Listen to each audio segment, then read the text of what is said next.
The Mad King, Edgar Rice Burroughs, Part 1, Chapter 1. A runaway horse. All Lustat was in an uproar.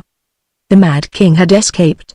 Little knots of excited men stood upon the street corners listening to each latest rumor concerning this most absorbing occurrence. Before the palace a great crowd surged to and fro, awaiting they knew not what. For 10 years no man of them had set eyes upon the face of the boy king who had been hastened to the grim castle of Blentz upon the death of the old king, his father. There had been murmurings then when the lad's uncle, Peter of Blentz, had announced to the people of Luther the sudden mental affliction which had fallen upon his nephew, and more murmurings for a time after the announcement that Peter of Blentz had been appointed regent during the lifetime of the young King Leopold, or until God, in his infinite mercy, shall see fit to restore to us in full mental vigor our beloved monarch. But 10 years is a long time. The boy king had become but a vague memory to the subjects who could recall him at all. There were many, of course, in the capital city, Lustat, who still retained a mental picture of the handsome boy who had ridden out nearly every morning from the palace gates beside the tall, martial figure of the old king, his father, for a canter across the broad plain which lies at the foot of the mountain town of Lustat. But even these had long since given up hope that their young king would ever ascend his throne, or even that they should see him alive again. Peter of Blentz had not proved a good or kind ruler. Taxes had doubled during his regency. Executives and judiciary, following the example of their chief, had become tyrannical and corrupt. For 10 years there had been small joy in Luther. There had been whispered rumors off and on that the young king was dead these many years, but not even in whispers did the men of Luther dare voice the name of him whom they believed had caused his death. For lesser things they had seen their friends and neighbors thrown into the hitherto long unused dungeons of the royal castle. And now came the rumor that Leopold of Luther had escaped the castle of Blentz and was roaming somewhere in the wild mountains or ravines upon the opposite side of the plain of Lustat. Peter of Blentz was filled with rage and, possibly, fear as well. "I tell you, Koblich," he cried, addressing his dark-visaged minister of war, "there's more than coincidence in this matter. Someone has betrayed us. That he should have escaped upon the very eve of the arrival at Blentz of the new physician is most suspicious. None but you, Koblich, had knowledge of the part that Dr. Stein was destined to play in this matter," concluded Prince Peter pointedly. Koblich looked the regent full in the eye. "Your Highness wrongs not only my loyalty, but my intelligence," he said quietly, "by even so much as intimating that I have any guilty knowledge of Leopold's escape. With Leopold upon the throne of Luther, where, think you, my prince, would old Koblich be?" Peter smiled. "You are right, Koblich," he said. "I know that you would not be such a fool, but whom, then, have we to thank?" "The wolves have ears, Prince," replied Koblich, "and we have not always been as careful as we should in discussing the matter. Something may have come to the ears of old von der Tan. I don't for a moment doubt but that he has his spies among the palace servants, or even the guard. You know the old fox has always made it a point to curry favor with the common soldiers. When he was Minister of War he treated them better than he did his officers. It seems strange, Koblich, that so shrewd a man as you should have been unable to discover some irregularity in the political life of Prince Ludwig von der Tan before now," said the prince querulously. "He is the greatest menace to our peace and sovereignty. With von der Tan out of the way there would be none powerful enough to question our right to the throne of Luther after poor Leopold passes away." "You forget that Leopold has escaped," suggested Koblich, "and that there is no immediate prospect of his passing away." "He must be retaken at once, Koblich," cried Prince Peter of Blentz. "He is a dangerous maniac, and we must make this fact plain to the people, this and a thorough description of him. A handsome reward for his safe return to Blentz might not be out of the way, Koblich." "It shall be done, Your Highness," replied Koblich. "And about von der Tan? You have never spoken to me quite so pointedly before." "He hunts a great deal in the old forest." "It might be possible, in fact, it has happened before. There are many accidents in hunting, are there not, Your Highness?" "There are, Koblich," replied the prince, "and if Leopold is able he will make straight for the Tan, so that there may be 2 hunting together in a day or so, Koblich." "I understand, Your Highness," replied the minister. "With your permission, I shall go at once and dispatch troops to search the forest for Leopold. Captain Mank will command them." "Good, Koblich. Mank is a most intelligent and loyal officer. We must reward him well. A baronetcy, at least, if he handles this matter well," said Peter. "It might not be a bad plan to hint at as much to him, Koblich." And so it happened that shortly thereafter Captain Ernst Mank, in command of a troop of the Royal Horse Guards of Luther, set out toward the old forest, which lies beyond the mountains that are visible upon the other side of the plain stretching out before Lustat. At the same time other troopers rode in many directions along the highways and byways of Luta, tacking placards upon trees and fence posts and beside the doors of every little rural post office. The placard told of the escape of the Mad King, offering a large reward for his safe return to Blentz. It was the last paragraph especially which caused a young man, the following day in the little hamlet of Tafelberg, to whistle as he carefully read it over. "I am glad that I am not the Mad King of Luta," he said as he paid the storekeeper for the gasoline he had just purchased and stepped into the grey roadster for whose greedy maw it was destined. "Why, Mynheer?" asked the man. "This notice practically gives immunity to whoever shoots down the king," replied the traveller. "Worse still, it gives such an account of the maniacal ferocity of the fugitive as to warrant anyone in shooting him on sight." As the young man spoke the storekeeper had examined his face closely for the first time. A shrewd look came into the man's ordinarily stolid countenance. He leaned forward quite close to the other's ear. "We of Luta," he whispered, "love our Mad King. No reward could be offered that would tempt us to betray him. Even in self-protection we would not kill him. We of the mountains who remember him as a boy and loved his father and his grandfather, before him. But there are the scum of the low country and the army these days, who would do anything for money, and it is these that the king must guard against." I could not help but note that Mynheer spoke too perfect German for a foreigner. Were I in Mynheer's place, I should speak mostly the English, and, too, I should shave off the full, reddish-brown beard. Whereupon the storekeeper turned hastily back into his shop, leaving Barney Custer of Beatrice, Nebraska, USA, to wonder if all the inhabitants of Luta were afflicted with a mental disorder similar to that of the unfortunate ruler. "I don't wonder," soliloquized the young man, "that he advised me to shave off this ridiculous crop of alfalfa. Hang election bets, anyway. If things had gone half right I shouldn't have had to wear this badge of idiocy. And to think that it's got to be for a whole month longer. A year's a mighty long while at best, but a year in company with a full set of red whiskers is an eternity." The road out of Tafelberg wound upward among tall trees toward the pass that it would lead him across the next some excellent shooting. All his life Barney had promised himself that some day he should visit his mother's native land, and now that he was here he found it as wild and beautiful as she had said it would be. Neither his mother nor his father had ever returned to the little country since the day, 30 years before, that the big American had literally stolen his bride away, escaping across the border but a scant half-hour ahead of the pursuing troop of Lutanian cavalry. Barney had often wondered why it was that neither of them would ever speak of those days, or of the early life of his mother, Victoria Reubenroth, though of the beauties of her native land Mrs. Custer never tired of talking. Barney Custer was thinking of these things as his machine wound up the picturesque road. Just before him was a long, heavy grade, and as he took it with open muffler the chug-ching of his motor drowned the sound of pounding hoofbeats rapidly approaching behind him.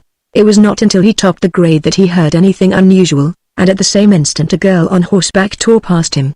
The speed of the animal would have been enough to have told him that it was beyond the control of its frail rider, even without the added testimony of the broken bit that dangled beneath the tensely outstretched chin. Foam flecked the beast's neck and shoulders.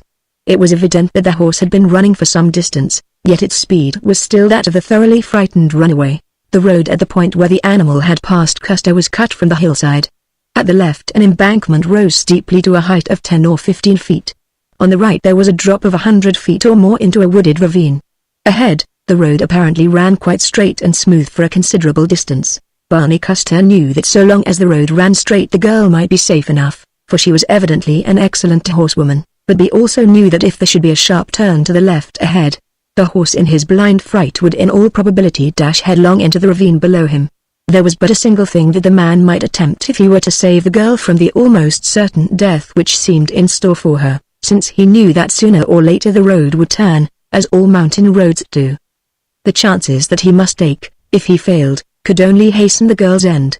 There was no alternative except to sit supinely by and see the fear-crazed horse carry its rider into eternity, and Barney Custer was not the sort for that role. Scarcely had the beast come abreast of him than his foot leapt to the accelerator. Like a frightened deer the grey roadster sprang forward in pursuit. The road was narrow. 2 machines could not have passed upon it.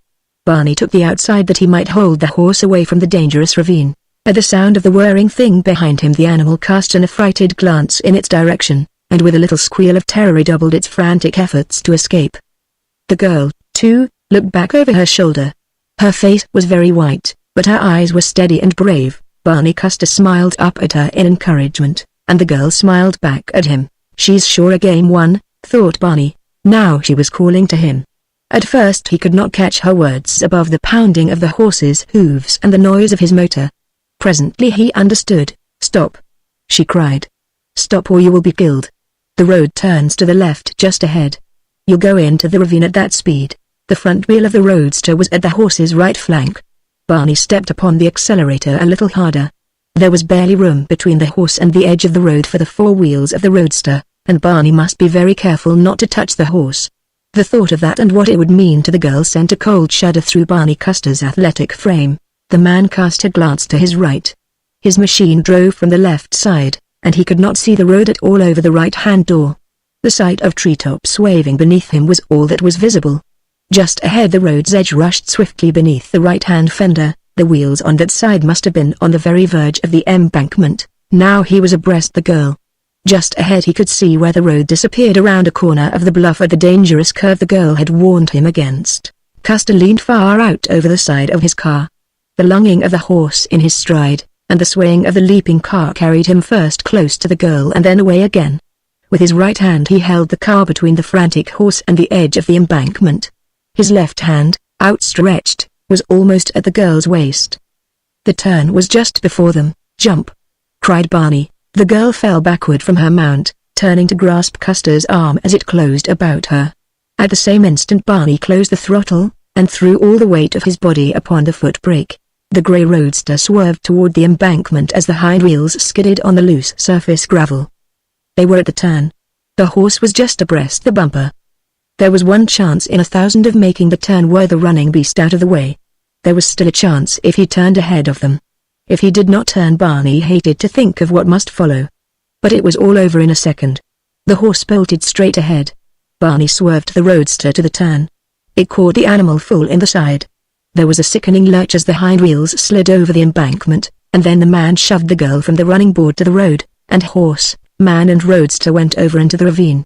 A moment before a tall young man with a reddish-brown beard had stood at the turn of the road listening intently to the sound of the hurrying hoofbeats and the purring of the racing motor car approaching from the distance. In his eyes lurked the look of the hunted.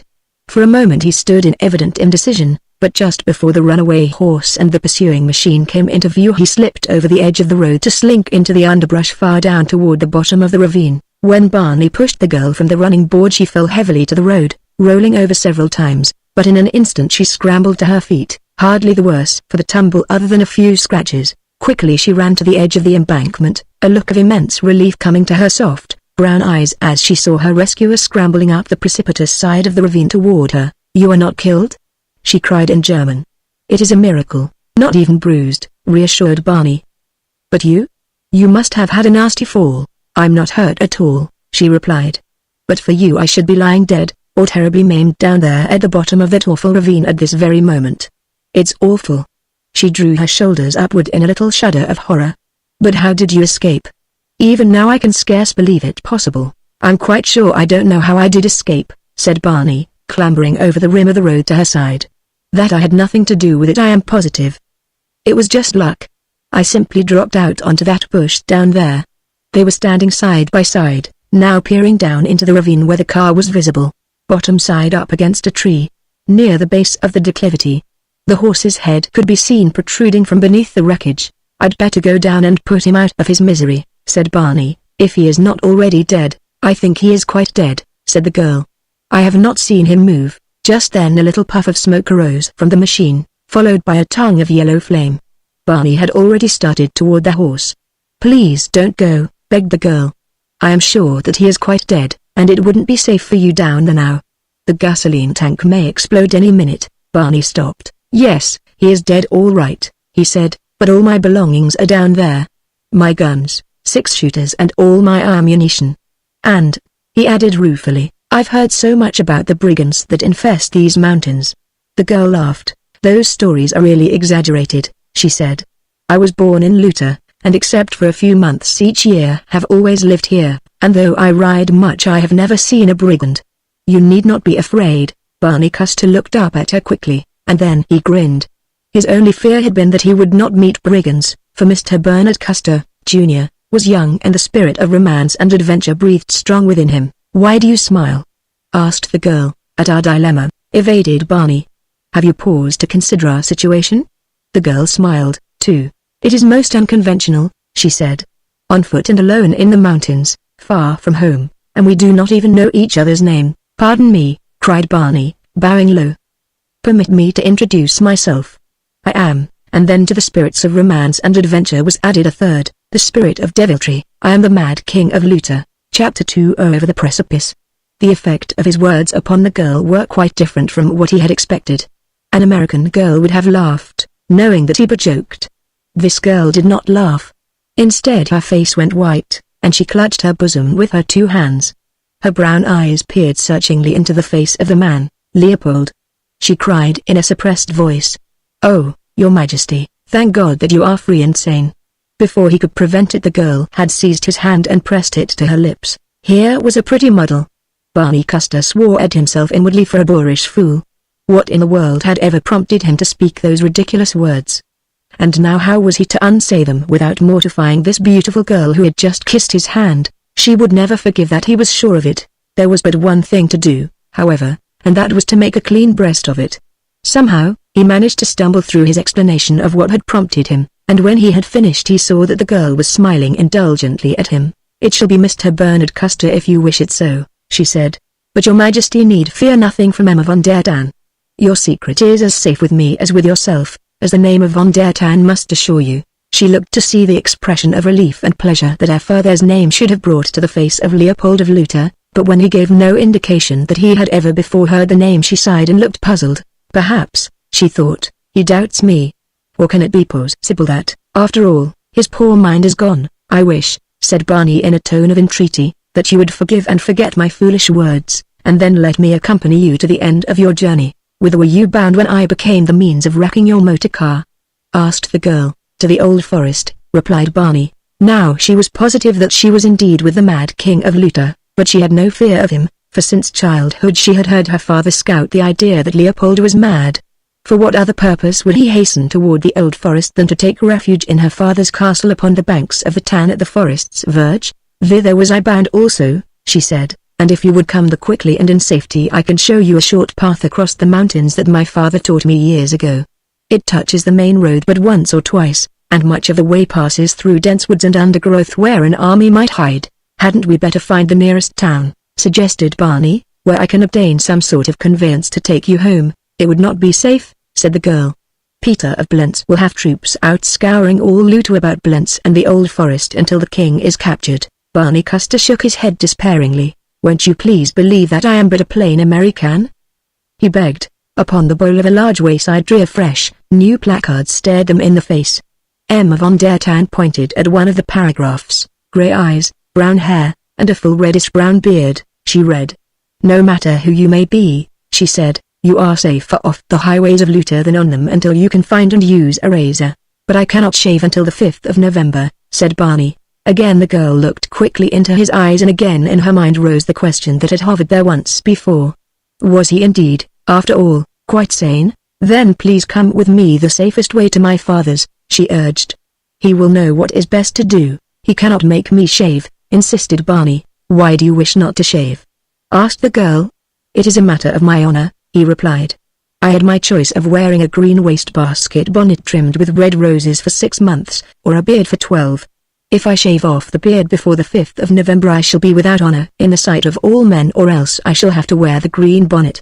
The beard is bad enough, but the bonnet uck." Emma von der Tann was now quite assured that the poor fellow was indeed quite demented, but she had seen no indications of violence as yet, though when the two might develop there was no telling. However, he was to her Leopold of Luta, and her father's house had been loyal to him or his ancestors for 300 years. If she must sacrifice her life in the attempt, nevertheless still must she do all within her power to save her king from recapture and to lead him in safety to the castle upon the Tann. "Come," she said, "we waste time here. Let us make haste, for the way is long. At best we cannot reach Tann by dark." "I will do anything you wish," replied Barney, "but I shall never forgive myself for having caused you the long and tedious journey that lies before us. It would be perfectly safe to go to the nearest town and secure a rig." Emma von der Tann had heard that it was always well to humor maniacs, and she thought of it now. She would put the scheme to the test. "The reason that I fear to have you go to the village," she said, "is that I am quite sure they would catch you and shave off your beard." Barney started to laugh. But when he saw the deep seriousness of the girl's eyes he changed his mind. Then he recalled her rather peculiar insistence that he was a king, and it suddenly occurred to him that he had been foolish not to have guessed the truth before. "That is so," he agreed. "I guess we had better do as you say," for he had determined that the best way to handle her would be to humor her. He had always heard that that was the proper method for handling the mentally defective. "Where is the sanatorium?" he blurted out at last. "The what?" she asked. "There is no sanatorium near here, Your Majesty, unless you refer to the castle of Blentz. Is there no asylum for the insane nearby?" "None that I know of, Your Majesty." For a while they moved on in silence, each wondering what the other might do next. Barney had evolved a plan. He would try and ascertain the location of the institution from which the girl had escaped and then as gently as possible lead her back to it. It was not safe for as beautiful a woman as she to be roaming through the forest in any such manner as this. He wondered what in the world the authorities at the asylum had been thinking of to permit her to ride out alone in the first place. "From where did you ride today?" he blurted out suddenly. "From town. That is where we are going now?" "Yes, Your Majesty." Barney drew a breath of relief. The way had become suddenly difficult and he took the girl's arm to help her down a rather steep place. At the bottom of the ravine there was a little brook. "There used to be a fallen log across it here," said the girl. "How in the world am I ever to get across, Your Majesty? If you call me that again, I shall begin to believe that I am a king," he humored her, "and then, being a king, I presume that it wouldn't be proper for me to carry you across, or would it?" "Never really having been a king, I do not know. I think," replied the girl, "that it would be eminently proper." She had difficulty in keeping in mind the fact that this handsome, smiling young man was a dangerous maniac, though it was easy to believe that he was the king. In fact, he looked much as she had always pictured Leopold as looking. She had known him as a boy, and there were many paintings and photographs of his ancestors in her father's castle. She saw much resemblance between these and the young man. The brook was very narrow, and the girl thought that it took the young man an unreasonably long time to carry her across, though she was forced to admit that she was far from uncomfortable in the strong arms that bore her so easily. "Why, what are you doing?" she cried presently. "You are not crossing the stream at all. You are walking right out the middle of it." She saw his face flush, and then he turned laughing eyes upon her. "I am looking for a safe landing," he said. Emma von der Tann did not know whether to be frightened or amused. As her eyes met the clear, grey ones of the man she could not believe that insanity lurked behind that laughing, level gaze of her carrier. She found herself continually forgetting that the man was mad. He had turned toward the bank now, and a couple of steps carried them to the low sward that fringed the little brooklet. Here he lowered her to the ground. "Your Majesty is very strong," she said. "I should not have expected it after the years of confinement you have suffered." "Yes," he said, realizing that he must humor her. It was difficult to remember that this lovely girl was insane. "Let me see, now just what was I in prison for? I do not seem to be able to recall it. In Nebraska, they used to hang men for horse stealing, so I am sure it must have been something else not quite so bad." "Do you happen to know, when the king, your father, died you were 13 years old," the girl explained, hoping to reawaken the sleeping mind, "and then your uncle, Prince Peter of Blentz, announced that the shock of your father's death had unbalanced your mind. He shut you up in Blentz then, where you have been for 10 years, and he has ruled as regent. Now, my father says, he has recently discovered a plot to take your life so that Peter may become king. But I suppose you learned of that, and because of it you escaped. This Peter person is all-powerful in Luther?" he asked. "He controls the army," the girl replied. "And you really believe that I am the mad King Leopold?" "You are the king," she said in a convincing manner. "You are a very brave young lady," he said earnestly. "If all the mad king's subjects were as loyal as you, and as brave, he would not have languished for 10 years behind the walls of Blentz." "I am a von der Tann," she said proudly, as though that was explanation sufficient to account for any bravery or loyalty. Even a von der Tann might, without dishonor, hesitate to accompany a madman through the woods, he replied, "especially if she happened to be a very he halted, flushing. "A very what, Your Majesty?" asked the girl. "A very young woman," he ended lamely. Emma von der Tann knew that he had not intended saying that at all. Being a woman, she knew precisely what he had meant to say, and she discovered that she would very much have liked to hear him say it. "Suppose," said Barney, "that Peter's soldiers run across us, what then?" "They will take you back to Blentz, Your Majesty." "And you?" "I do not think that they will dare lay hands on me, though it is possible that Peter might do so. He hates my father even more now than he did when the old king lived." "I wish," said Mr. Custer, "that I had gone down after my guns." Why didn't you tell me, in the first place, that I was a king, and that I might get you in trouble if you were found with me? Why? They may even take me for an emperor or a mikado, who knows? And then look at all the trouble we'd be in," which was Barney's way of humoring a maniac. "And they might even shave off your beautiful beard," which was the girl's way. "Do you think that you would like me better in the green wastebasket hat with the red roses?" asked Barney. A very sad look came into the girl's eyes. It was pitiful to think that this big, handsome young man, for whose return to the throne all Luther had prayed for 10 long years, was only a silly half-wit. What might he not have accomplished for his people had this terrible misfortune not overtaken him? In every other way he seemed fitted to be the savior of his country. If she could but make him remember. "Your Majesty," she said, "do you not recall the time that your father came upon a state visit to my father's castle? You were a little boy then. He brought you with him. I was a little girl, and we played together. You would not let me call you Highness, but insisted that I should always call you Leopold. When I forgot, you would accuse me of lèse-majesté, and sentence me to punishment." "What was the punishment?" asked Barney, noticing her hesitation and wishing to encourage her in the pretty turn her dementia had taken. Again the girl hesitated. She hated to say it, but if it would help to recall the past to that poor, dimmed mind, it was her duty. "Every time I called you Highness you made me give you a kiss," she almost whispered. "I hope," said Barney, "that you will be guilty of lèse-majesté often." "We were little children then, Your Majesty," the girl reminded him. Had he thought her of sound mind, Mr. Custer might have taken advantage of his royal prerogatives on the spot, for the girl's lips were most tempting, but when he remembered the poor, weak mind, tears almost came to his eyes, and there sprang to his heart a great desire to protect and guard this unfortunate child. "And when I was crown prince, what were you, way back there in the beautiful days of our childhood?" asked Barney. "Why, I was what I still am, Your Majesty," replied the girl. "Princess Emma von der Dan." So the poor child, beside thinking him a king, thought herself a princess. She certainly was mad. Well, he would humor her. "Then I should call you Your Highness, shouldn't I?" he asked. "You always called me Emma when we were children." "Very well, then, you shall be Emma and I Leopold. Is it a bargain?" "The king's will is law," she said. They had come to a very steep hillside, up which the half-obliterated trail zigzagged toward the crest of a flat-topped hill. Barney went ahead, taking the girl's hand in his to help her, and thus they came to the top, to stand hand in hand, breathing heavily after the stiff climb. The girl's hair had come loose about her temples and a lock was blowing over her face. Her cheeks were very red and her eyes bright. Barney thought he had never looked upon a lovelier picture.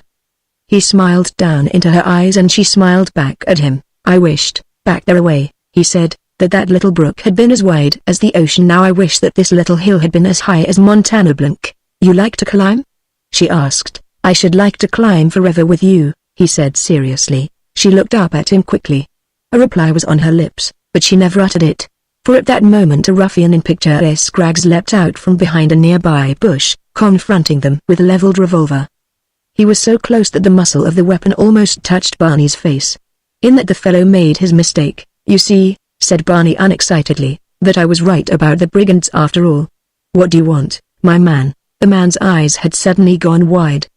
He stared with open mouth at the young fellow before him. Then a cunning look came into his eyes. "I want you, Your Majesty," he said. "Godfrey!" exclaimed Barney. "Did the whole bunch escape?" "Quick!" growled the man. "Hold up your hands. The notice made it plain that you would be worth as much dead as alive, and I have no mind to lose you, so do not tempt me to kill you." Barney's hands went up, but not in the way that the brigand had expected. Instead, one of them seized his weapon and shoved it aside, while with the other Custer planted a blow between his eyes and sent him reeling backward. The two men closed, fighting for possession of a gun. In the scrimmage it was exploded, but a moment later the American succeeded in wresting it from his adversary and hurled it into the ravine. Striking at one another, the two surged backward and forward at the very edge of the hill, each searching for the other's throat. The girl stood by, watching the battle with wide, frightened eyes. If she could only do something to aid the king. She saw a loose stone lying at a little distance from the fighters and hastened to procure it. If she could strike the brigand a single good blow on the side of the head, Leopold might easily overpower him. When she had gathered up the rock and turned back toward the two, she saw that the man she thought to be the king was not much in the way of needing outside assistance. She could not but marvel at the strength and dexterity of this poor fellow who had spent almost half his life penned within the four walls of a prison. It must be, she thought, the superhuman strength with which maniacs are always credited. Nevertheless, she hurried toward them with her weapon, but just before she reached them the brigand made a last mad effort to free himself from the fingers that had found his throat. He lunged backward, dragging the other with him. His foot struck upon the root of a tree, and together the two toppled over into the ravine.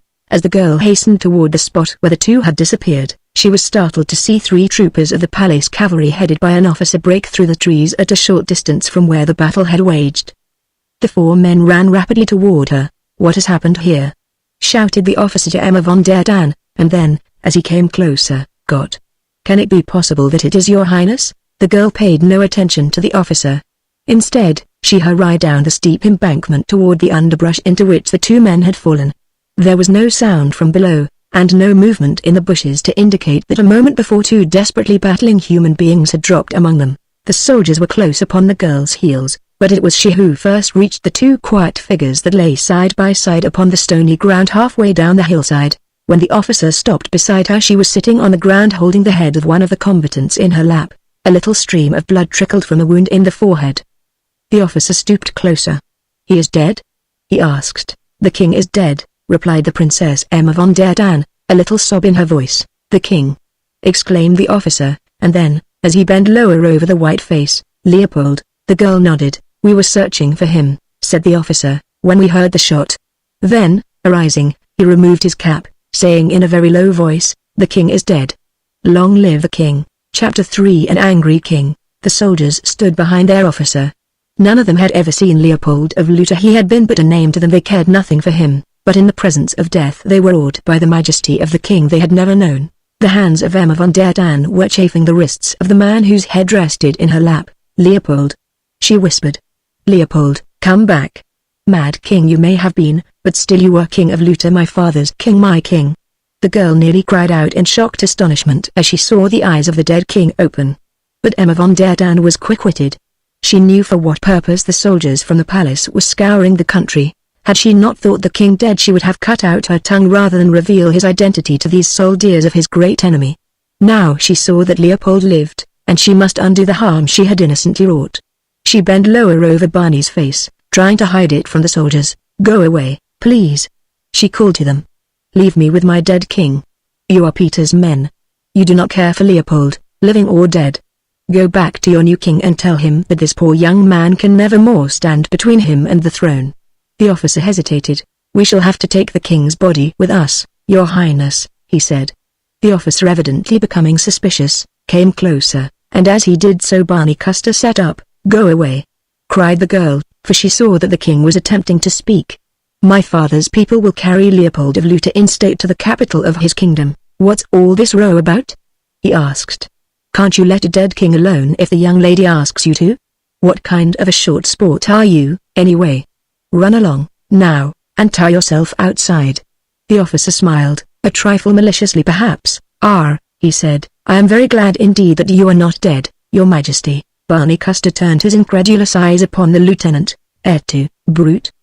he cried in anguished accents, letting his head fall back into the girl's lap. He found it very comfortable there indeed. The officer smiled and shook his head. Then he tapped his forehead meaningly. "I did not know," he said to the girl, "that he was so bad. But come, it is some distance to Blentz, and the afternoon is already well spent. Your highness will accompany us." "I?" cried the girl. "You certainly cannot be serious." "And why not, your highness?" asked the officer. "We had strict orders to arrest not only the king, but any companions who may have been involved in his escape."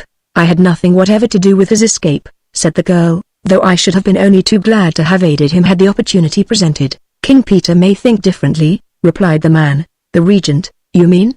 The girl corrected him haughtily. The officer shrugged his shoulders. "Regent or king, he is ruler of Lutha nevertheless, and he would take away my commission were I to tell him that I had found von der Dan in company with the king and had permitted her to escape. Your blood convicts, your highness. You are going to take me to Blentz and confine me there?" asked the girl in a very small voice and with wide incredulous eyes. "You would not dare thus to humiliate von der Dan?" "I am very sorry," said the officer, "but I am a soldier, and soldiers must obey their superiors. My orders are strict. You may be thankful," he added, "that it was not Mank who discovered you." At the mention of the name the girl shuddered. Insofar as it is in my power, your highness and his majesty will be accorded every consideration of dignity and courtesy while under my escort. You need not entertain any fear of me," he concluded. Barney Custer, during this, to him, remarkable dialogue, had risen to his feet, and assisted the girl in rising. Now he turned and spoke to the officer. "This farce," he said, "has gone quite far enough. If it is a joke, it is becoming a very sorry one. I am not a king. I'm an American Bernard Custer, of Beatrice, Nebraska, USA. Look at me. Look at me closely. Do I look like a king?" "Every inch, your majesty," replied the officer. Barney looked at the man aghast. "Well, I am not a king," he said at last, "and if you go to arresting me and throwing me into one of your musty old dungeons, you will find that I am a whole lot more important than most kings.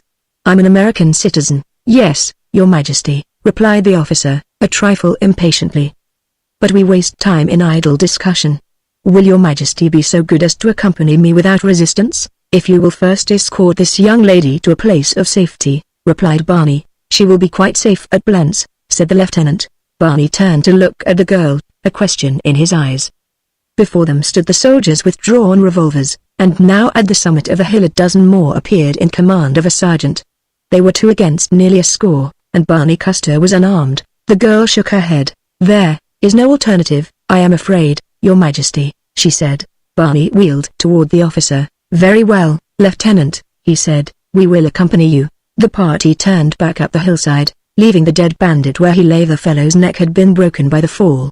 A short distance from where the man had confronted them, the 2 prisoners were brought to the main road, where they saw still other troopers, and with them the horses of those who had gone into the forest on foot.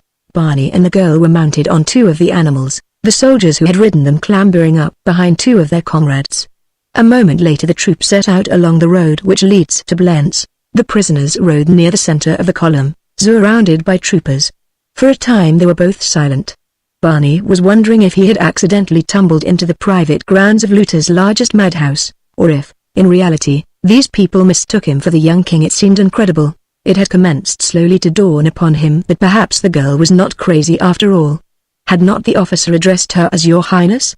Now that he thought upon it, he recalled that she did have quite a haughty and regal way with her at times, especially so when she had addressed the officer. Of course she might be mad, after all, and possibly the bandit, too, but it seemed unbelievable that the officer was mad and his entire troop of cavalry should be composed of maniacs, yet they all persisted in speaking and acting as though he were indeed the mad king of Lutu and the young girl at his side a princess. From pitying the girl he had come to feel a little bit in awe of her. To the best of his knowledge he had never before associated with a real princess. When he recalled that he had treated her as he would an ordinary mortal, and that he had thought her demented, and had tried to humor her mad whims, he felt very foolish indeed. Presently he turned a sheepish glance in her direction, to find her looking at him. He saw her flush slightly as his eyes met hers. "Can your highness ever forgive me?" he asked. "Forgive you?" she cried in astonishment. "For what, your majesty?" "For thinking you insane, and for getting you into this horrible predicament," he replied.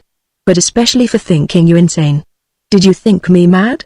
she asked in wide-eyed astonishment. "When you insisted that I was a king?" "Yes," he replied. "But now I begin to believe that it must be I who am mad, after all, or else I bear a remarkable resemblance to Leopold of Lutter." "You do, your majesty," replied the girl. Barney saw it was useless to attempt to convince them, and so he decided to give up for the time. "Have me king, if you will," he said, "but please do not call me your majesty anymore. It gets on my nerves." "Your will is law, Leopold," replied the girl, hesitating prettily before the familiar name, "but do not forget your part of the compact." He smiled at her. A princess wasn't half so terrible after all. "And your will shall be my law, Emma," he said. It was almost dark when they came to Blentz. The castle lay far up on the side of a steep hill above the town.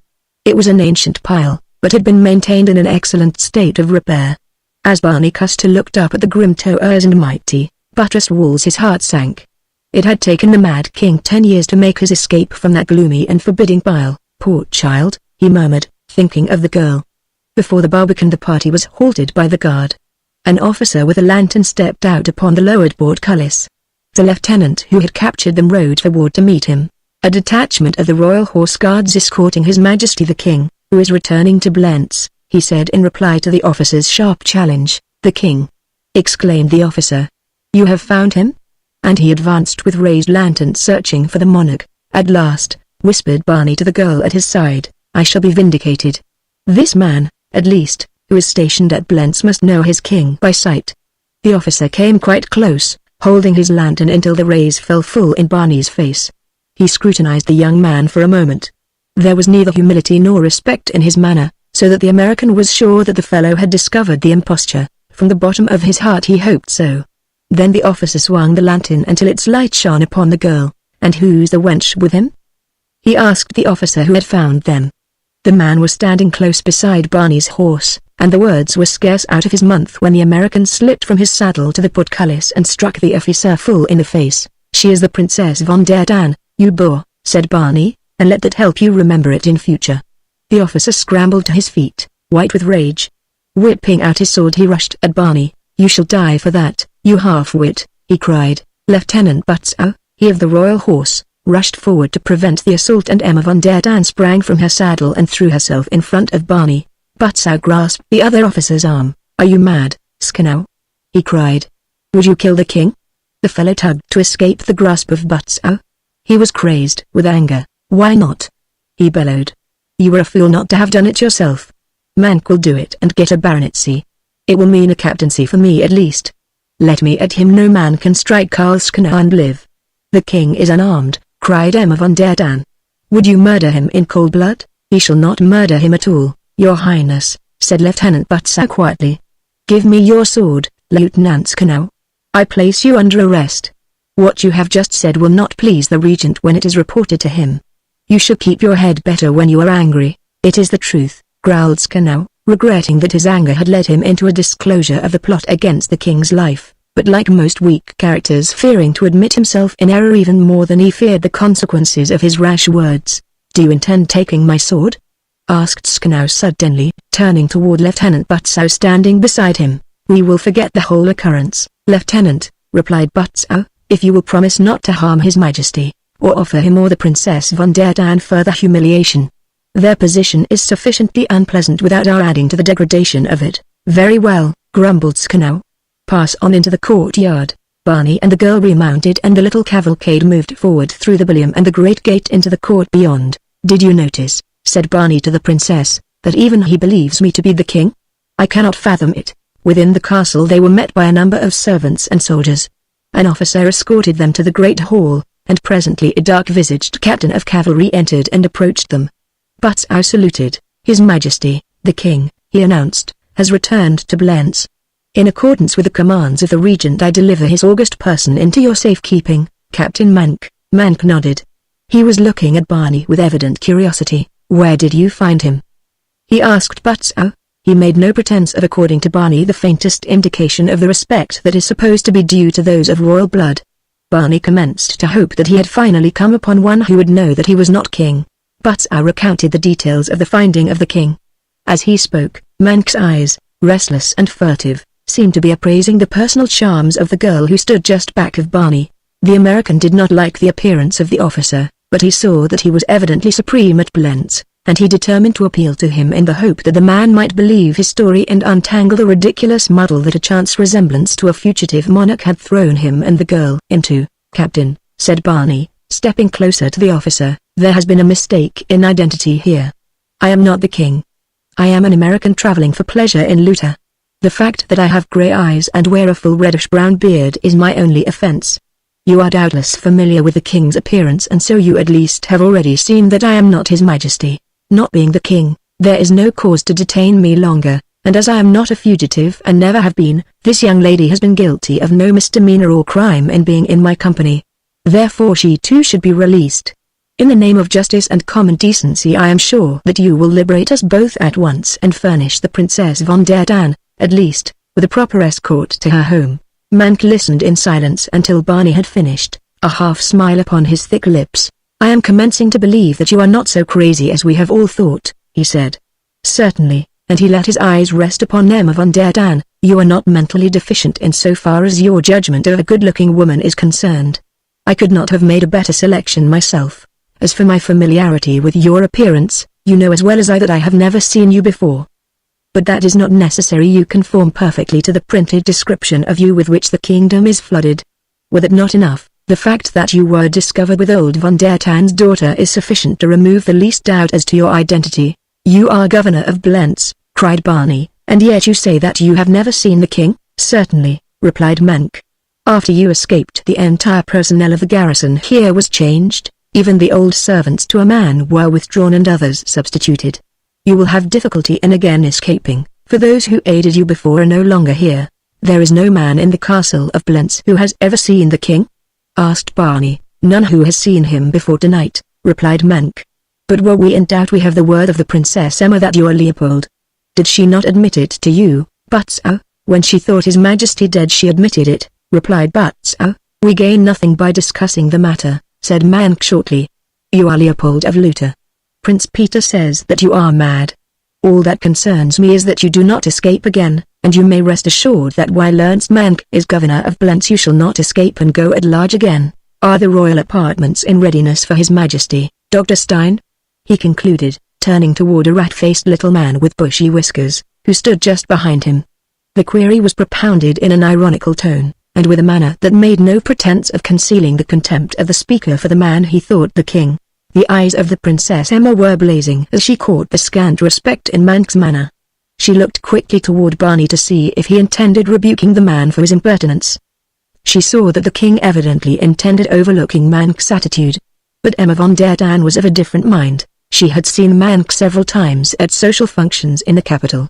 He had even tried to win a place in her favor, but she had always disliked him, even before the nasty stories of his past life had become common gossip, and within the year she had won his hatred by definitely indicating to him that he was persona non grata, insofar as she was concerned. Now she turned upon him, her eyes flashing with indignation. Do you forget, sir, that you addressed the king? She cried. That you are without honor I have heard men say, and I may truly believe it now that I have seen what manner of man you are.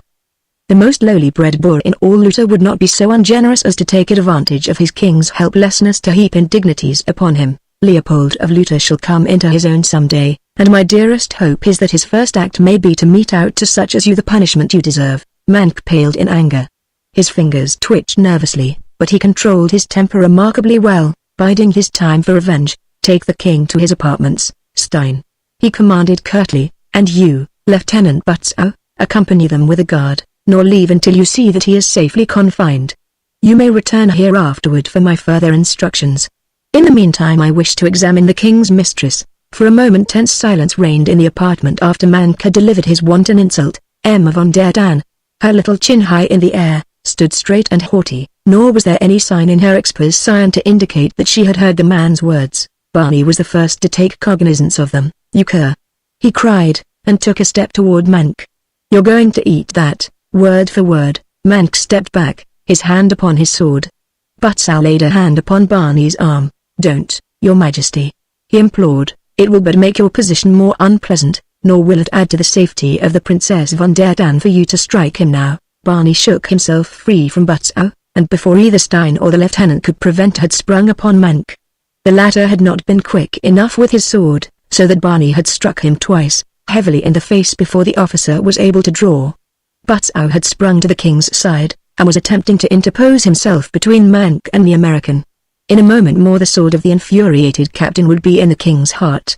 Barney turned the first thrust with his forearm. Stop! Cried Butzow to Mank. Are you mad, that you would kill the king? Mank lunged again, viciously, at the unprotected body of his antagonist. Die, you pig of an idiot! He screamed. Butzow saw that the man really meant to murder Leopold. He seized Barney by the shoulder and whirled him backward. At the same instant his own sword leapt from his scabbard, and now Mank found himself facing grim steel in the hand of a master swordsman. The governor of Blentz drew back from the touch of that sharp point. What do you mean? He cried. This is mutiny. When I received my commission, replied Butzow, quietly, I swore to protect the person of the king with my life, and while I live no man shall affront Leopold of Lutter in my presence, or threaten his safety, else he accounts to me for his act. Return your sword, Captain Mank, nor ever again draw it against the king while I be near. Slowly Mank sheathed his weapon. Black hatred for Butzow and the man he was protecting smoldered in his eyes. If he wishes peace, said Barney, let him apologize to the princess. You had better apologize, Captain, counseled Butzow, for if the king should command me to do so I should have to compel you to. and the lieutenant half drew his sword once more. There was something in Butsow's voice that warned Mank that his subordinate would like nothing better than the king's command to run him through. He well knew the fame of Butsow's sword arm, and having no stomach for an encounter with it, he grumbled in apology. "And don't let it occur again," warned Barney. "Come," said Dr. Stein, "Your Majesty should be in your apartments, away from all excitement, if we are to effect a cure, so that you may return to your throne quickly." Butsow formed the soldiers about the American, and the party moved silently out of the great hall, leaving Captain Mank and Princess Emma von der Tan its only occupants. Barney cast a troubled glance toward Mank, and half hesitated. "I am sorry, Your Majesty," said Butsow in a low voice, "but you must accompany us. In this the governor of Blentz is well within his authority, and I must obey him." "Heaven help her," murmured Barney. "The governor will not dare harm her," said Butsow. "Your Majesty need entertain no apprehension, I wouldn't trust him," replied the American. "I know his kind." Chapter 4 Barney finds a friend. After the party had left the room, Mank stood looking at the princess for several seconds. A cunning expression supplanted the anger that had shown so plainly upon his face but a moment before. The girl had moved to one side of the apartment and was pretending an interest in a large tapestry that covered the wall at that point. Mank watched her with greedy eaves. Presently he spoke. "Let us be friends," he said. "You shall be my guest at Blentz for a long time. I doubt if Peter will care to release you soon, for he has no love for your father, and it will be easier for both if we establish pleasant relations from the beginning." "What do you say?" "I shall not be at Blentz long," she replied, not even looking in Mank's direction, "though while I am it shall be as a prisoner and not as a guest. It is incredible that one could believe me willing to pose as the guest of a traitor, even were he less impossible than the notorious and infamous Captain Mank." Mank smiled. He was one of those who rather pride themselves upon the possession of racy reputations. He walked across the room to a bell cord which he pulled. Then he turned toward the girl again. "I have given you an opportunity," he said, "to lighten the burdens of your captivity. I hoped that you would be sensible and accept my advances of friendship voluntarily," and he emphasized the word voluntarily, "but..." He shrugged his shoulders. A servant had entered the apartment in response to Mank's summons. "Show the Princess von der Tan to her apartments," he commanded with a sinister tone. The man, who was in the livery of Peter of Blentz, bowed, and with a deferential sign to the girl led the way from the room. Emma von der Tan followed her guide up a winding stairway which spiraled within a tower at the end of a long passage. On the second floor of the castle the servant led her to a large and beautifully furnished suite of 3 rooms, a bedroom, dressing room and boudoir.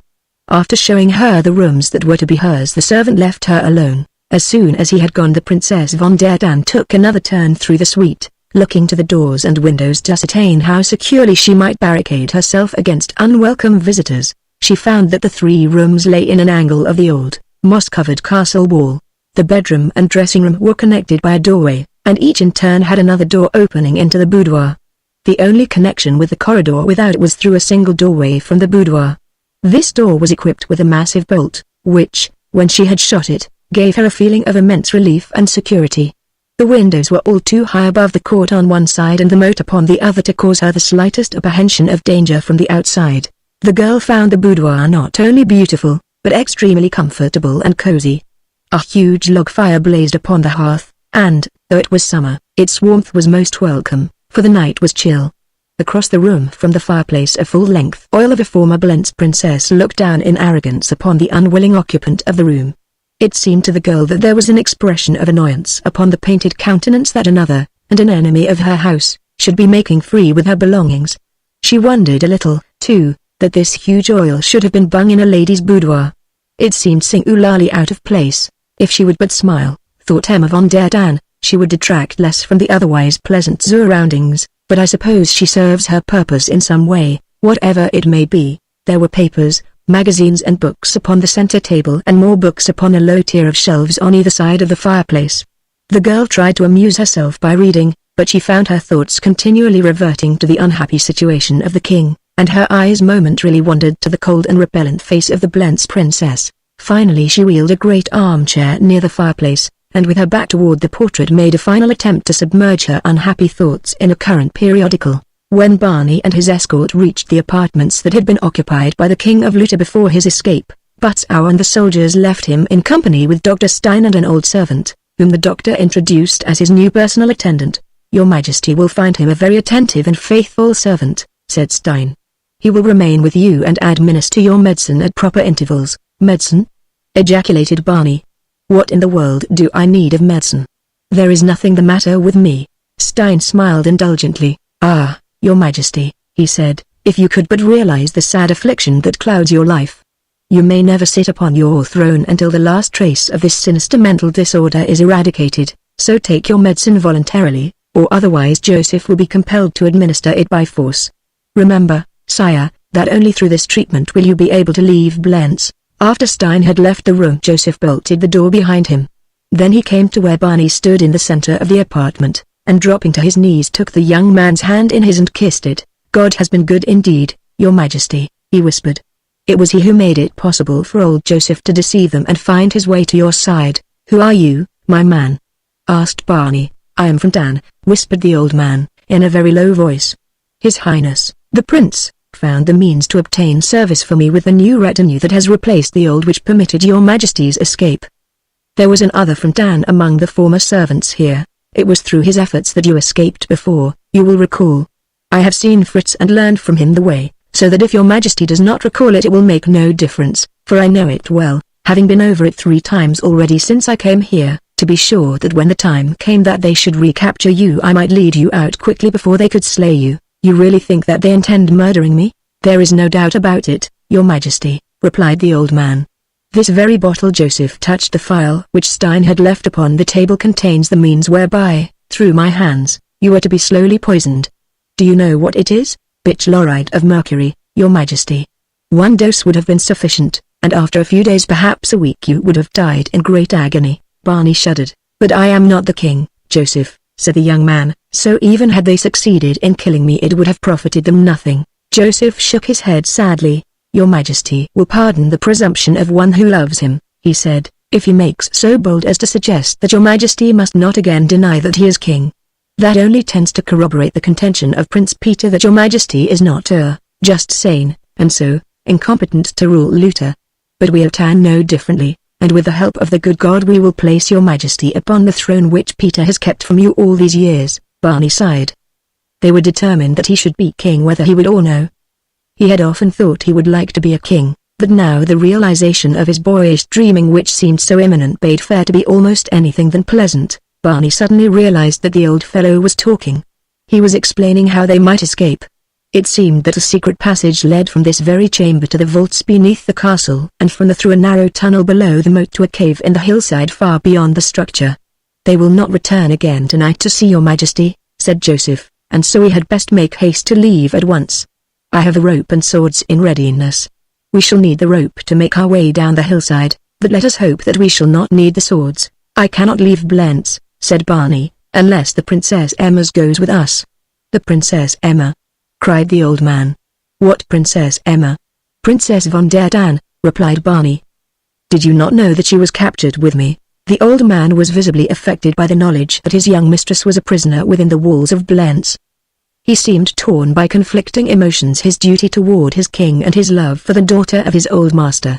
So it was that he seemed much relieved when he found that Barney insisted upon saving the girl before any thought of their own escape should be taken into consideration. "My first duty, Your Majesty," said Joseph, "is to bring you safely out of the hands of your enemies, but if you command me to try to bring your betrothed with us I am sure that His Highness, Prince Ludwig, would be the last to censure me for deviating thus from his instructions. For if he loves another more than he loves his king, it is his daughter, the beautiful Princess Emma." "What do you mean, Joseph?" asked Barney, "by referring to the princess as my betrothed?" "I never saw her before today. It has slipped Your Majesty's mind," said the old man sadly, "but you and my young mistress were betrothed many years ago while you were yet but children. It was the old king's wish that you wed the daughter of his best friend and most loyal subject." Here was a pretty pass, indeed, thought Barney. It was sufficiently embarrassing to be mistaken for the king, but to be thrown into this false position in company with a beautiful young woman to whom the king was engaged to be married, and who, with the others, thought him to be the king, was quite the last word in impossible positions.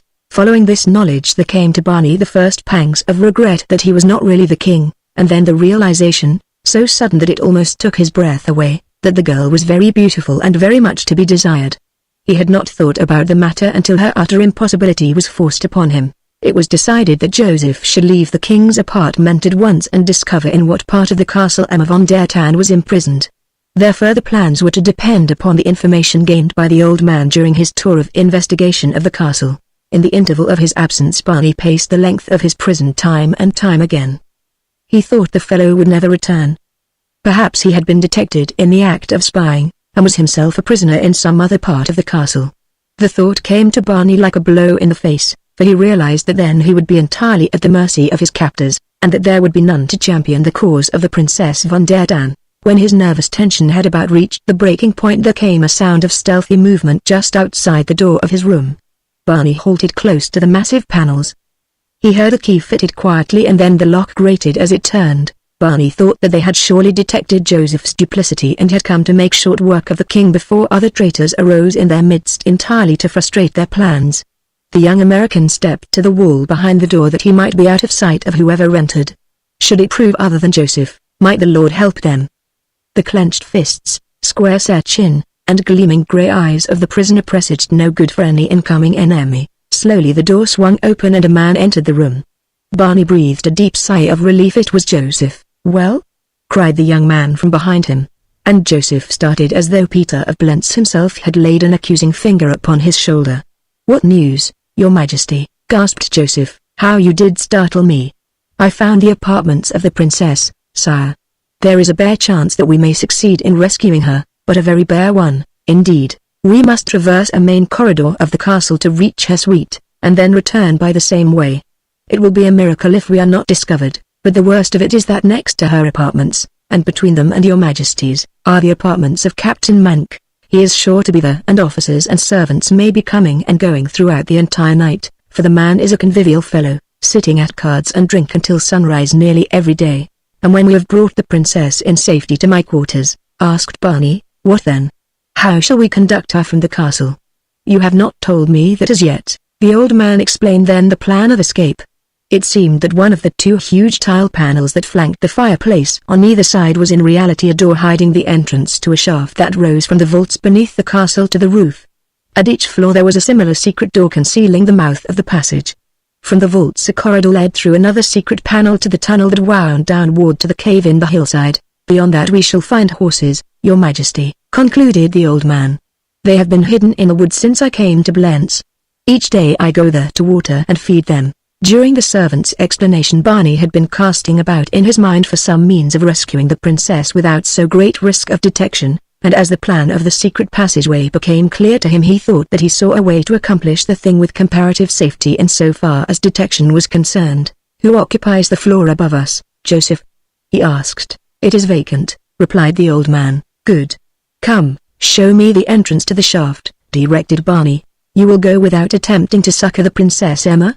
exclaimed the old fellow in ill-concealed chagrin. "Far from it," replied Barney. "Bring your rope and the swords. I think we are going to find the rescuing of the Princess Emma the easiest part of our adventure." The old man shook his head, but went to another room of the suite, from which he presently emerged with a stout rope about 50 feet in length and 2 swords. As he buckled one of the weapons to Barney, his eyes fell upon the American seal ring that encircled the third finger of his left hand. "The royal ring of Luther!" exclaimed Joseph. "Where is it, Your Majesty? What has become of the royal ring of the kings of Luther?" "I'm sure I don't know, Joseph," replied the young man. "Should I be wearing a royal ring?" "The profaning miscreants!" cried Joseph. "They have dared to filch from you the great ring that has been handed down from king to king for 300 years. When did they take it from you?" "I have never seen it, Joseph," replied the young man, "and possibly this fact may assure you where all else has failed that I am no true king of Luther, after all." "Ah, no, Your Majesty," replied the old servitor, "it but makes assurance doubly sure as to your true identity, for the fact that you have not the ring is positive proof that you are king, and that they have sought to hide the fact by removing the insignia of your divine right to rule in Luther." Barney could not but smile at the old fellow's remarkable logic. He saw that nothing short of a miracle would ever convince Joseph that he was not the real monarch, and so, as matters of greater importance were to the fore, he would have allowed the subject to drop had not the man attempted to recall to the impoverished memory of his king a recollection of the historic and venerated relic of the dead monarchs of Luther. "Do you not remember, sir," he asked, "the great ruby that glared, blood-red from its center, and the 4 sets of golden wings that formed the setting? From the blood of Charlemagne was the ruby made, so history tells us, and the setting represented the protecting wings of the power of the kings of Luta spread to the 4 points of the compass. Now your majesty must recall the royal ring, I am sure. Barney only shook his head, much to Joseph's evident sorrow. Never mind the ring, Joseph, said the young man. Bring your rope and lead me to the floor above. The floor above? But, your majesty, we cannot reach the vaults and tunnel by going upward. You forget, Joseph, that we are going to fetch the Princess Emma first. But she is not on the floor above us, sire. She is upon the same floor as we are, insisted the old man, hesitating. Joseph, who do you think I am? Asked Barney. You are the king, my lord, replied the old man. Then do as your king commands, said the American sharply. Joseph turned with dubious mutterings and approached the tiled panel at the left of the fireplace. Here he fumbled about for a moment until his fingers found the hidden catch that held the cunningly devised door in place. An instant later the panel swung inward before his touch, and standing to one side, the old fellow bowed low as he ushered Barney into the Stygian darkness of the space beyond their vision. Joseph halted the young man just within the doorway, cautioning him against the danger of falling into the shaft. Then he closed the panel, and a moment later had found the lantern he had hidden there and lighted it. The rays disclosed to the American the rough masonry of the interior of a narrow, well-built shaft. A rude ladder standing upon a narrow ledge beside him extended upward to lose itself in the shadows above. At its foot the top of another ladder was visible protruding through the opening from the floor beneath. No sooner had Joseph's lantern shown him the way than Barney was ascending the ladder toward the floor above. At the next landing he waited for the old man. Joseph put out the light and placed the lantern where they could easily find it upon their return. Then he cautiously slipped the catch that held the panel in place and slowly opened the door until a narrow line of lesser darkness showed from without. For a moment they stood in silence listening for any sound from the chamber beyond, but as nothing occurred to indicate that the apartment was occupied, the old man opened the portal a trifle further, and finally far enough to permit his body to pass through. Barney followed him. They found themselves in a large, empty chamber, identical in size and shape with that which they had just quitted upon the floor below. From this the two passed into the corridor beyond, and thence to the apartments at the far end of the wing, directly over those occupied by Emma von der Tan. Barney hastened to a window overlooking the moat. By leaning far out he could see the light from the princess's chamber shining upon the sill. He wished that the light was not there, for the window was in plain view of the guard on the lookout upon the barbican. Suddenly he caught the sound of voices from the chamber beneath. For an instant he listened, and then, catching a few words of the dialogue, he turned hurriedly toward his companion. The rope, Joseph. And for God's sake be quick about it. Chapter 5 The Escape. For half an hour the Princess von der Tan succeeded admirably in immersing herself in the periodical, to the exclusion of her unhappy thoughts and the depressing influence of the austere countenance of the Blentz princess hanging upon the wall behind her. But presently she became unaccountably nervous. At the slightest sound from the palace life on the floor below she would start up with a tremor of excitement. Once she heard footsteps in the corridor before her door, but they passed on, and she thought she discerned the click of a latch a short distance further on along the passageway. Again she attempted to gather up the thread of the article she had been reading, but she was unsuccessful. A stealthy scratching brought her round quickly, staring in the direction of the great portrait. The girl would have sworn that she had heard a noise within her chamber. She shuddered at the thought that it might have come from that painted thing upon the wall. What was the matter with her? Was she losing all control of herself to be frightened like a little child by ghostly noises? She tried to return to her reading, but for the life of her she could not keep her eyes off the silent, painted woman who stared and stared and stared in cold, threatening silence upon this ancient enemy of her house. Presently the girl's eyes went wide in horror. She could feel the scalp upon her head contract with fright. Her terror-filled gaze was frozen upon that awful figure that loomed so large and sinister above her, for the thing had moved. She had seen it with her own eyes. There could be no mistake, no hallucination of overwrought nerves about it. The Blentz princess was moving slowly toward her. Like one in a trance the girl rose from her chair, her eyes glued upon the awful apparition that seemed creeping upon her. Slowly she withdrew toward the opposite side of the chamber. As the painting moved more quickly the truth flashed upon her. It was mounted on a door. The crack of the door widened and beyond it the girl saw dimly, eyes fastened upon her. With difficulty she restrained a shriek.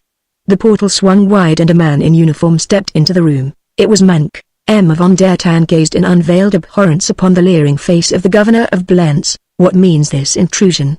cried the girl. "What would you have here, you?" replied Monk. The girl crimsoned. Monk regarded her sneeringly. "You coward!" she cried. "Leave my apartments at once." Not even Peter of Blentz would countenance such abhorrent treatment of a prisoner. "You do not know Peter, my dear," responded Mank. "But you need not fear. You shall be my wife. Peter has promised me a baronetcy for the capture of Leopold, and before I am done I shall be made a prince, of that you may rest assured, so you see I am not so bad a match after all." He crossed over toward her and would have laid a rough hand upon her arm. The girl sprang away from him, running to the opposite side of the library table at which she had been reading. Mank started to pursue her, when she seized a heavy, copper bowl that stood upon the table and hurled it full in his face. The missile struck him a glancing blow, but the edge laid open the flesh of one cheek almost to the jawbone. With a cry of pain and rage, Captain Ernst Mank leapt across the table full upon the young girl. With vicious, murderous fingers he seized upon her fair throat, shaking her as a terrier might shake a rat. Futilely the girl struck at the hate-contorted features so close to hers. "Stop!" she cried. "You are killing me." The fingers released their hold. "No," muttered the man, and dragged the princess roughly across the room. Half a dozen steps he had taken when there came a sudden crash of breaking glass from the window across the chamber. Both turned in astonishment to see the figure of a man leap into the room, carrying the shattered crystal and the casement with him. In one hand was a naked sword. "The king!" cried Emma von der Dann. "The devil!" muttered Mank, as, dropping the girl, he scurried toward the great painting from behind which he had found ingress to the chambers of the princess. Mank was a coward, and he had seen murder in the eyes of the man rushing upon him. With a bound he reached the picture which still stood swung wide into the room. Barney was close behind him, but fear lent wings to the governor of Blentz, so that he was able to dart into the passage behind the picture and slam the door behind him a moment before the infuriated man was upon him. The American clawed at the edge of the massive frame, but all to no avail.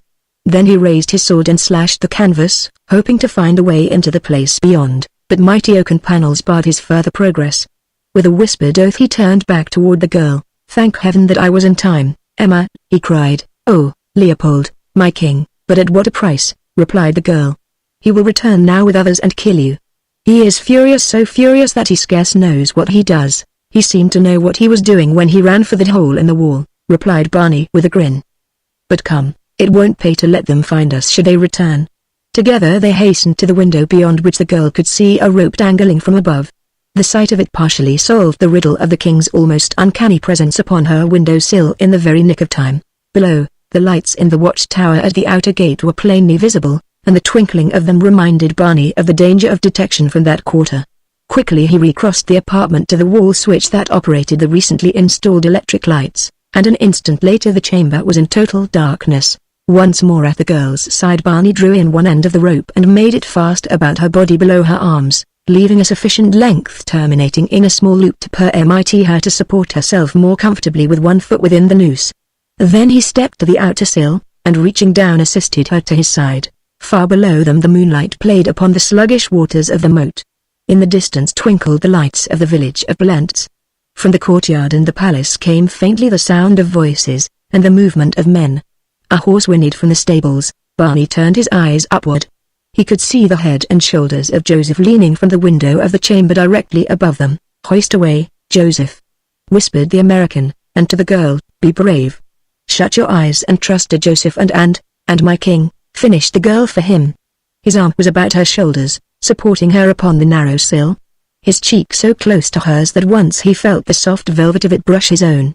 Involuntarily his arm tightened about the supple body. "My princess," he murmured, and as he turned his face toward hers their lips almost touched. Joseph was pulling upon the rope from above. They could feel it tighten beneath the girl's arms. Impulsively Barney Custer drew the sweet lips closer to his own. There was no resistance. "I love you," he whispered. The words were smothered as their lips met. Joseph, above, wondered at the great weight of the Princess Emma von der Dann. "I love you, Leopold, forever," whispered the girl. And then as Joseph's Herculean tugging seemed likely to drag them both from the narrow sill, Barney lifted the girl upward with one hand while he clung to the window frame with the other. The distance to the sill above was short, and a moment later Joseph had grasped the princess's hand and was helping her over the ledge into the room beyond. At the same instant there came a sudden commotion from the interior of the room in the window of which Barney still stood waiting for Joseph to remove the rope from about the princess and lower it for him. Barney heard the heavy feet of men, the clank of arms, and muttered oaths as the searchers stumbled against the furniture. Presently one of them found the switch and instantly the room was flooded with light, which revealed to the American a dozen lieutenant troopers headed by the murderous Mank. Barney looked anxiously aloft. Would Joseph never lower that rope? Within the room the men were searching. He could hear Mank directing them. Only a thin porty ear screened him from their view. It was but a matter of seconds before they would investigate the window through which Mank knew the king had found ingress. Yes. It had come. Look to the window, commanded Mank. He may have gone as he came. Two of the soldiers crossed the room toward the casement. From above Joseph was lowering the rope, but it was too late. The men would be at the window before he could clamber out of their reach. Hoist away. He whispered to Joseph. Quick now, my man, and make your escape with the Princess von der Dan. It is the king's command. Already the soldiers were at the window. At the sound of his voice they tore aside the draperies. At the same instant the pseudo-king turned and leapt out into the blackness of the night. There were exclamations of surprise and rage from the soldiers, a woman's scream. Then from far below came a dull splash as the body of Bernard Custer struck the surface of the moat. Mank, leaning from the window, heard the scream and the splash, and jumped to the conclusion that both the king and the princess had attempted to make their escape in this harebrained way.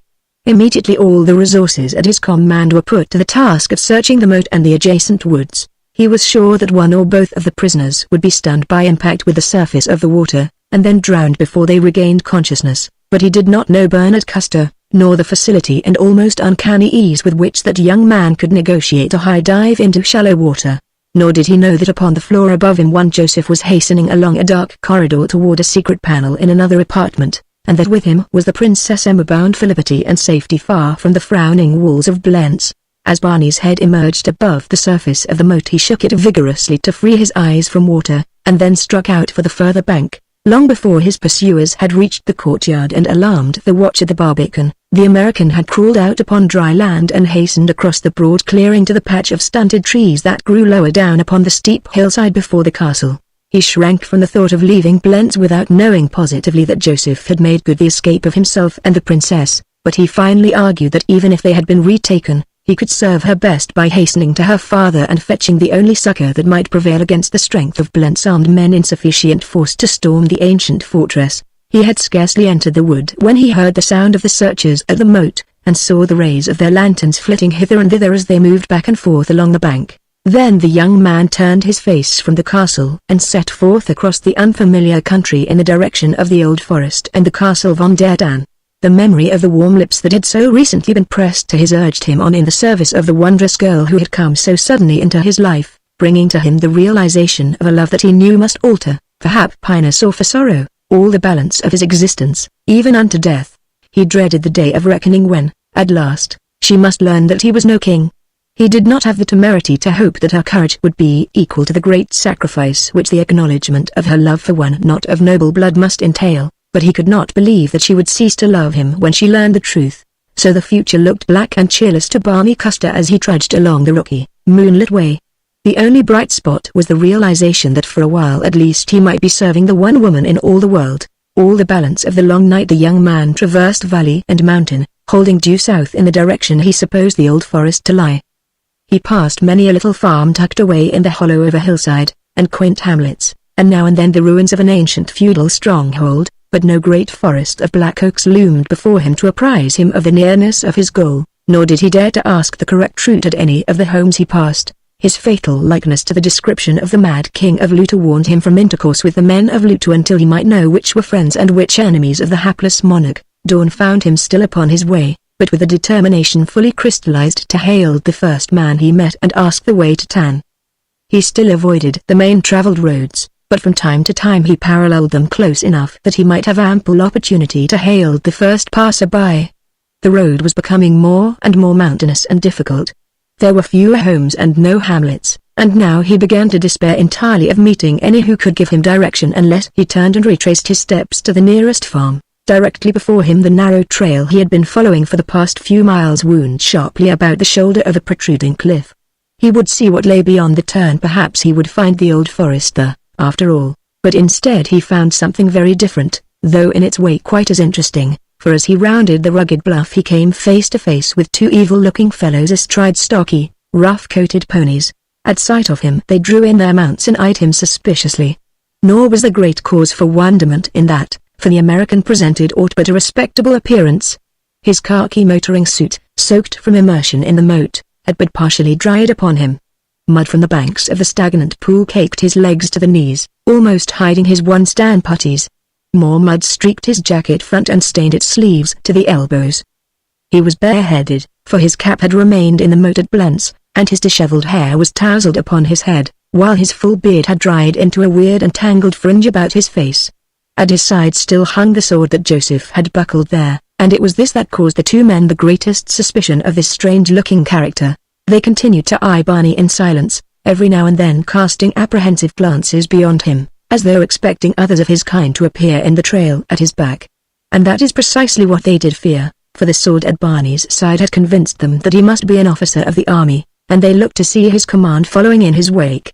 The young man saluted them pleasantly, asking the direction to the old forest. They thought it strange that a soldier of Luther should not know his own way about his native land, and so judged that his question was but a blind to deceive them. "Why do you not ask your own men the way?" parried one of the fellows. "I have no men, I am alone," replied Barney. "I am a stranger in Luther and have lost my way." He who had spoken before pointed to the sword at Barney's side. "Strangers traveling in Luther do not wear swords," he said. "You are an officer. Why should you desire to conceal the fact from two honest farmers? We have done nothing. Let us go our way." Barney looked his astonishment at this reply. "Most certainly, go your way, my friends," he said laughing. "I would not delay you if I could, but before you go please be good enough to tell me how to reach the old forest and the ancient castle of the Prince von der Dan." For a moment the two men whispered together, then the spokesman turned to Barney. "We will lead you upon the right road. Come," and the two turned their horses, one of them starting slowly back up the trail while the other remained waiting for Barney to pass him. The American, suspecting nothing, voiced his thanks, and set out after him who had gone before. As he passed the fellow who waited, the latter moved in behind him, so that Barney walked between the two. Occasionally the rider at his back turned in his saddle to scan the trail behind, as though still fearful that Barney had been lying to them and that he would discover a company of soldiers charging down upon them. The trail became more and more difficult as they advanced, until Barney wondered how the little horses clung to the steep mountainside, where he himself had difficulty in walking without using his hand to keep from falling. Twice the American attempted to break through the taciturnity of his guides, but his advances were met with nothing more than sultry grunts or silence, and presently a suspicion began to obtrude itself among his thoughts that possibly these honest farmers were something more sinister than they represented themselves to be. A malign and threatening atmosphere seemed to surround them. Even the cat-like movement of their silent mounts breathed a sinister secrecy, and now, for the first time, Barney noticed the short, ugly-looking carbines that were slung in boots at their saddle horns. Then, promoted to further investigation, he dropped back beside the man who had been riding behind him, and as he did so he saw beneath the fellow's cloak the butts of two villainous-looking pistols. As Barney dropped back beside him the man turned his mount across the narrow trail, and reining him in motioned Barney ahead. "I have changed my mind," said the American, "about going to the old forest." He had determined that he might as well have the thing out now as later, and discover at once how he stood with these two, and whether or not his suspicions of them were well grounded. The man ahead had halted at the sound of Barney's voice, and swung about in the saddle.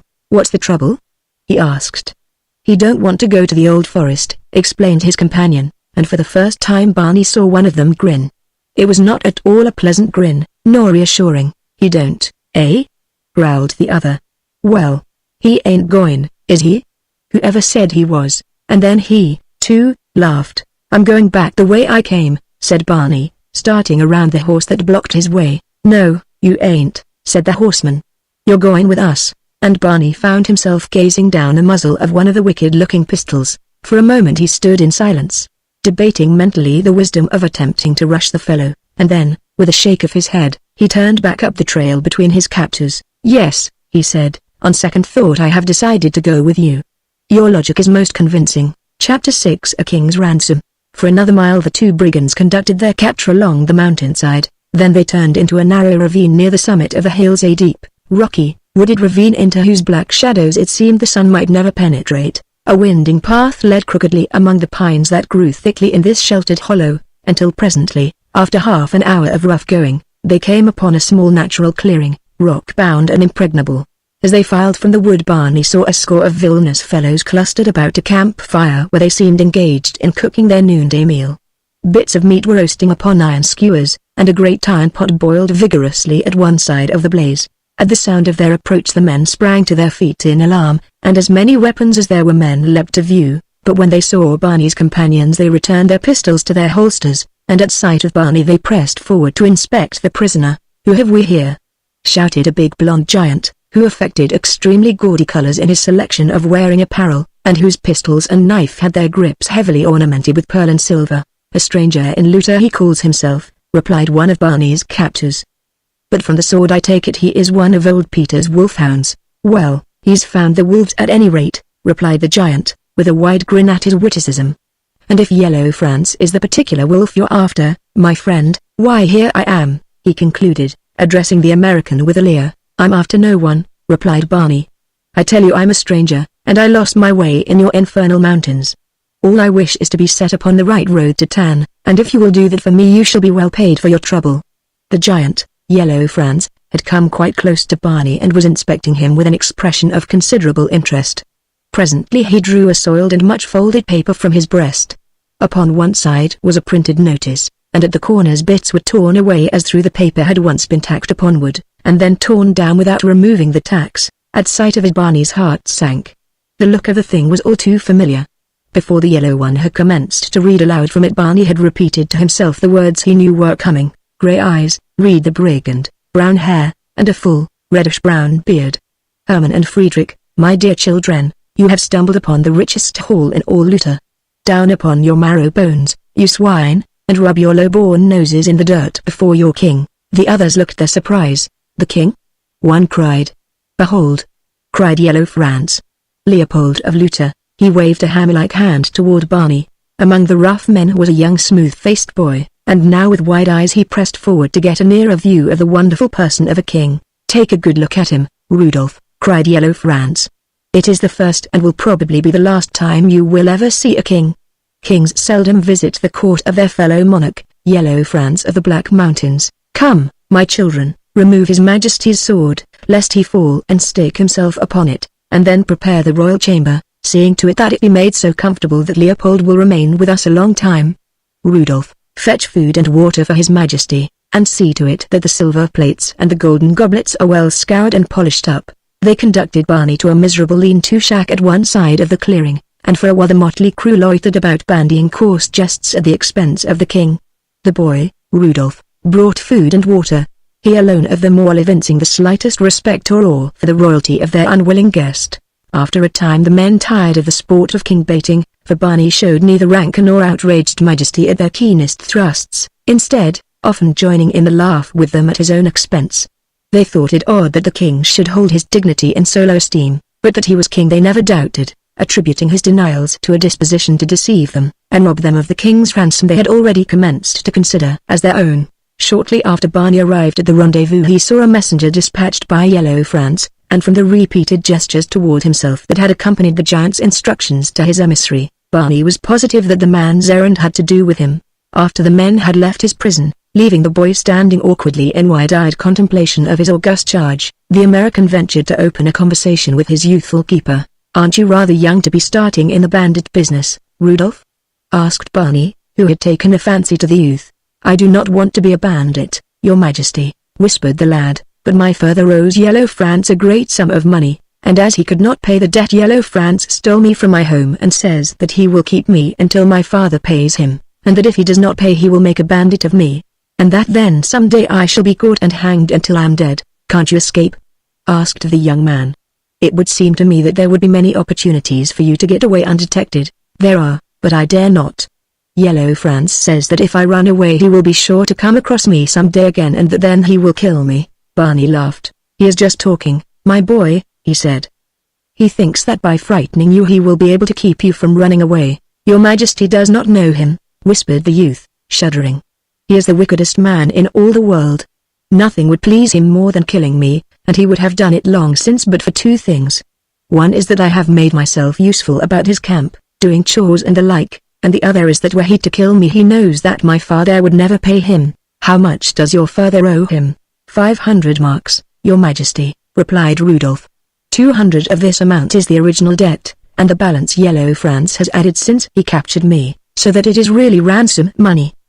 But my father is a poor man, so that it will take a long time before he can accumulate so large a sum. You would really like to go home again, Rudolph? Oh, very much, Your Majesty, if I only dared.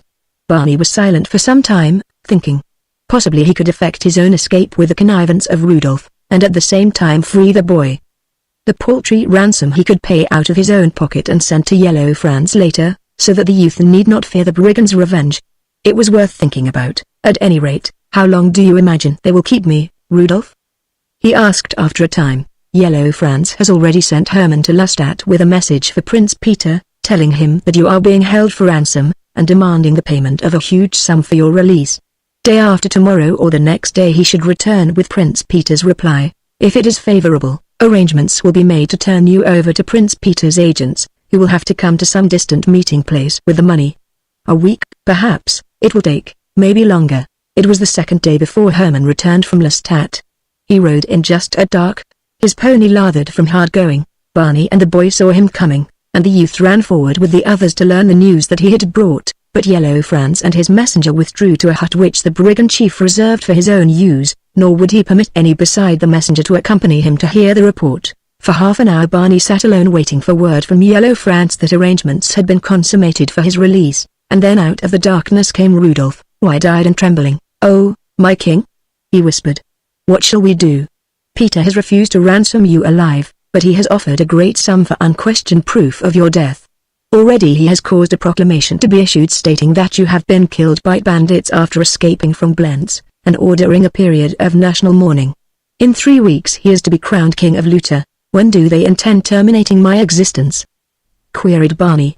There was a smile upon his lips, for even now he could scarce believe that in the 20th century there could be any such medieval plotting against a king's life, and yet, on second thought, had he not ample proof of the lengths to which Peter of Blentz was willing to go to obtain the crown of Luta? "I do not know, Your Majesty," replied Rudolph, "when they will do it. But soon, doubtless, since the sooner it is done the sooner they can collect their pay." Further conversation was interrupted by the sound of footsteps without, and an instant later Yellow Franz entered the squalid apartment and the dim circle of light which flickered feebly from the smoky lantern that hung suspended from the rafters.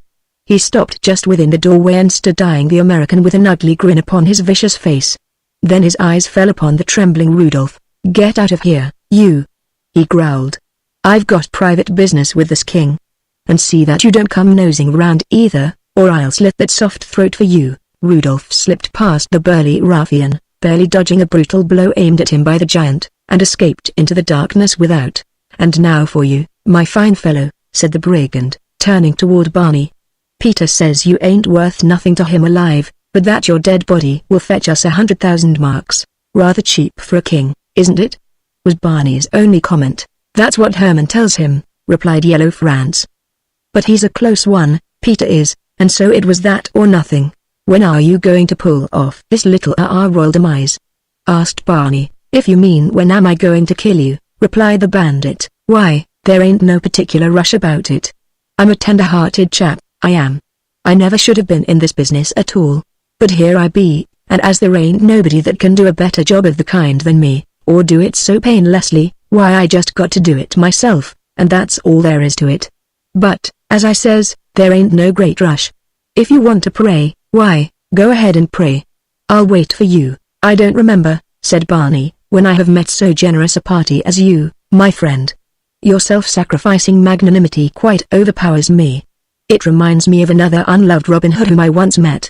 It was in front of Burkitt's coal yard on Ella Street, back in dear old Beatrice, at some unchristian hour of the night. After he had relieved me of $1.40 he remarked, 'I got a good mind to kick your slats in for not having more of to cush on ye. But I'm feeling so good about the last guy I stuck up I'll let ye out off this time.' "I do not know what you are talking about," replied Yellow Franz. "But if you want to pray you'd better hurry up about it." He drew his pistol from its holster on the belt at his hips. Now Barney Custer had no mind to give up the ghost without a struggle, but just how he was to overcome the great beast who confronted him with menacing pistol was, to say the least, not precisely plain. He wished the man would come a little nearer where he might have some chance to close with him before the fellow could fire. To gain time the American assumed a prayerful attitude, but kept one eye on the bandit. Presently Yellow Franz showed indications of impatience. He fingered the trigger of his weapon, and then slowly raised it on a line with Barney's chest. "Hadn't you better come closer?" asked the young man. "You might miss at that distance, or just wound me." Yellow Franz grinned. "I don't miss," he said, and then, "You're certainly a game one. If it wasn't for the 100,000 marks, I'd be hanged if I'd kill you." "The chances are that you will be if you do," said Barney, "so wouldn't you rather take 150,000 marks and let me make my escape?" Yellow Franz looked at the speaker a moment through narrowed lids. "Where would you find anyone willing to pay that amount for a crazy king?" he asked. "I have told you that I am not the king," said Barney. "I'm an American with a father who would gladly pay that amount on my safe delivery to any American consul." Yellow Franz shook his head and tapped his brow significantly. "Even if you was what you are dreaming, it wouldn't pay me," he said. "I'll make it 200,000, said Barney. "No, it's a waste of time talking about it. It's worth more than money to me to know that I'll always have this thing on Peter, and that when he's king he won't dare bother me for fear I'll publish the details of this little deal. Come, you must be through praying by this time. I can't wait around here all night." Again Yellow Franz raised his pistol toward Barney's heart. Before the brigand could pull the trigger, or Barney hurl himself upon his would-be assassin, there was a flash and a loud report from the open window of the shack. With a groan Yellow Franz crumpled to the dirt floor, and simultaneously Barney was upon him and had wrested the pistol from his hand, but the precaution was unnecessary for Yellow Franz would never again press finger to trigger. He was dead even before Barney reached his side. In possession of the weapon, the American turned toward the window from which had come the rescuing shot, and as he did so he saw the boy, Rudolph, clambering over the sill, white-faced and trembling. In his hand was a smoking carbine, and on his brow great beads of cold sweat. "God forgive me," murmured the youth. "I have killed a man." "You have killed a dangerous wild beast, Rudolph," said Barney, "and both God and your fellow man will thank and reward you." "I am glad that I killed him, though," went on the boy, "for he would have killed you, my king, had I not done so. Gladly would I go to the gallows to save my king." "You are a brave lad, Rudolph," said Barney, "and if ever I get out of the pretty pickle I'm in you'll be well rewarded for your loyalty to Leopold of Lutha."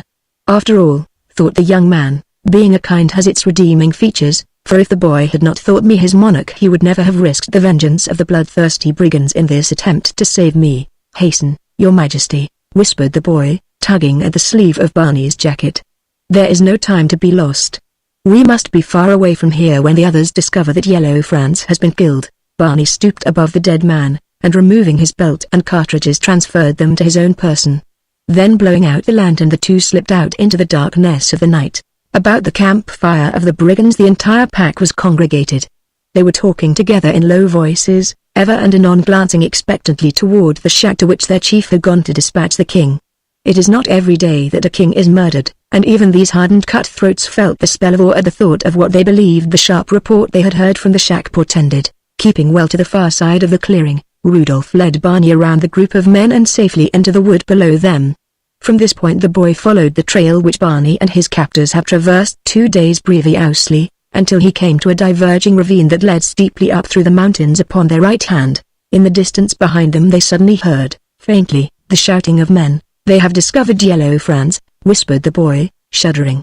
"Then they'll be after us directly," said Barney. "Yes, your majesty," replied Rudolph, "but in the darkness they will not see that we have turned up this ravine, and so they will ride on down the other. I have chosen this way because their horses cannot follow us here, and thus we shall be under no great disadvantage. It may be, however, that we shall have to hide in the mountains for a while, since there will be no place of safety for us between here and Lustat until after the edge of their anger is dulled." And such proved to be the case, for try as they would they found it impossible to reach Lustat without detection by the brigands who patrolled every highway and byway from their rugged mountains to the capital of Lutha. For nearly 3 weeks Barney and the boy hid in caves or dense underbrush by day, and by night sought some avenue which would lead them past the vigilant sentries that patrolled the ways to freedom. Often they were wet by rains, nor were they ever in the warm sunlight for a sufficient length of time to become thoroughly dry and comfortable. Of food they had little, and of the poorest quality. They dared not light a fire for warmth or cooking, and their light was so miserable that, but for the boy's pitiful terror at the thought of being recaptured by the bandits, Barney would long since have made a break for Lustat, depending upon their arms and ammunition to carry them safely through were they discovered by their enemies. Rudolph had contracted a severe cold the first night, and now, it having settled upon his lungs, he had developed a persistent and aggravating cough that caused Barney not a little apprehension. When, after nearly 3 weeks of suffering and privation, it became clear that the boy's lungs were affected, the American decided to take matters into his own hands and attempt to reach Lestat and a good doctor, but before he had an opportunity to put his plan into execution, the entire matter was removed from his jurisdiction. It happened like this: after a particularly fatiguing and uncomfortable night spent in attempting to elude the sentinels who blocked their way from the mountains, daylight found them near a little spring, and here they decided to rest for an hour before resuming their way. The little pool lay not far from a clump of heavy bushes which would offer them excellent shelter, as it was Barney's intention to go into hiding as soon as they had quenched their thirst at the spring. Rudolph was coughing pitifully, his slender frame racked by the convulsion of each new attack. Barney had placed an arm about the boy to support him, for the paroxysms always left him very weak. The young man's heart went out to the poor boy, and pangs of regret filled his mind as he realized that the child's pathetic condition was the direct result of his self-sacrificing attempt to save his king. Barney felt much like a murderer and a thief, and dreaded the time when the boy should be brought to a realization of his mistake. He had come to feel a warm affection for the loyal little lad, who had suffered so uncomplainingly and whose every thought had been for the safety and comfort of his king. Today, thought Barney, I'll take this child through to Lestat even if every ragged brigand in Luta lies between us and the capital. But even as he spoke, a sudden crashing of underbrush behind caused him to wheel about, and there, not 20 paces from them, stood 2 of Yellow France's cutthroats. At sight of Barney and the lad they gave voice to a shout of triumph, and raising their carbines fired point blank at the 2 fugitives. But Barney had been equally as quick with his own weapon, and at the moment that they fired he grasped Rudolph and dragged him backward to a great boulder behind which their bodies might be protected from the fire of their enemies. Both the bullets of the bandits' first volley had been directed at Barney, for it was upon his head that the great price rested. They had missed him by a narrow margin, due, perhaps, to the fact that the mounts of the brigands had been prancing in alarm at the unexpected sight of the 2 strangers at the very moment that their riders attempted to take aim and fire. But now they had ridden back into the brush and dismounted, and after hiding their ponies they came creeping out upon their bellies upon opposite sides of Barney's shelter. The American saw that it would be an easy thing for them to pick him off if he remained where he was, and so with a word to Rudolph he sprang up and the boy with him. Each delivered a quick shot at the bandit nearest him, and then together they broke for the bushes in which the brigands' mounts were hidden. 2 shots answered theirs. Rudolph, who was ahead of Barney, stumbled and threw up his hands. He would have fallen had not the American thrown a strong arm about him. "I'm shot, Your Majesty," murmured the boy, his head dropping against Barney's breast. With the lad grasped close to him, the young man turned at the edge of the brush to meet the charge of the 2 ruffians. The wounding of the youth had delayed them just enough to preclude their making this temporary refuge in safety. As Barney turned, both the men fired simultaneously, and both missed. The American raised his revolver, and with the flash of it the foremost brigand came to a sudden stop. An expression of bewilderment crossed his features. He extended his arms straight before him. The revolver slipped from his grasp, and then like a dying top he pivoted once drunkenly and collapsed upon the turf. At the instant of his fall his companion and the American fired point blank at one another. Barney felt a burning sensation in his shoulder, but it was forgotten for the moment in the relief that came to him as he saw the second rascal sprawl headlong upon his face. Then he turned his attention to the limp little figure that hung across his left arm. Gently Barney laid the boy upon the sward, and fetching water from the pool bathed his face and forced a few drops between the white lips. The cooling draught revived the wounded child, but brought on a paroxysm of coughing. When this had subsided Rudolph raised his eyes to those of the man bending above him. "Thank God, Your Majesty is unharmed," he whispered. "Now I can die in peace." The white lids drooped lower, and with a tired sigh the boy lay quiet. Tears came to the young man's eyes as he let the limp body gently to the ground. "Brave little heart," he murmured, "you gave up your life in the service of your king as truly as though you had not been all mistaken in the object of your veneration, and if it lies within the power of Barney Custer you shall not have died in vain." Chapter 7 The Real Leopold. 2 hours later a horseman pushed his way between tumbled and tangled briars along the bottom of a deep ravine. He was hatless, and his stained and ragged khaki betokened much exposure to the elements and hard and continued usage. At his saddlebow a carbine swung in its boot, and upon either hip was strapped a long revolver. Ammunition in plenty filled the crossbelts that he had looped about his shoulders. Grim and warlike as were his trappings, no less grim was the set of his strong jaw or the glint of his grey eyes, nor did the patch of brown stain that had soaked through the left shoulder of his jacket tend to lessen the martial atmosphere which surrounded him. Fortunate it was for the brigands of the late Yellow France that none of them chanced in the path of Barney Custer that day. For nearly 2 hours the man had ridden downward out of the high hills in search of a dwelling at which he might ask the way to Tann, but as yet he had passed but a single house, and that a long untenanted ruin. He was wondering what had become of all the inhabitants of Luta when his horse came to a sudden halt before an obstacle which entirely blocked the narrow trail at the bottom of the ravine. As the horseman's eyes fell upon the thing they went wide in astonishment, for it was no less than the charred remnants of the once beautiful grey roadster that had brought him into this 20th century land of medieval adventure and intrigue. Barney saw that the machine had been lifted from where it had fallen across the horse of the Princess von der Tann, for the animal's decaying carcass now lay entirely clear of it, but why this should have been done, or by whom, the young man could not imagine. A glance aloft showed him the road far above him, from which he, the horse and the roadster had catapulted, and with the sight of it there flashed to his mind the fair face of the young girl in whose service the thing had happened.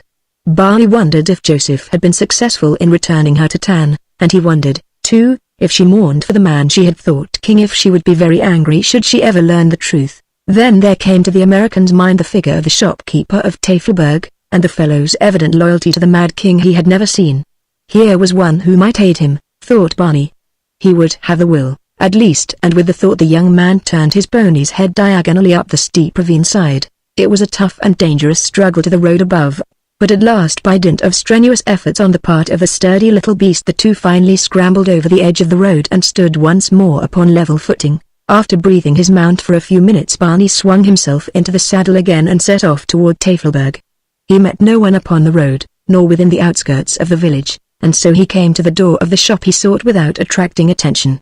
Swinging to the ground he tied the pony to one of the supporting columns of the porch roof and a moment later had stepped within the shop. From a back room the shopkeeper presently emerged, and when he saw who it was that stood before him his eyes went wide in consternation. "In the name of all the saints, your majesty," cried the old fellow, "what has happened? How comes it that you are out of the hospital, and travel-stained as though from a long, hard ride?" "I cannot understand it, sire." "Hospital?" queried the young man. "What do you mean, my good fellow?" "I have been in no hospital. You were there only last evening when I inquired after you of the doctor," insisted the shopkeeper, "nor did any of the yet suspect your true identity. Last evening I was hiding far up in the mountains from Yellow France's band of cutthroats," replied Barney. "Tell me what manner of riddle you are propounding." Then a sudden light of understanding flashed through Barney's mind. "Man!" he exclaimed. "Tell me you have found the true king?" "He is at a hospital in Tafelberg." "Yes, your majesty, I have found the true king, and it is so that he was at the Tafelberg sanatorium last evening. It was beside the remnants of your wrecked automobile that two of the men of Tafelberg found you. One leg was pinioned beneath the machine which was on fire when they discovered you. They brought you to my shop, which is the first on the road into town, and not guessing your true identity they took my word for it that you were an old acquaintance of mine and without more ado turned you over to my care." Barney scratched his head in puzzled bewilderment. He began to doubt if he were in truth himself, or, after all, Leopold of Luta. As no one but himself could, by the wildest stretch of imagination, have been in such a position, he was almost forced to the conclusion that all that had passed since the instant that his car shot over the edge of the road into the ravine had been but the hallucinations of a fever-excited brain, and that for the past 3 weeks he had been lying in a hospital cot instead of experiencing the strange and inexplicable adventures that he had believed to have befallen him. But yet the more he thought of it the more ridiculous such a conclusion appeared, for it did not in the least explain the pony tethered without, which he plainly could see from where he stood within the shop, nor did it satisfactorily account for the blotch of blood upon his shoulder from a wound so fresh that the stain still was damp, nor for the sword which Joseph had buckled about his waist within Blentz's forbidding walls, nor for the arms and ammunition he had taken from the dead brigands, all of which he had before him as tangible evidence of the rationality of the past few weeks. "My friend," said Barney at last, "I cannot wonder that you have mistaken me for the king, since all those I have met with in Luta have leapt to the same error, though not one among them made the slightest pretense of ever having seen his majesty." A ridiculous beard started the trouble, and later a series of happenings, no one of which was particularly remarkable in itself, aggravated it, until but a moment since I myself was almost upon the point of believing that I am the king. But, my dear Herr Kramer, I am not the king, and when you have accompanied me to the hospital and seen that your patient still is there, you may be willing to admit that there is some justification for doubt as to my royalty." The old man shook his head. "I am not so sure of that," he said, "for he who lies at the hospital, providing you are not he, or he you, maintains as sturdily as do you that he is not Leopold. If one of you, whichever be king providing that you are not one and the same, and that I be not the only maniac in the sad muddle, if one of you would but trust my loyalty and love for the true king and admit your identity, then I might be of some real service to that one of you who is really Leopold. Herrgott. My words are as mixed as my poor brain. If you will listen to me, Herr Kramer, said Barney, and believe what I tell you, I shall be able to unscramble your ideas in so far as they pertain to me and my identity. As to the man you say was found beneath my car, and who now lies in the sanatorium of Tafelberg, I cannot say until I have seen and talked with him. He may be the king and he may not, but if he insists that he is not, I shall be the last to wish a kingship upon him. I know from sad experience the hardships and burdens that the thing entails. Then Barney narrated carefully and in detail the principal events of his life, from his birth in Beatrice to his coming to Luta upon pleasure.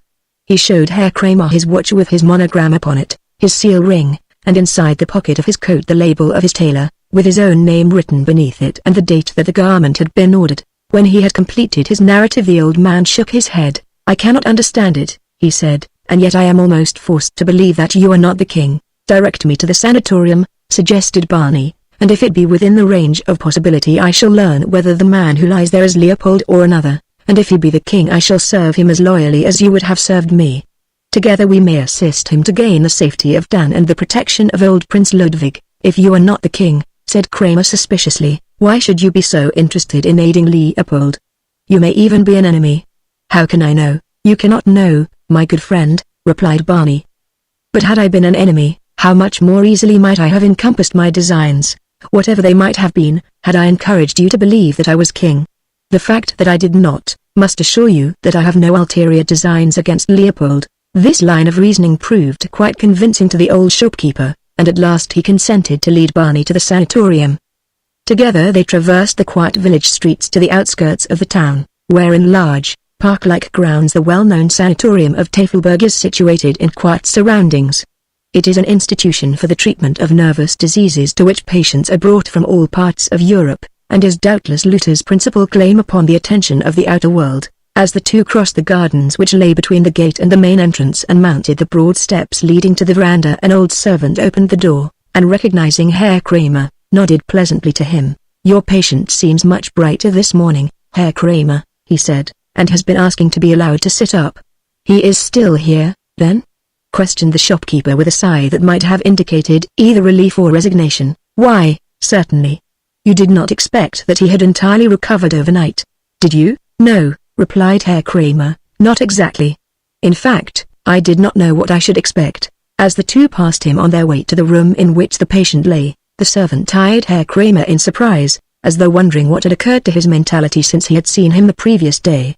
He paid no attention to Barney other than to bow to him as he passed, but there was another who did, an attendant standing in the hallway through which the two men walked toward the private room where one of them expected to find the real Mad King of Luta. He was a dark-visaged fellow, sallow and small-eyed, and as his glance rested upon the features of the American a puzzled expression crossed his face. He let his gaze follow the two as they moved on up the corridor until they turned in at the door of the room they sought, then he followed them, entering an apartment next to that in which Herr Kramer's patient lay. As Barney and the shopkeeper entered the small, whitewashed room, the former saw upon the narrow iron cot the figure of a man of about his own height. The face that turned toward them as they entered was covered by a full, reddish-brown beard, and the eyes that looked up at them in troubled surprise were grey. Beyond these Barney could see no likenesses to himself, yet they were sufficient, he realized, to have deceived any who might have compared one solely to the printed description of the other. At the doorway Kramer halted, motioning Barney within. It will be better if you talk with him alone, he said. I am sure that before both of us he will admit nothing. Barney nodded, and the shopkeeper of Tafelberg withdrew and closed the door behind him. The American approached the bedside with a cheery good morning. The man returned the salutation with a slight inclination of his head. There was a questioning look in his eyes, but dominating that was a pitiful, hunted expression that touched the American's heart. The man's left hand lay upon the coverlet. Barney glanced at the third finger. About it was a plain gold band. There was no royal ring of the kings of Luta in evidence, yet that was no indication that the man was not Leopold, for were he the king and desirous of concealing his identity, his first act would be to remove every symbol of his kingship. Barney took the hand in his. They tell me that you are well on the road to recovery, he said. I am very glad that it is so. Who are you? asked the man. "I'm Bernard Custer, an American. You were found beneath my car at the bottom of a ravine. I feel that I owe you full reparation for the injuries you received, though it is beyond me how you happened to be found under the machine. Unless I am truly mad, I was the only occupant of the roadster when it plunged over the embankment. It is very simple," replied the man upon the cot. "I chanced to be at the bottom of the ravine at the time and the car fell upon me." "What were you doing at the bottom of the ravine?" asked Barney quite suddenly, after the manner of one who administers a third degree. The man started and flushed with suspicion. "That is my own affair," he said. He tried to disengage his hand from Barney's, and as he did so the American felt something within the fingers of the other.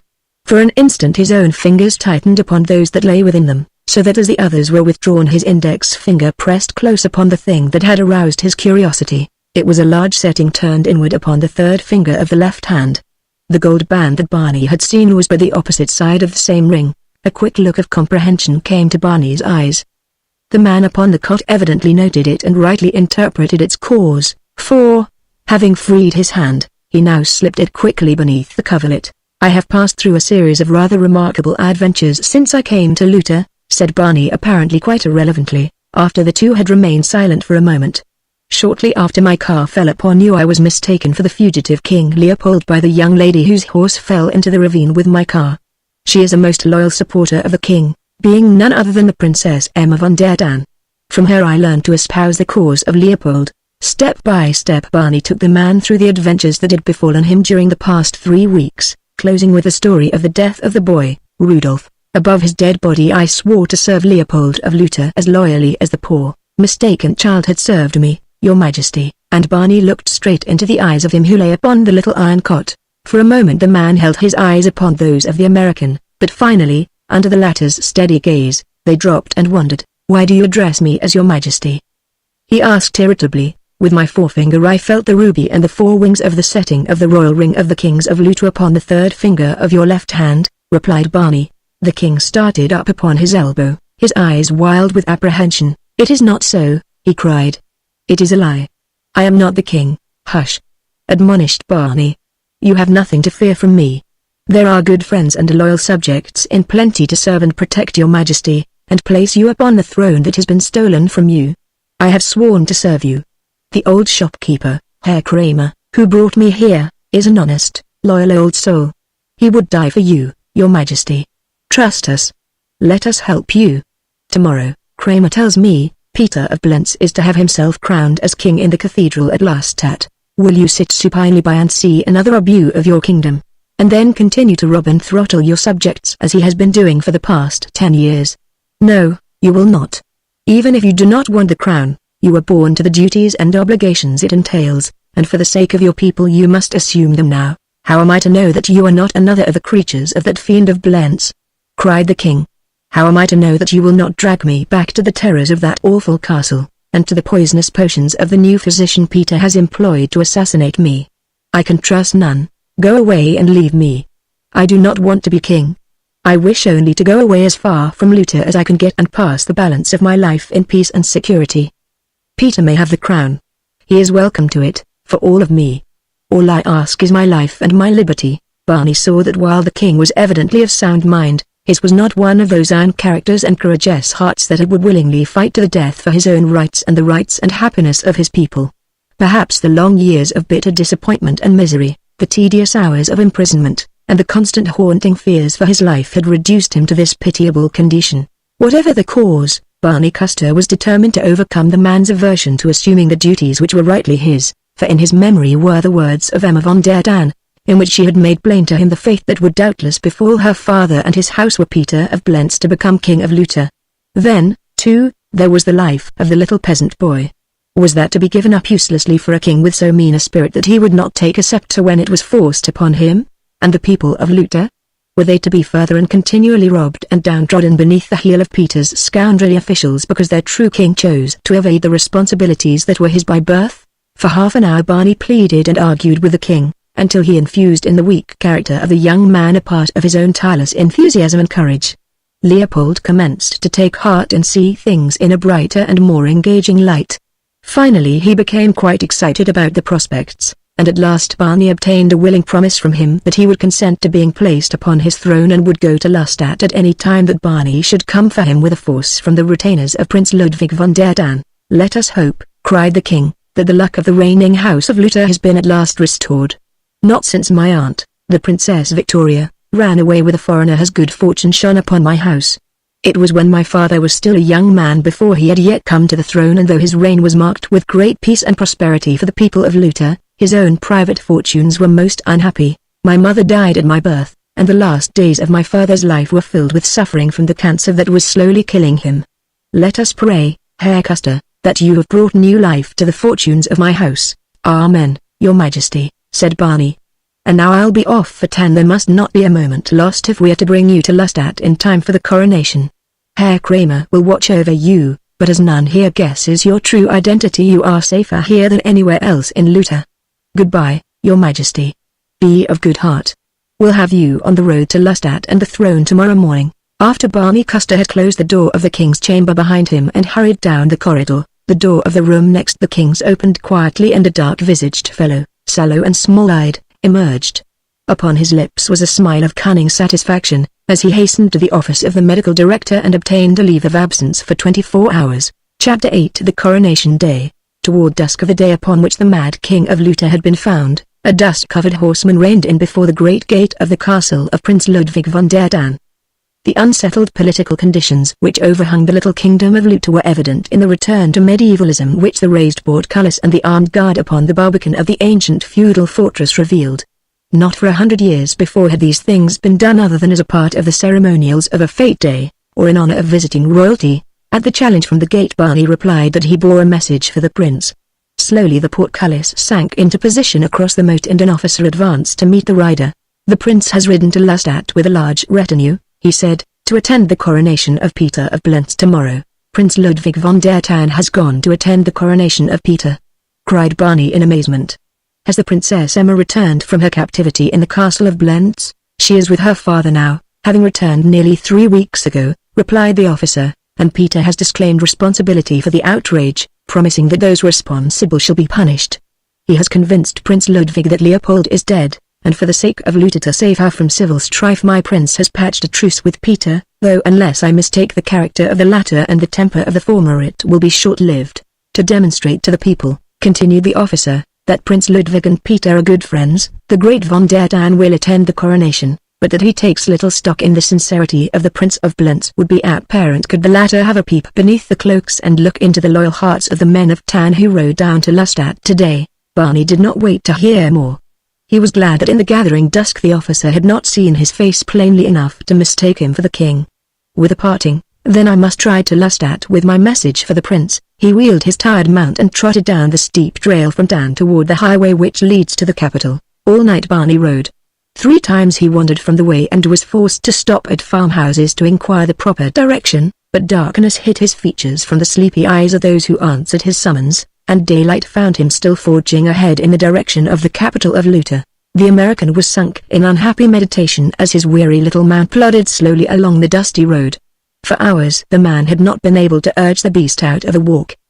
The loss of time consequent upon his having followed wrong roads during the night and the exhaustion of the pony which retarded his speed to what seemed little better than a snail's pace seemed to assure the failure of his mission, for at best he could not reach Lustrat before noon. There was no possibility of bringing Leopold to his capital in time for the coronation, and but a bare possibility that Prince Ludwig would accept the word of an entire stranger that Leopold lived, for the acknowledgement of such a condition by the old prince could result in nothing less than an immediate resort to arms by the two factions.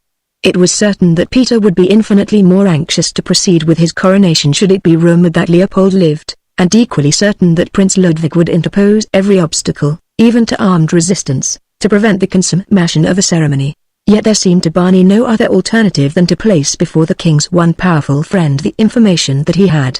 It would then rest with Ludwig to do what he thought advisable. An hour from Lustrat the road wound through a dense forest, whose pleasant shade was a grateful relief to both horse and rider from the hot sun beneath which they had been journeying the greater part of the morning.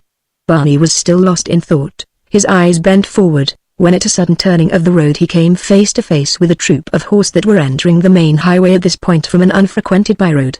At sight of them the American instinctively wheeled his mount in an effort to escape, but at a command from an officer a half-dozen troopers spurred after him, their fresh horses soon overtaking his jaded pony. For a moment Barney contemplated resistance, for these were troopers of the Royal Horse, the body which was now Peter's most effective personal tool, but even as his hand slipped to the butt of one of the revolvers at his hip, the young man saw the foolish futility of such a course, and with a shrug and a smile he drew rein and turned to face the advancing soldiers. As he did so the officer rode up, and at sight of Barney's face gave an exclamation of astonishment.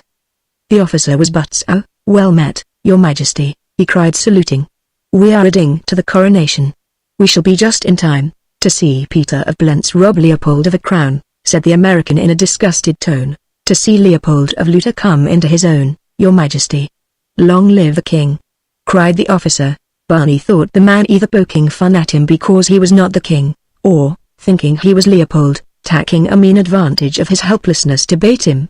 Yet this last suspicion seemed unfair to Butts-ow, who at Blentz had given ample evidence that he was a gentleman, and a far different caliber from Menck and the others who served Peter. If he could but convince the man that he was no king and thus gain his liberty long enough to reach Prince Ludwig's ear, his mission would have been served in so far as it lay in his power to serve it. For some minutes Barney expended his best eloquence and logic upon the cavalry officer in an effort to convince him that he was not Leopold. The king had given the American his great ring to safeguard for him until it should be less dangerous for Leopold to wear it, and for fear that at the last moment someone within the sanatorium might recognize it and bear word to Peter of the king's whereabouts. Barney had worn it turned in upon the third finger of his left hand, and now he slipped it surreptitiously into his breeches pocket lest Butts-ow should see it and by it be convinced that Barney was indeed Leopold. "Never mind who you are," cried Butts-ow, thinking to humor the king's strange obsession. "You look enough like Leopold to be his twin, and you must help us save Lutter from Peter of Blentz." The American showed in his expression the surprise he felt at these words from an officer of the Prince Regent. "You wonder at my change of heart?" asked Butts-ow. "How can I do otherwise? I cannot blame you," said the officer. "Yet I think that when you know the truth you will see that I have done only that which I believed to be the duty of a patriotic officer and a true gentleman." They had rejoined the troop by this time, and the entire company was once more headed toward Lustadt. Butts-ow had commanded one of the troopers to exchange horses with Barney, bringing the jaded animal into the city slowly, and now freshly mounted the American was making better time toward his destination. His spirits rose, and as they galloped along the highway, he listened with renewed interest to the story which Lieutenant Butts-ow narrated in detail. It seemed that Butts-ow had been absent from Lutter for a number of years as military attaché to the Luthanian legation at a foreign court. He had known nothing of the true condition at home until his return, when he saw such scoundrels as Koblich, Menck, and Stein high in the favor of the Prince Regent. For some time before the events that had transpired after he had brought Barney and the Princess Emma to Blentz he had commenced to have his doubts as to the true patriotism of Peter of Blentz, and when he had learned through the unguarded words of Schnau that there was a real foundation for the rumor that the regent had plotted the assassination of the king his suspicions had crystallized into knowledge, and he had sworn to serve his king before all others were he sane or mad. From this loyalty he could not be shaken. "And what do you intend doing now?" asked Barney. "I intend placing you upon the throne of your ancestors, sire," replied Butts-ow, "nor will Peter of Blentz dare the wrath of the people by attempting to interpose any obstacle. When he sees Leopold of Lutter ride into the capital of his kingdom at the head of even so small a force as ours he will know that the end of his own power is at hand, for he is not such a fool that he does not perfectly realize that he is the most cordially hated man in all Lutter, and that only those attend upon him who hope to profit through his success or who fear his evil nature." "If Peter is crowned today," asked Barney, "will it prevent Leopold regaining his throne?" "It is difficult to say," replied Butts-ow, "but the chances are that the throne would be lost to him forever. To regain it he would have to plunge Lutter into a bitter civil war, for once Peter is proclaimed king he will have the law upon his side, and with the resources of the state behind him, the treasury and the army, he will feel in no mood to relinquish the scepter without a struggle.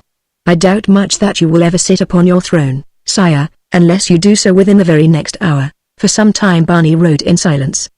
He saw that only by a master stroke could the crown be saved for the true king. Was it worth it? The man was happier without a crown. Barney had come to believe that no man lived who could be happy in possession of one. Then there came before his mind's eye the delicate, patrician face of Emma von der Dann. Would Peter of Blentz be true to his new promises to the house of von der Dann? Barney doubted it. He recalled all that it might mean of danger and suffering to the girl whose kisses he still felt upon his lips as though it had been but now that hers had placed them there. He recalled the limp little body of the boy, Rudolph, and the Spartan loyalty with which the little fellow had given his life in the service of the man he had thought king. The pitiful figure of the fear-haunted man upon the iron cot at Tafelberg rose before him and cried for vengeance. To this man was the woman he loved betrothed. He knew that he might never wed the Princess Emma. Even were she not promised to another, the iron shackles of convention and age-old customs must forever separate her from an untitled American. But if he couldn't have her, he still could serve her, for her sake, he muttered. "Did your Majesty speak?" asked Butzow. "Yes, Lieutenant. We urge greater haste, for if we are to be crowned today we have no time to lose." Butzow smiled a relieved smile. The king had at last regained his senses. Within the ancient cathedral at Lustadt a great and gorgeously attired assemblage had congregated. All the nobles of Luther were gathered there with their wives, their children, and their retainers. There were the new nobility of the lowlands, many whose patents dated but since the regency of Peter, and there were the proud nobility of the highlands, the old nobility of which Prince Ludwig von der Dann was the chief. It was noticeable that though a truce had been made between Ludwig and Peter, yet the former chancellor of the kingdom did not stand upon the chancel with the other dignitaries of the state and court. Few there were who knew that he had been invited to occupy a place of honor there, and had replied that he would take no active part in the making of any king in Luther whose veins did not pulse to the flow of the blood of the house in whose service he had grown grey. Close packed were the retainers of the old prince, so that their great number was scarcely noticeable, though quite so was the fact that they kept their cloaks on, presenting a somber appearance in the midst of all the glitter of gold and gleam of jewels that surrounded the may grim, business-like appearance that cast a chill upon Peter of Blentz as his eyes scanned the multitude of faces below him. He would have shown his indignation at this seeming affront had he dared, but until the crown was safely upon his head and the royal scepter in his hand, Peter had no mind to do aught that might jeopardize the attainment of the power he had sought for the past 10 years. The solemn ceremony was all but completed. The Bishop of Lustadt had received the great golden crown from the purple cushion upon which it had been borne at the head of the procession which accompanied Peter up the broad centre aisle of the cathedral. He had raised it above the head of the Prince Regent, and was repeating the solemn words which precede the placing of the golden circlet upon the man's brow. In another moment Peter of Blentz would be proclaimed the King of Luther. By her father's side stood Emma von der Dann. Upon her haughty, high-bred face there was no sign of the emotions which ran riot within her fair bosom. In the act that she was witnessing she saw the eventual ruin of her father's house. That Peter would long want for an excuse to break and humble his ancient enemy she did not believe, but this was not the only cause for the sorrow that overwhelmed her. Her most poignant grief, like that of her father, was for the dead king, Leopold, but to the sorrow of the loyal subject was added the grief of the loving woman, bereft. Close to her heart she hugged the memory of the brief hours spent with the man whom she had been taught since childhood to look upon as her future husband, but for whom the all-consuming fires of love had only been found to life within her since that moment, now 3 weeks gone, that he had crushed her to his breast to cover her lips with kisses for the short moment ere he sacrificed his life to save her from a fate worse than death. Before her stood the nemesis of her dead king. The last act of the hideous crime against the man she had loved was nearing its close. As the crown, poised over the head of Peter of Blentz, sank slowly downward, the girl felt that she could scarce restrain her desire to shriek aloud a protest against the wicked act, the crowning of a murderer king of her beloved Luther. A glance at the old man at her side showed her the stern, commanding features of her sire molded in an expression of haughty dignity. Only the slight movement of the muscles of the strong jaw revealed the tensity of the hidden emotions of the stern old warrior. He was meeting disappointment and defeat as a von der Dann should brave to the end. The crown had all but touched the head of Peter of Blentz when a sudden commotion at the back of the cathedral caused the bishop to look up in ill-concealed annoyance. At the sight that met his eyes his hands halted in mid-air. The great audience turned as one toward the doors at the end of the long central aisle. There, through the wide-swung portals, they saw mounted men forcing their way into the cathedral. The great horses shouldered aside the foot soldiers that attempted to bar their way, and 20 troopers of the royal horse thundered to the very foot of the chancel steps. At their head rode Lieutenant Butzow and a tall young man in soiled and tattered khaki, whose grey eyes and full reddish-brown beard brought an exclamation from Captain Mank, who commanded the guard about Peter of Blentz. "Mein Gott, the king!" cried Mank, and at the words Peter went white. In open-mouthed astonishment the spectators saw the hurrying troopers and heard Butzow's "The king! The king! Make way for Leopold, King of Luther!" And a girl saw, and as she saw her heart leapt to her mouth. Her small hand gripped the sleeve of her father's coat. "The king, father," she cried. "It is the king, old von der Dann," the light of a new hope firing his eyes. threw aside his cloak and leapt to the chancel steps beside Butzow and the others who were mounting them.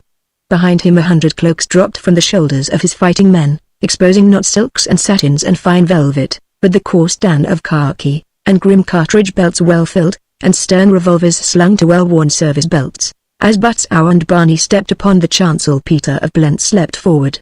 "What mad treason is this?" he fairly screamed.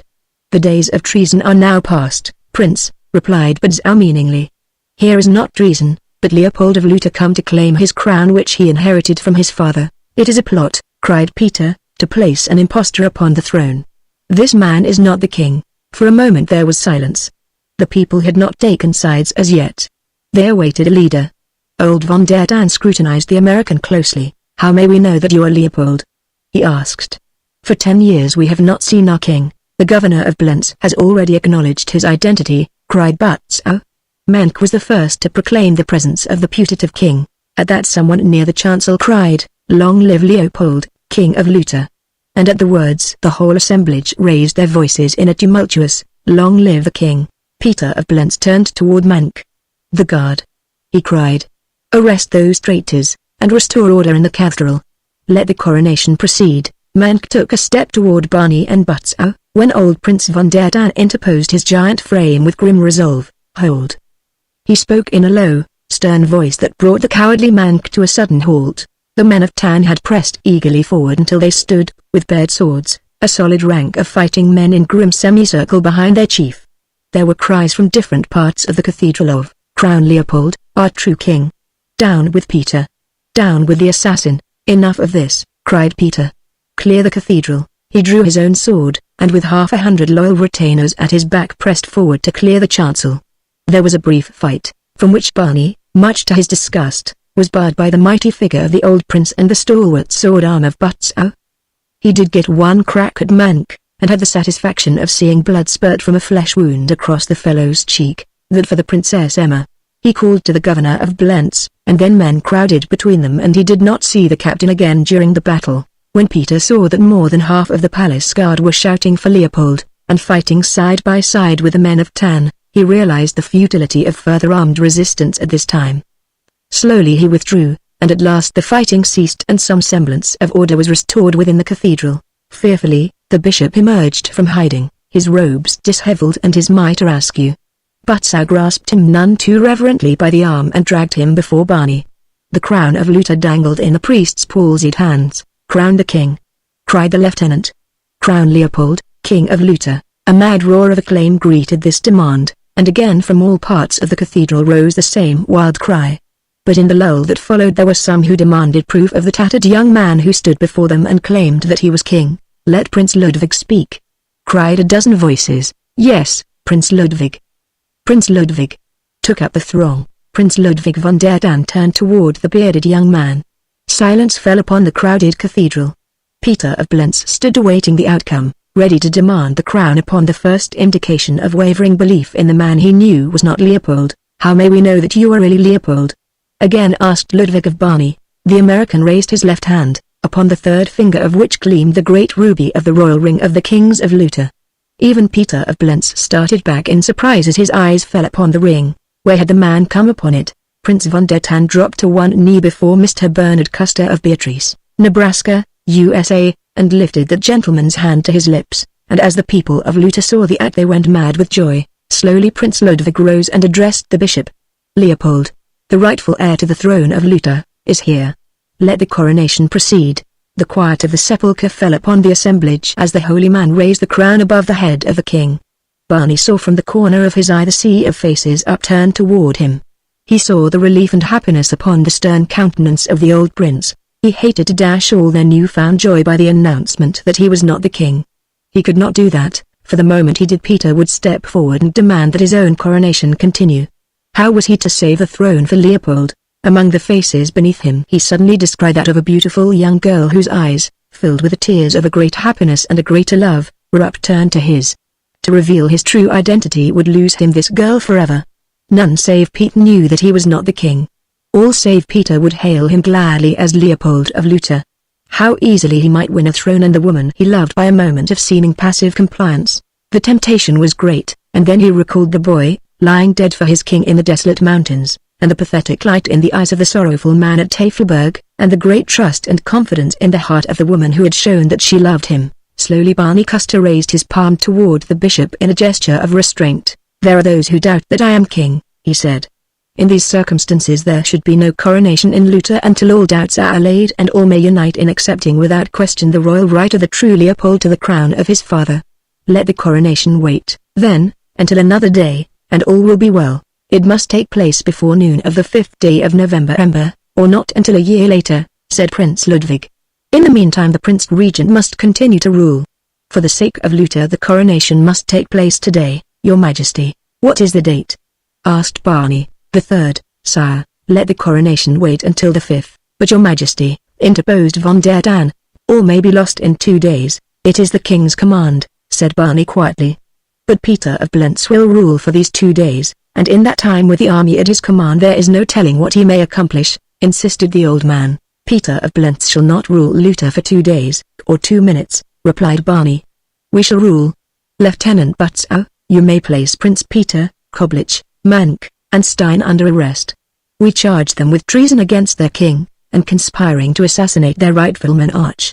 Butzow smiled as he turned with his troopers at his back to execute this most welcome of commissions, but in a moment he was again at Barney's side. "They have fled, Your Majesty," he said. "Shall I ride to Blentz after them?" "Let them go," replied the American, and then, with his retinue about him the new king of Luther passed down the broad aisle of the Cathedral of Lustadt and took his way to the royal palace between ranks of saluting soldiery backed by cheering thousands. Chapter 9 The King's Guests. Once within the palace Barney sought the seclusion of a small room off the audience chamber. Here he summoned Butzow. "Lieutenant," said the American, "for the sake of a woman, a dead child and an unhappy king I have become dictator of Luther for 48 hours, but at noon upon the 5th this farce must cease. Then we must place the true Leopold upon the throne, or a new dictator must replace me. In vain I have tried to convince you that I am not the king, and today in the cathedral so great was the temptation to take advantage of the odd train of circumstances that had placed a crown within my reach that I all but surrendered to it, not for the crown of gold, but for an infinitely more sacred diadem which belongs to him to whom by right of birth and lineage belongs the crown of Luther. I do not ask you to understand, it is not necessary, but this you must know and believe, that I am not Leopold, and that the true Leopold lies in hiding in the sanatorium at Tafelberg, from which you and I, Butzow, must fetch him to Lustadt before noon on the 5th. "But, sire," commenced Butzow, when Barney raised his hand. "Enough of that, Butzow," he cried almost irritably. "I am sick of being sired and majestied. My name is Custer. Call me that when others are not present. Believe what you will, but ride with me in secrecy to Tafelberg tonight, and together we shall bring back Leopold of Luther. Then we may call Prince Ludwig into our confidence, and none need ever know of the substitution. I doubt if many had a sufficiently close view of me today to realize the trick that I have played upon them, and if they note a difference they will attribute it to the change in apparel, for we shall see to it that the king is fittingly garbed before we exhibit him to his subjects, while hereafter I shall continue in khaki, which becomes me better than ermine." Butzow shook his head. "King or dictator," he said, "it is all the same, and I must obey whatever commands you see fit to give, and so I will ride to Tafelberg tonight, though what we shall find there I cannot imagine, unless there are 2 Leopolds of Luther. But shall we also find another royal ring upon the finger of this other king?" Barney smiled. "You're a typical hard-headed Dutchman, Butzow," he said. The lieutenant drew himself up haughtily. "I am not a Dutchman, Your Majesty. I am a Lutanian," Barney laughed. "Whatever else you may be, Butzow, you're a brig," he said, laying his hand upon the other's arm. Butzow looked at him narrowly. "From your speech," he said, "and the occasional Americanisms into which you fall I might believe that you were other than the king but for the ring." "It is my commission from the king," replied Barney. "Leopold placed it upon my finger in token of his royal authority to act in his behalf. Tonight, then Butzow, you and I shall ride to Tafelberg. Have 3 good horses. We must lead one for the king." Butzow saluted and left the apartment. For an hour or two the American was busy with tailors whom he had ordered sent to the palace to measure him for the numerous garments of a royal wardrobe, for he knew the king to be near enough his own size that he might easily wear clothes that had been fitted to Barney, and it was part of his plan to have everything in readiness for the substitution which was to take place the morning of the coronation. Then there were foreign dignitaries, and the heads of numerous domestic and civic delegations to be given audience.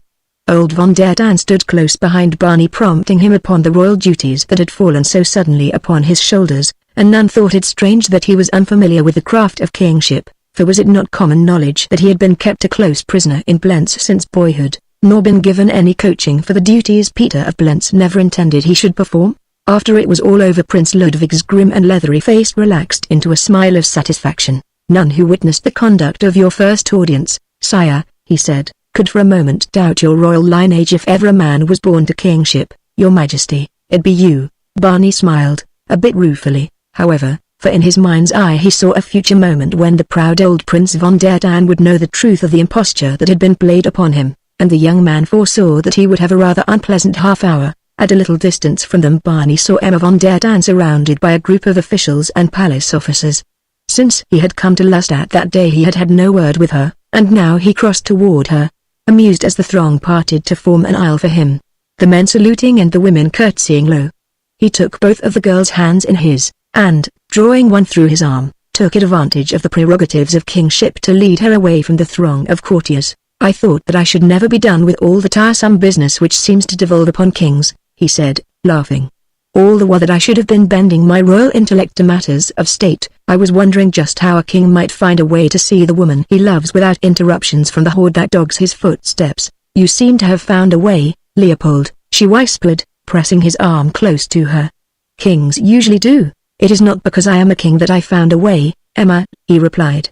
"It is because I am an American." She looked up at him with an expression of pleading in her eyes. "Why do you persist?" she cried. "You have come into your own, and there is no longer aught to fear from Peter or any other. To me at least, it is most unkind still to deny your identity." "I wonder," said Barney, "if your love could withstand the knowledge that I am not the king." "It is the men I love, Leopold," the girl replied. "You think so now," he said, "but wait until the test comes, and when it does, remember that I have always done my best to undeceive you. I know that you are not for such as I, my princess, and when I have returned your true king to you all that I shall ask is that you be happy with him." "I shall always be happy with my king," she whispered, and the look that she gave him made Barney Custer curse the fate that had failed to make him a king by birth. An hour later darkness had fallen upon the little city of Lustadt, and from a small gateway in the rear of the palace grounds 2 horsemen rode out into the ill-paved street and turned their mounts' heads toward the north. At the side of one trotted a led horse. As they passed beneath the glare of an arc light before a cafe at the side of the public square, a diner sitting at a table upon the walk spied the tall figure and the bearded face of him who rode a few feet in advance of his companion. Leaping to his feet the man waved his napkin above his head. "Long live the king!" he cried. "God save Leopold of Lutter!" And amid the din of cheering that followed, Barney Custer of Beatrice and Lieutenant Butzau of the Royal Horse rode out into the night upon the road to Tafelberg. When Peter of Blentz had escaped from the cathedral he had hastily mounted with a handful of his followers and hurried out of Lustadt along the road toward his formidable fortress at Blentz. Halfway upon the journey he had met a dusty and travel-stained horseman hastening toward the capital city that Peter and his lieutenants had just left. At sight of the Prince Regent the fellow reined in and saluted. "May I have a word in private with your highness?" he asked. "I have news of the greatest importance for your ears alone." Peter drew to one side with the man. "Well," he asked, "and what news have you for Peter of Blentz?" The man leaned from his horse close to Peter's ear. "The king is in Tafelberg, your highness," he said. "The king is dead," snapped Peter. "There is an impostor in the palace at Lustadt. But the real Leopold of Lutter was slain by Yellow France's band of brigands weeks ago." "I heard the man at Tafelberg tell another that he was the king," insisted the fellow. "Through the keyhole of his room I saw him take a great ring from his finger, a ring with a mighty ruby set in its center, and give it to the other. Both were bearded men with grey eyes. Either might have passed for the king by the description upon the placards that have covered Lutter for the past month. At first he denied his identity, but when the other had convinced him that he sought only the king's welfare he at last admitted that he was Leopold." "Where is he now?" cried Peter. "He is still in the sanatorium at Tafelberg. In room 27. The other promised to return for him and take him to Lustadt, but when I left Tafelberg he had not yet done so, and if you hasten you may reach there before they take him away, and if there be any reward for my loyalty to you, Prince, my name is Ferret.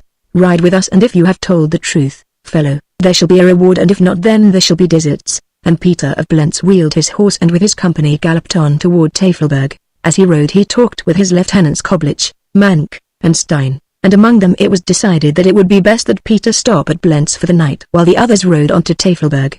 "Do not bring Leopold to Blentz," directed Peter, "for if it be he who lies at Tafelberg and they find him gone, it will be toward Blentz that they will first look. Take him." The regent leaned from his saddle so that his mouth was close to the ear of Koblich, that none of the troopers might hear. Koblich nodded his head, and, Koblich, the fewer that ride to Tafelberg tonight the surer the success of the mission. Take Mank, Stein and one other with you. I shall keep this man with me, for it may prove but a plot to lure me to Tafelberg." Peter scowled at the now frightened hospital attendant. "Tomorrow I shall be riding through the lowlands, Koblich, and so you may not find means to communicate with me, but before noon of the 5th have word at your town house in Lustadt for me of the success of your venture." They had reached the point now where the road to Tafelberg branches from that to Blentz, and the four who were to fetch the king wheeled their horses into the left-hand fork and cantered off upon their mission. The direct road between Lustadt and Tafelberg is but little more than half the distance of that which Koblich and his companions had to traverse because of the wide detour they had made by riding almost to Blentz first, and so it was that when they cantered into the little mountain town near midnight Barney Custer and Lieutenant Butzow were but a mile or two behind them. Had the latter had even the faintest of suspicions that the identity of the hiding place of the king might come to the knowledge of Peter of Blentz, they could have reached Tafelberg ahead of Koblich and his party, but all unsuspecting they rode slowly to conserve the energy of their mounts for the return trip. In silence the two men approached the grounds surrounding the sanatorium. In the soft dirt of the road the hoofs of their mounts made no sound, and the shadows of the trees that border the front of the enclosure hid them from the view of the trooper who held four riderless horses in a little patch of moonlight that broke through the opening in the trees at the main gate of the institution. Barney was the first to see the animals and the man. "SS Street," he hissed, reining in his horse. Butzow drew alongside the American. "What can it mean?" asked Barney. "That fellow is a trooper, but I cannot make out his uniform." "Wait here," said Butzow, and slipping from his horse he crept closer to the man. Hugging the dense shadows close to the trees, Barney reined in nearer the low wall. From his saddle he could see the grounds beyond through the branches of a tree. As he looked his attention was suddenly riveted upon a sight that sent his heart into his throat. Three men were dragging a struggling, half-naked figure down the gravel walk from the sanatorium toward the gate. One kept a hand clapped across the mouth of the prisoner, who struck and fought his assailants with all the frenzy of despair. Barney leapt from his saddle and ran headlong after Butzow.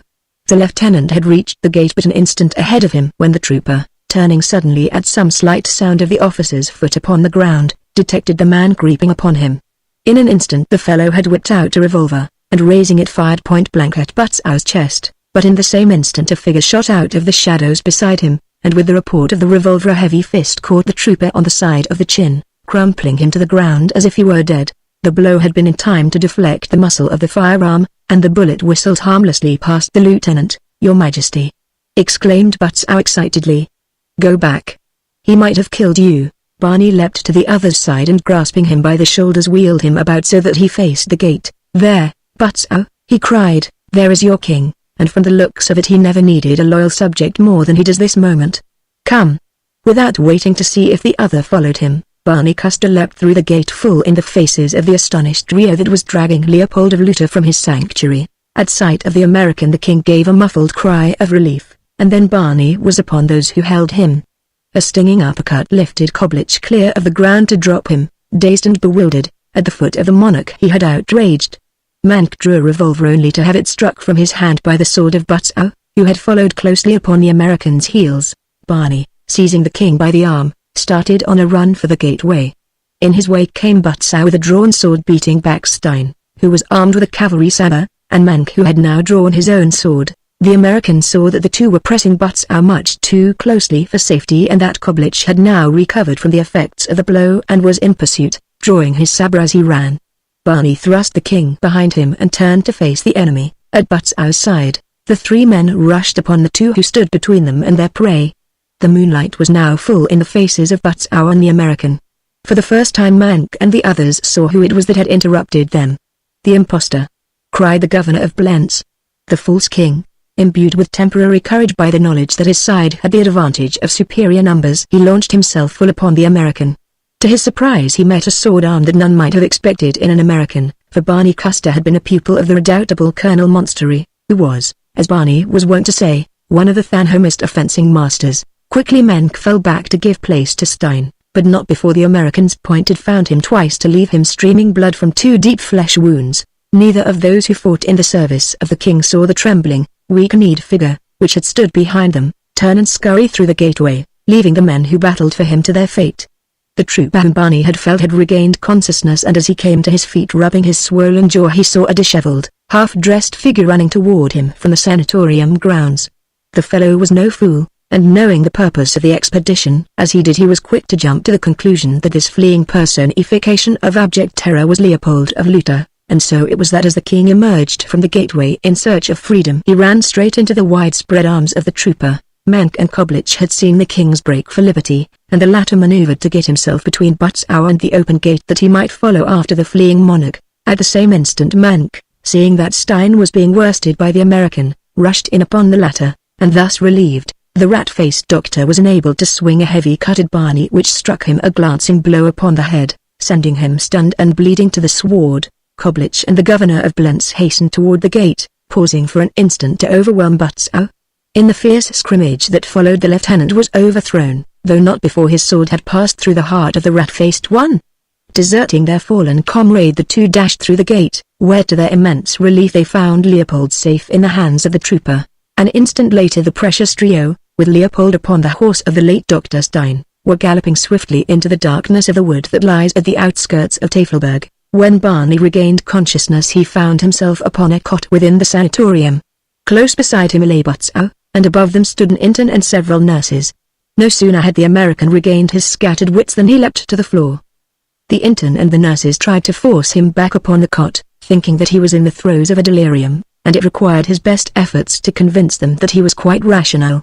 During the melee Butzow regained consciousness, his wound being as superficial as that of the American. The two men were soon donning their clothing, and, half-dressed, rushing toward the outer gate. The intern had told them that when he had reached the scene of the conflict in company with the gardener, he had found them and another lying upon the sward. Their companion, he said, was quite dead. That must have been Stein, said Butzow. And the others had escaped with the king. The king? Cried the intern. Yes, the king, man Leopold of Lucca. Did you not know that he who has lain here for 3 weeks was the king? Replied Butzow. The intern accompanied them to the gate and beyond, but everywhere was silence. The king was gone. Chapter 10 On the battlefield. All that night and the following day Barney Custer and his aide rode in search of the missing king. They came to Blentz, and the Butzow rode boldly into the great court, admitted by virtue of the fact that the guard upon the gate knew him only as an officer of the royal guard whom they believed still loyal to Peter of Blentz. The lieutenant learned that the king was not there, nor had he been since his escape. He also learned that Peter was abroad in the lowland recruiting followers to aid him forcibly to regain the crown of Lucca. The lieutenant did not wait to hear more, but, hurrying from the castle, rode to Barney where the latter had remained in hiding in the wood below the moat, the same wood through which he had stumbled a few weeks previously after his escape from the stagnant waters of the moat. The king is not here, said Butzow to him, as soon as the former reached his side. Peter is recruiting an army to aid him in seizing the palace at Lustadt, and king or no king, we must ride for the capital in time to check that move. Thank God, he added, that we shall have a king to place upon the throne of Lucca at noon tomorrow in spite of all that Peter can do. What do you mean? Asked Barney. Have you any clue to the whereabouts of Leopold? I saw the man at Tafelberg whom you say is king, replied Butzow. I saw him tremble and whimper in the face of danger. I saw him run when he might have seized something, even a stone, and fought at the sides of the men who were come to rescue him. And I saw you there also. The truth and the falsity of this whole strange business is beyond me, but this I know, if you are not the king today, I pray God that the other may not find his way to Lustadt before noon tomorrow, for by then a brave man will sit upon the throne of Lucca, your majesty. Barney laid his hand upon the shoulder of the other. It cannot be, my friend, he said. There is more than a throne at stake for me, but to win them both I could not do the thing you suggest. If Leopold of Lucca lives, he must be crowned tomorrow, and if he does not live? Asked Butzow. Barney Custer shrugged his shoulders. It was dusk when the two entered the palace grounds in Lustadt. The sight of Barney threw the servants and functionaries of the royal household into wild excitement and confusion. Men ran hither and thither bearing the glad tidings that the king had returned. Old von der Tann was announced within 10 minutes after Barney reached his apartments. He urged upon the American the necessity for greater caution in the future. Your Majesty's life is never safe while Peter of Blentz is abroad in Lucca, cried he. "It was to save your king from Peter that we rode from Lustat last night," replied Barney, but the old prince did not catch the double meaning of the words. While they talked, a young officer of cavalry begged an audience. He had important news for the king, he said. From him Barney learned that Peter of Blentz had succeeded in recruiting a fair-sized army in the lowlands. 2 regiments of government infantry and a squadron of cavalry had united forces with him, for there were those who still accepted him as regent, believing his contention that the true king was dead, and that he whose coronation was to be attempted was but the puppet of old von der Dan.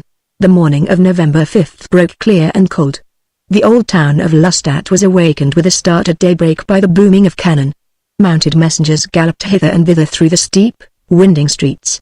Troops, foot and horse, moved at the double from the barracks along the King's Road to the fortifications which guard the entrance to the city at the foot of Margaret Street. Upon the heights above the town Barney Custer and the old Prince von der Dan stood surrounded by officers and aides watching the advance of a skirmish line up the slopes toward Lustat. Behind, the thin-line columns of troops were marching under cover of 2 batteries of field artillery that Peter of Blentz had placed upon a wooden knoll to the southeast of the city. The guns upon the single fort that, overlooking the broad valley, guarded the entire southern exposure of the city, were answering the fire of Prince Peter's artillery, while several machine guns had been placed to sweep the slope up which the skirmish line was advancing. The trees that masked the enemy's pieces extended upward along the ridge and the eastern edge of the city. Barney saw that a force of men might easily reach a commanding position from that direction and enter Lustat almost in rear of the fortifications. Below him a squadron of the Royal Horse were just emerging from their stables, taking their way toward the plain to join in a concerted movement against the troops that were advancing toward the fort. He turned to an aide-de-camp standing just behind him. "Intercept that squadron and direct the major to move due east along the King's Road to the Grove," he commanded. "We will join him there," and as the officer spurred down the steep and narrow street the American, followed by von der Dan and his staff, wheeled and galloped eastward. 10 minutes later the party entered the woods at the edge of town, where the squadron soon joined them. Von der Dan was mystified at the purpose of this change in the position of the general staff, since from the wood they could see nothing of the battle waging upon the slope. During his brief intercourse with the man he thought king he had quite forgotten that there had been any question as to the young man's sanity, for he had given no indication of possessing aught but a well-balanced mind. Now, however, he commenced to have misgivings, if not of his sanity, then as to his judgment at least. "I fear, your majesty," he ventured, "that we are putting ourselves too much out of touch with the main body of the army. We can neither see nor accomplish anything from this position. We were too far away to accomplish much upon the top of that mountain," replied Barney, "but we're going to commence doing things now. You will please to ride back along the King's Road and take direct command of the troops mobilized near the fort. Direct the artillery to redouble their fire upon the enemy's battery for 5 minutes, and then to cease firing into the wood entirely. At the same instant you may order a cautious advance against the troops advancing up the slope. When you see us emerge upon the west side of the grove where the enemy's guns are now, you may order a charge, and we will take them simultaneously upon their right flank with a cavalry charge." "But, your majesty," exclaimed von der Dan dubiously, "where will you be in the meantime?" "We shall be with the major's squadron, and when you see us emerging from the grove, you will know that we have taken Peter's guns and that everything is over except the shouting." "You are not going to accompany the charge," cried the old prince. "We are going to lead it," and the pseudo-king of Luther wheeled his mount as though to indicate that the time for talking was past. With a signal to the major commanding the squadron of Royal Horse, he moved eastward into the wood. Prince Ludwig hesitated a moment as though to question further the wisdom of the move, but finally with a shake of his head he trotted off in the direction of the fort. 5 minutes later the enemy were delighted to note that the fire upon their concealed battery had suddenly ceased. Then Peter saw a force of foot soldiers deploy from the city and advance slowly in line of skirmishers down the slope to meet his own firing line. Immediately he did what Barney had expected, that he would turn the fire of his artillery toward the southwest, directly away from the point from which the American and the crack squadron were advancing. So it came that the cavalrymen crept through the woods upon the rear of the guns, unseen. The noise of their advance was drowned by the detonation of the cannon. The first that the artillerymen knew of the enemy in their rear was a shout of warning from one of the powder men at a caisson, who had caught a glimpse of the grim line advancing through the trees at his rear. Instantly an effort was made to wheel several of the pieces about and train them upon the advancing horsemen.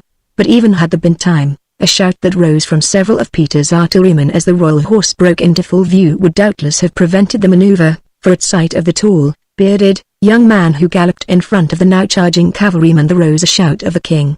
The king. With the force of an avalanche the royal horse rode through those two batteries of field artillery, and in the thick of the fight that followed rode the American, a smile upon his face, for in his ears rang the wild shouts of his troopers, "For the king! For the king!" In the moment that the enemy made their first determined stand, a bullet brought down the great bay upon which Barney rode. A dozen of Peter's men rushed forward to seize the man stumbling to his feet. As many more of the royal horse closed around him, and there, for 5 minutes, was waged as fierce a battle for possession of a king as was ever fought. But already many of the artillerymen had deserted the guns that had not yet been attacked, for the magic name of king had turned their blood to water. 50 or more raised a white flag and surrendered without striking a blow, and when, at last, Barney and his little bodyguard fought their way through those who surrounded them, they found the balance of the field already won. Upon the slope below the city the loyal troops were advancing upon the enemy. Old Prince Ludwig paced back and forth behind them, apparently oblivious to the rain of bullets about him. Every moment he turned his eyes toward the wooded ridge from which the now belched an almost continuous fusillade of shells upon the advancing royalists. Quite suddenly the cannonading ceased and the old man halted in his tracks, his gaze riveted upon the wood. For several minutes he saw no sign of what was transpiring behind that screen of sere and yellow autumn leaves, and then a man came running out, and after him another and another. The prince raised his field glasses to his eyes. He almost cried aloud in his relief. The uniforms of the fugitives were those of artillerymen, and only cavalry had accompanied the king. A moment later there appeared in the center of his lenses a tall figure with a full beard. He rode, swinging his sabre above his head, and behind him at full gallop came a squadron of the royal horse. Old von der Dann could restrain himself no longer. "The king! The king!" he cried to those about him, pointing in the direction of the wood. The officers gathered there and the soldiery before him heard and took up the cry, and then from the old man's lips came the command, "Charge!" And 1,000 men tore down the slopes of Lustadt upon the forces of Peter of Blentz, while from the east the king charged their right flank at the head of the royal horse. Peter of Blentz saw that the day was lost, for the troops upon the right were crumpling before the false king while he and his cavalrymen were yet a half-mile distant. Before the retreat could become a rout the Prince Regent ordered his forces to fall back slowly upon a suburb that lies in the valley below the city. Once safely there he raised a white flag, asking a conference with Prince Ludwig. "Your Majesty," said the old man, "what answer shall we send the traitor who even now ignores the presence of his king?" "Treat with him," replied the American. "He may be honest enough in his belief that I am an impostor." Von der Dann shrugged his shoulders, but did as Barney bid, and for half an hour the young man waited with Butzow while Von der Dann and Peter met halfway between the forces for their conference. A dozen members of the most powerful of the older nobility accompanied Ludwig. When they returned their faces were a picture of puzzled bewilderment. With them were several officers, soldiers and civilians from Peter's contingency. "What said he?" asked Barney. "He said, Your Majesty," replied Von der Dann, "that he is confident you are not the king, and that these men he has sent with me knew the king well at Blentz. As proof that you are not the king he has offered the evidence of your own denials made not only to his officers and soldiers, but to the man who is now your loyal lieutenant, Butzow, and to the Princess Emma von der Dann, my daughter.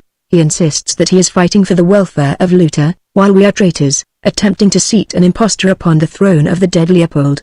I will admit that we are at a loss, Your Majesty, to know where lies the truth and where the falsity in this matter. We seek only to serve our country and our king, but there are those among us who, to be entirely frank, are not yet convinced that you are Leopold. The result of the conference may not, then, meet with the hearty approval of Your Majesty." "What was the result?" asked Barney. "It was decided that all hostilities cease, and that Prince Peter be given an opportunity to establish the validity of his claim that Your Majesty is an impostor. If he is able to do so to the entire satisfaction of a majority of the old nobility, we have agreed to support him in a return to his regency." For a moment there was deep silence. Many of the nobles stood with averted faces and eyes upon the ground. The American, a half-smile upon his face, turned toward the men of Peter who had come to denounce him. He knew what their verdict would be. He knew that if he were to save the throne for Leopold he must hold it at any cost until Leopold should be found. Troopers were scouring the country about Lustadt as far as Blentz in search of Mank and Koblich. Could they locate these two and arrest them with all found in their company? As his order read, he felt sure that he would be able to deliver the missing king to his subjects in time for the coronation at noon. Barney looked straight into the eyes of old von der Dann. "You have given us the opinion of others, Prince Ludwig," he said. "Now you may tell us your own views of the matter." "I shall have to abide by the decision of the majority," replied the old man. "But I have seen your majesty under fire, and if you are not the king, for Luther's sake you ought to be." "He is not Leopold," said one of the officers who had accompanied the prince from Peter's camp. "I was governor of Blentz for 3 years and as familiar with the king's face as with that of my own brother." "No," cried several of the others, "this man is not the king." Several of the nobles drew away from Barney. Others looked at him questioningly, but I stepped close to his side, and it was noticeable that the troopers, and even the officers, of the royal horse which Barney had led in the charge upon the 2 batteries in the wood, pressed a little closer to the American. This fact did not escape Butzow's notice. "If you are content to take the word of the servants of a traitor and a would-be regicide," he cried, "I am not. There has been no proof advanced that this man is not the king. Insofar as I am concerned he is the king, nor ever do I expect to serve another more worthy of the title.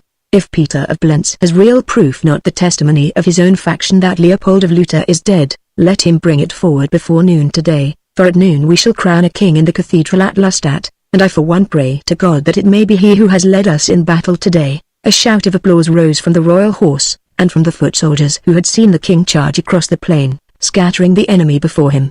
Barney, appreciating the advantage in the sudden turn affairs had taken following Butzow's words, swung to his saddle. "Until Peter of Blentz brings to Lustadt one with a better claim to the throne," he said, "we shall continue to rule Luther, nor shall other than Leopold be crowned a king.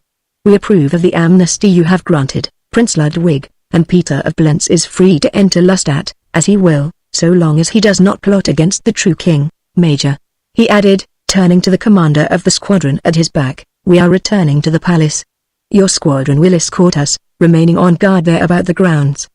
Prince Ludwig, you will see that machine guns are placed about the palace and commanding the approaches to the cathedral." With a nod to the cavalry major he wheeled his horse and trotted up the slope toward Lustadt. With a grim smile Prince Ludwig von der Tan mounted his horse and rode toward the fort. At his side were several of the nobles of Luther. They looked at him in astonishment. "You are doing his bidding, although you do not know that he is the true king?" asked one of them. "Were he an impostor," replied the old man, "he would have insisted by word of mouth that he is king. But not once has he said that he is Leopold.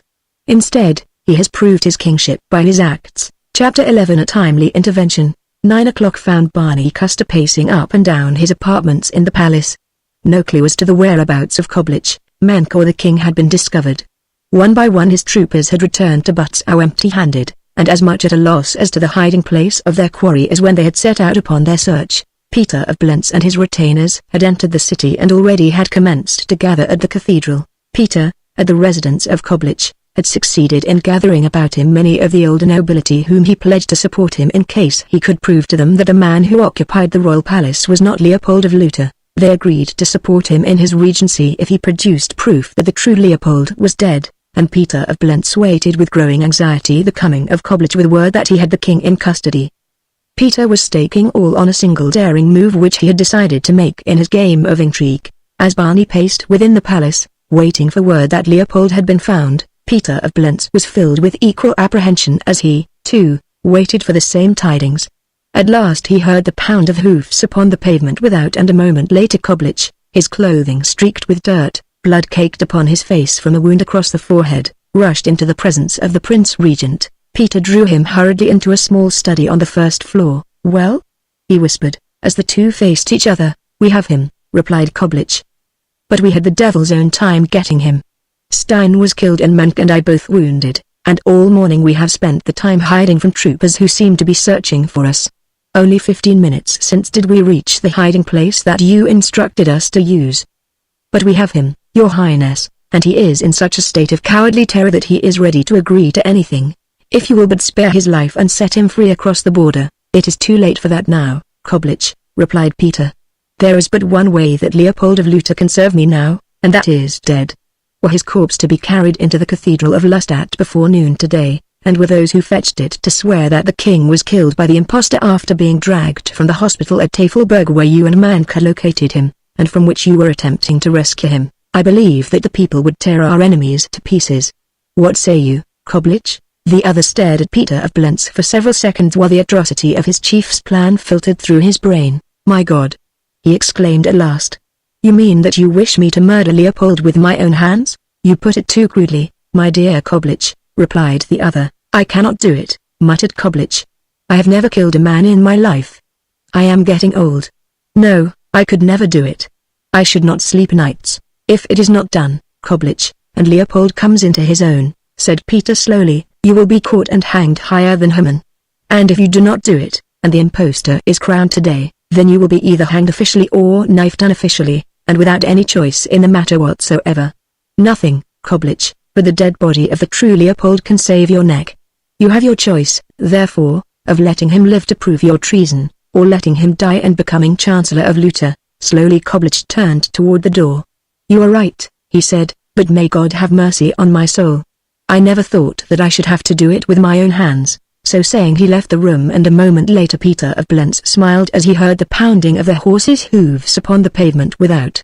Then the regent entered the room he had recently quitted and spoke to the nobles of Luta who were gathered there. Koblich has found the body of the murdered king, he said. I have directed him to bring it to the cathedral. He came upon the impostor and his confederate, Lieutenant Butzow, as they were bearing the corpse from the hospital at Tafelberg, where the king has lain unknown since the rumor was spread by von der Dahn that he had been killed by bandits. He was not killed until last evening, my lords, and you shall see today the fresh wounds upon him. When the time comes that we can present this grisly evidence of the guilt of the impostor and those who uphold him, I shall expect you all to stand at my side, as you have promised. With one accord the noblemen pledged anew their allegiance to Peter of Blentz if he could produce 1/4 of the evidence he claimed to possess. All that we wish to know positively is, said one, that the man who bears the title of king today is really Leopold of Luta, or that he is not. If not, then he stands convicted of treason, and we shall know how to conduct ourselves. Together the party rode to the cathedral, the majority of the older nobility now openly espousing the cause of the regent. At the palace Barney was about distracted. Butzow was urging him to take the crown whether he was Leopold or not, for the young lieutenant saw no hope for Luta, if either the scoundrelly regent or the cowardly man whom Barney had assured him was the true king should come into power. It was 11 o'clock. In another hour Barney knew that he must have found some new solution of his dilemma, for there seemed little probability that the king would be located in the brief interval that remained before the coronation. He wondered what they did to people who stole thrones. For a time he figured his chances of reaching the border ahead of the enraged populace. All had depended upon the finding of the king, and he had been so sure that it could be accomplished in time, for Koblich and Mankut had but a few hours in which to conceal the monarch before the search was well underway. Armed with the king's warrants, his troopers had ridden through the country, searching houses, and questioning all whom they met. Patrols had guarded every road that the fugitives might take either to Lustadt, Blentz, or the border, but no king had been found and no trace of his abductors. Prince von der Dahn, Barney was convinced, was on the point of deserting him, and going over to the other side. It was true that the old man had carried out his instructions relative to the placing of the machine guns, but they might be used as well against him, where they stood. As for him, from his window he could see the broad avenue which passes before the royal palace of Luta. It was crowded with throngs moving toward the cathedral. Presently there came a knock upon the closed door of his chamber. At his enter a functionary announced, His Royal Highness Ludwig, Prince von der Dahn. The old man was much perturbed at the rumors he had heard relative to the assassination of the true Leopold. Soldier-like, he blurted out his suspicions and his ultimatum. None but the royal blood of Reubenroth may reign in Luta while there be a Reubenroth left to reign and old von der Dahn lives, he cried in conclusion. At the name Reubenroth Barney started. It was his mother's name. Suddenly the truth flashed upon him. He understood now the reticence of both his father and mother relative to her early life. Prince Ludwig, said the young man earnestly, I have only the good of Luta in my heart. For 3 weeks I have labored and risked death 100 times to place the legitimate heir to the crown of Luta upon his throne. He hesitated, not knowing just how to commence the confession he was determined to make, though he was positive that it would place Peter of Blentz upon the throne, since the old prince had promised to support the regent could it be proved that Barney was an impostor. He started again, and then there came an interruption at the door. A messenger, Your Majesty, announced the doorman, who says that he must have audience at once upon a matter of life and death to the king. We will see him in the antechamber, replied Barney, moving toward the door. Await us here, Prince Ludwig. A moment later he re-entered the apartment. There was an expression of renewed hope upon his face. As we were about to remark, my dear prince, he said, I swear that the royal blood of the Reubenroths flows in my veins, and as God is my judge, none other than the true Leopold of Luta shall be crowned today. And now we must prepare for the coronation. If there be trouble in the cathedral, Prince Ludwig, we look to your sword in protection of the king. When I am with you, sire, said von der Dan, I know that you are king. When I saw how you led the troops in battle, I prayed that there could be no mistake. God give that I am right. But God help you if you are playing with old Ludwig von der Dan. When the old man had left the apartment, Barney's son moaned and Aidan sent for Butzow.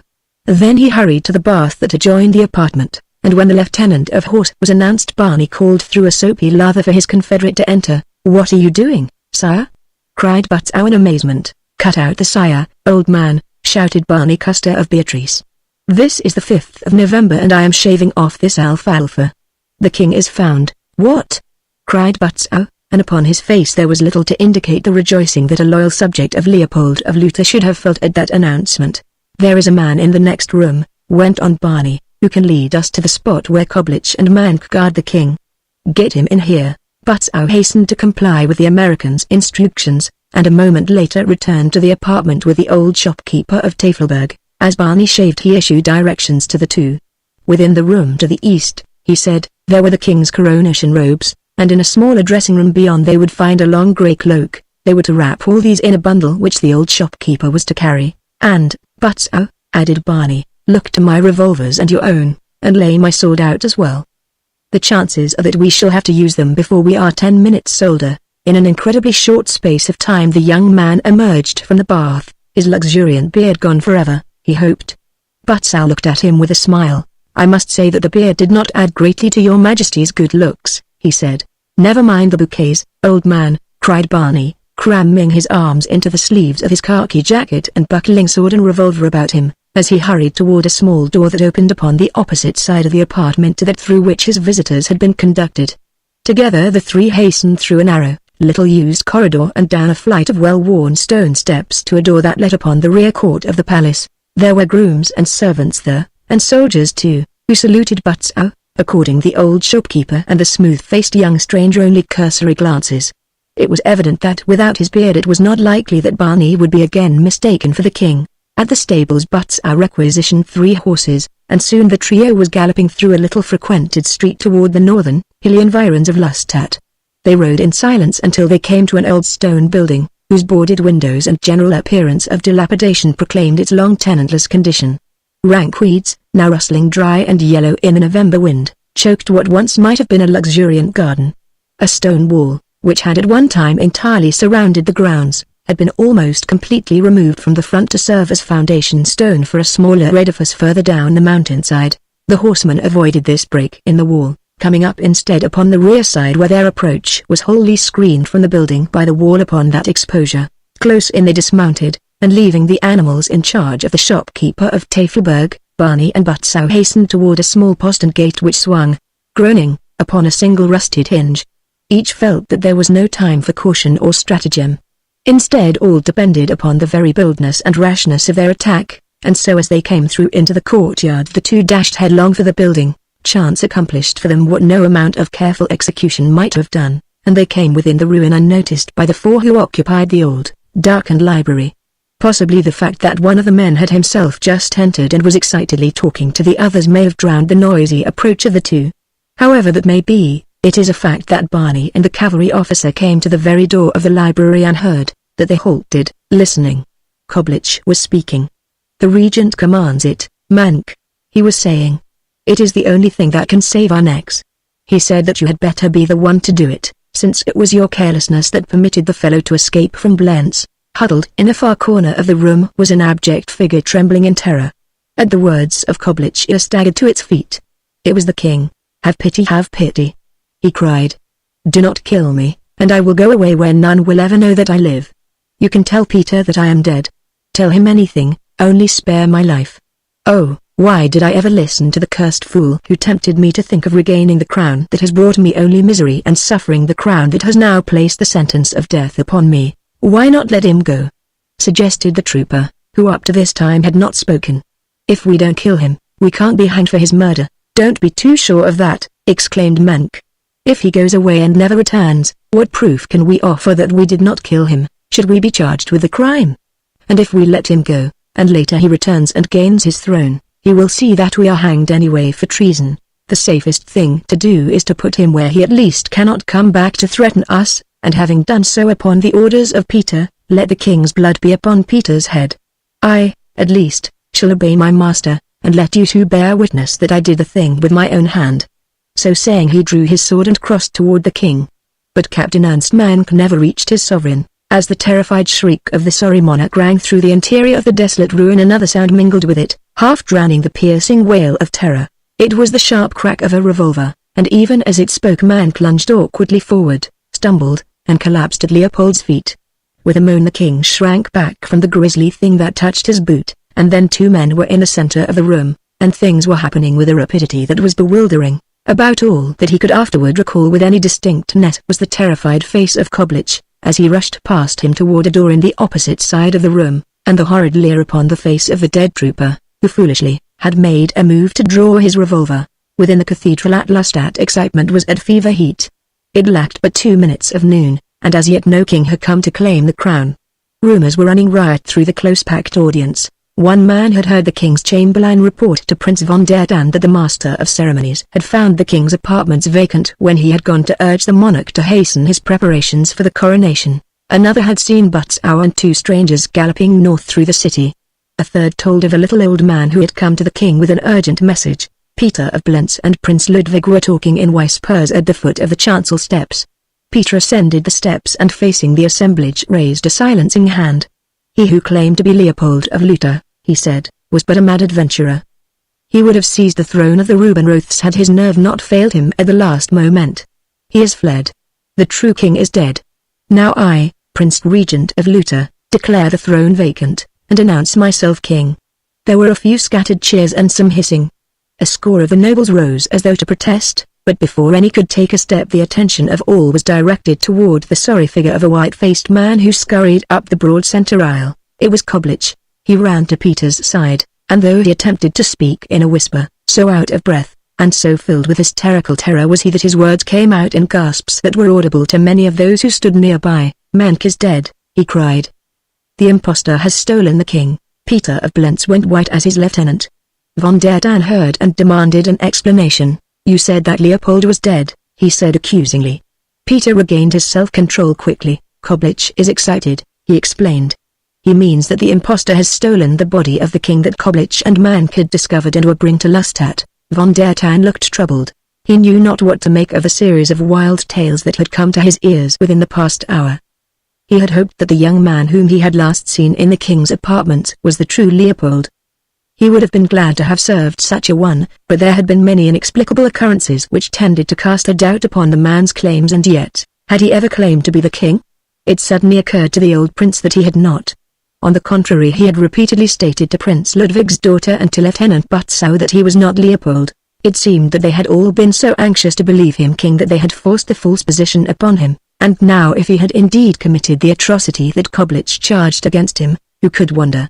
With less provocation men had before attempted to seize thrones by more dastardly means. Peter of Blentz was speaking. "Let the coronation proceed," he cried, "that Lutha may have a true king to frustrate the plans of the impostor and the traitors who had supported him." He cast a meaning glance at Prince von der Tan. There were many cries for Peter of Blentz.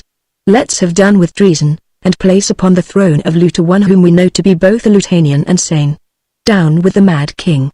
Down with the impostor." Peter turned to ascend the chancel steps. Von der Tan still hesitated. Below him upon one side of the aisle were massed his own retainers. Opposite them were the men of the regent, and dividing the two the parallel ranks of horse guards stretched from the chancel down the broad aisle to the great doors. These were strongly for the impostor, if impostor he was, who had led them to victory over the men of the Blentz faction.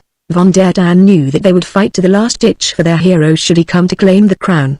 Yet how would they fight? To which side would they cleave, were he to attempt to frustrate the design of the regent to seize the throne of Lutha? Already Peter of Blentz had approached the bishop, who, eager to propitiate whoever seemed most likely to become king, gave the signal for the procession that was to mark the solemn bearing of the crown of Lutha up the aisle to the chancel. Outside the cathedral there was the sudden blare of trumpets. The great doors swung violently open, and the entire throng were upon their feet in an instant as a trooper of the royal horse shouted, "The king! The king! Make way for Leopold of Lutha." Chapter 12 The Gratitude of a King. At the CRY silence fell upon the throng. Every head was turned toward the great doors through which the head of the procession was just visible. It was a grim-looking procession. The head of it, At least, there were 4 khaki-clad trumpeters from the Royal Horse Guards, the gay and resplendent uniforms which they should have donned today conspicuous for their absence. From their brazen bugles sounded another loud fanfare, and then they separated, 2 upon each side of the aisle, and between them marched 3 men. One was tall, with grey eyes and had a reddish-brown beard. He was fully clothed in the coronation robes of Leopold. Upon his either hand walked the others Lieutenant Butzau and a grey-eyed, smooth-faced, square-jawed Stranger. Behind them marched the balance of the Royal Horse Guards that were not already on duty within the cathedral. As the eyes of the multitude fell upon the man in the coronation robes there were cries of, "The King! Impostor! And von der Tann's puppet! Denounce him!" whispered one of Peter's henchmen in his master's ear. The regent moved closer to the aisle, that he might meet the impostor at the foot of the chancel steps. The procession was moving steadily up the aisle. Among the clan of von der Tann a young girl with wide eyes was bending forward that she might have a better look at the face of the king. As he came opposite her, her eyes filled with horror, and then she saw the eyes of the smooth-faced stranger at the king's side. They were brave, laughing eyes, and as they looked straight into her own the truth flashed upon her, and the girl gave a gasp of dismay as she realized that the king of Luto and the king of her heart were not one and the same. At last the head of the procession was almost at the foot of the chancel steps. There were murmurs of, "It is not the king, and who is this new impostor?" Leopold's eyes were searching the faces of the close-packed nobility about the chancel. At last they fell upon the face of Peter. The young man halted not 2 paces from the regent. The man went white as the king's eyes bored straight into his miserable soul. "Peter of Blentz," cried the young man, "as God is your judge, tell the truth today." "Who am I?" The legs of the prince regent trembled. He sank upon his knees, raising his hands in supplication toward the other. "Have pity on me, your majesty, have pity!"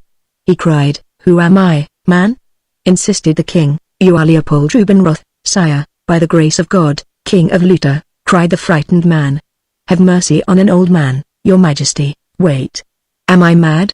Was I ever mad? As God is my judge, sire, no," replied Peter of Blentz. Leopold turned to Butzau.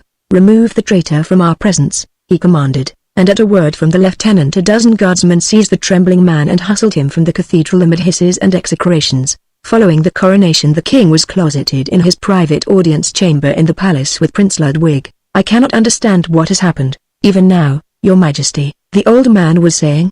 "That you are the true Leopold is all that I am positive of," for the discomfiture of Prince Peter evidenced that fact all too plainly. "But who the impostor was who ruled Luta in your name for 2 days, disappearing as miraculously as he came, I cannot guess. But for another miracle which preserved you for us in the nick of time he might now be wearing the crown of Luta in your stead." Having Peter of Blentz safely in custody, our next immediate task should be to hunt down the impostor and bring him to justice also, though on the old prince side he was indeed a brave man, and a noble figure of a king as he led your troops to battle. The king had been smiling as von der Tann first spoke of the impostor, but at the old man's praise of the other's bravery a slight flush tinged his cheek, and the shadow of a scowl crossed his brow. "Wait," he said, "we shall not have to look far for your impostor," and summoning an aide he dispatched him for Lieutenant Butzau and Mr. Custer. A moment later the two entered the audience chamber. Barney found that Leopold the king, surrounded by comforts and safety, was a very different person from Leopold the fugitive. The weak face now wore an expression of arrogance, though the king spoke most graciously to the American. "Here, von der Tann," said Leopold, "is your impostor. But for him I should doubtless be dead by now, or once again a prisoner at Blentz." Barney and Butzau found it necessary to repeat their stories several times before the old man could fully grasp all that had transpired beneath his very nose without his being aware of scarce a single detail of it. When he was finally convinced that they were telling the truth, he extended his hand to the American. "I knelt to you once, young man," he said, "and kissed your hand. I should be filled with bitterness and rage toward you. On the contrary, I find that I am proud to have served in the retinue of such an impostor as you, for you upheld the prestige of the House of Rubenroth upon the battlefield, and though you might have had a crown, you refused it and brought the true king into his own." Leopold sat tapping his foot upon the carpet. It was all very well if he, the king, chose to praise the American, but there was no need for old von der Tann to slop over so. The king did not like it. As a matter of fact, he found himself becoming very jealous of the man who had placed him upon his throne. "There is only one thing that I can harbor against you," continued Prince Ludwig, "and that is that in a single instance you deceived me. For an hour before the coronation you told me that you were a Rubenroth. I told you, Prince, corrected Barney, that the royal blood of Reubenroth flowed in my veins, and so it does. I am the son of the runaway Princess Victoria of Luther." Both Leopold and Ludwig looked their surprise, and to the king's eyes came a sudden look of fear. With the royal blood in his veins, what was there to prevent this popular hero from someday striving for the throne he had once refused? Leopold knew that the minds of men were wont to change most unaccountably, but "Oh," he said suddenly to the lieutenant of horse, "how many do you imagine know positively that he who has ruled Luther for the past 2 days and he who is crowned in the cathedral this noon are not one and the same?" "Only a few besides those who are in this room, your majesty," replied Butzow. "Peter and Koblich have known it from the first, and then there is Kramer, the loyal old shopkeeper of Tafelberg, who followed Koblich and Mankel night and half a day as they dragged the king to the hiding place where we found him. Other than these there may be those who guess the truth, but there are none who know." For a moment the king sat in thought. Then he rose and commenced packing back and forth the length of the apartment. "Why should they ever know?" he said at last, halting before the 3 men who had been standing watching him. "For the sake of Luther they should never know that another than the true king sat upon the throne even for an hour." He was thinking of the comparison that might be drawn between the heroic figure of the American and his own colorless part in the events which had led up to his coronation. In his heart of hearts he felt that old von der Tann rather regretted that the American had not been the king, and he hated the old man accordingly, and was commencing to hate the American as well. Prince Ludwig stood looking at the carpet after the king had spoken. His judgment told him that the king's suggestion was a wise one, but he was sorry and ashamed that it had come from Leopold. Butzow's lips almost showed the contempt that he felt for the ingratitude of his king. Barney Custer was the first to speak. "I think His Majesty is quite right," he said, "and tonight I can leave the palace after dark and cross the border sometime tomorrow evening. The people need never know the truth." Leopold looked relieved. "We must reward you, Mr. Custer," he said. "Name that which it lies within our power to grant you and it shall be yours." Barney thought of the girl he loved, but he did not mention her name, for he knew that she was not for him now. "There is nothing, your majesty," he said. "A money reward," Leopold started to suggest, and then Barney Custer lost his temper. A flush mounted to his face, his chin went up, and there came to his lips bitter words of sarcasm. With an effort, however, he held his tongue, and, turning his back upon the king, his broad shoulders proclaiming the contempt he felt, he walked slowly out of the room. Von der Tann and Butzow and Leopold of Luther stood in silence as the American passed out of sight beyond the portal. The manner of his going had been an affront to the king, and the young ruler had gone red with anger. "Butzow," he cried, "bring the fellow back, he shall be taught a lesson in the deference that is due kings." Butzow hesitated. "He has risked his life a dozen times for your majesty," said the lieutenant. Leopold flushed. "Do not humiliate him, sire," advised von der Tann. "He has earned a greater reward at your hands than that." The king resumed his pacing for a moment, coming to a halt once more before the 2. "We shall take no notice of his insolence," he said, "and that shall be our royal reward for his services. More than he deserves, we dare say." At that, as Barney hastened through the palace on his way to his new quarters to obtain his arms and order his horse saddled, he came suddenly upon a girlish figure gazing sadly from a window upon the drear November world, her heart as sad as the day. At the sound of his footstep she turned, and as her eyes met the grey ones of the man she stood poised as though of half a mind to fly. For a moment neither spoke. "Can your highness forgive?" he asked. For answer the girl buried her face in her hands and dropped upon the cushioned window seat before her. The American came close and knelt at her side. "Don't," he begged as he saw her shoulders rise to the sudden sobbing that racked her slender frame.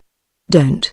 He thought that she wept from mortification that she had given her kisses to another than the king. "None knows," he continued, "what has passed between us. None but you and I need ever know. I tried to make you understand that I was not Leopold, but you would not believe. It is not my fault that I loved you. It is not my fault that I shall always love you. Tell me that you forgive me my part in the chain of strange circumstances that deceived you into an acknowledgement of a love that you intended for another. Forgive me, Emma." Down the corridor behind them a tall figure approached on silent, noiseless feet. At sight of the 2 at the window seat it halted. It was the king. The girl looked up suddenly into the eyes of the American bending so close above her. "I can never forgive you," she cried, "for not being the king, for I am betrothed to him and I love you." Before she could prevent him, Barney Custer had taken her in his arms, and though at first she made a pretense of attempting to escape, at last she lay quite still. Her arms found their way about the man's neck, and her lips returned the kisses that his were showering upon her upturned mouth. Presently her glance wandered above the shoulder of the American, and of a sudden her eyes filled with terror, and, with a little gasp of consternation, she struggled to free herself. "Let me go," she whispered. "Let me go." The king, Barney sprang to his feet and, turning, faced Leopold. The king had gone quite white. "Failing to rob me of my crown," he cried in a trembling voice, "you now seek to rob me of my betrothed. Go to your father at once, and as for you, you shall learn what it means for you thus to meddle in the affairs of kings." Barney saw the terrible position in which his love had placed the Princess Emma. His only thought now was for her. Bowing low before her, he spoke so that the king might hear, yet as though his words were for her ears alone. "Your Highness knows the truth, now," he said, "and that after all I am not the king. I can only ask that you will forgive me the deception. Now go to your father as the king commands." Slowly the girl turned away. Her heart was torn between love for this man, and her duty toward the other to whom she had been betrothed in childhood. The hereditary instinct of obedience to her sovereign was strong within her, and the bonds of custom and society held her in their relentless shackles. With a sob she passed up the corridor, curtsying to the king as she passed him. When she had gone, Leopold turned to the American. There was an evil look in the little grey eyes of the monarch. "You may go your way," he said coldly. "We shall give you 48 hours to leave Luta. Should you ever return, your life shall be the forfeit." The American kept back the hot words that were ready upon the end of his tongue. For her sake he must bow to fate. With a slight inclination of his head toward Leopold, he wheeled and resumed his way toward his quarters. Half an hour later, as he was about to descend to the courtyard where a trooper of the royal horse held his waiting mount, Burroughs burst suddenly into his room. "For God's sake," cried the lieutenant, "get out of this. The king has changed his mind, and there is an officer of the guard on his way here now with a file of soldiers to place you under arrest. Leopold swears that he will hang you for treason. Princess Emma has spurned him, and he is wild with rage." The dismal November twilight had given place to bleak night as two men cantered from the palace courtyard and turned their horses' heads northward toward Luta's nearest boundary. All night they rode, stopping at daylight before a distant farm to feed and water their mounts and snatch a mouthful for themselves. Then onward once again they pressed in their mad flight. Now that day had come, they caught occasional glimpses of a body of horsemen far behind them, but the border was near, and their start such that there was no danger of their being overtaken. For the 1000th time, "But oh," said one of the men, "will you turn back before it is too late?" But the other only shook his head obstinately, and so they came to the great granite monument which marks the boundary between Luta and her powerful neighbor upon the north. Barney held out his hand. "Goodbye, old man," he said. "If I've learned the ingratitude of kings here in Luta, I have found something that more than compensates me, the friendship of a brave man. Now hurry back and tell them that I escaped across the border just as I was about to fall into your hands, and they will think that you have been pursuing me instead of aiding in my escape across the border." But again Burroughs shook his head. "I have fought shoulder to shoulder with you, my friend," he said. "I have called you king, and after that I could never serve the coward who sits now upon the throne of Luta. I have made up my mind during this long ride from Lustat, and I have come to the decision that I should prefer to raise corn in Nebraska with you rather than serve in the court of an ingrate." "Well, you are an obstinate Dutchman, after all," replied the American with a smile, placing his hand affectionately upon the shoulder of his comrade. There was a clatter of horses' hooves upon the gravel of the road behind them. The two men put spurs to their mounts, and Barney Custer galloped across the northern boundary of Luta just ahead of a troop of Lutanian cavalry, as had his father 30 years before, but a royal princess had accompanied the father, only a soldier accompanied the son. Part 2, Chapter 1. Barney returns to Luta. "What's the matter, Vic?" asked Barney Custer of his sister. "You look peeved." "I am peeved," replied the girl, smiling. "I am terribly peeved. I don't want to play bridge this afternoon. I want to go motoring with Lieutenant Burroughs. This is his last day with us." "Yes. I know it is, and I hate to think of it," replied Barney, "but why in the world do you have to play bridge if you don't want to? I promised Margaret that I'd go. They're short one, and she's coming after me in her car." "Where are you going to play? At the Champion Lady Bridge Players on 4th Street?" asked Barney, grinning. His sister answered with a nod and a smile. "Where you brought down the wrath of the Lady Champion upon your head the other night when you were letting your mind wander across to Luta and the Old Forest, instead of paying attention to the game," she added. "Well, cheer up, Vic," cried her brother. "Bert'll probably set fire to the car, the way he did to their first one, and then you won't have to go." "Oh, yes, I would. Margaret would send him after me in that awful-looking, unwashed Ford runabout of his," and swore the girl. "And then you would go," said Barney. "You bet I would," laughed Victoria. I'd go in a wheelbarrow with Bert, but she didn't have to, and after she had driven off with her chum, Barney and Butsow strolled down through the little city of Beatrice to the corn mill in which the former was interested. "I'm mighty sorry that you have to leave us, Butsow," said Barney's partner. "It's bad enough to lose you, but I'm afraid it will mean the loss of Barney, too. He's been hunting for some excuse to get back to Luther, and with you there and a war in sight I'm afraid nothing can hold him. I don't know, but that it may be just as well for my friends here that I leave," said Butsow seriously. "I did not tell you, Barney, all there is in this letter." He tapped his breast pocket, where the foreign-looking envelope reposed with its contents. Custer looked at him inquiringly. "Besides saying that war between Austria and Serbia seems unavoidable and that Luther doubtless will be drawn into it, my informant warns me that Leopold had sent emissaries to America to search for you, Barney, and myself. What his purpose may be my friend does not know, but he warns us to be upon our guard. Von der Dan wants me to return to Luther. He has promised to protect me, and with the country in danger there is nothing else for me to do. I must go. I wish I could go with you," said Barney. "If it wasn't for this dinged old mill I would, but Bert wants to go away this summer, and as I have been away most of the time for the past 2 years, it's up to me to stay." As the three men talked, the afternoon wore on. Heavy clouds gathered in the sky, a storm was brewing. Outside, a man, skulking behind a boxcar on the siding, watched the entrance through which the three had gone. He watched the workmen, and as quitting time came and he saw them leaving for their homes he moved more restlessly, transferring the package which he held from one hand to another many times, yet always gingerly. At last all had left. The man started from behind the boxcar, only to jump back as the watchman appeared around the end of one of the buildings. He watched the guardian of the property make his rounds. He saw him enter his office, and then he crept forward toward the building, holding his queer package in his right hand. In the office the watchman came upon the three friends. At sight of him they looked at one another in surprise. "Why, what time is it?" exclaimed Custer, and as he looked at his watch he rose with a laugh. "Late to dinner again," he cried. "Come on, we'll go out this other way." And with a cheery good night to the watchman Barney and his friends hastened from the building. Upon the opposite side the stranger approached the doorway to the mill. The rain was falling in blinding sheets. Ominously the thunder roared. Vivid flashes of lightning shot the heavens. The watchman, coming suddenly from the doorway, his hat brim pulled low over his eyes, passed within a couple of paces of the stranger without seeing him. 5 minutes later there was a blinding glare accompanied by a deafening roar.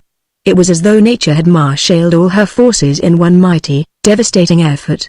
At the same instant the walls of the great mill burst asunder, a nebulous mass of burning gas shot heavenward, and then the flames settled down to complete the destruction of the ruin. It was the following morning that Victoria and Barney Custer, with Lieutenant Butsow and Custer's partner, stood contemplating the smoldering wreckage. "And to think," said Barney, "that yesterday this was the largest corn mill west of anywhere. I guess we can both take vacations now, Bert. Who would have thought that a single bolt of lightning could have resulted in such havoc?" mused Victoria. "Who would?" agreed Lieutenant Butsow, and then, with a sudden narrowing of his eyes and a quick glance at Barney, "If it was lightning." The American looked at the Lieutenant. "You think he started?" "I don't dare think," replied Butsow, "because of the fear of what this may mean to you and Miss Victoria if it was not lightning that destroyed the mill. I shouldn't have spoken of it, but that it may urge you to greater caution, which I cannot but think is most necessary since the warning I received from Luther." "Why should Leopold seek to harm me now?" asked Barney. "It has been almost 2 years since you and I placed him upon his throne, only to be rewarded with threats and hatred. In that time neither of us has returned to Luther nor in any way conspired against the king. I cannot fathom his motives. There is the Princess Emma von der Dan," Butsow reminded him. "She still repulses him. He may think that, with you removed definitely and permanently, all will then be plain sailing for him in that direction. Evidently he does not know the princess." An hour later they were all bidding Butsow goodbye at the station. Victoria Custer was genuinely grieved to see him go, for she liked this soldierly young officer of the Royal Horse Guards immensely. "You must come back to America soon," she urged. He looked down at her from the steps of the moving train. There was something in his expression that she had never seen there before. "I want to come back soon," he answered. "To Beatrice," and he flushed and smiled at his own stumbling tongue. For about a week Barney Custer moped disconsolately, principally about the ruins of the corn mill. He was in everyone's way and accomplished nothing. "I was never intended for a captain of industry," he confided to his partner for the 100th time. "I wish some excuse would pop up to which I might hang a reason for beating it to Europe. There's something doing there." Nearly everybody has declared war upon everybody else, and here I am stagnating in peace. I'd even welcome a tornado." His excuse was to come sooner than he imagined. That night, after the other members of his family had retired, Barney sat smoking within a screened porch off the living room. His thoughts were upon a trim little figure in riding togs, as he had first seen it nearly 2 years before, clinging desperately to a runaway horse upon the narrow mountain road above Tafelberg. He lived that thrilling experience through again as he had many times before. He even smiled as he recalled the series of events that had resulted from his resemblance to the Mad King of Luther. They had come to a culmination at the time when the king, whom Barney had placed upon a throne at the risk of his own life, discovered that his savior loved the girl to whom the king had been betrothed since childhood, and that the girl returned the American's love even after she knew that he had but played the part of a king. Barney's cigar, forgotten, had long since died out. Not even its former fitful glow proclaimed his presence upon the porch, whose black shadows completely enveloped him. Before him stretched a wide acreage of lawn, tree-dotted at the side of the house.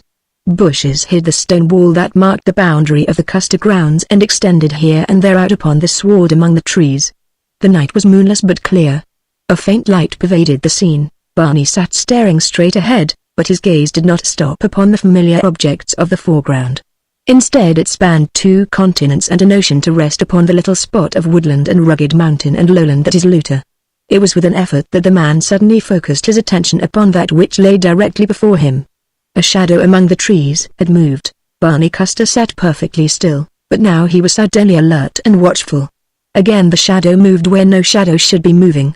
It crossed from the shade of one tree to another. Barney came cautiously to his feet. Silently he entered the house, running quickly to a side door that opened upon the grounds. As he drew it back its hinges gave forth no sound. Barney looked toward the spot where he had seen the shadow. Again he saw it scuttle hurriedly beneath another tree nearer the house. This time there was no doubt. It was a man. Directly before the door where Barney stood was a pergola, ivy-covered. Behind this he slid, and, running its length, came out among the trees behind the night prowler. Now he saw him distinctly. The fellow was bearded, and in his right hand he carried a package. Instantly Barney recalled Butzow's comment upon the destruction of the mill. If it was lightning, cold sweat broke from every pore of his body. His mother and father were there in the house, and Vic all sleeping peacefully. He ran quickly toward the menacing figure, and as he did so he saw the other halt behind a great tree and strike a match. In the glow of the flame he saw it touch close to the package that the fellow held, and then he was upon him. There was a brief and terrific struggle. The stranger hurled the package toward the house. Barney caught him by the throat, beating him heavily in the face, and then, realizing what the package was, he hurled the fellow from him, and sprang toward the hissing and sputtering missile where it lay close to the foundation wall of the house, though in the instant of his close contact with the man he had recognized through the disguising beard the features of Captain Ernst Mank, the principal tool of Peter of Blentz. Quick though Barney was to reach the bomb and extinguish the fuse, Mank had disappeared before he returned to search for him. And, though he roused the gardener and chauffeur and took turns with them in standing guard the balance of the night, the would-be assassin did not return. There was no question in Barney Custer's mind as to whom the bomb was intended for. That Mank had hurled it toward the house after Barney had seized him was merely the result of accident and the man's desire to get the death-dealing missile as far from himself as possible before it exploded. That it would have wrecked the house in the hope of reaching him, had he not fortunately interfered, was too evident to the American to be questioned. And so he decided before the night was spent to put himself as far from his family as possible, lest some future attempt upon his life might endanger theirs. Then, too, righteous anger and a desire for revenge prompted his decision. He would run Mank to earth and have an AC counting with him. It was evident that his life would not be worth a farthing so long as the fellow was at liberty. Before dawn he swore the gardener and chauffeur to see Lentz, and at breakfast announced his intention of leaving that day for New York to seek a commission as correspondent with an old classmate, who owned the New York Evening National. At the hotel Barney inquired of the proprietor relative to a bearded stranger, but the man had had no one of that description registered. Chance, however, gave him a clue.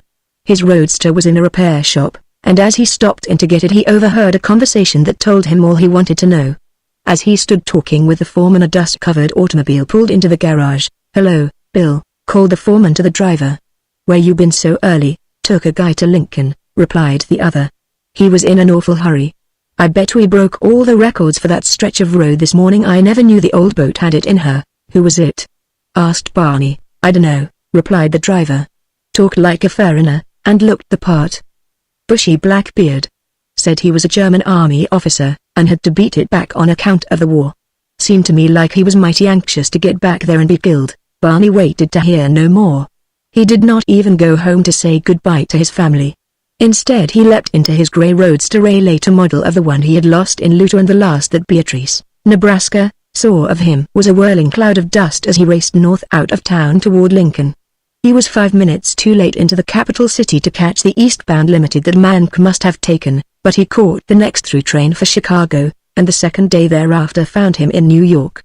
There he had little difficulty in obtaining the desired credentials from his newspaper friend, especially since Barney offered to pay all his own expenses and donate to the paper anything he found time to write. Passenger steamers were still sailing, though irregularly, and after scanning the passenger lists of 3 he found the name he sought. Captain Ernst Mank, Luther. So he had not been mistaken, after all. It was Mank he had apprehended on his father's grounds. Evidently the man had little fear of being followed, for he had made no effort to hide his identity in booking passage for Europe. The steamer he had caught had sailed that very morning. Barney was not so sorry, after all, for he had had time during his trip from Beatrice to do considerable thinking, and had found it rather difficult to determine just what to do should he have overtaken Mank in the United States. He couldn't kill the man in cold blood, justly as he may have deserved the fate, and the thought of causing his arrest and dragging his own name into the publicity of court proceedings was little less distasteful to him. Furthermore, the pursuit of Mank now gave Barney a legitimate excuse for returning to Luther, or at least to the close neighborhood of the little kingdom, where he might await the outcome of events and be ready to give his services in the cause of the House of von der Tann should they be required. By going directly to Italy and entering Austria from that country, Barney managed to arrive within the boundaries of the dual monarchy with comparatively few delays. Nor did he encounter any considerable bodies of troops until he reached the little town of Burgova, which lies not far from the Serbian frontier. Beyond this point his credentials would not carry him. The emperor's officers were polite, but firm. No newspaper correspondence could be permitted nearer the front than Burgova. There was nothing to be done, therefore, but wait until some propitious event gave him the opportunity to approach more closely the Serbian boundary and Luther. In the meantime he would communicate with Butzow, who might be able to obtain passes for him to some village nearer the Lithuanian frontier, when it should be an easy matter to cross through to Serbia. He was sure the Serbian authorities would object less strenuously to his presence. The inn at which he applied for accommodations was already overrun by officers, but the proprietor, with scant apologies for a civilian, offered him a little box of a room in the attic. The place was scarce more than a closet, and for that Barney was in a way thankful since the limited space could accommodate but a single cot, thus ensuring him the privacy that a larger chamber would have precluded. He was very tired after his long and comfortless landry journey, so after an early dinner he went immediately to his room and to bed. How long he slept he did not know, but sometime during the night he was awakened by the sound of voices apparently close to his ear. For a moment he thought the speakers must be in his own room, so distinctly did he overhear each word of their conversation, but presently he discovered that they were upon the opposite side of the thin partition in an adjoining room. But half awake, and with the sole idea of getting back to sleep again as quickly as possible, Barney paid only the slightest attention to the meaning of the words that fell upon his ears, until, like a bomb, a sentence broke through his sleepy faculties, banishing Morpheus upon the instant. "It will take but little now to turn Leopold against von der Tann."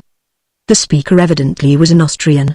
Already I have half convinced him that the old man aspires to the throne. Leopold fears the loyalty of his army, which is for von der Tann body and soul.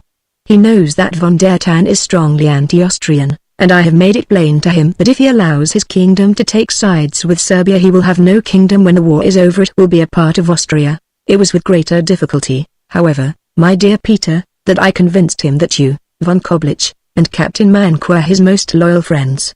He fears you yet, but, nevertheless, he has pardoned you all. Do not forget when you return to your dear Luther that you owe your repatriation to Count Zellendorf of Austria. You may be assured that we shall never forget, replied another voice that Barney recognized at once as belonging to Prince Peter of Blentz, the one-time regent of Luther. It is not for myself, continued Count Zellendorf, that I crave your gratitude, but for my emperor. You may do much to win his undying gratitude, while for yourselves you may win to almost any height with the friendship of Austria behind you. I am sure that should any accident, which God forfend, deprive Luther of her king, none would make a more welcome successor in the eyes of Austria than our good friend Peter. Barney could almost see the smile of satisfaction upon the thin lips of Peter of Blentz as this broad hint fell from the lips of the Austrian diplomat, a hint that seemed to the American little short of the death sentence of Leopold, King of Luther. "We owed you much before, Count," said Peter. "But for you we should have been hanged a year ago. Without your aid we should never have been able to escape from the fortress of Lustadt or cross the border into Austria-Hungary. I am sorry that Mank failed in his mission, for had he not we would have her concrete evidence to present to the king that we are indeed his loyal supporters. It would have dispelled at once such fears and doubts as he may still entertain of our fealty." "Yes, I, too, am sorry," agreed Zellendorf. "I can assure you that the news we hoped Captain Mank would bring from America would have gone a long way toward restoring you to the confidence and good graces of the king." "I did my best," came another voice that caused Barney's eyes to go wide in astonishment, for it was none other than the voice of Mank himself. "Twice I risked hanging to get him and only came away after I had been recognized." "It is too bad," sighed Zellendorf, "though it may not be without its advantages after all, for now we still have this second bugbear to frighten Leopold with. So long, of course, as the American lives there is always the chance that he may return and seek to gain the throne. The fact that his mother was a Reubenroth princess might make it easy for von der Dann to place him upon the throne without much opposition, and if he married the old man's daughter it is easy to conceive that the prince might favor such a move. At any rate, it should not be difficult to persuade Leopold of the possibility of such a thing.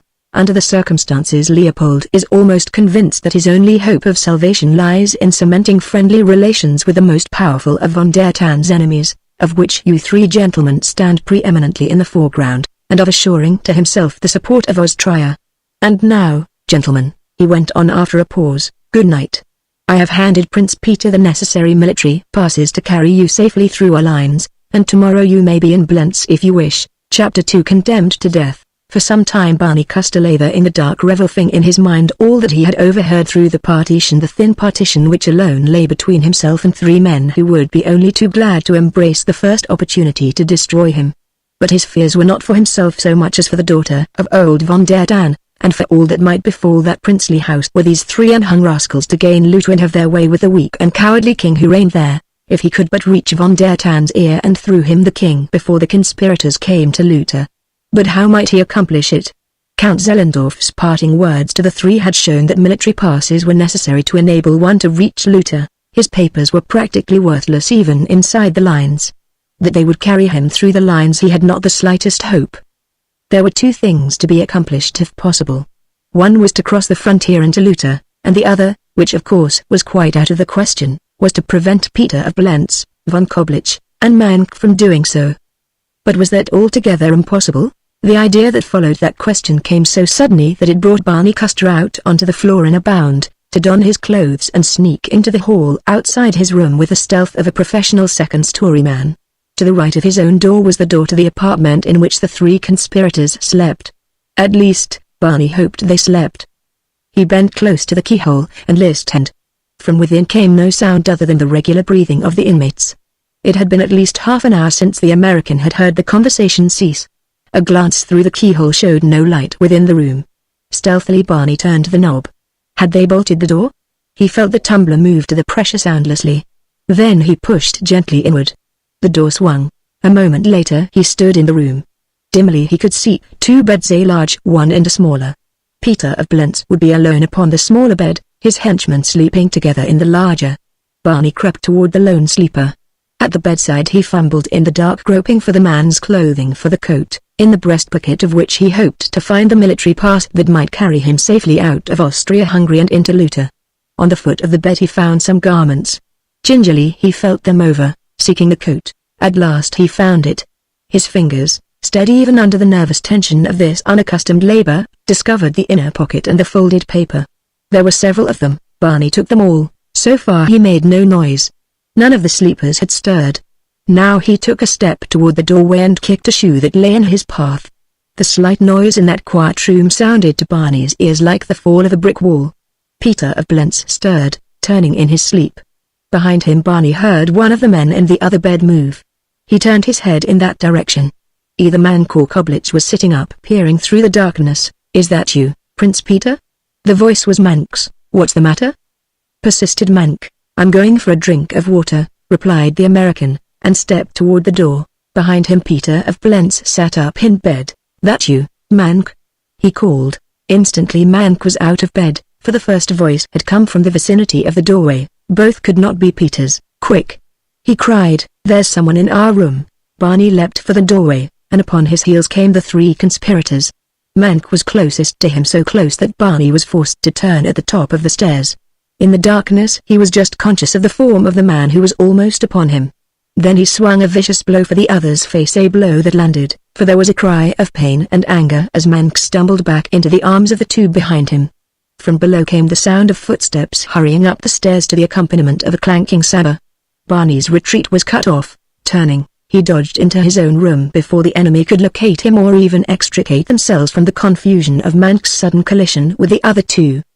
But what could Barney gain by the slight delay that would be immediately followed by his apprehension? He didn't know. All that he was sure of was that there had been no other place to go than this little room. As he entered, the first thing that his eyes fell upon was the small square window. Here at least was some slight encouragement. He ran toward it. The lower sash was raised. As the door behind him opened to admit Peter of Blentz and his companions, Barney slipped through into the night, hanging by his hands from the sill without. What lay beneath or how far the drop he could not guess, but that certain death menaced him from above he knew from the conversation he had overheard earlier in the evening. For an instant he hung suspended. He heard the men groping about the room. Evidently they were in some fear of the unknown assailant they sought, for they did not move about with undue rashness. Presently one of them struck a light. Barney could see its flare lighten the window casing for an instant. "The room is empty," came a voice from above him. "Look to the window," cried Peter of Blentz, and then Barney cussed to let go his hold upon the sill and dropped into the blackness below. His fall was a short one, for the window had been directly over a low shed at the side of the inn. Upon the roof of this the American landed, and from there he dropped to the courtyard without mishap. Glancing up, he saw the heads of three men peering from the window of the room he had just quitted. "There he is!" cried one, and instantly the three turned back into the room. As Barney fled from the courtyard he heard the rattle of hasty footsteps upon the rickety stairway of the inn. Choosing an alley rather than a street in which he might run upon soldiers at any moment, he moved quickly yet cautiously away from the inn. Behind him he could hear the voices of many men. They were raised to a high pitch by excitement. It was clear to Barney that there were many more than the original three. Prince Peter had, in all probability, enlisted the aid of the military. Could he but reach the frontier with his stolen passes he would be comparatively safe, for the rugged mountains of Luta offered many places of concealment, and, too, there were few Lutanians who did not hate Peter of Blentz most cordially among the men of the mountains at least. Once there he could defy a dozen Blentz princes for the little time that would be required to carry him into Serbia and comparative safety. As he approached a cross street a couple of squares from the inn he found it necessary to pass beneath a street lamp. For a moment he paused in the shadows of the alley listening. Hearing nothing moving in the street, Barney was about to make a swift spring for the shadows upon the opposite side when it occurred to him that it might be safer to make assurance doubly sure by having a look up and down the street before emerging into the light. It was just as well that he did, for as he thrust his head around the corner of the building the first thing that his eyes fell upon was the figure of an Austrian sentry, scarcely 3 paces from him. The soldier was standing in a listening attitude, his head half turned away from the American. The sounds coming from the direction of the inn were apparently what had attracted his attention. Behind him, Barney was sure he heard evidences of pursuit. Before him was certain detection should he attempt to cross the street. On either hand rose the walls of buildings. That he was trapped there seemed little doubt. He continued to stand motionless, watching the Austrian soldier. Should the fellow turn toward him, he had but to withdraw his head within the shadow of the building that hid his body.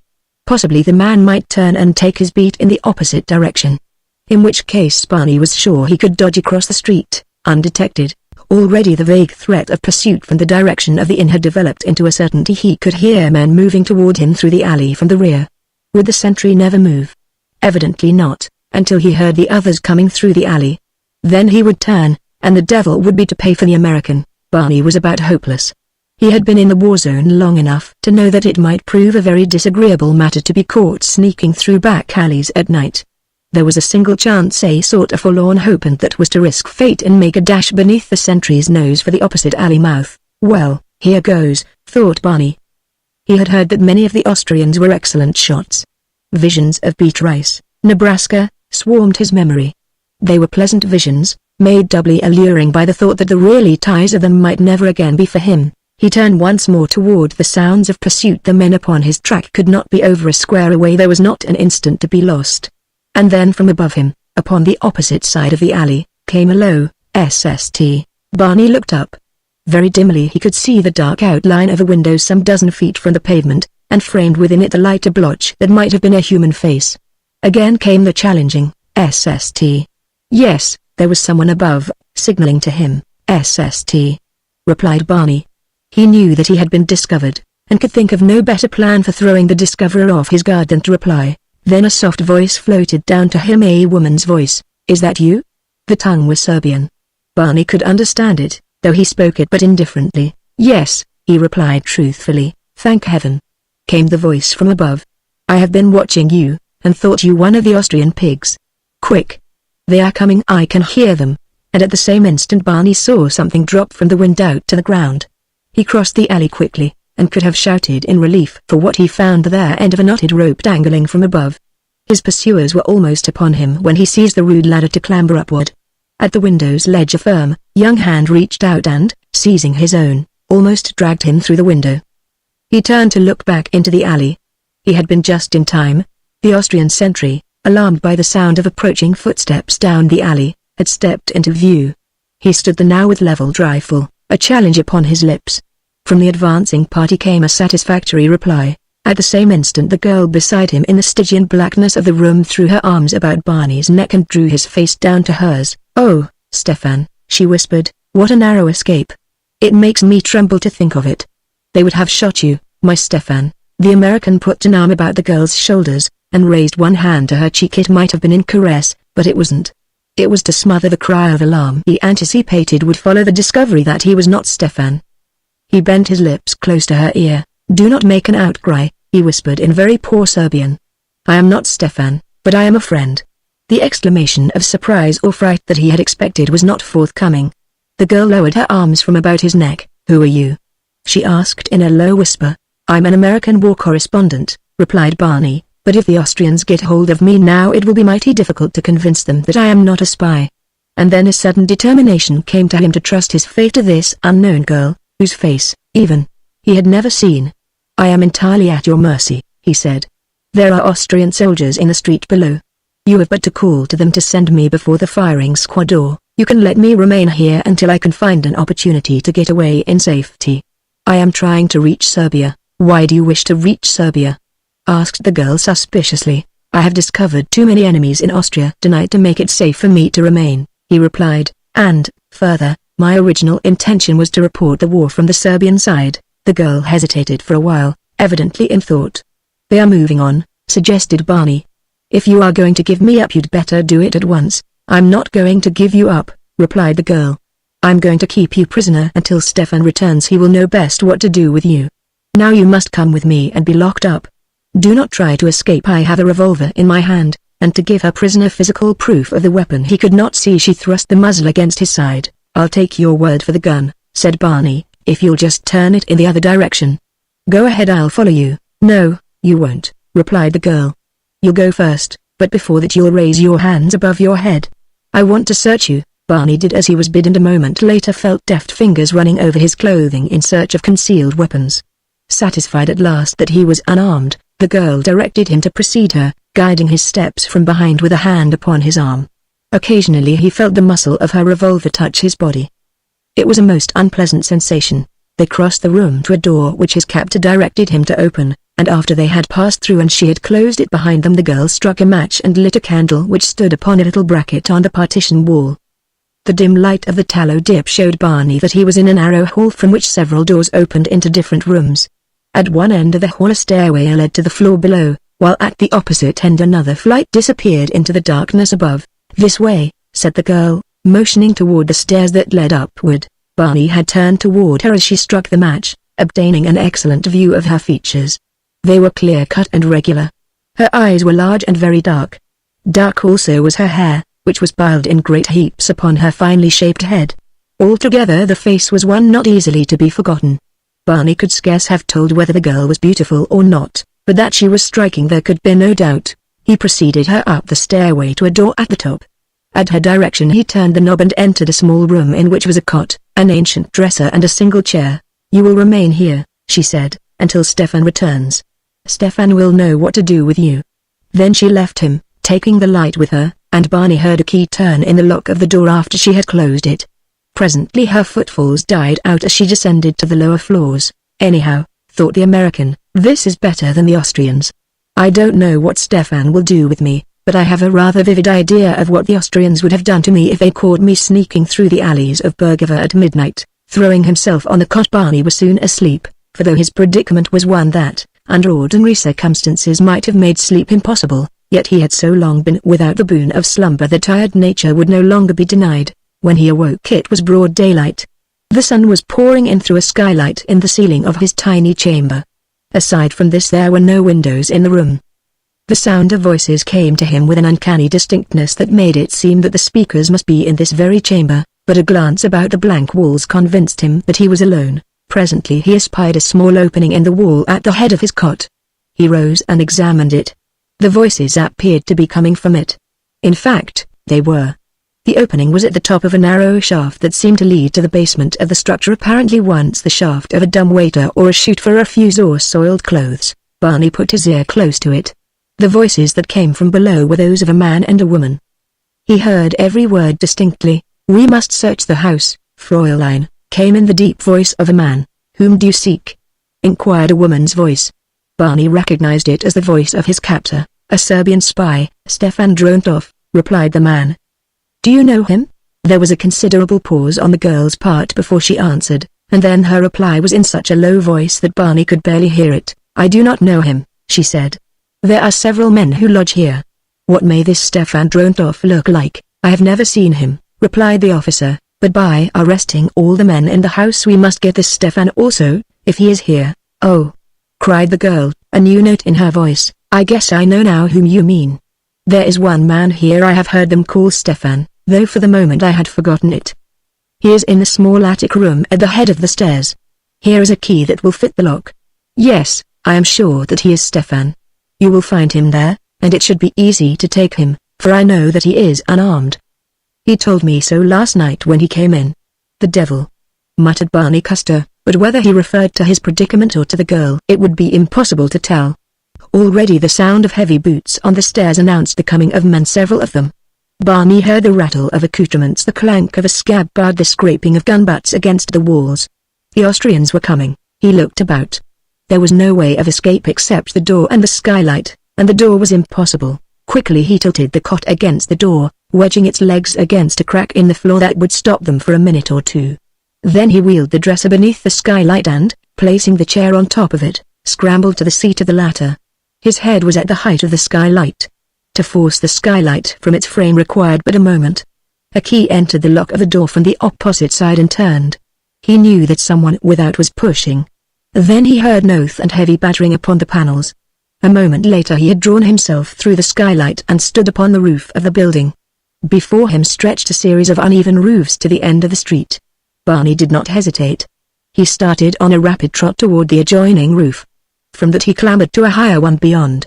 On he went, now leaping narrow courts, now dropping to low sheds and again clambering to the heights of the higher buildings, until he had come almost to the end of the row. Suddenly, behind him he heard a hoarse shout, followed by the report of a rifle. With a whir, a bullet flew a few inches above his head. He had gained the last roof, a large, level roof, and at the shot he turned to see how near to him were his pursuers. Fatal turn. Scarce had he taken his eyes from the path ahead than his foot fell upon a glass skylight, and with a loud crash he plunged through amid a shower of broken glass. His fall was a short one.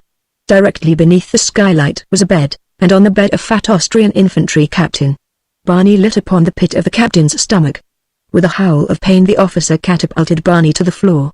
There were 3 other beds in the room, and in each bed 1 or 2 other officers. Before the American could regain his feet they were all sitting on him, all except the infantry captain. He lay shrieking and cursing in a painful attempt to regain his breath, every atom of which Barney had knocked out of him. The officers sitting on Barney alternately beat him and questioned him, interspersing their interrogations with lurid profanity. "If you will get off of me," at last shouted the American, "I shall be glad to explain and apologize." They let him up, scowling ferociously.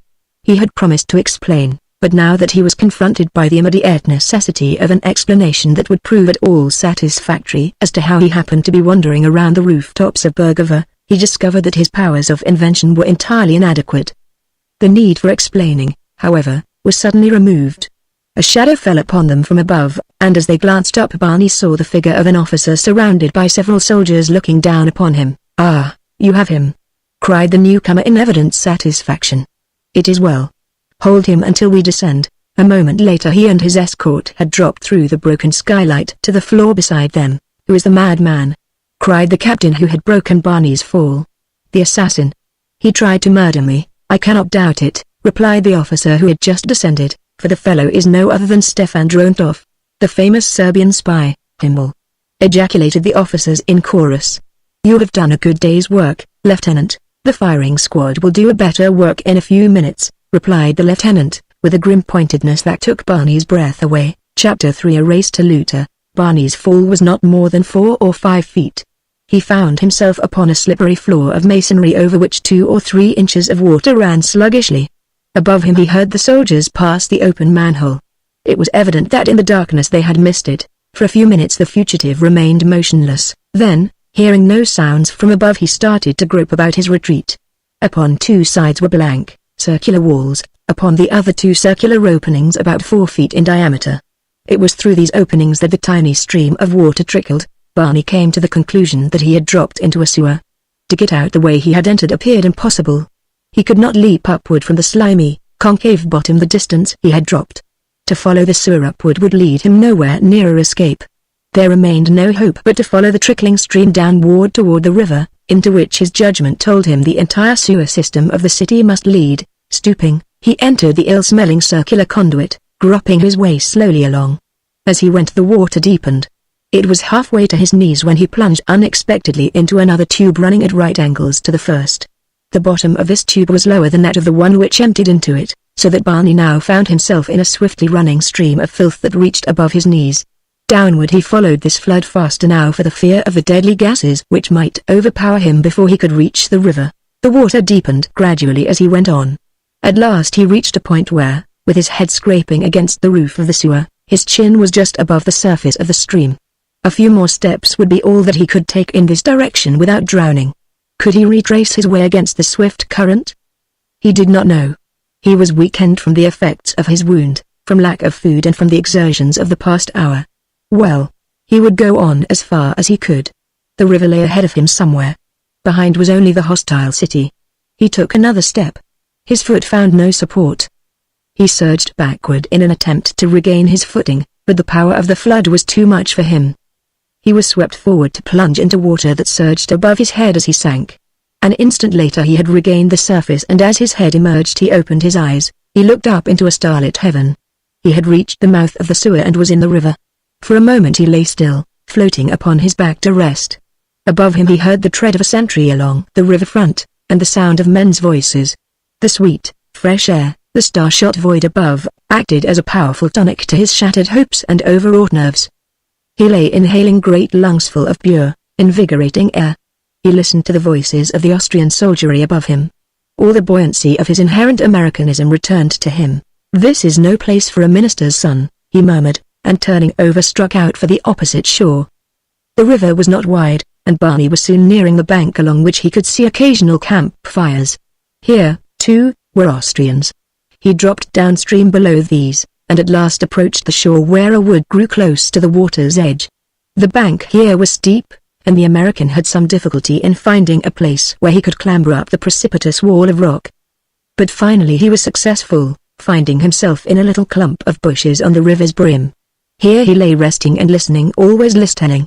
It seemed to Barney that his ears ached with the constant strain of unflagging duty that his very existence demanded of them. Hearing nothing, he crawled at last from his hiding place with the purpose of making his way toward the south and to the frontier as rapidly as possible. He could hope only to travel by night, and he guessed that this night must be nearly spent. Stooping, he moved cautiously away from the river. Through the shadows of the wood he made his way for perhaps 100 yards when he was suddenly confronted by a figure that stepped from behind the bole of a tree. "Halt! Who goes there?" came the challenge. Barney's heart stood still. With all his care he had run straight into the arms of an Austrian sentry. To run would be to be shot. To advance would mean capture, and that too would mean death. For the barest fraction of an instant he hesitated, and then his quick American wits came to his aid. Feigning intoxication he answered the challenge in dubious Austrian that he hoped his maudlin tongue would excuse. "Friend," he answered thickly. "Friend with a drink of one?" And he staggered drunkenly forward, banking all upon the credulity and thirst of the soldier who confronted him with fixed bayonet. That the sentry was both credulous and thirsty was evidenced by the fact that he let Barney come within reach of his gun. Instantly the drunken Austrian was transformed into a very sober and active engine of destruction. Seizing the barrel of the piece, Barney jerked it to one side and toward him, and at the same instant he leapt for the throat of the sentry. So quickly was this accomplished that the Austrian had time only for a single cry, and that was choked in his windpipe by the steel fingers of the American. Together both men fell heavily to the ground, Barney retaining his hold upon the other's throat. Striking and clutching at one another they fought in silence for a couple of minutes, then the soldier's struggles began to weaken. He squirmed and gasped for breath. His mouth opened and his tongue protruded. His eyes started from their sockets. Barney closed his fingers more tightly upon the bearded throat. He rained heavy blows upon the upturned face. The beating fists of his adversary waved wildly. Now the blows that reached Barney were pitifully weak. Presently they ceased. The man struggled violently for an instant, twitched spasmodically and lay still. Barney clung to him for several minutes longer, until there was not the slightest indication of remaining life. The perpetration of the deed sickened him, but he knew that his act was warranted, for it had been either his life or the other's. He dragged the body back to the bushes in which he had been hiding. There he stripped off the Austrian uniform, put his own clothes upon the corpse and rolled it into the river. Dressed as an Austrian private, Barney shouldered the dead soldier's gun and walked boldly through the wood to the south. Momentarily he expected to run upon other soldiers, but though he kept straight on his way for hours he encountered none. The thin line of sentries along the river had been posted only to double the preventive measures that had been taken to keep Serbian spies either from entering or leaving the city. Toward dawn, at the darkest period of the night, Barney saw lights ahead of him. Apparently he was approaching a village. He went more cautiously now, but all his care did not prevent him from running for the second time that night almost into the arms of a sentry. This time, however, Barney saw the soldier before he himself was discovered. It was upon the edge of the town, in an orchard, that the sentinel was posted. Barney, approaching through the trees, darting from one to another, was within a few paces of the man before he saw him. The American remained quietly in the shadow of a tree waiting for an opportunity to escape, but before it came he heard the approach of a small body of troops. They were coming from the village directly toward the orchard. They passed the sentry and marched within a dozen feet of the tree behind which Barney was hiding. As they came opposite him he slipped around the tree to the opposite side. The sentry had resumed his pacing, and was now out of sight momentarily among the trees further on. He could not see the American, but there were others who could. They came in the shape of a non-commissioned officer and a detachment of the guard to relieve the sentry. Barney almost bumped into them as he rounded the tree. There was no escape. The non-commissioned officer was within 2 feet of him when Barney discovered him. "What are you doing here?" shouted the sergeant with an oath. "Your post is there," and he pointed toward the position where Barney had seen the sentry. At first Barney could scarce believe his ears. In the darkness the sergeant had mistaken him for the sentinel. Could he carry it out? And if so, might it not lead him into worse predicament? No, Barney decided, nothing could be worse. To be caught masquerading in the uniform of an Austrian soldier within the Austrian lines was to plumb the uttermost depth of guilt. Nothing that he might do now could make his position worse. He faced the sergeant, snapping his piece to present, hoping that this was the proper thing to do. Then he stumbled through a brief excuse. The officer in command of the troops that had just passed had demanded the way of him, and he had but stepped a few paces from his post to point out the road to his superior. The sergeant grunted and ordered him to fall in. Another man took his place on duty. They were far from the enemy and discipline was lax, so the thing was accomplished which under other circumstances would have been well-nigh impossible. A moment later Barney found himself marching back toward the village, to all intents and purposes an Austrian private, before a low, windowless shed that had been converted into barracks for the guard. The detail was dismissed. The men broke ranks and sought their blankets within the shed, tired from their lonely vigil upon sentry duty. Barney loitered until the last. All the others had entered. He dared not, for he knew that any moment the sentry upon the post from which he had been taken would appear upon the scene, after discovering another of his comrades. He was certain to inquire of the sergeant. They would be puzzled, of course, and, being soldiers, they would be suspicious. There would be an investigation, which would start in the barracks of the guard. The neighborhood would at once become a most unhealthy spot for Barney Custer, of Beatrice, Nebraska. When the last of the soldiers had entered the shed, Barney glanced quickly about. No one appeared to notice him. He walked directly past the doorway to the end of the building. Around this he found a yard, deeply shadowed. He entered it, crossed it, and passed out into an alley beyond. At the first cross street his way was blocked by the sight of another sentry. The world seemed composed entirely of Austrian sentries. Barney wondered if the entire Austrian army was kept perpetually upon sentry duty. He had scarce been able to turn without bumping into one. He turned back into the alley and at last found the crooked passageway between buildings that he hoped might lead him to a spot where there was no sentry, and from which he could find his way out of the village toward the south. The passage, after devious windings, led into a large, open court, but when Barney attempted to leave the court upon the opposite side he found the ubiquitous sentries upon guard there. Evidently there would be no escape while the Austrians remained in the town. There was nothing to do, therefore, but hide until the happy moment of their departure arrived. He returned to the courtyard, and after a short search discovered a shed in one corner that had evidently been used to stable a horse, for there was straw at one end of it and a stall in the other. Barney sat down upon the straw to wait developments. Tired nature would be denied no longer. His eyes closed, his head drooped upon his breast. In 3 minutes from the time he entered the shed he was stretched full length upon the straw, fast asleep. The chugging of a motor awakened him. It was broad daylight. Many sounds came from the courtyard without. It did not take Barney long to gather his scattered wits. In an instant he was wide awake. He glanced about. He was the only occupant of the shed. Rising, he approached a small window that looked out upon the court. All was life and movement. A dozen military cars either stood about or moved in and out of the wide gates at the opposite end of the enclosure. Officers and soldiers moved briskly through a doorway that led into a large building that flanked the court upon one side. While Barney slept, the headquarters of an Austrian army corps had moved in and taken possession of the building, the back of which abutted upon the court where lay his modest little shed. Barney took it all in at a single glance, but his eyes hung long and greedily upon the great, high-powered machines that chugged or purred about him. Gad! If he could but be behind the wheel of such a car for an hour. The frontier could not be over 50 miles to the south, of that he was quite positive, and what would 50 miles be to one of those machines? Barney sighed as a great, grey painted car whizzed into the courtyard and pulled up before the doorway. 2 officers jumped out and ran up the steps. The driver, a young man in a uniform not unlike that which Barney wore, drew the car around to the end of the courtyard close beside Barney's shed. Here he left it and entered the building into which his passengers had gone. By reaching through the window Barney could have touched the fender of the machine. A few seconds start in that and it would take more than an Austrian army corps to stop him this side of the border. Thus mused Barney, knowing already that the mad scheme that had been born within his brain would be put to action before he was many minutes older. There were many soldiers on guard about the courtyard. The greatest danger lay in arousing the suspicions of one of these should he chance to see Barney emerge from the shed and enter the car. The proper thing, thought Barney, is to come from the building into which everyone seems to pass, and the only way to be seen coming out of it is to get into it. But how the devil am I to get into it?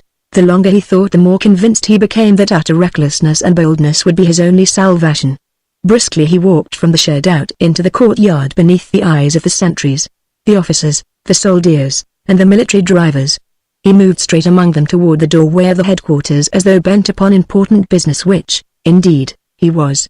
At least it was quite the most important business to Barney Custer that young gentleman could recall having ventured upon for some time. No one paid the slightest attention to him.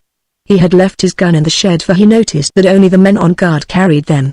Without an instant's hesitation he ran briskly up the short flight of steps and entered the headquarters building. Inside was another sentry who barred his way questioningly. Evidently one must state one's business to this person before going farther. Barney, without any loss of time or composure, stepped up to the guard. "Has General Kampf passed in this morning?"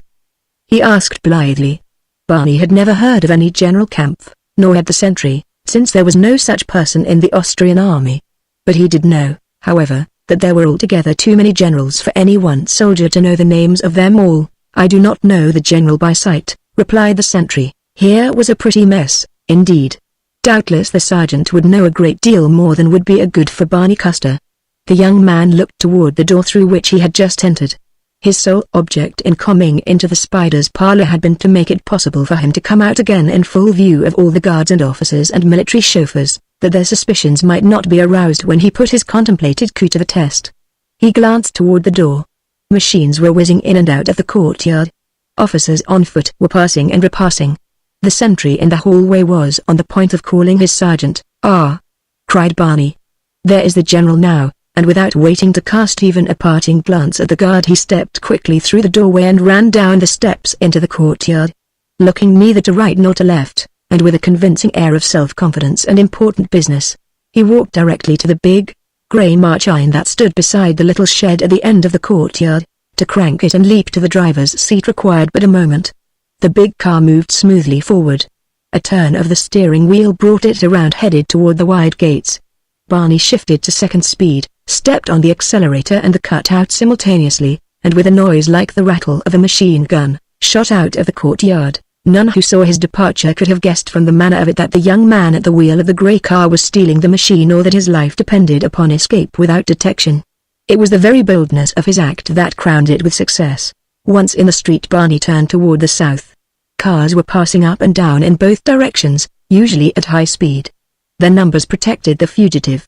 Momentarily he expected to be halted, but he passed out of the village without mishap and reached a country road which, except for a lane down its center along which automobiles were moving, was blocked with troops marching southward.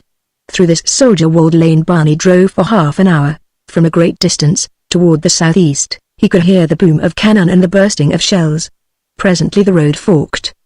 The troops were moving along the road on the left toward the distant battle line. Not a man or machine was turning into the right fork, the road toward the south that Barney wished to take. Could he successfully pass through the marching soldiers at his right? Among all those officers there surely would be one who would question the purpose and destination of this private soldier who drove alone in the direction of the nearby frontier. The moment had come when he must stake everything on his ability to gain the open road beyond the plodding mass of troops. Diminishing the speed of the car, Barney turned it in toward the marching men, at the same time sounding his horn loudly.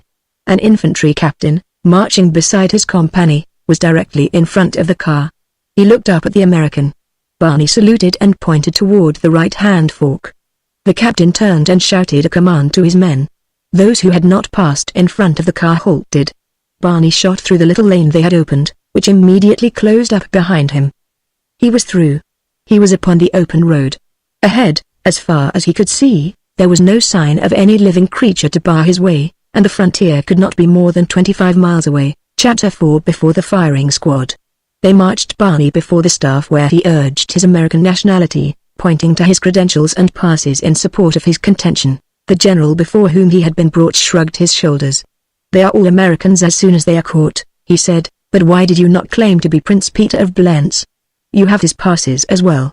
How can you expect us to believe your story when you have in your possession passes for different men? We have every respect for our friends the Americans. I would even stretch a point rather than chance harming an American, but you will admit that the evidence is all against you. You were found in the very building where Drontoff was known to stay while in Burgova.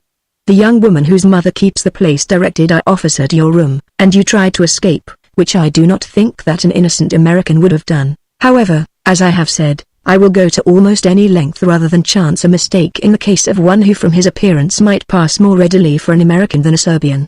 I have sent for Prince Peter of Blentz. If you can satisfactorily explain to him how you chance to be in possession of military passes bearing his name, I shall be very glad to give you the benefit of every other doubt. Peter of Blentz. Send for Peter of Blentz." Barney wondered just what kind of a sensation it was to stand facing a firing squad. He hoped that his knees wouldn't tremble. They felt a trifle weak even now. There was a chance that the man might not recall his face, but a very slight chance. It had been his remarkable likeness to Leopold of Lutha that had resulted in the snatching of a crown from Prince Peter's head. Likely indeed that he would ever forget his, Barney's, face, though he had seen it but once without the red beard that had so added to Barney's likeness to the king. But Mank would be along, of course, and Mank would have no doubts he had seen Barney too recently in Beatrice to fail to recognize him now. Several men were entering the room where Barney stood before the general and his staff. A glance revealed to the prisoner that Peter of Blentz had come, and with him von Koblich and Mank. At the same instant Peter's eyes met Barney's, and the former, white and wide-eyed, came almost to a dead halt, grasping hurriedly at the arm of Mank who walked beside him. My God," was all that Barney heard him say, but he spoke a name that the American did not hear. Mank also looked his surprise, but his expression was suddenly changed to one of malevolent cunning and gratification. He turned toward Prince Peter with a few low whispered words. A look of relief crossed the face of the Blentz prince. "You appear to know the gentleman," said the general who had been conducting Barney's examination. "He has been arrested as a Serbian spy, and military passes in your name were found upon his person together with the papers of an American newspaper correspondent, which he claims to be. He is charged with being Stefan Drontoff, whom we long have been anxious to apprehend. Do you chance to know anything about him, Prince Peter?" "Yes," replied Peter of Blentz, "I know him well by sight.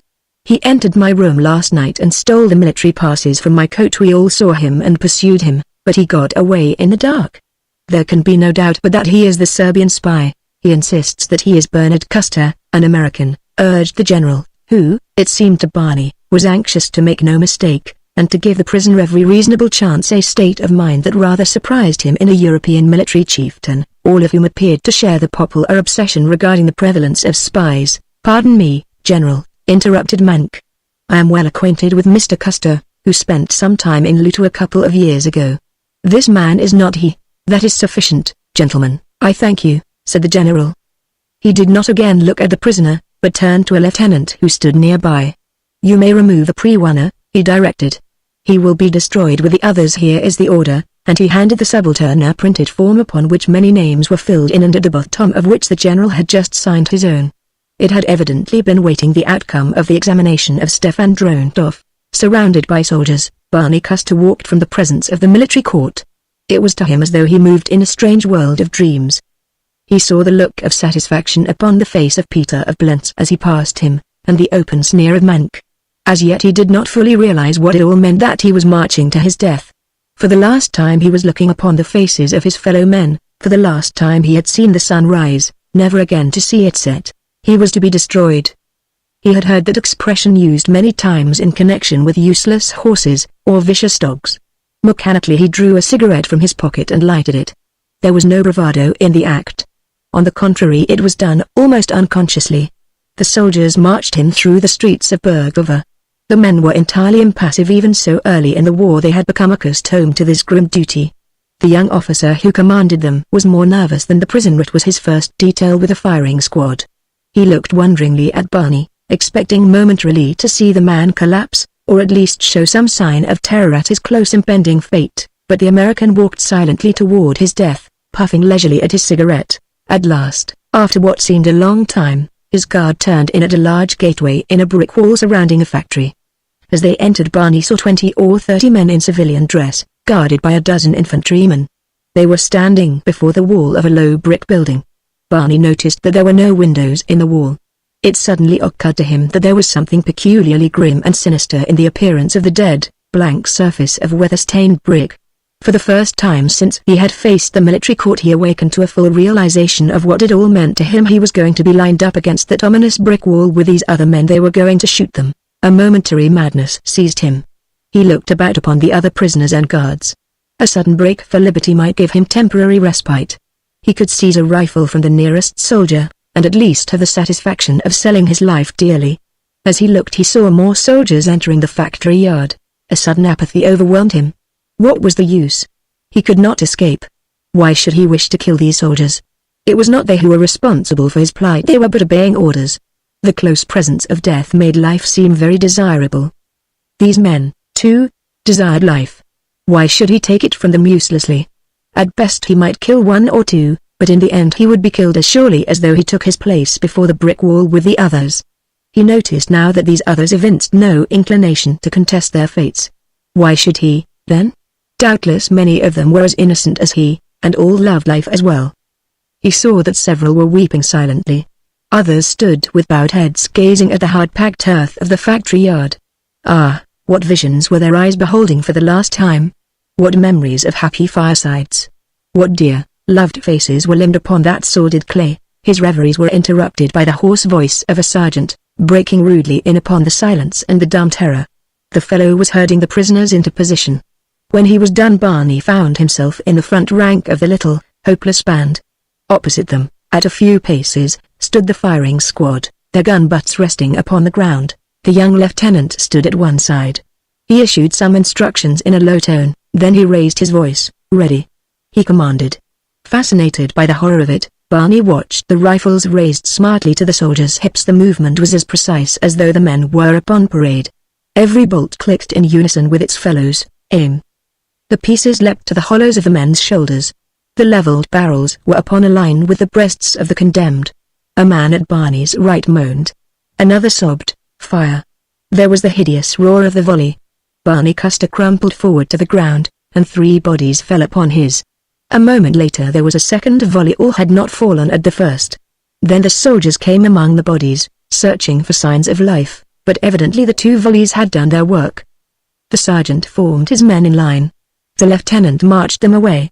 Only silence remained on guard above the pitiful dead in the factory yard. The day wore on and still the stiffening corpses lay where they had fallen.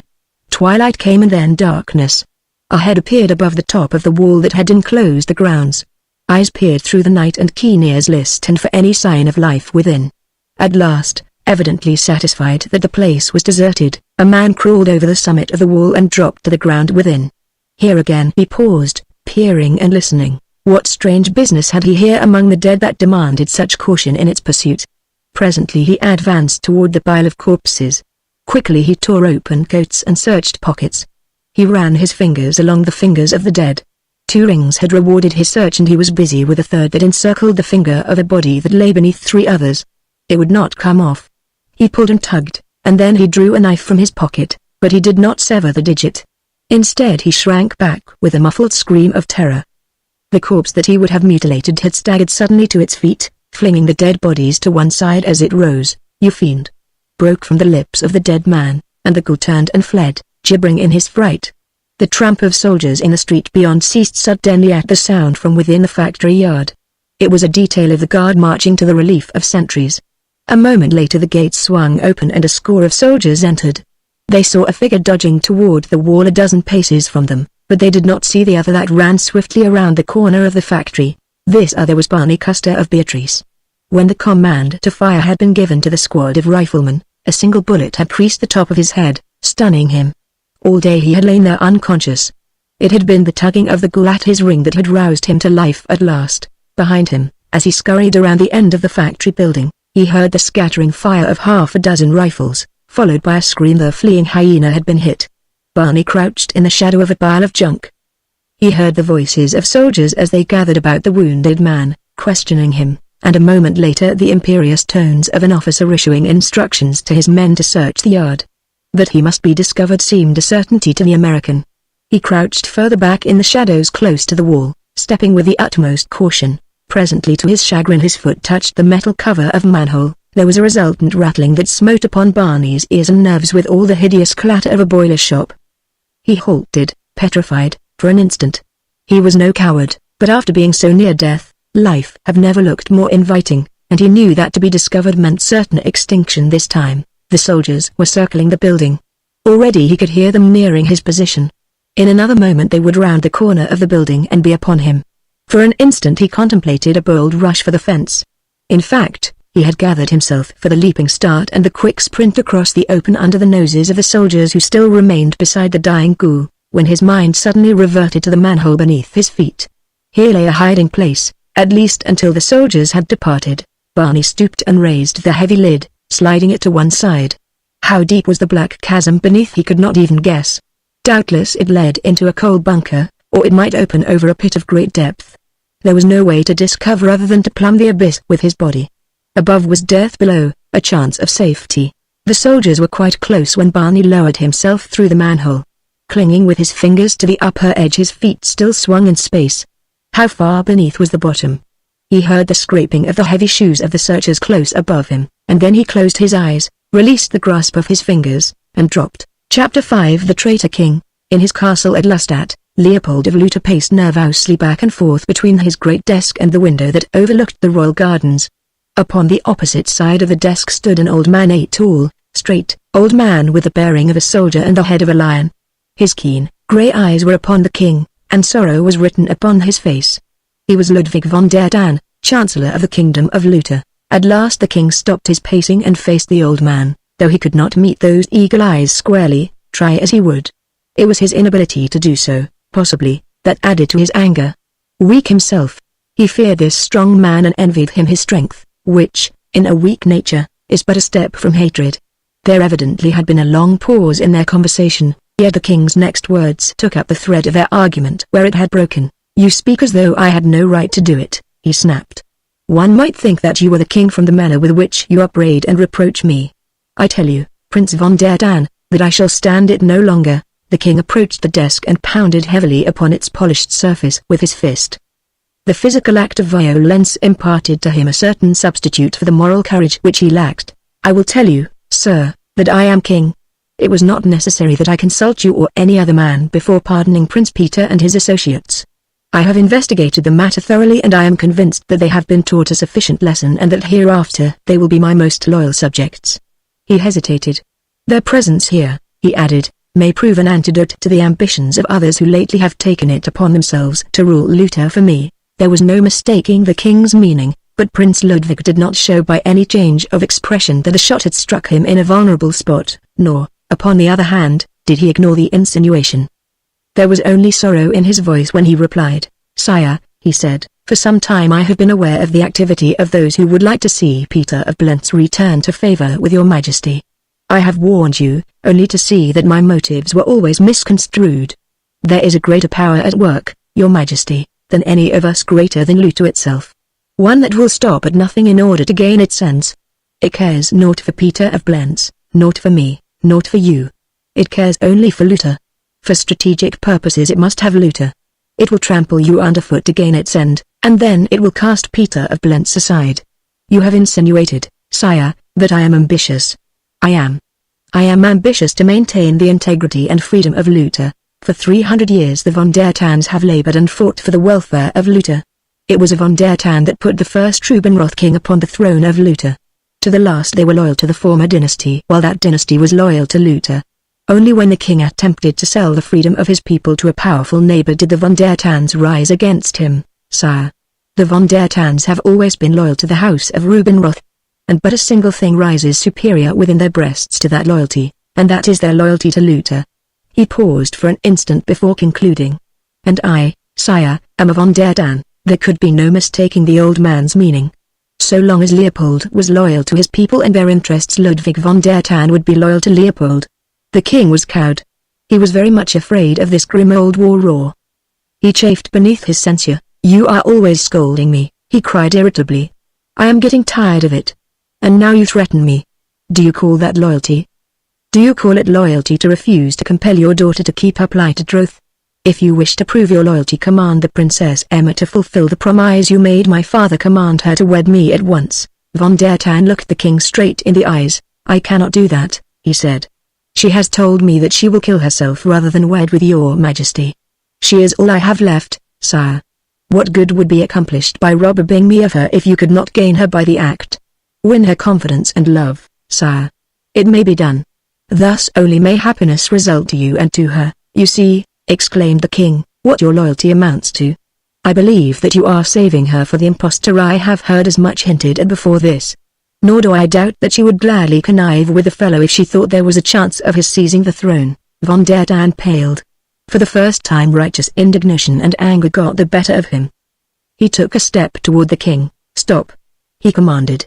"No man, not even my king, may speak such words to a von der Tan." In an antechamber just outside the room a man sat near the door that led into the apartment where the king and his chancellor quarreled. He had been straining his ears to catch the conversation which he could hear rising and falling in the adjoining chamber, but till now he had been unsuccessful. Then came Prince Ludwig's last words booming loudly through the paneled door, and the man smiled.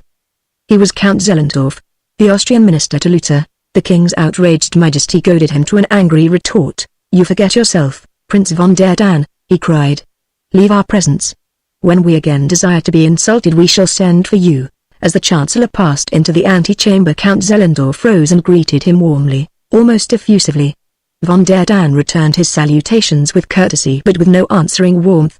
Then he passed on out of the palace. The old fox must have heard, he mused as he mounted his horse and turned his face toward Dan and the old forest. When Count Zellendorf of Austria entered the presence of Leopold of Luther he found that young ruler much disturbed. He had resumed his restless pacing between desk and window, and as the Austrian entered he scarce paused to receive his salutation. Count Zellendorf was a frequent visitor at the palace. There were few formalities between this astute diplomat and the young king, those had passed gradually away as their acquaintance and friendship ripened. Prince Ludwig appeared angry when he passed through the antechamber, ventured Zellendorf. Evidently your Majesty found cause to rebuke him. The king nodded and looked narrowly at the Austrian. The Prince von der Tann insinuated that Austria's only wish in connection with Luther is to seize her, he said. Zellendorf raised his hands in well-simulated horror. Your Majesty, he exclaimed.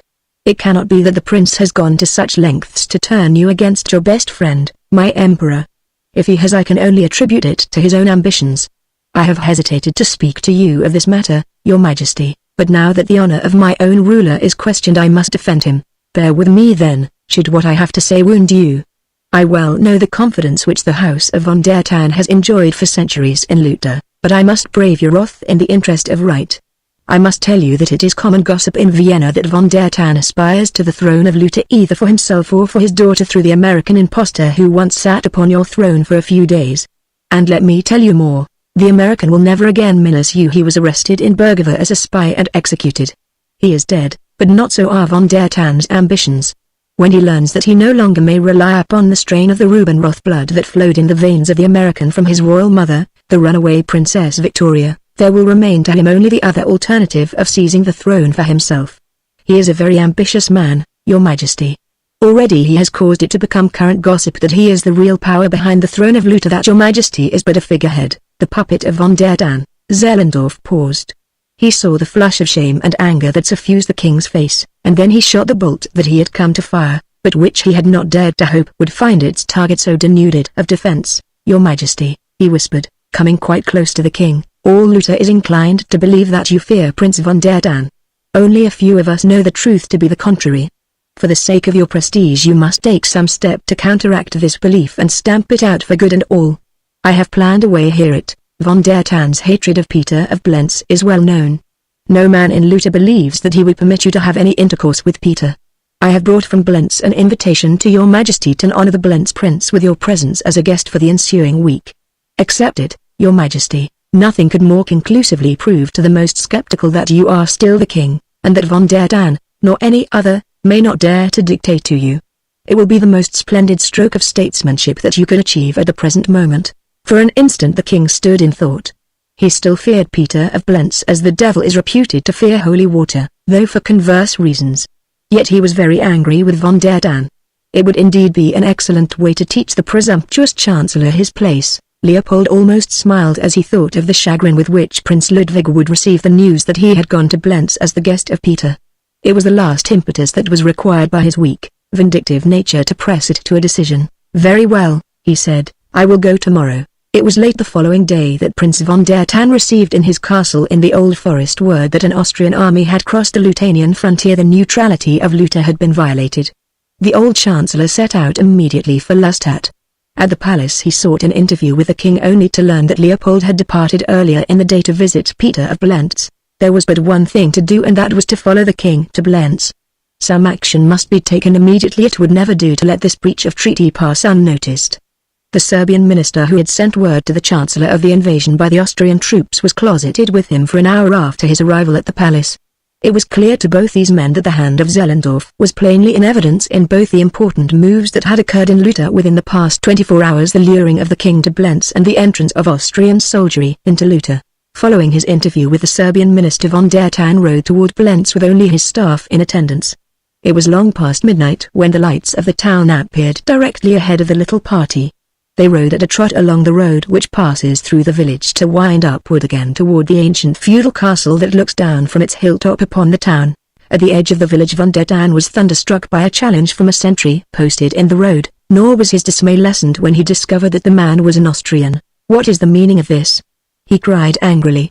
What are Austrian soldiers doing barring the roads of Luther to the Chancellor of Luther? The sentry called an officer. The latter was extremely suave. He regretted the incident, but his orders were most positive. No one could be permitted to pass through the lines without an order from the general commanding. He would go at once to the general and see if he could procure the necessary order. Would the prince be so good as to await his return? Von der Tann turned on the young officer. his face purpling with rage. "I will pass nowhere within the boundaries of Luther," he said, "upon the order of an Austrian. You may tell your general that my only regret is that I have not with me tonight the necessary force to pass through his lines to my king. Another time I shall not be so handicapped." And Ludwig, Prince von der Tan, wheeled his mount and spurred away in the direction of Lustadt, at his heels an extremely angry and revengeful staff. Chapter 6. The trap is sprung. Long before Prince von der Tan reached Lustadt he had come to the conclusion that Leopold was in virtue a prisoner in Blentz. To prove his conclusion he directed one of his staff to return to Blentz and attempt to have audience with the king. "Risk anything," he instructed the officer to whom he had entrusted the mission. "Submit, if necessary, to the humiliation of seeking an Austrian pass through the lines to the castle. See the king at any cost and deliver this message to him and to him alone and secretly. Tell him my fears, and that if I do not have word from him within 24 hours I shall assume that he is indeed a prisoner. I shall then direct the mobilization of the army and take such steps as seem fit to rescue him and drive the invaders from the soil of Luther. If you do not return I shall understand that you are held prisoner by the Austrians and that my worst fears have been realized." But Prince Ludwig was one who believed in being forehanded, and so it happened that the orders for the mobilization of the army of Luther were issued within 15 minutes of his return to Lustadt. It would do no harm, thought the old man, with a grim smile, to get things well underway a day ahead of time. This accomplished, he summoned the Serbian minister, with what purpose and to what effect became historically evident several days later. When, after 24 hours' absence, his aide had not returned from Blentz, the Chancellor had no regrets for his forehandedness. In the castle of Peter of Blentz the King of Luther was being entertained royally. He was told nothing of the attempt of his Chancellor to see him, nor did he know that a messenger from Prince von der Tan was being held a prisoner in the camp of the Austrians in the village. He was surrounded by the creatures of Prince Peter and by Peter's staunch allies, the Austrian minister and the Austrian officers attached to the expeditionary force occupying the town. They told him that they had positive information that the Serbians already had crossed the frontier into Luther, and that the presence of the Austrian troops was purely for the protection of Luther. It was not until the morning following the rebuff of Prince von der Tan that Peter of Blentz, Count Zellendorf and Mank heard of the occurrence. They were chagrined by the accident, for they were not ready to deliver their final stroke. The young officer of the guard had, of course, but followed his instructions. Who would have thought that old von der Tan would come to Blentz?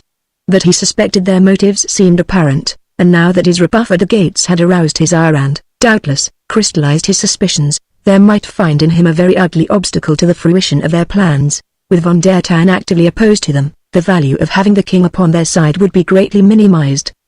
The people and the army had every confidence in the old chancellor. Even if he opposed the king there was reason to believe that they might still side with him. "What is to be done?" asked Zellendorf. "Is there no way either to win or force von der Tan to acquiescence?" "I think we can accomplish it," said Prince Peter, after a moment of thought. "Let us see Leopold. His mind has been prepared to receive almost gratefully any insinuations against the loyalty of von der Tan. With proper evidence the king may easily be persuaded to order the chancellor's arrest, possibly his execution as well." So they saw the king, only to meet a stubborn refusal upon the part of Leopold to accede to their suggestions. He still was madly in love with von der Tan's daughter, and he knew that a blow delivered at her father would only tend to increase her bitterness toward him. The conspirators were nonplussed. They had looked for a comparatively easy road to the consummation of their desires. What in the world could be the cause of the king's stubborn desire to protect the man they knew he feared, hated, and mistrusted with all the energy of his suspicious nature? It was the king himself who answered their unspoken question. "I cannot believe in the disloyalty of Prince Ludwig," he said, "nor could I, even if I desired it, take such drastic steps as you suggest.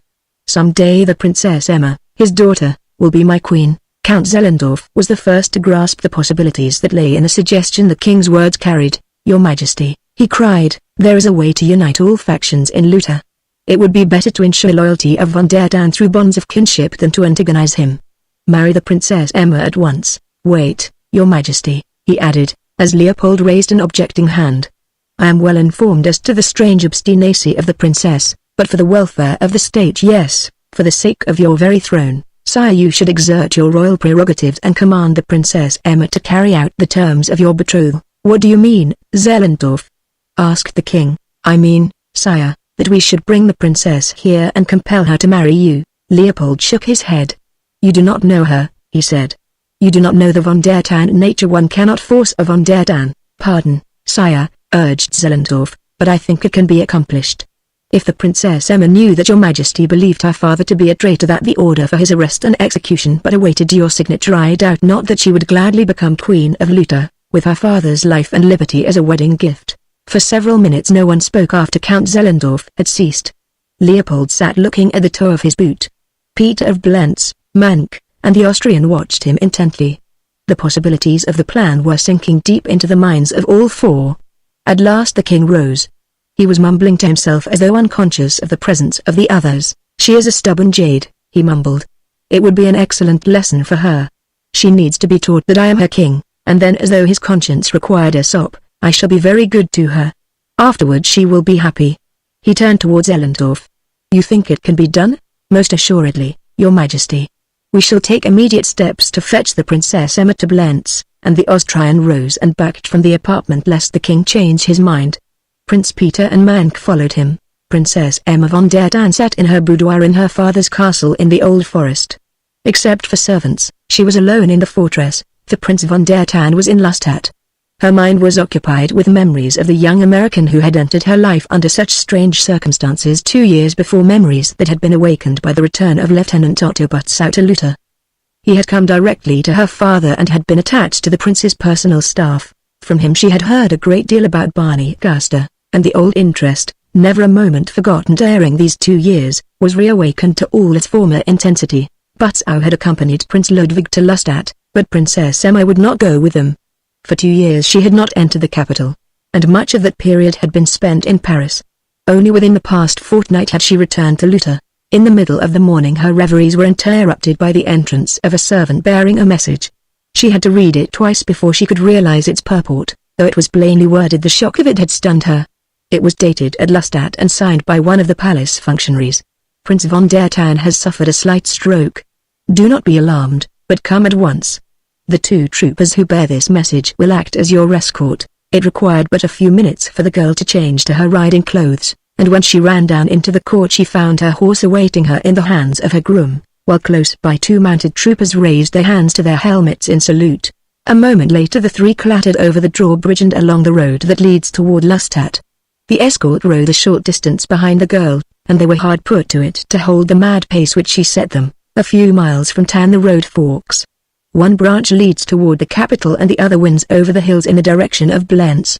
The fork occurs within the boundaries of the Old Forest. Great trees overhang the winding road, casting a twilight shade even at high noon. It is a lonely spot, far from any habitation. As the Princess Emma approached the fork she reined in her mount, for across the road to Lustadt a dozen horsemen barred her way.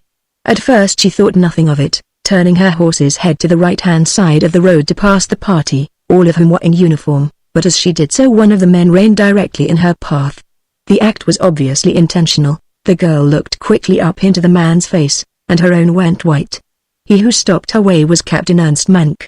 She had not seen the man for 2 years, but she had good cause to remember him as the governor of the castle of Blentz and the man who had attempted to take advantage of her helplessness when she had been a prisoner in Prince Peter's fortress. Now she looked straight into the fellow's eyes. "Let me pass, please," she said coldly. "I am sorry," replied Mank with an evil smile, "but the king's orders are that you accompany me to Blentz. The king is there." For answer the girl drove her spur into her mount's side. The animal leapt forward, striking Mank's horse on the shoulder and half turning him aside, but the man clutched at the girl's bridle rein, and, seizing it, brought her to a stop. "You may as well come voluntarily, for come you must," he said. "It will be easier for you." "I shall not come voluntarily," she replied. "If you take me to Blentz you will have to take me by force, and if my king is not sufficiently a gentleman to demand an accounting of you, I am at least more fortunate in the possession of a father who will." "Your father will scarce wish to question the acts of his king," said Mank. "His king and the husband of his daughter? What do you mean?" she cried. "That before you are many hours older, your highness, you will be queen of Luta." The Princess Emma turned toward her tardy escort that had just arrived upon the scene. "This person has stopped me," she said, "and will not permit me to continue toward Lustadt. Make a way for me." "You are armed," Mank smiled. "Both of them are my men," he explained. The girl saw it all now, the whole scheme to lure her to Blentz. Even then, though, she could not believe the king had been one of the conspirators of the plot. Weak as he was still a Rubinroth, and it was difficult for von der Tan to believe in the duplicity of a member of the house they had served so loyally for centuries. With bowed head the princess turned her horse into the road that led toward Blentz. Half the troopers preceded her, the balance following behind. Mank wondered at the promptness of her surrender. To be a queen, that was the great temptation, he thought, but he did not know what was passing in the girl's mind. She had seen that escape for the moment was impossible, and so had decided to bide her time until a more propitious chance should come. In silence she rode among her captors. The thought of being brought to Blentz alive was unbearable. Somewhere along the road there would be an opportunity to escape. Her horse was fleet. With a short start he could easily outdistance these heavier cavalry animals, and as a last resort she must find some way to end her life, rather than to be dragged to the altar beside Leopold of Luther. Since childhood Emma von der Tann had ridden these hilly roads. She knew every lane and bypath for miles around. She knew the shortcuts, the gullies and ravines. She knew where one might, with a good jumper, save a wide detour, and as she rode toward Blentz she passed in review through her mind each of the many spots where a sudden break for liberty might have the best chance to succeed, and at last she hit upon the place where a quick turn would take her from the main road into the roughest sort of going for one not familiar with the trail. Mank and his soldiers had already partially relaxed their vigilance. The officer had come to the conclusion that his prisoner was resigned to her fate, and that, after all, the fate of being forced to be queen did not appear so dark to her. They had wound up a wooded hill and were halfway up to the summit. The princess was riding close to the right-hand side of the road. Quite suddenly, and before a hand could be raised to stay her, she wheeled her mount between two trees, struck home her spur, and was gone into the wood upon the steep hillside. With an oath, Mank cried to his men to be after her. He himself spurred into the forest at the point where the girl had disappeared. So sudden had been her break for liberty, and so quickly had the foliage swallowed her, that there was something almost uncanny in it. 100 yards from the road the trees were further apart, and through them the pursuers caught a glimpse of their quarry. The girl was riding like mad along the rough, uneven hillside. Her mount, sure-footed as a chamois, seemed in his element. But two of the horses of her pursuers were as swift, and under the cruel spurs of their riders were closing up on their fugitive. The girl urged her horse to greater speed, yet still the two behind closed in. 100 yards ahead lay a deep and narrow gully, hid by bushes that grew rankly along its verge. Straight toward this the Princess Emma von der Tann rode. Behind her came her pursuers, two quite close and the others trailing farther in the rear. The girl reined in a trifle, letting the troopers that were closest to her gain until they were but a few strides behind. Then she put spur to her horse and drove him at topmost speed straight toward the gully. At the bushes she spoke a low word in his baffled ears, raised him quickly with a bit, leaning forward as he rose in air.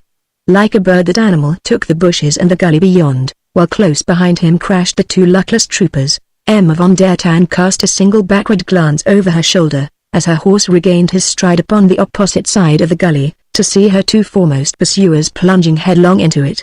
Then she shook free her reins and gave her mount his head along a narrow trail that both had followed many times before. Behind her, Mank and the balance of his men came to a sudden stop at the edge of the gully. Below them one of the troopers was struggling to his feet. The other lay very still beneath his motionless horse.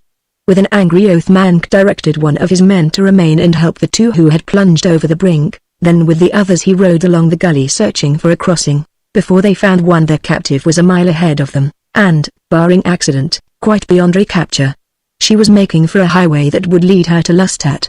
Ordinarily she had been wont to bear a little to the northeast at this point and strike back into the road that she had just left, but today she feared to do so lest she be cut off before she gained the north and south highroad which the other road crossed a little farther on.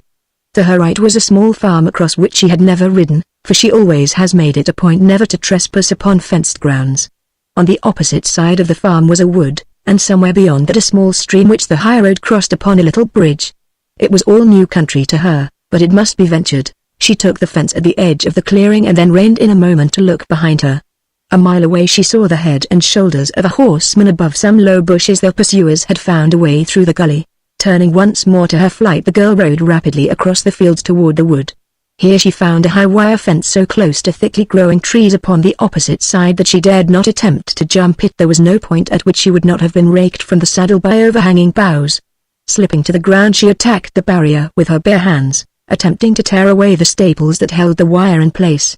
For several minutes she surged and tugged upon the unyielding metal strand.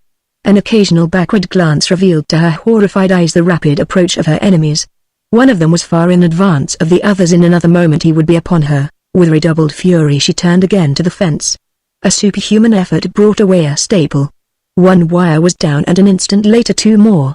Standing with one foot upon the wires to keep them from tangling about her horse's legs, she pulled her mount across into the wood.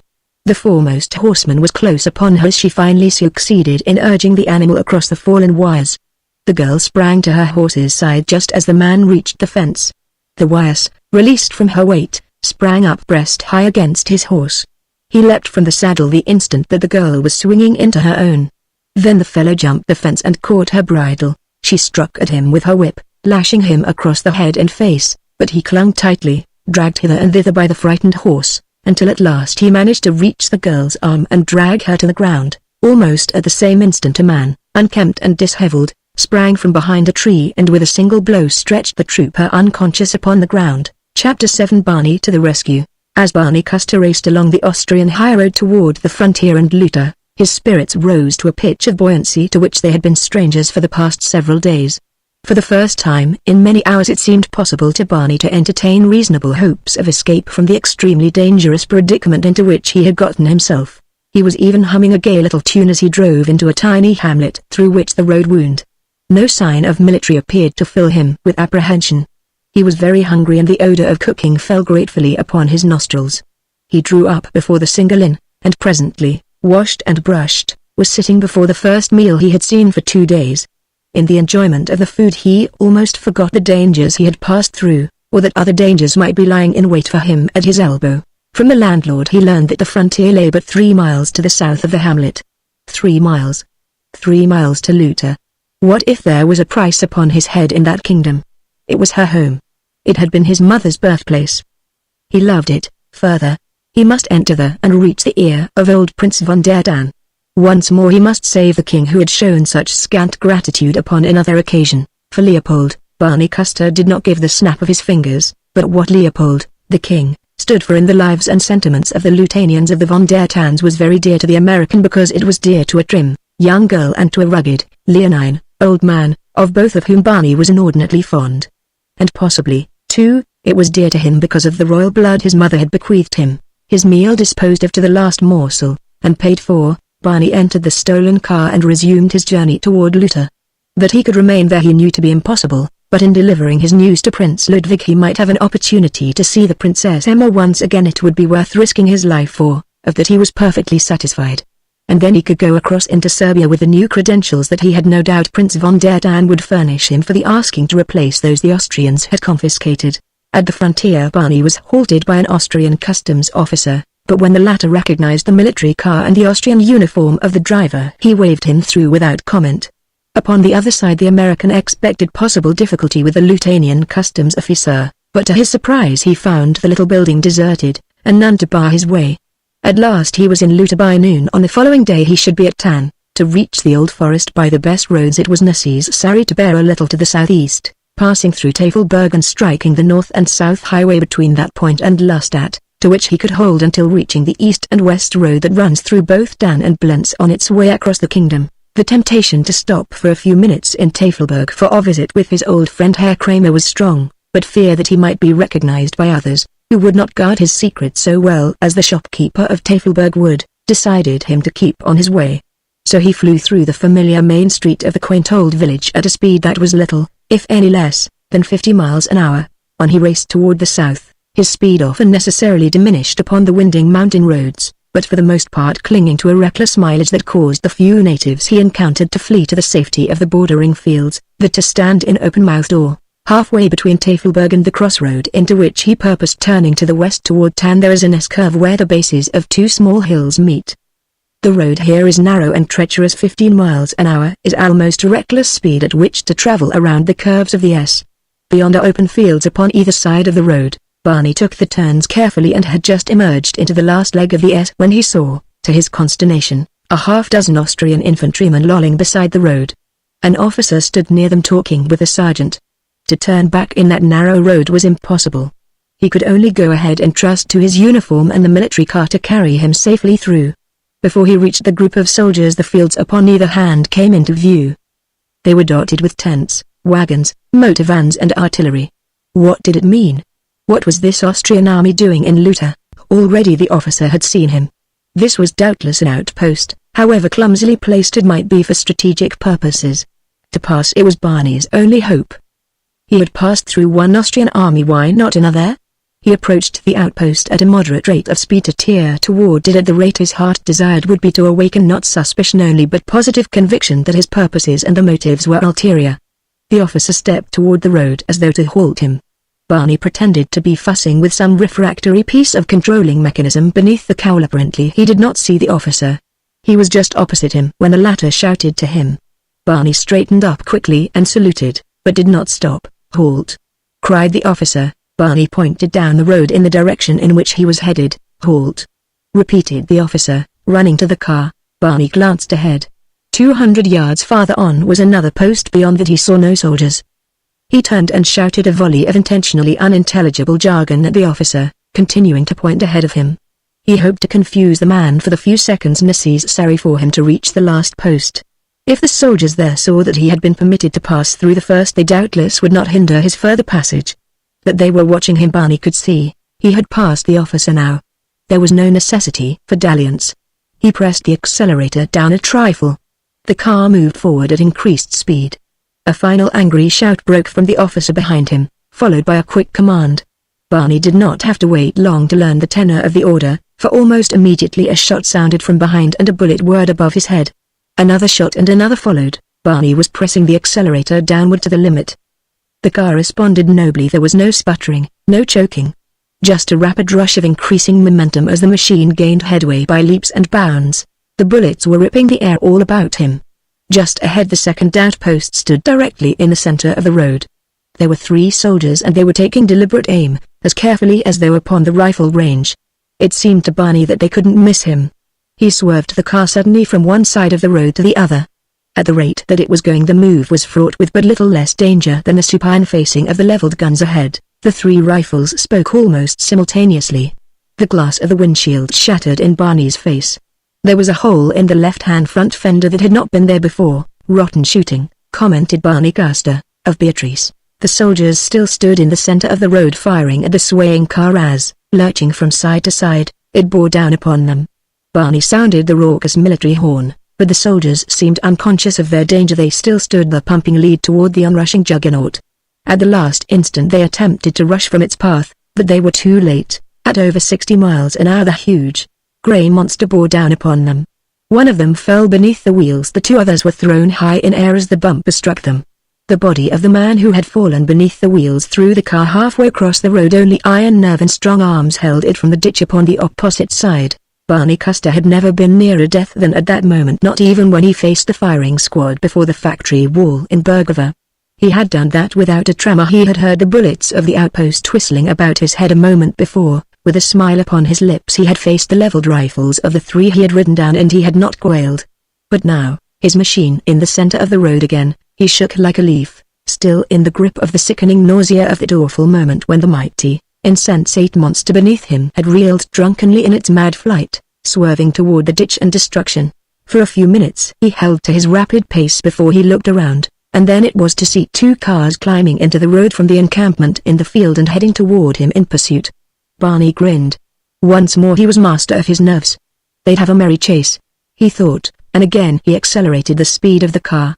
Once before he had had it up to 75 miles, and for a moment, when he had had no opportunity to even glance at the speedometer, much higher. Now he was to find the maximum limit of the possibilities of the brave car he had come to look upon with real affection. The road ahead was comparatively straight and level. Behind him came the enemy. Barney watched the road rushing rapidly out of sight beneath the grey fenders. He glanced occasionally at the speedometer. 75 miles an hour. 77. Going some, murmured Barney as he saw the needle vibrate up to 80. Gradually he nursed her up and up to greater speed. 85. The trees were racing by him in an indistinct blur of green. The fences were thin, wavering lines, the road a white-grey ribbon, ironed by the terrific speed to smooth unwrinkledness. He could not take his eyes from the business of steering to glance behind, but presently there broke faintly through the whir of the wind beating against his ears the faint report of a gun. He was being fired upon again. He pressed down still further upon the accelerator. The car answered to the pressure. The needle rose steadily until it reached 90 miles an hour and topped it. Then from somewhere in the radiator hose a hissing and a spurt of steam. Barney was dumbfounded. He had filled the cooling system at the inn where he had eaten. It had been working perfectly before and since. What could have happened? There could be but a single explanation. A bullet from the gun of one of the 3 men who had attempted to stop him at the second outpost had penetrated the radiator, and had slowly drained it. Barney knew that the end was near, since the usefulness of the car in furthering his escape was over. At the speed he was going it would be but a short time before the superheated pistons expanding in their cylinders would tear the motor to pieces. Barney felt that he would be lucky if he himself were not killed when it happened. He reduced his speed and glanced behind. His pursuers had not gained upon him, but they still were coming. A bend in the road shut them from his view. A little way ahead the road crossed over a river upon a wooden bridge. On the opposite side and to the right of the road was a wood. It seemed to offer the most likely possibilities of concealment in the vicinity. If he could but throw his pursuers off the trail for a while he might succeed in escaping through the wood, eventually reaching Dan on foot. He had a rather hazy idea of the exact direction of the town and castle, but that he could find them eventually he was sure. The sight of the river and the bridge he was nearing suggested a plan, and the ominous grating of the overheated motor warned him that whatever he was to do he must do at once. As he neared the bridge he reduced the speed of the car to 15 miles an hour, and set the hand throttle to hold it there. Still gripping the steering wheel with one hand, he climbed over the left-hand door to the running board. As the front wheels of the car ran up onto the bridge Barney gave the steering wheel a sudden turn to the right, and jumped. The car veered toward the wooden handrail. There was a splintering of stanchions, as, with a crash, the big machine plunged through them headforemost into the river. Without waiting to give even a glance at his handiwork Barney cast her ran across the bridge, leapt the fence upon the right-hand side and plunged into the shelter of the wood. Then he turned to look back up the road in the direction from which his pursuers were coming. They were not in sight. They had not seen his ruse. The water in the river was of sufficient depth to completely cover the car. No sign of it appeared above the surface. Barney turned into the wood smiling. His scheme had worked well. The occupants of the 2 cars following him might not note the broken handrail, or, if they did, might not connect it with Barney in any way. In this event they would continue in the direction of Lestat, wondering what in the world had become of their quarry. Or, if they guessed that his car had gone over into the river, they would doubtless believe that its driver had gone with it. In either event Barney would be given ample time to find his way to town. He wished that he might find other clothes, since if he were dressed otherwise there would be no reason to imagine that his pursuers would recognize him should they come upon him. None of them could possibly have gained a sufficiently good look at his features to recognize them again. The Austrian uniform, however, would convict him, or at least lay him under suspicion, and in Barney's present case, suspicion was as good as conviction were he to fall into the hands of the Austrians.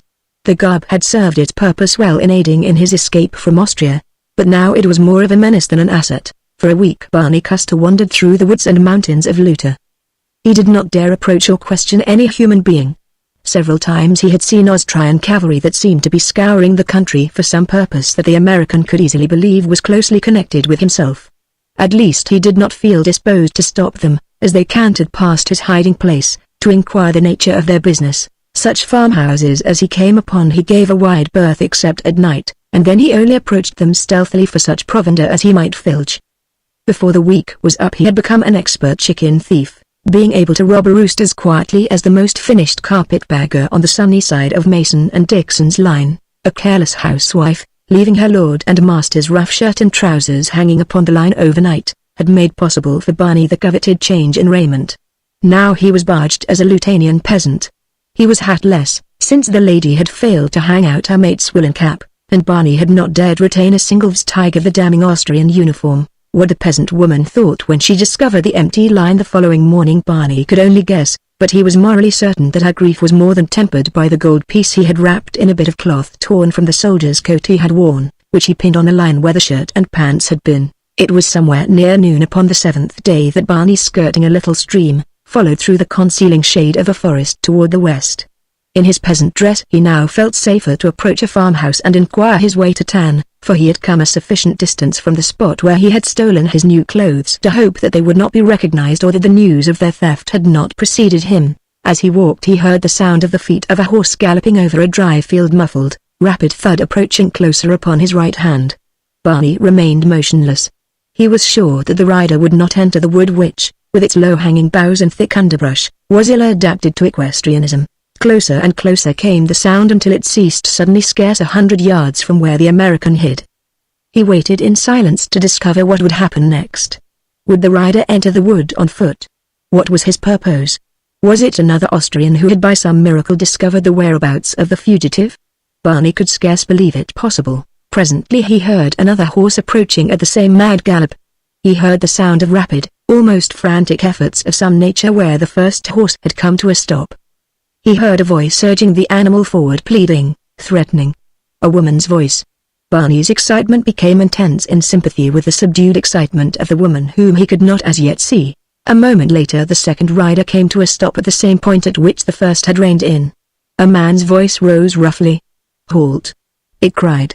"In the name of the king, halt!" The American could no longer resist the temptation to see what was going on so close to him. In the name of the king. He advanced from behind his tree until he saw the two figures, a man's and a woman's. Some bushes intervened, he could not get a clear view of them, yet there was something about the figure of the woman, whose back was toward him as she struggled to mount her frightened horse, that caused him to leap rapidly toward her. He rounded a tree a few paces from her just as the man, a trooper in the uniform of the House of Blentz, caught her arm and dragged her from the saddle. At the same instant Barney recognized the girl. It was Princess Emma. Before either the trooper or the princess were aware of his presence, he had leapt to the man's side and dealt him a blow that stretched him at full length upon the ground, stunned. Chapter 8 An Adventurous Day. For an instant the two stood looking at one another. The girl's eyes were wide with incredulity, with hope, with fear. She was the first to break the silence. "Who are you?" she breathed in a half-whisper. "I don't wonder that you ask," returned the man. "I must look like a scarecrow. I'm Barney Custer. Don't you remember me now? Who did you think I was?" The girl took a step toward him. Her eyes lighted with relief. "Captain Mank told me that you were dead," she said, "that you had been shot as a spy in Austria, and then there is that uncanny resemblance to the king since he has shaved his beard. It is infinitely more remarkable. I thought you might be he. He has been at Blentz, and I knew that it was quite possible that he had discovered treachery upon the part of Prince Peter. In which case he might have escaped in disguise. I really wasn't sure that you were not he until you spoke." Barney stooped and removed the bandolier of cartridges from the fallen trooper, as well as his revolver and carbine. Then he took the girl's hand and together they turned into the wood. Behind them came the sound of pursuit. They heard the loud words of Mank as he ordered his three remaining men into the wood on foot. As he advanced, Barney looked to the magazine of his carbine and the cylinder of his revolver. "Why were they pursuing you?" he asked. "They were taking me to Blentz to force me to wed Leopold," she replied. "They told me that my father's life depended upon my consenting, but I should not have done so. The honor of my house is more precious than the life of any of its members. I escaped them a few miles back, and they were following to overtake me." A noise behind them caused Barney to turn. One of the troopers had come into view. He carried his carbine in his hands, and at sight of the man with the fugitive girl he raised it to his shoulder, but as the American turned toward him his eyes went wide and his jaw dropped. Instantly Barney knew that the fellow had noted his resemblance to the king. Barney's body was concealed from the view of the other by a bush which grew between them, so the man saw only the face of the American. The fellow turned and shouted to Menk, "The king is with her." "Nonsense," came the reply from further back in the wood. "If there is a man with her and he will not surrender, shoot him." At the words Barney and the girl turned once more to their flight. From behind came the command to halt, or I fire. Just ahead Barney saw the river. They were sure to be taken there if he was unable to gain the time necessary to make good a crossing.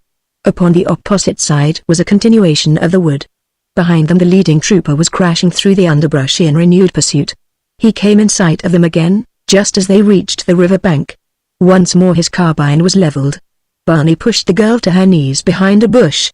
Then he wheeled and fired, so quickly that the man with the already leveled gun had no time to anticipate his act. With a cry the fellow threw his hands above his head, staggered forward and plunged full length upon his face. Barney gathered the princess in his arms and plunged into the shallow stream.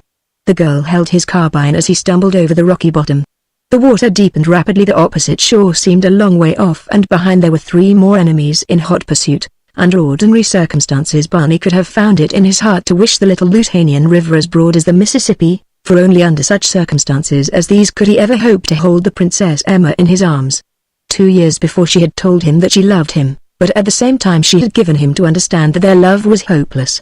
She might refuse to wed the king, but that she should ever wed another while the king lived was impossible, unless Leopold saw fit to release her from her betrothal to him and sanction her marriage to another.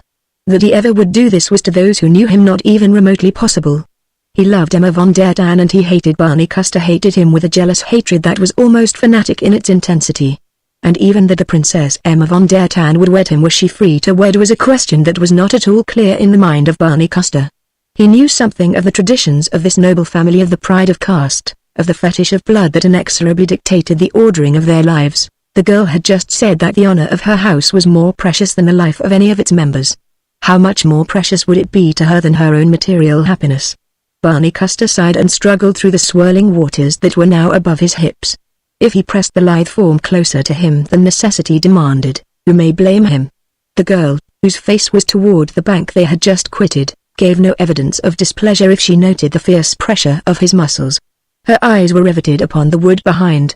Presently a man emerged. He called to them in a loud and threatening tone. Barney redoubled his Herculean efforts to gain the opposite bank. He was in midstream now and the water had risen to his waist. The girl saw Mank and the other trooper emerge from the underbrush beside the first. Mank was crazed with anger. He shook his fist and screamed aloud his threatening commands to halt, and then, of a sudden, gave an order to one of the men at his side. Immediately the fellow raised his carbine and fired at the escaping couple. The bullet struck the water behind them. At the sound of the report the girl raised the gun she held and leveled it at the group behind her. She pulled the trigger. There was a sharp report, and one of the troopers fell. Then she fired again, quickly, and again and again. She did not score another hit, but she had the satisfaction of seeing Mank and the last of his troopers dodge back to the safety of protecting trees. "The cowards!" muttered Barney as the enemy's shot announced his sinister intention. "They might have hit your highness." The girl did not reply until she had ceased firing. "Captain Mank is notoriously a coward," she said. "He is hiding behind a tree now with one of his men." "I hit the other." "You hit one of them?" exclaimed Barney enthusiastically. "Yes," said the girl. "I have shot a man. I often wondered what the sensation must be to have done such a thing. I should feel terribly. But I don't. They were firing at you, trying to shoot you in the back while you were defenseless. I am not sorry I cannot be, but I only wish that it had been Captain Mank." In a short time Barney reached the bank and, helping the girl up, climbed to her side. A couple of shots followed them as they left the river, but did not fall dangerously near. Barney took the carbine and replied, then both of them disappeared into the wood. For the balance of the day they tramped on in the direction of Lustat, making but little progress owing to the fear of apprehension. They did not dare utilize the high road, for they were still too close to Blentz. Their only hope lay in reaching the protection of Prince von der Tan before they should be recaptured by the king's emissaries. At dusk they came to the outskirts of a town. Here they hid until darkness settled, for Barney had determined to enter the place after dark and hire horses. The American marveled at the bravery and endurance of the girl. He had always supposed that a princess was so carefully guarded from fatigue and privation all her life that the least exertion would prove her undoing, but no hardy peasant girl could have endured more bravely the hardships and dangers through which the Princess Emma had passed since the sun rose that morning. At last darkness came, and with it they approached and entered the village.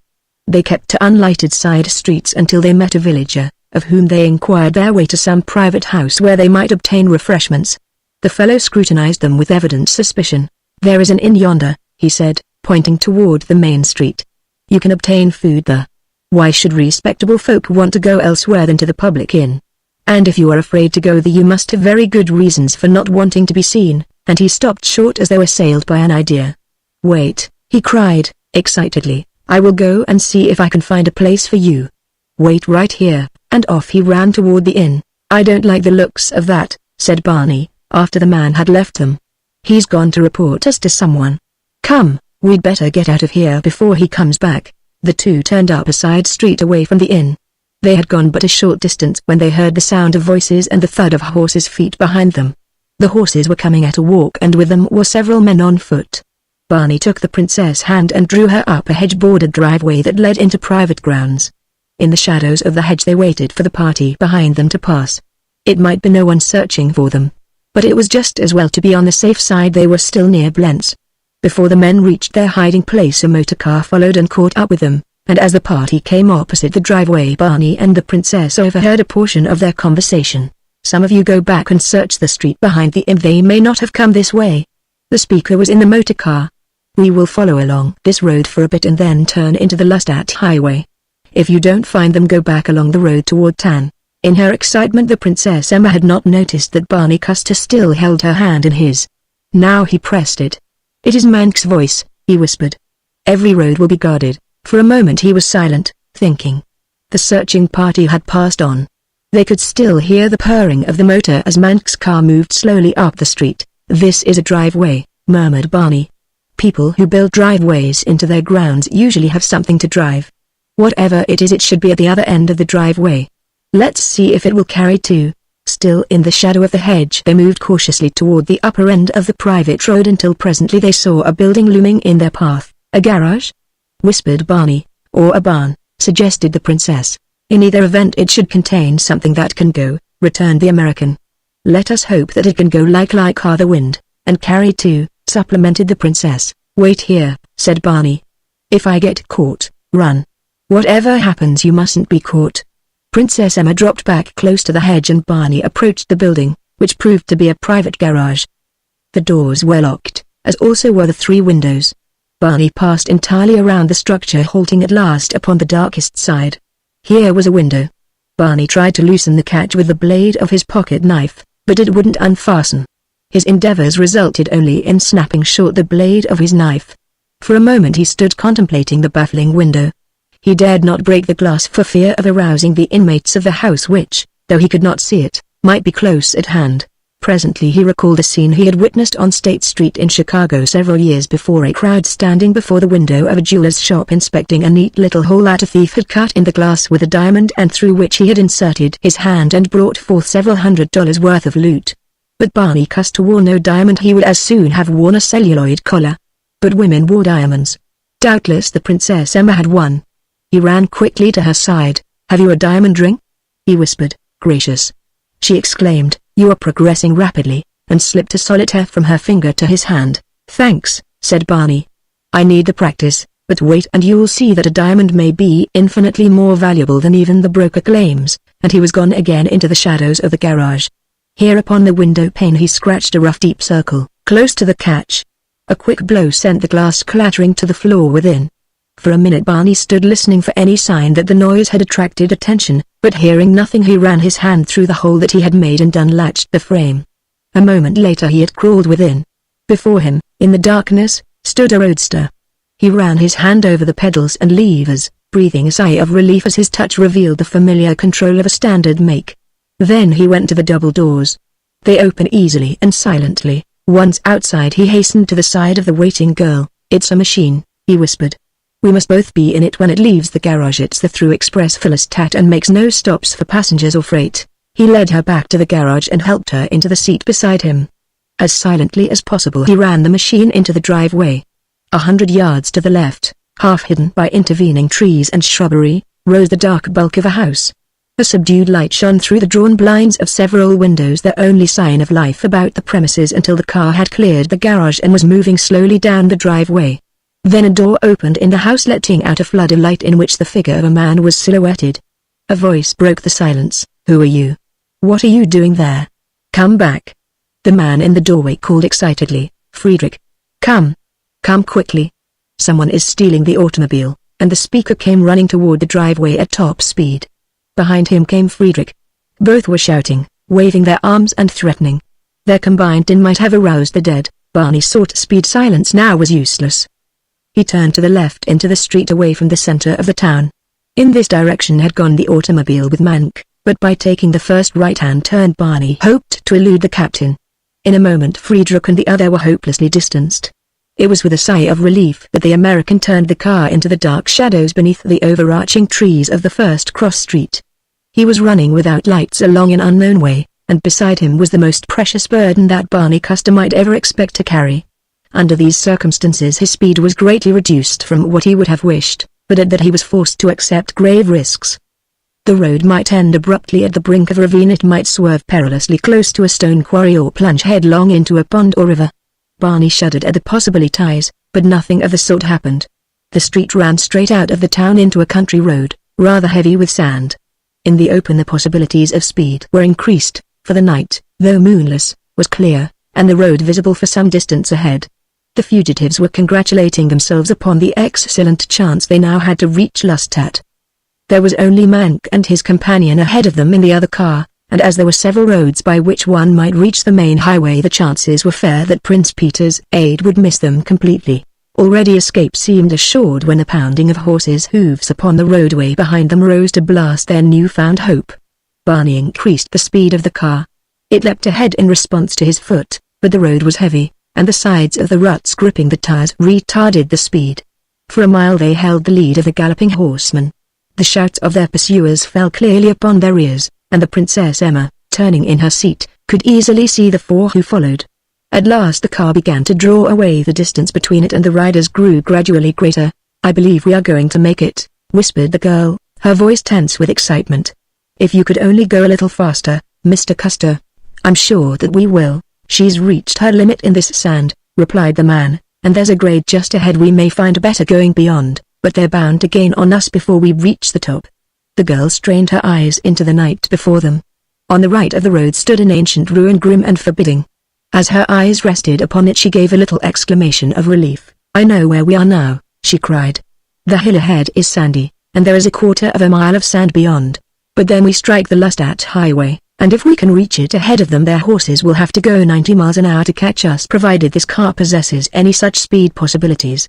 "If it can go 40 we are safe enough," replied Barney, "but we'll give it a chance to go as fast as it can. The further we are from the vicinity of Blentz the safer I shall feel for the welfare of your highness." A shot rang behind them, and a bullet whistled high above their heads. The princess seized the carbine that rested on the seat between them. "Shall I?" she asked, turning its muzzle back over the low red top. "Better not," answered the man. "They are only trying to frighten us into surrendering. That shot was much too high to have been aimed at us. They are shooting over our heads purposely. If they deliberately attempt to pot us later, then go for them, but to do it now would only draw their fire upon us. I doubt if they wish to harm your highness, but they certainly would fire to hit in self-defense." The girl lowered the firearm.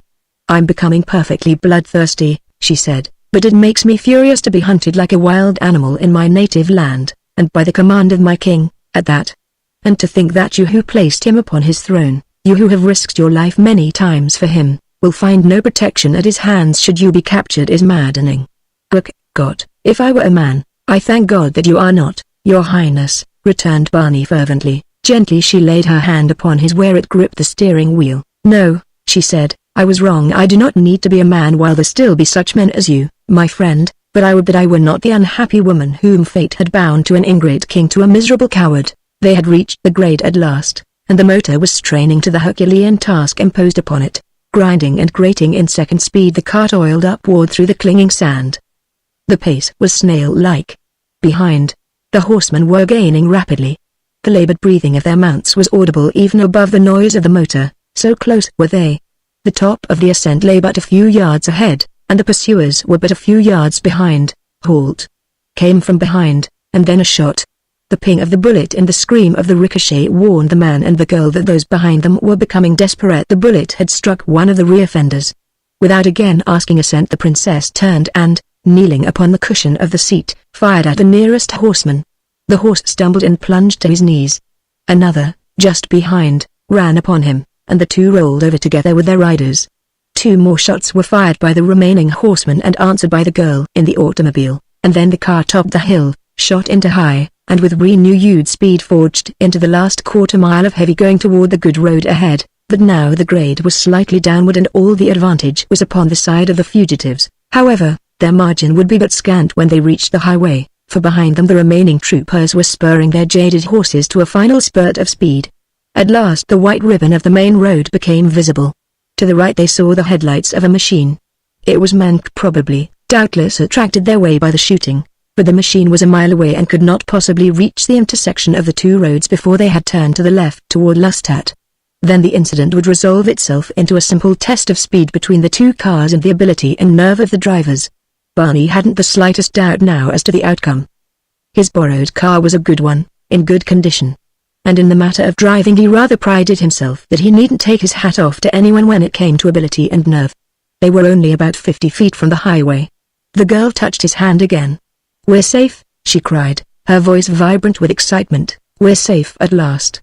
From beneath the bonnet, as though in answer to her statement, came a sickly, sucking sputter. The momentum of the car diminished. The throbbing of the engine ceased. They sat in silence as the machine coasted toward the highway and came to a dead stop, with its front wheels upon the road to safety. The girl turned toward Barney with an exclamation of surprise and interrogation. "The jig's up," he groaned. "We're out of gasoline." Chapter 9 The Capture. The capture of Princess Emma von der Tann and Barney Custer was a relatively simple matter. Open fields spread in all directions about the crossroads at which their car had come to its humiliating stop. There was no cover. To have sought escape by flight, thus in the open, would have been to expose the princess to the fire of the troopers. Barney could not do this. He preferred to surrender and trust to chance to open the way to escape later. When Captain Ernst Mank drove up, he found the pre-runners disarmed, standing beside the now useless car. He alighted from his own machine and with a low bow saluted the princess, an ironical smile upon his thin lips. Then he turned his attention toward her companion. "Who are you?" he demanded gruffly. In the darkness he failed to recognize the American whom he thought dead in Austria. "A servant of the House of von der Tann," replied Barney. "You deserve shooting," growled the officer, "but we'll leave that to Prince Peter and the King. When I tell them the trouble you have caused us, well, God help you." The journey to Blentz was a short one. They had been much nearer that grim fortress than either had guessed. At the outskirts of the town they were challenged by Austrian sentries, through which Mank passed with ease after the sentinel had summoned an officer. From this man Mank received the password that would carry them through the line of outposts between the town and the castle Slankamen. Barney, who overheard the word, made a mental note of it. At last they reached the dreary castle of Peter of Blentz. In the courtyard Austrian soldiers mingled with the men of the bodyguard of the King of Luther. Within, the king's officers fraternized with the officers of the emperor. Mank led his prisoners to the great hall which was filled with officers and officials of both Austria and Luther. The king was not there. Mank learned that he had retired to his apartments a few minutes earlier in company with Prince Peter of Blentz and von Koblich. He sent a servant to announce his return with the Princess von der Tann and a man who had attempted to prevent her being brought to Blentz. Barney had, as far as possible, kept his face averted from Mank since they had entered the lighted castle. He hoped to escape recognition, for he knew that if his identity were guessed it might go hard with the princess. As for himself, it might go even harder, but of that he gave scarcely a thought. Their safety of the princess was paramount. After a few minutes of waiting the servant returned with the king's command to fetch the prisoners to his apartments. The face of the Princess Emma was haggard. For the first time Barney saw signs of fear upon her countenance. With leaden steps they accompanied their guard up the winding stairway to the tower rooms that had been furnished for the king. They were the same in which Emma von der Tann had been imprisoned 2 years before. On either side of the doorway stood a soldier of the king's bodyguard. As Captain Mank approached they saluted. A servant opened the door and they passed into the room. Before them were Peter of Blentz and von Koblich standing beside a table at which Leopold of Luther was sitting. The eyes of the three men were upon the doorway as the little party entered. The king's face was flushed with wine.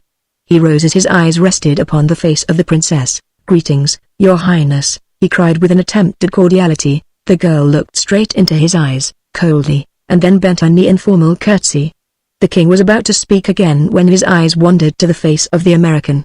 Instantly his own went white and then scarlet. The eyes of Peter of Blentz followed those of the king, widening in astonishment as they rested upon the features of Barney Custer. "You told me he was dead," shouted the king.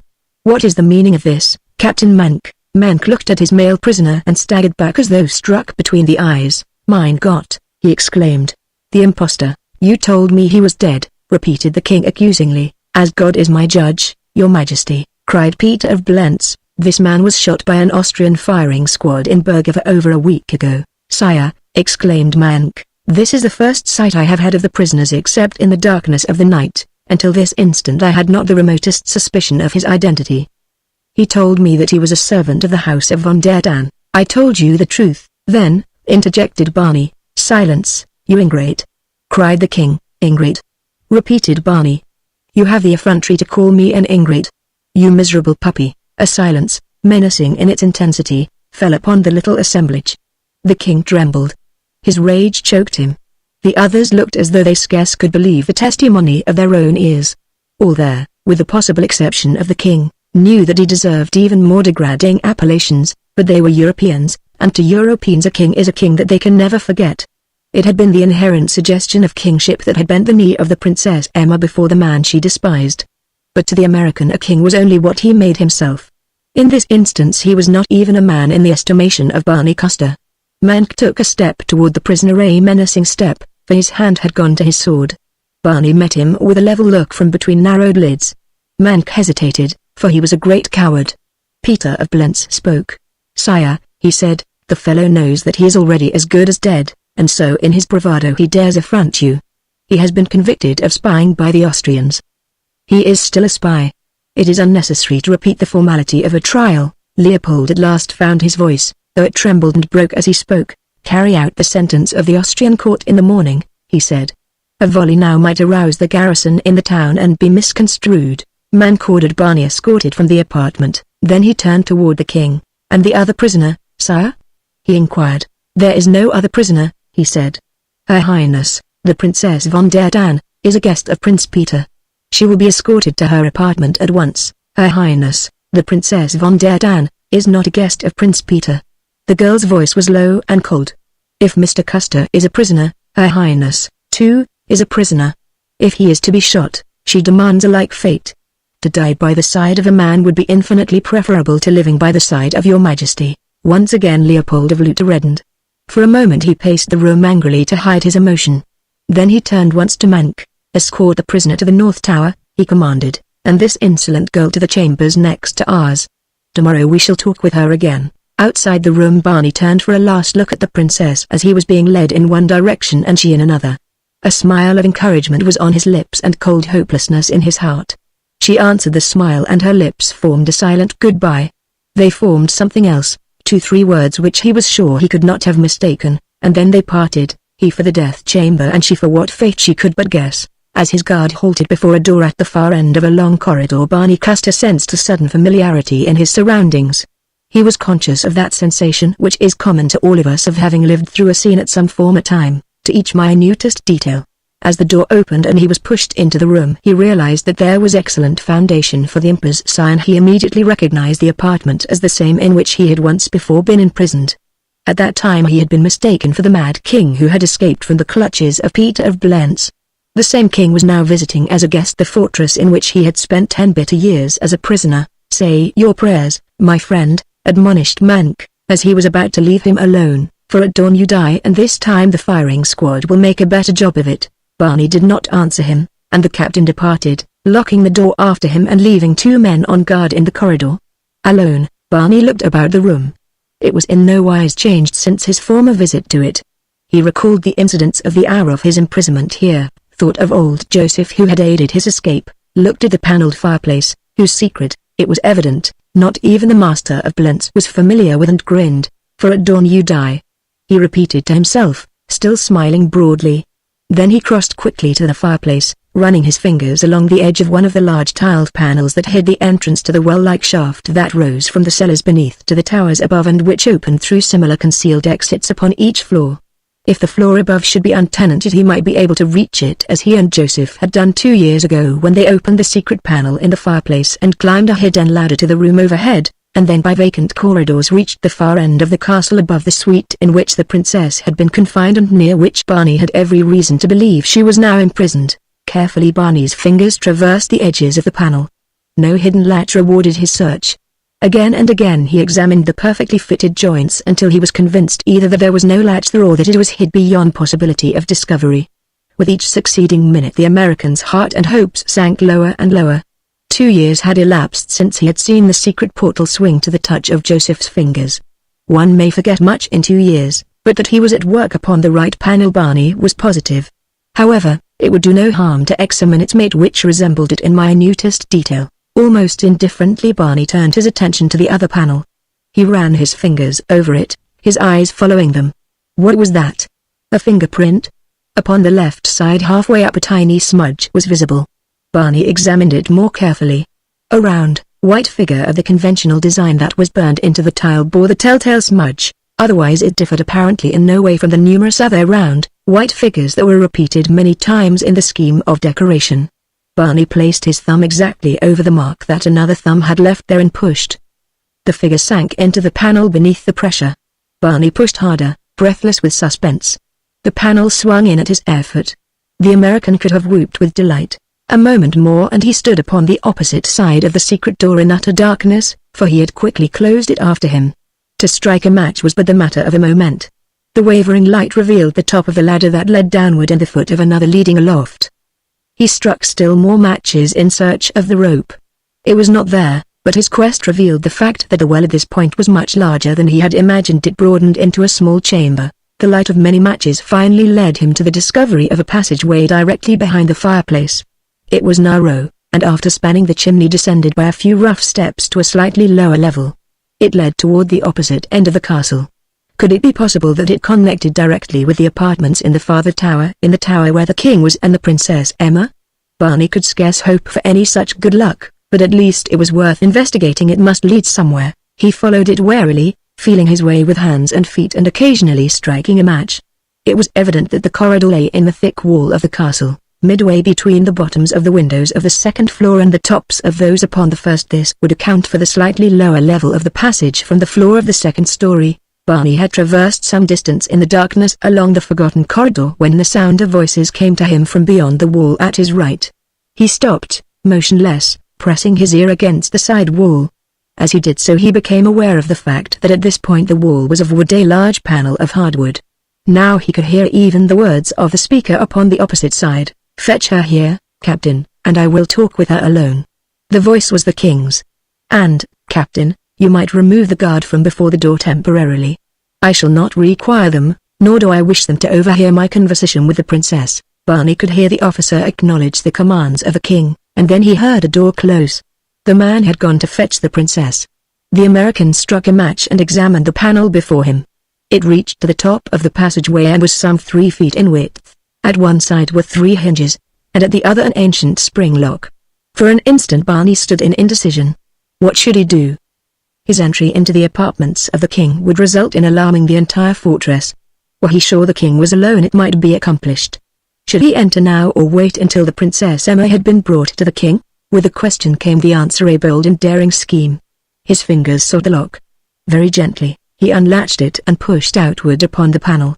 Suddenly the great doorway gave beneath his touch. It opened a crack, letting a flood of light into his dark cell that almost blinded him. For a moment he could see nothing, and then out of the glaring blur grew the figure of a man sitting at a table with his back toward the panel. It was the king, and he was alone. Noiselessly Barney Custer entered the apartment, closing the panel after him. At his back now was the great oil painting of the Blentz princess that had hid the secret entrance to the room. He crossed the thick rugs until he stood behind the king. Then he clapped one hand over the mouth of the monarch of Luto and threw the other arm about his neck. "Make the slightest outcry and I shall kill you," he whispered in the ear of the terrified man. Across the room Barney saw a revolver lying upon a small table. He raised the king to his feet and, turning his back toward the weapon, dragged him across the apartment until the table was within easy reach. Then he snatched up the revolver and swung the king around into a chair facing him, the muzzle of the gun pressed against his face. "Silence," he whispered. The king, white and trembling, gasped as his eyes fell upon the face of the American. "You?" His voice was barely audible. "Take off your clothes, every stitch of them, and if anyone asks for admittance, deny them. Quick, now." As the king hesitated. "My life is forfeited unless I can escape. If I am apprehended I shall see that you pay for my recapture with your life. If anyone enters this room without my sanction they will enter it to find a dead king upon the floor. Do you understand?" The king made no reply other than to commence divesting himself of his clothing. Barney followed his example, but not before he had crossed to the door that opened into the main corridor and shut a bolt upon the inside. When both men had removed their clothing Barney pointed to the little pile of soiled peasant garb that he had worn. "Put those on," he commanded. The king hesitated, drawing back in disgust. Barney paused, halfway into the Royal Union suit, and leveled the revolver at Leopold. The king picked up one of the garments gingerly between the tips of his thumb and finger. "Hurry!" admonished the American, drawing the silk half-hose of the ruler of Luta over his foot. "If you don't hurry," he added, "someone may interrupt us, and you know what the result would be to you." Scowling, Leopold donned the rough garments. Barney, fully clothed in the uniform the king had been wearing, stepped across the apartment to where the king's sword and helmet lay upon the side table that had also borne the revolver.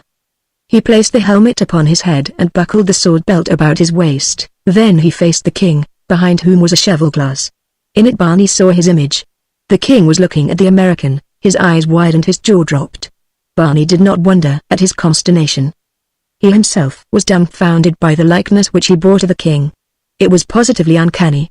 He approached Leopold. "Remove your rings," he said, holding out his hand. The king did as he was bid, and Barney slipped the 2 baubles upon his fingers. One of them was the royal ring of the kings of Luta. The American now blindfolded the king and led him toward the panel which had given him ingress to the room. Through it the 2 men passed, Barney closing the panel after them. Then he conducted the king back along the dark passageway to the room which the American had but recently quitted. At the back of the panel which led into his former prison Barney halted and listened. No sound came from beyond the partition. Gently Barney opened the secret door a trifle, just enough to permit him a quick survey of the interior of the apartment. It was empty. A smile crossed his face as he thought of the difficulty Leopold might encounter the following morning in convincing his jailers that he was not the American. Then he recalled his reflection in the cheval glass and frowned. Could Leopold convince them? He doubted it, and what then? The American was sentenced to be shot at dawn. They would shoot the king instead. Then there would be none to whom to return the kingship. What would he do with it? The temptation was great. Again a throne lay within his grasp, a throne and the woman he loved. None might ever know unless he chose to tell. His resemblance to Leopold was too perfect. It defied detection. With an exclamation of impatience he wheeled about and dragged the frightened monarch back to the room from which he had stolen him. As he entered he heard a knock at the door. "Do not disturb me now," he called. "Come again in half an hour, but it is Her Highness, Princess Emma, sire," came a voice from beyond the door. "You summoned her, she may return to her apartments," replied Barney. All the time he kept his revolver leveled at the king. From his eyes he had removed the blind after they had entered the apartment.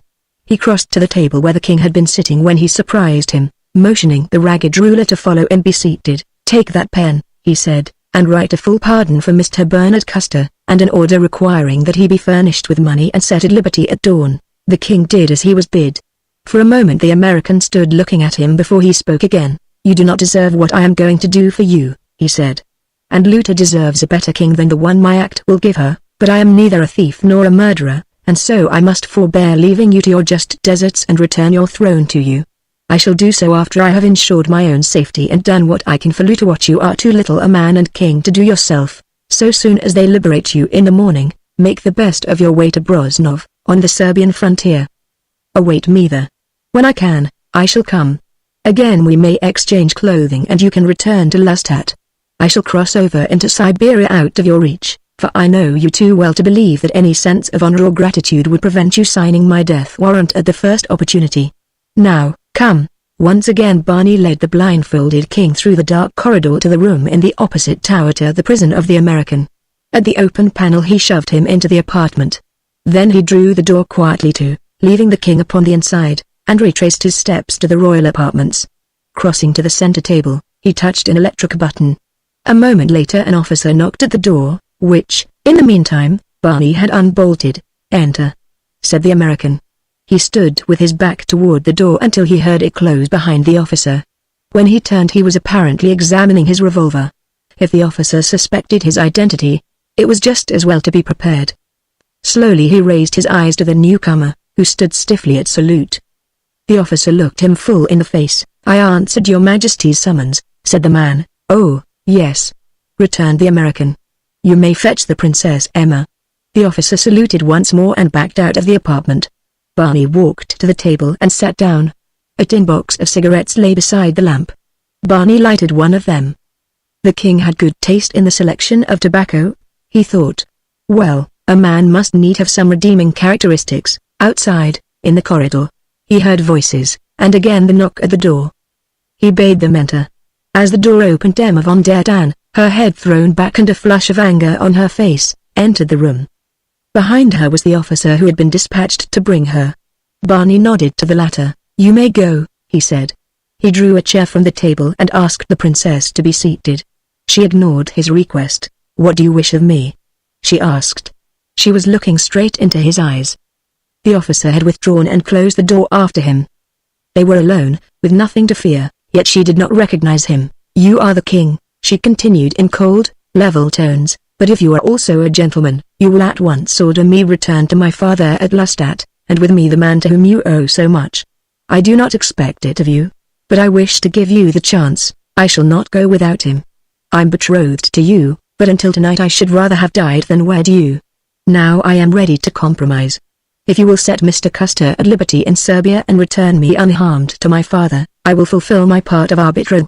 Barney Custer looked straight into the girl's face for a long moment.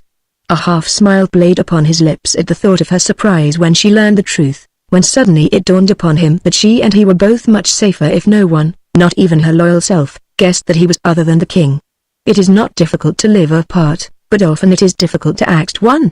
Some little word or look, were she to know that he was Barney Custer, might betray them. No, it was better to leave her in ignorance, though his conscience pricked him for the disloyalty that his act implied. It seemed a poor return for her courage and loyalty to him that her statement to the man she thought king had revealed.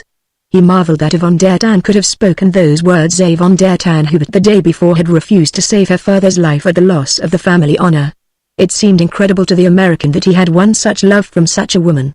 Again came the mighty temptation to keep the crown and the girl both, but with a straightening of his broad shoulders he threw it from him. She was promised to the king, and while he masqueraded in the king's clothes, he at least would act the part that a king should. He drew a folded paper from his inside pocket and handed it to the girl. "Here is the American's pardon," he said, drawn up and signed by the king's own hand. She opened it and, glancing through it hurriedly, looked up at the man before her with a questioning expression in her eyes. "You came, then," she said, "to a realization of the enormity of your ingratitude?" The man shrugged. "He will never die at my command," he said. "I thank your majesty," she said simply. "As of Yvonne d'Artan, I have tried to believe that Reuben Roth could not be guilty of such baseness. And now, tell me what your answer is to my proposition." "We shall return to Lustat tonight," he replied.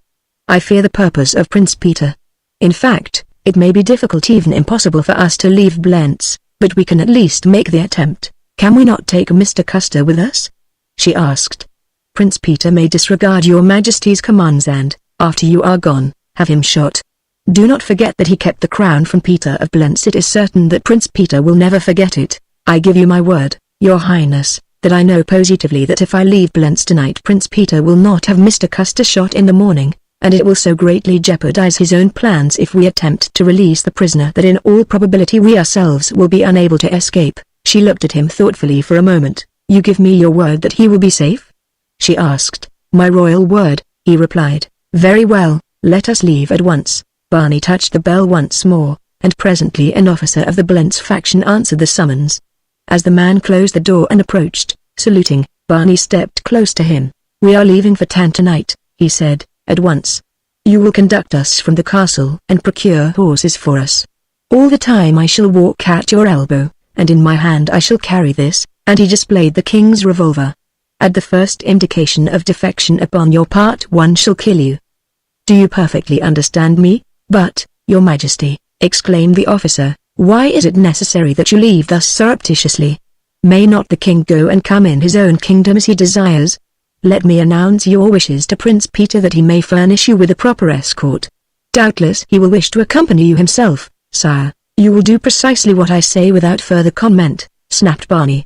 "Now get a," he had been about to say, "now get a move on you," when it occurred to him that this was not precisely the sort of language that kings were supposed to use to their inferiors.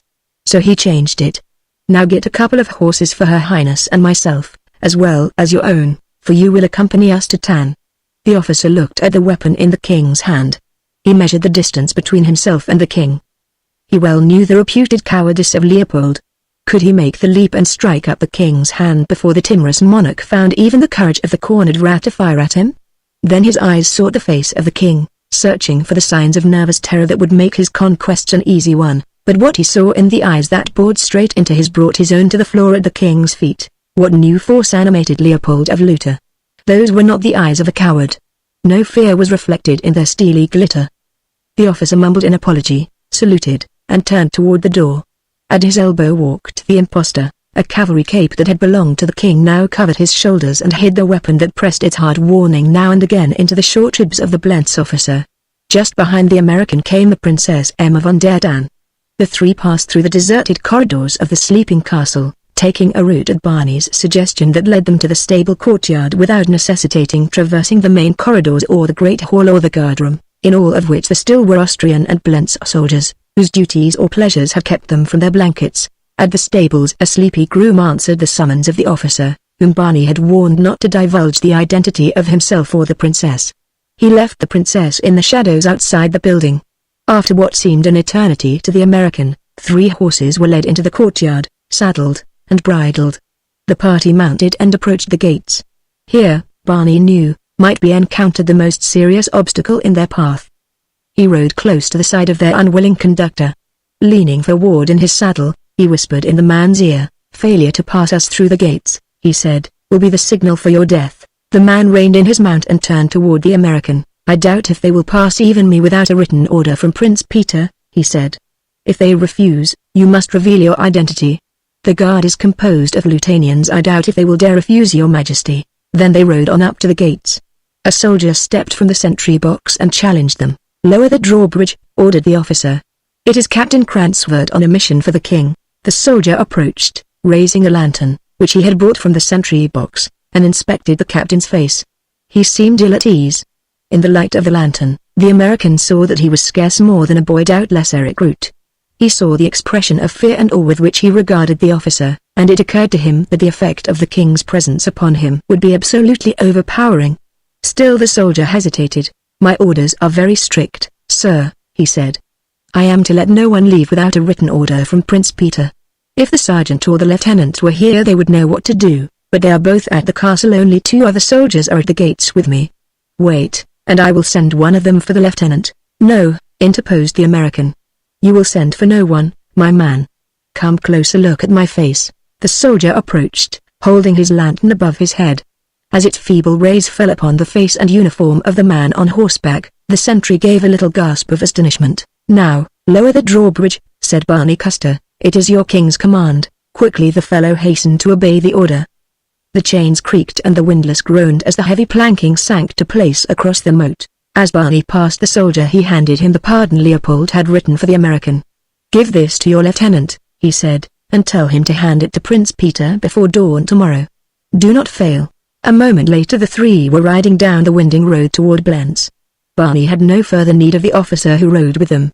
He would be glad to be rid of him, for he anticipated that the fellow might find ample opportunity to betray them as they passed through the Austrian lines, which they must do to reach Lustadt. He had told the captain that they were going to town in order that, should the man find opportunity to institute pursuit, he might be thrown off the track. The Austrian sentries were no great distance ahead when Barney ordered a halt. "Dismount," he directed the captain, leaping to the ground himself at the same time. "Put your hands behind your back."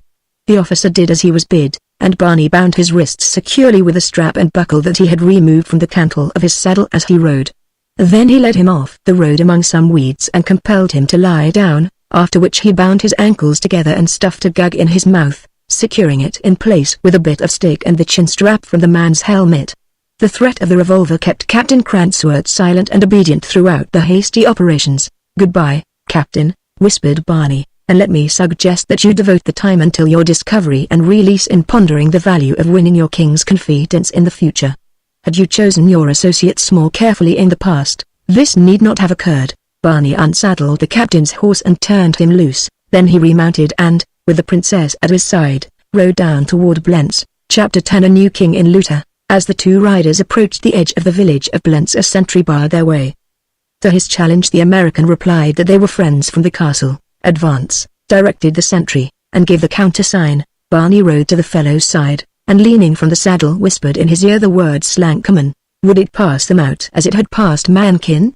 Barney scarcely breathed as he awaited the result of his experiment. The soldier brought his rifle to present and directed them to pass. With a sigh of relief that was almost audible the 2 rode into the village and the Austrian lines. Once within they met with no further obstacle until they reached the last line of sentries upon the far side of the town. It was with more confidence that Barney gave the countersign here, nor was he surprised that the soldier passed them readily, and now they were upon the high road to Lustadt, with nothing more to bar their way. For hours they rode on in silence. Barney wanted to talk with his companion, but as king he found nothing to say to her. The girl's mind was filled with morbid reflections of the past few hours and dumb terror for the future. She would keep her promise to the king, but afterlife would not be worth the living. Why should she live? She glanced at the man beside her in the light of the coming dawn. Ah, why was he so like her American in outward appearances only? Their own mothers could scarce have distinguished them, and yet in character no 2 men could have differed more widely. The man turned to her. "We are almost there," he said. "You must be very tired." The words reflected a consideration that had never been a characteristic of Leopold. The girl began to wonder if there might not possibly be a vein of nobility in the man. After all, that she had never discovered. Since she had entered his apartments at Blentz, he had been in every way a different man from the Leopold she had known of old. The boldness of his escape from Blentz supposed a courage that the king had never given the slightest indication of in the past. Could it be that he was making a genuine effort to become a man to win her respect? They were approaching Lustadt as the sun rose. A troop of horse was just emerging from the north gate. As it neared them, they saw that the cavalrymen wore the uniforms of the Royal Horse Guard. At their head rode a lieutenant. As his eyes fell upon the face of the princess and her companion, he brought his troopers to a halt, and, with incredulity plain upon his countenance, advanced to meet them, his hand raised in salute to the king. It was Butzow. Now Barney was sure that he would be recognized. For 2 years he and the lieutenant officer had been inseparable.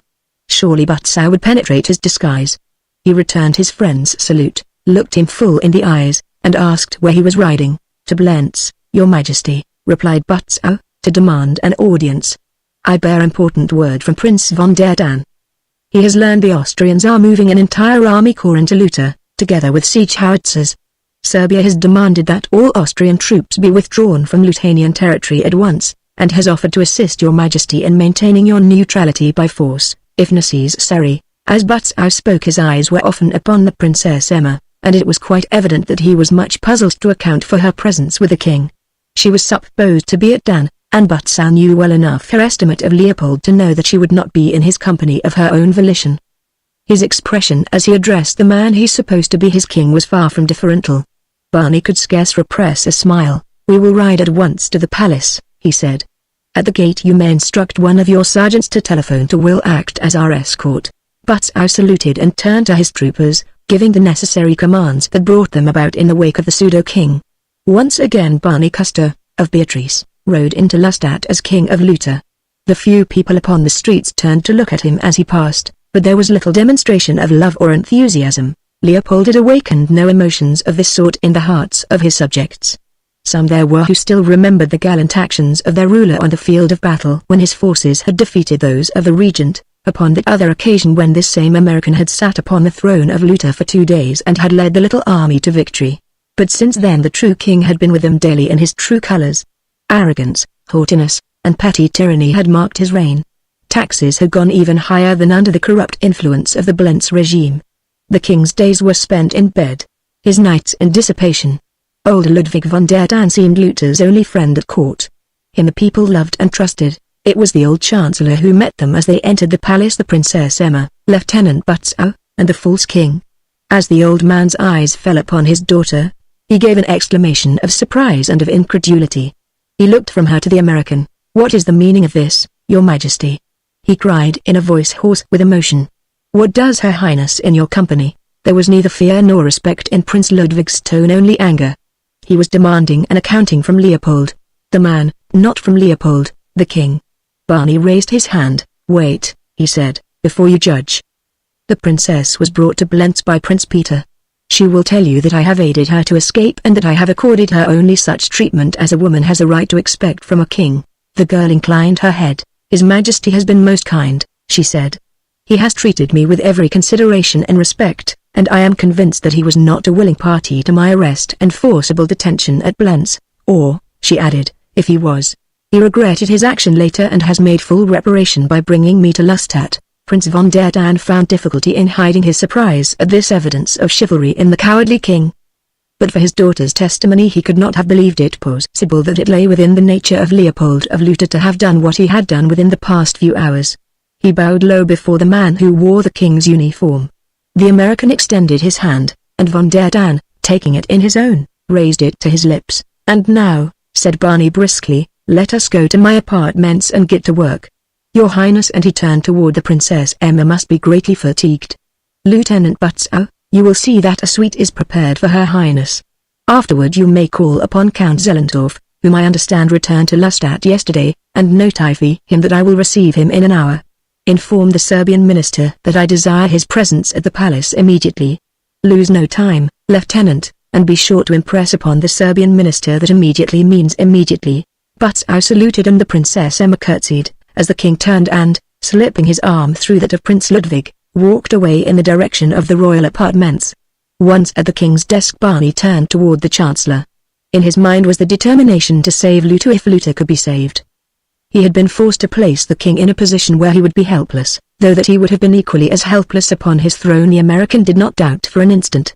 However, the course of events had placed within his hands the power to serve not only Luther but the House of von der Tann as well. He would do in the king's place what the king should have done if the king had been a man. "Now, Prince Ludwig," he said, "tell me just what conditions we must face. Remember that I have been at Blentz and that there the king of Luther is not apartment to learn all that transpires in Lustadt." "Sire," replied the Chancellor, "we face a grave crisis. Not only is there within Luther the small force of Austrian troops that surround Blentz, but now an entire army corps has crossed the border. Unquestionably they are marching on Lustadt. The Emperor is going to take no chances. He sent the first force into Luther to compel Serbian intervention and draw Serbian troops from the Austro-Serbian battle line. Serbia has withheld her forces at my request, but she will not withhold them for long. We must make a declaration at once. If we declare against Austria we are faced by the menace of the Austrian troops already within our boundaries, but we shall have Serbia to help us. A Serbian army corps is on the frontier at this moment awaiting word from Luther. If it is adverse to Austria that army corps will cross the border and march to our assistance. If it is favorable to Austria it will nonetheless cross into Luther, but as enemies instead of allies. Serbia has acted honorably toward Luther. She has not violated our neutrality. She has no desire to increase her possessions in this direction. On the other hand, Austria has violated her treaty with us. She has marched troops into our country and occupied the town of Blentz. Constantly in the past she has incited internal discord.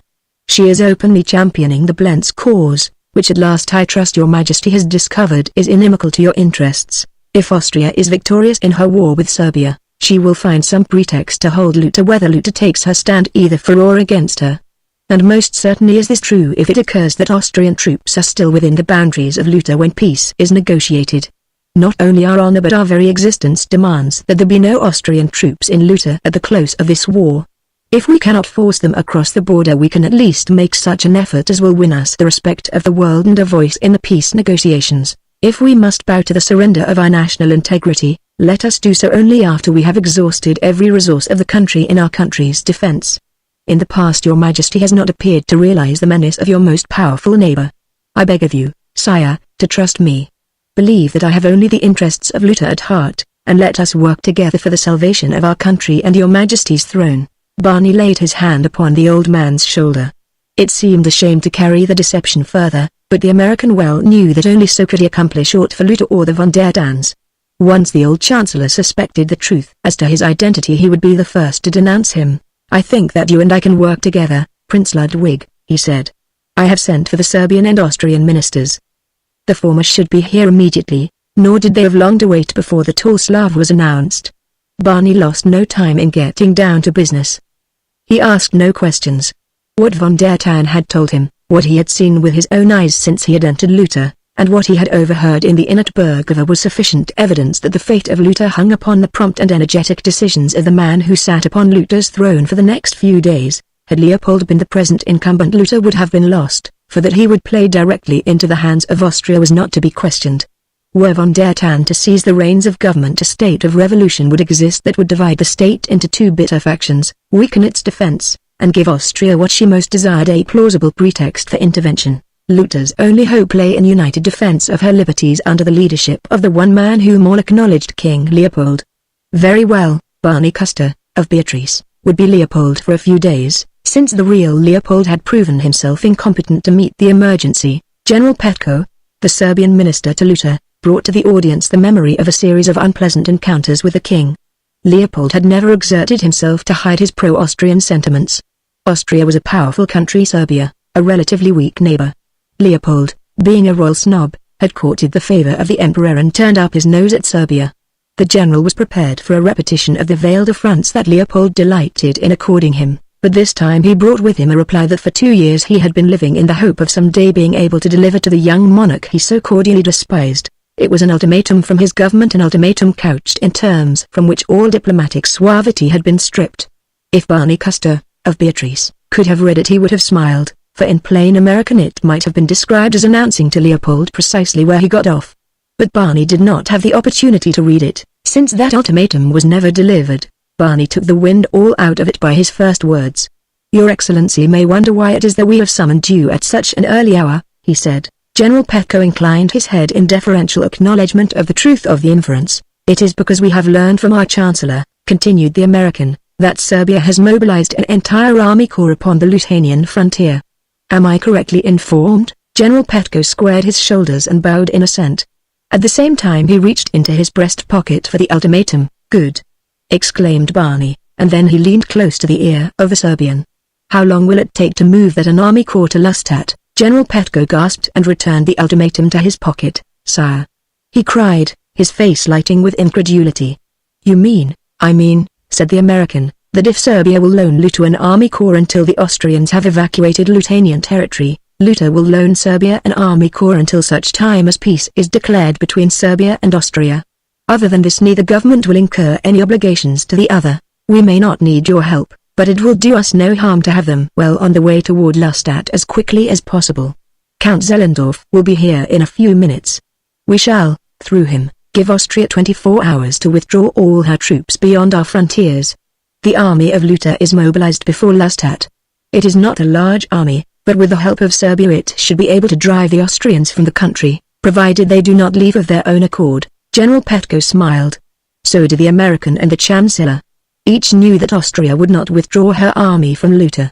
With your Majesty's permission I will withdraw, said the Serbian, and transmit Luta's proposition to my government, but I may say that your Majesty need have no apprehension but that a Serbian army corps will be crossing into Luta before noon today. And now, Prince Ludwig, said the American after the Serbian had bowed himself out of the apartment, I suggest that you take immediate steps to entrench a strong force north of Lustat along the road to Blentz. Von der Tan smiled as he replied.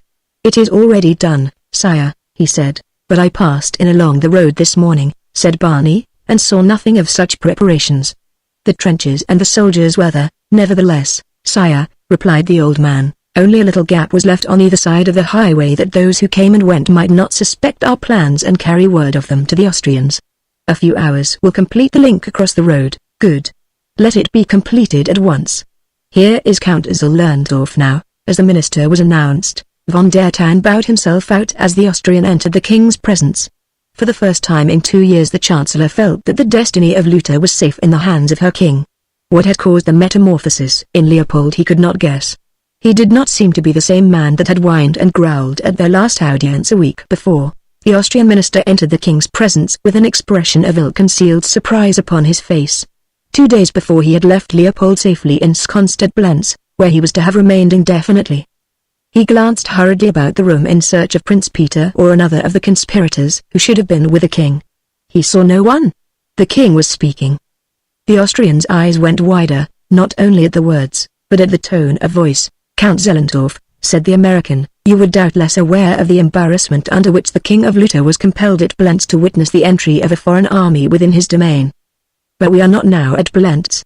We have summoned you that you may receive from us, and transmit to your emperor, the expression of our surprise and dismay at the unwarranted violation of Lithuanian neutrality. But, your Majesty interrupted the Austrian. But nothing, your Excellency, snapped the American. The moment for diplomacy is past. The time for action has come. You will oblige us by transmitting to your government at once a request that every Austrian soldier now in Luta be withdrawn by noon tomorrow. Zellendorf looked his astonishment. Are you mad, sire? He cried. It will mean war. It is what Austria has been looking for, snapped the American, and what people look for they usually get, especially if they chance to be looking for trouble. When can you expect a reply from Vienna? By noon, your Majesty, replied the Austrian. But are you irretrievably bound to your present policy? Remember the power of Austria, sire.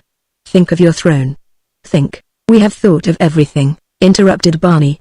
A throne means less to us than you may imagine, Count, but the honor of Luta means a great deal. Chapter 11 The Battle. At 5 o'clock that afternoon the sidewalks bordering Margetha Street were crowded with promenaders.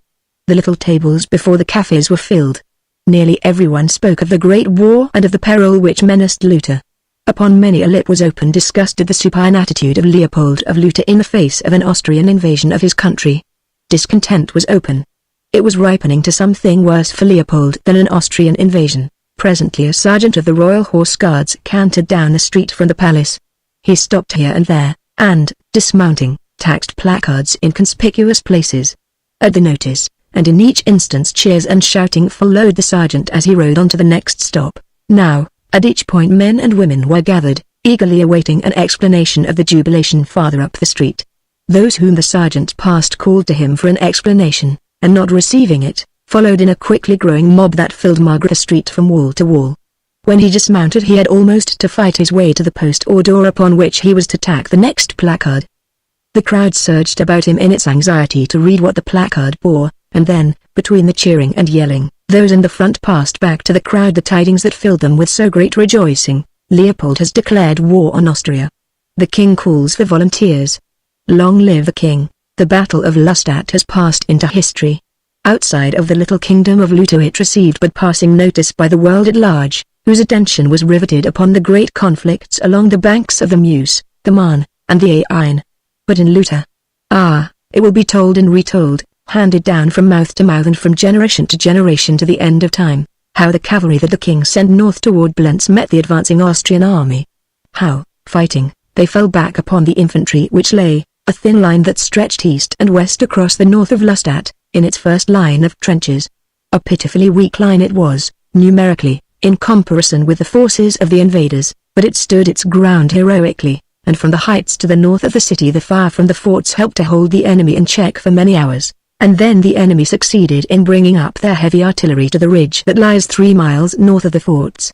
Shells were bursting in the trenches, the forts, and the city. To the south a stream of terror-stricken refugees was pouring out of Lustadt along the King's Road. Rich and poor, animated by a common impulse, filled the narrow street that led to the city's southern gate. Carts drawn by dogs, laden donkeys, French limousines, Victorias, wheelbarrows, every conceivable wheeled vehicle and beast of burden were jammed in a seemingly inextricable tangle in the mad rush for safety. Rumor passed back and forth through the fleeing Thousands. Now came word that Fort No. 2 had been silenced by the Austrian guns. Immediately followed news that the Lusitanian line was falling back upon the city. Fear turned to panic. Men fought to outdistance their neighbors. A shell burst upon a rooftop in an adjoining square. Women fainted and were trampled. Hoarse shouts of anger mingled with screams of terror, and then into the midst of it from Margaret Street rode a man on horseback. Behind him were a score of officers. A trumpeter raised his instrument to his lips, and above the din of the fleeing multitude rose the sharp, triple call that announces the coming of the king. The mob halted and turned. Looking down upon them from his saddle was Leopold of Luta. His palm was raised for silence and there was a smile upon his lips. Quite suddenly, and as by a miracle, fear left them. They made a line for him and his staff to ride through. One of the officers turned in his saddle to address a civilian friend in an automobile. "His Majesty is riding to the firing line," he said, and he raised his voice that May might hear. Quickly the word passed from mouth to mouth, and as Barney Custer, of Beatrice, passed along Margaret Street he was followed by a mad din of cheering that drowned the booming of the distant cannon and the bursting of the shells above the city. The balance of the day the pseudo-king rode back and forth along his lines. 3 of his staff were killed and 2 horses were shot from beneath him, but from the moment that he appeared the Lusitanian line ceased to waver or fall back. The advanced trenches that they had abandoned to the Austrians they took again at the point of the bayonet. Charge after charge they repulsed, and all the time there hovered above the enemy Luta's solar plane, watching, ever watching for the coming of the Allies. Somewhere to the northeast the Serbians were advancing toward Lustadt. Would they come in time? It was 5 o'clock in the morning of the second day, and though the Lusitanian line still held, Barney Custer knew that it could not hold for long.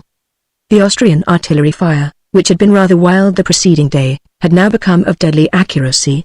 Each bursting shell filled some part of the trenches with dead and wounded, and though their places were taken by fresh men from the reserve, there would soon be no reserve left to call upon. At his left, in the rear, the American had massed the bulk of his reserves, and at the foot of the heights north of the city and just below the forts the major portion of the cavalry was drawn up in the shelter of a little ravine.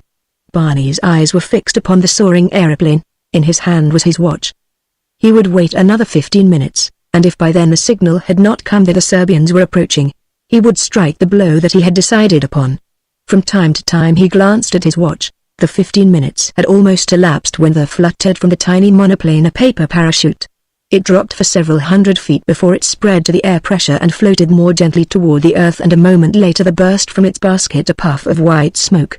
2 more parachutes followed the first and 2 more puffs of smoke.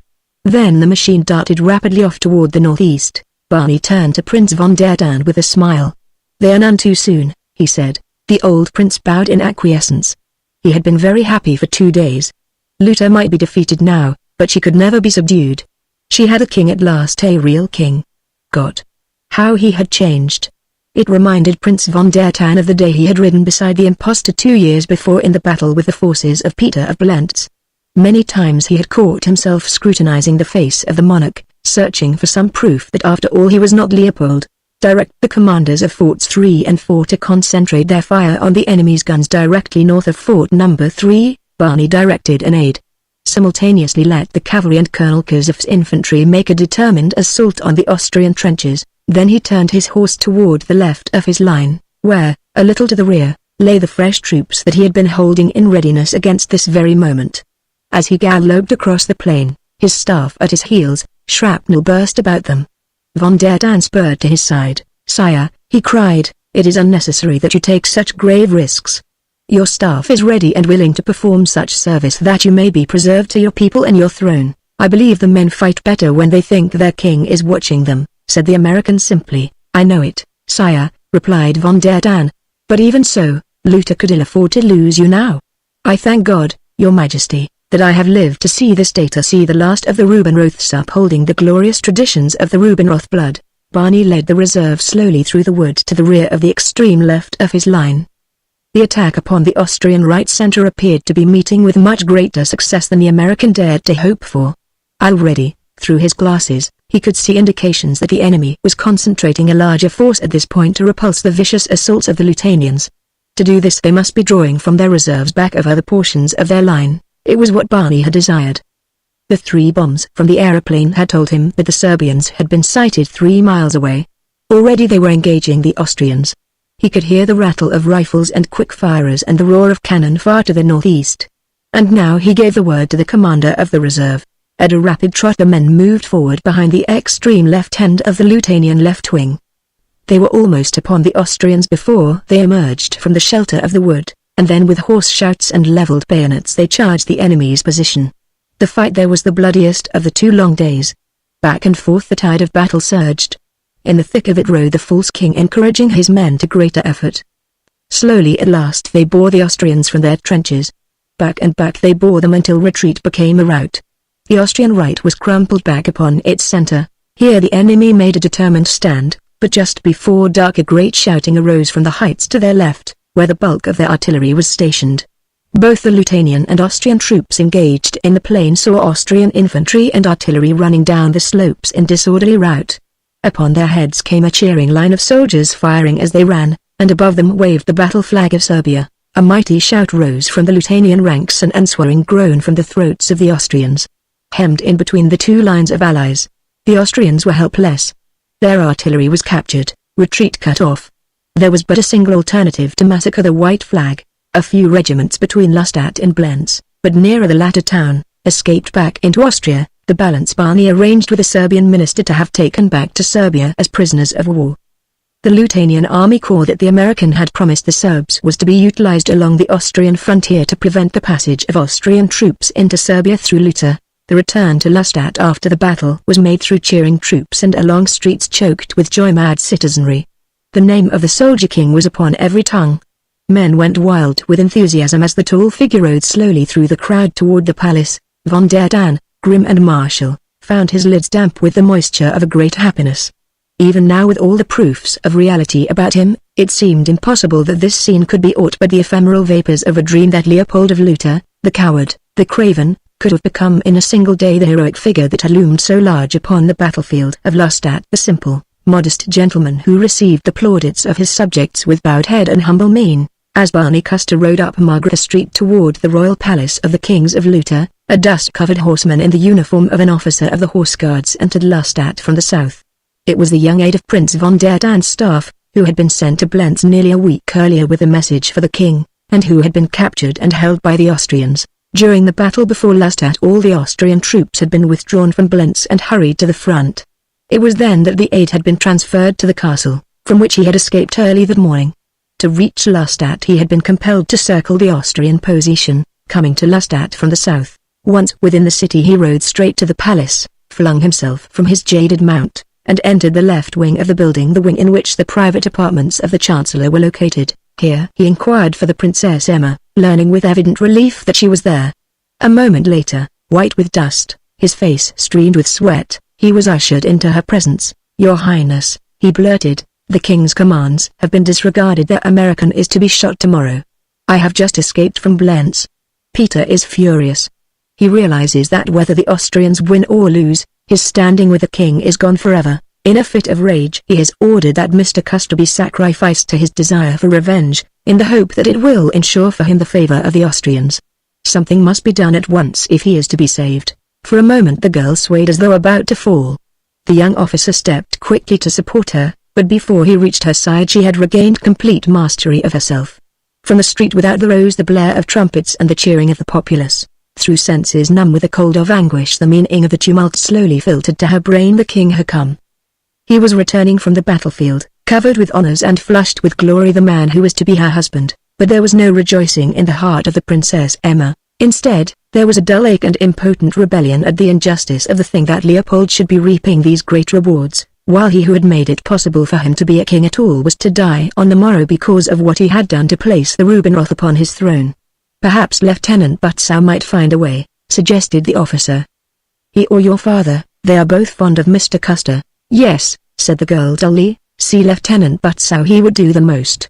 The officer bowed and hastened from the apartment in search of Butzow. The girl approached the window and stood there for a long time, looking out at the surging multitude that pressed around the palace gates, filling Margaret Street with a solid mass of happy faces. They cheered the King, the Chancellor, the army, but most often they cheered the King. From a despised monarch Leopold had risen in a single bound to the position of a national idol. Repeatedly he was called to the balcony over the grand entrance that the people might feast their eyes on him. The princess wondered how long it was before she herself would be forced to offer her congratulations and, perchance, suffer his caresses. She shivered and cringed at the thought, and then there came a knock upon the door, and in answer to her permission it opened, and the King stood upon the threshold alone. At a glance the man took in the pain and sorrow mirrored upon the girl's face. He stepped quickly across the room toward her. "What is it?" he asked.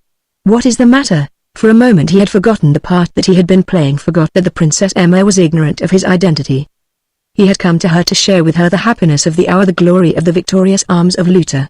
For a time he had almost forgotten that he was not the King, and now he was forgetting that he was not Barney Custer. To the girl who stood before him with misery and hopelessness writ so large upon her countenance, for a brief instant the girl did not reply. She was weighing the problematical value of an attempt to enlist the King in the cause of the American. Leopold had shown a spark of magnanimity when he had written a pardon for Mr. Custer. Might he not rise again above his petty jealousy and save the American's life? It was a forlorn hope to the woman who knew the true Leopold so well, but it was a hope. "What is the matter?" the King repeated. "I have just received word that Prince Peter has ignored your commands, sire," replied the girl, "and that Mr. Custer is to be shot tomorrow." Barney's eyes went wide with incredulity. Here was a pretty pass, indeed. The princess came close to him and seized his arm. "You promised, sire," she said, "that he would not be harmed. You gave your royal word. You can save him. You have an army at your command. Do not forget that he once saved you." The note of appeal in her voice and the sorrow in her eyes gave Barney Custer a twinge of compunction. The necessity for longer concealing his identity insofar as the salvation of Luther was concerned seemed past, but the American had intended to carry the deception to the end. He had given the matter much thought, but he could find no grounds for belief that Emma von der Tann would be any happier in the knowledge that her future husband had had nothing to do with the victory of his army. If she was doomed to a life at his side, why not permit her the grain of comfort that she might derive from the memory of her husband's achievements upon the battlefield of Lustadt? Why rob her of that little? But now, face to face with her, and with the evidence of her suffering so plain before him, Barney's intentions wavered. Like most fighting men, he was tender in his dealings with women. And now the last straw came in the form of a single tiny tear that trickled down the girl's cheek. He seized the hand that lay upon his arm. "Your Highness," he said, "do not grieve for the American. He is not worth it. He has deceived you. He is not at Blentz." The girl drew her hand from his and straightened to her full height. "What do you mean, sire?" she exclaimed. "Mr. Custer would not deceive me even if he had an opportunity which he has not had. But if he is not at Blentz, where is he?" Barney bowed his head and looked at the floor. "He is here, your Highness," asking your forgiveness," he said. There was a puzzled expression upon the girl's face as she looked at the man before her. She did not understand. Why should she? Barney drew a diamond ring from his little finger and held it out to her. "You gave it to me to cut a hole in the window of the garage where I stole the automobile," he said. "I forgot to return it. Now do you know who I am?" Emma von der Dann's eyes showed her incredulity. Then, act by act, she recalled all that this man had said and done since they had escaped from Blentz that had been so unlike the king she knew. "When did you assume the king's identity?" she asked. Barney told her all that had transpired in the king's apartments at Blentz before she had been conducted to the king's presence. "And Leopold is there now?" she asked. "He is there," replied Barney, "and he is to be shot in the morning." "God!" exclaimed the girl. "What are we to do?" "There is but one thing to do," replied the American, "and that is for Butzow and me to ride to Blentz as fast as horses will carry us and rescue the king." "And then?" asked the girl, a shadow crossing her face. "And then Barney Custer will have to beat it for the boundary," he replied with a sorry smile. She came quite close to him, laying her hands upon his shoulders. "I cannot give you up now," she said simply. "I have tried to be loyal to Leopold and the promise that my father made his king when I was only a little girl. But since I thought that you were to be shot, I have wished 1,000 times that I had gone with you to America 2 years ago. Take me with you now, Barney. We can send Lieutenant Butzow to rescue the king, and before he has returned we can be safe across the Serbian frontier." The American shook his head. "I got the king into this mess and I must get him out," he said. "He may deserve to be shot, but it is up to me to prevent it, if I can. And there is your father to consider. If Butzow rides to Blentz and rescues the king, it may be difficult to get him back to Lustadt without the truth of his identity and mine becoming known. With me there, the change can be effected easily, and not even Butzow need know what has happened. If the people should guess that it was not Leopold who won the Battle of Lustadt, there might be the devil to pay, and your father would go down along with the throne. No, I must stay until Leopold is safe in Lustadt. But there is a hope for us. I may be able to wrest from Leopold his sanction of our marriage. I shall not hesitate to use threats to get it, and I rather imagine that he will be in such a terror-stricken condition that he will assent to any terms for his release from Blentz. If he gives me such a paper, Emma, will you marry me?" Perhaps there never had been a stranger proposal than this, but to neither did it seem strange. For 2 years each had known the love of the other. The girl's betrothal to the king had prevented an avowal of their love while Barney posed in his own identity. Now they merely accepted the conditions that had existed for 2 years as though a matter of fact which had been often discussed between them. "Of course I'll marry you," said the princess. "Why in the world would I want you to take me to America otherwise?" As Barney Custer took her in his arms he was happier than he had ever before been in all his life, and so, too, was the Princess Emma von der Dann. Chapter 12 Leopold waits for dawn. After the American had shoved him through the secret doorway into the tower room of the castle of Blentz, Leopold had stood for several minutes waiting for the next command from his captor. Presently, hearing no sound other than that of his own breathing, the king ventured to speak. He asked the American what he purposed doing with him next. There was no reply. For another minute the king listened intently, then he raised his hands and removed the bandage from his eyes. He looked about him. The room was vacant except for himself. He recognized it as the one in which he had spent 10 years of his life as a prisoner. He shuddered. What had become of the American? He approached the door and listened. Beyond the panels he could hear the 2 soldiers on guard conversing. He called to them. "What do you want?" shouted one of the men through the closed door. "I want Prince Peter," yelled the king. "Send him at once." The soldiers laughed. "He wants Prince Peter," they mocked. "Wouldn't you rather have us send the king to you?" they asked. "I am the king," yelled Leopold. "I am the king. Open the door, pigs, or it will go hard with you. I shall have you both shot in the morning if you do not open the door and fetch Prince Peter." "Ah!" exclaimed one of the soldiers. "Then there will be 3 of us shot together." Leopold went white. He had not connected the sentence of the American with himself, but now, quite vividly, he realized what it might mean to him if he failed before dawn to convince someone that he was not the American.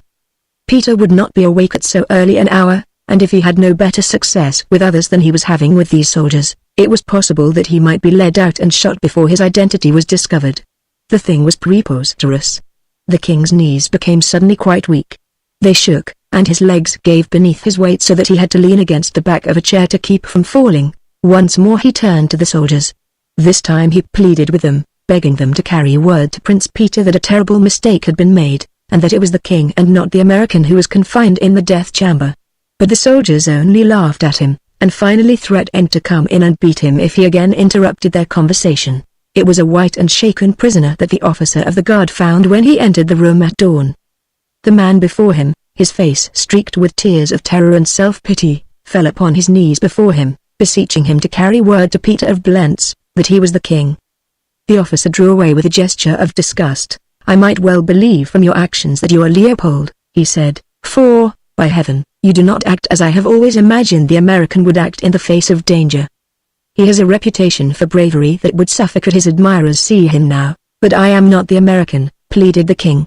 "I tell you that the American came to my apartments last night, overpowered me, forced me to change clothing with him, and then led me back here." A sudden inspiration came to the king with the memory of all that had transpired during that humiliating encounter with the American. "I signed a pardon for him," he cried.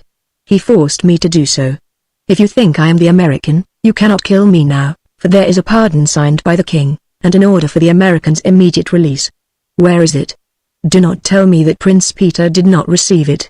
"He received it," replied the officer, "and I am here to acquaint you with the fact, but Prince Peter said nothing about your release. All he told me was that you were not to be shot this morning," and the man emphasized the last two words. Leopold of Lutha spent 2 awful days a prisoner at Blentz, not knowing at what moment Prince Peter might see fit to carry out the verdict of the Austrian court-martial. He could convince no one that he was the king. Peter would not even grant him an audience. Upon the evening of the 3rd day, word came that the Austrians had been defeated before Lustadt, and those that were not prisoners were retreating through Blentz toward the Austrian frontier. The news filtered to Leopold's prison room through the servant who brought him his scant and rough fare. The king was utterly disheartened before this word reached him. For the moment he seemed to see a ray of hope, for, since the impostor had been victorious, he would be in a position to force Peter of Blentz to give up the true king. There was the chance that the American, flushed with success and power, might elect to hold the crown he had seized. Who would guess the transfer that had been effected, or, guessing, would dare voice his suspicions in the face of the power and popularity that Leopold knew such a victory as the impostor had won must have given him in the hearts and minds of the people of Lutha. Still, there was a bare possibility that the American would be as good as his word, and return the crown as he had promised. Though he hated to admit it, the king had every reason to believe that the impostor was a man of honor, whose bare word was as good as another's bond. He was commencing, under this line of reasoning, to achieve a certain hopeful content when the door to his prison opened and Peter of Blentz, black and scowling, entered. At his elbow was Captain Ernst Mank. "Leopold has defeated the Austrians," announced the former. "Until you returned to Lutha he considered the Austrians his best friends. I do not know how you could have reached or influenced him. It is to learn how you accomplished it that I am here. The fact that he signed your pardon indicates that his attitude toward you changed suddenly almost within an hour. There is something at the bottom of it all, and that's something I must know." "I am Leopold," cried the king. "Don't you recognize me, Prince Peter? Look at me. Mank must know me. It was I who wrote and signed the American's pardon at the point of the American's revolver. He forced me to exchange clothing with him, and then he brought me here to this room and left me." The two men looked at the speaker and smiled. "You bank too strongly, my friend," said Peter of Blentz, "upon your resemblance to the king of Lutha. I will admit that it is strong, but not so strong as to convince me of the truth of so improbable a story. How in the world could the American have brought you through the castle, from one end to the other, unseen? There was a guard before the king's door and another before this. No, Herr Custer, you will have to concoct a more plausible tale. No," and Peter of Blentz scowled savagely, as though to impress upon his listener the importance of his next utterance. "There were more than you and the king involved in his sudden departure from Blentz and in his hasty change of policy toward Austria. To be quite candid, it seems to me that it may be necessary to my future welfare vitally necessary, I may say, to know precisely how all this occurred, and just what influence you have over Leopold of Lutha. Who was it that acted as the go-between in the king's negotiations with you, or rather, yours with the king? And what argument did you bring to bear to force Leopold to the action he took?" "I have told you all that I know about the matter," whined the king. "The American appeared suddenly in my apartment. When he brought me here he first blindfolded me. I have no idea by what route we traveled through the castle, and unless your guards outside this door were bribed they can tell you more about how we got in here than I can, provided we entered through that doorway," and the king pointed to the door which had just opened to admit his two visitors. "Oh, sure," exclaimed Mank. There is but one door to this room. If the king came in here at all, he came through that door." "Enough," cried Peter of Blentz. "I shall not be trifled with longer. I shall give you until tomorrow morning to make a full explanation of the truth and to form some plan whereby you may utilize once more whatever influence you had over Leopold, to the end that he grant to myself and my associates his royal assurance that our lives and property will be safe in Luther." "But I tell you it is impossible," wailed the king. "I think not," sneered Prince Peter, "especially when I tell you that if you do not accede to my wishes, the order of the Austrian military court that sentenced you to death at Burgover will be carried out in the morning." With his final words the two men turned and left the room. Behind them, upon the floor, inarticulate with terror, knelt Leopold of Luther, his hands outstretched in supplication. The long night wore its weary way to dawn at last. The sleepless man, alternately tossing upon his bed and pacing the floor, looked fearfully from time to time at the window through which the lightning of the sky would proclaim the coming day and his last hour on earth. His windows faced the west. At the foot of the hill beneath the castle nestled the village of Blentz, once more enveloped in peaceful silence since the Austrians were gone. An unmistakable lessening of the darkness in the east had just announced the proximity of day, when the king heard a clatter of horses' hooves upon the road before the castle. The sound ceased at the gates and a loud voice broke out upon the stillness of the dying night, demanding entrance in the name of the king. New hope burst aflame in the breast of the condemned man. The impostor had not forsaken him. Leopold ran to the window, leaning far out. He heard the voices of the sentries in the barbican as they conversed with the newcomers. Then silence came, broken only by the rapid footsteps of a soldier hastening from the gate to the castle. His hobnail shoes pounding upon the cobbles of the courtyard echoed among the angles of the lofty walls. When he had entered the castle the silence became oppressive. For 5 minutes there was no sound other than the pawing of the horses outside the barbican and the subdued conversation of their riders. Presently the soldier emerged from the castle. With him was an officer. The two went to the barbican. Again there was a parley between the horseman and the guard. Leopold could hear the officer demanding terms. He would lower the drawbridge and admit them upon conditions. One of these the king overheard. It concerned an assurance of full pardon for Peter of Blentz and the garrison, and again Leopold heard the officer addressing someone as Your Majesty. Ah, the impostor was there in person. Good God! How Leopold of Luther hated him, and yet, in the hands of this American lay not only his throne but his very life as well. Evidently the negotiations proved unsuccessful, for after a time the party wheeled their horses from the gate and rode back toward Blentz. As the sound of the iron-shod hooves diminished in the distance, with them diminished the hopes of the king. When they ceased entirely his hopes were at an end, to be supplanted by renewed terror at the turning of the knob of his prison door as it swung open to admit Mank and a squad of soldiers. "Come," ordered the captain.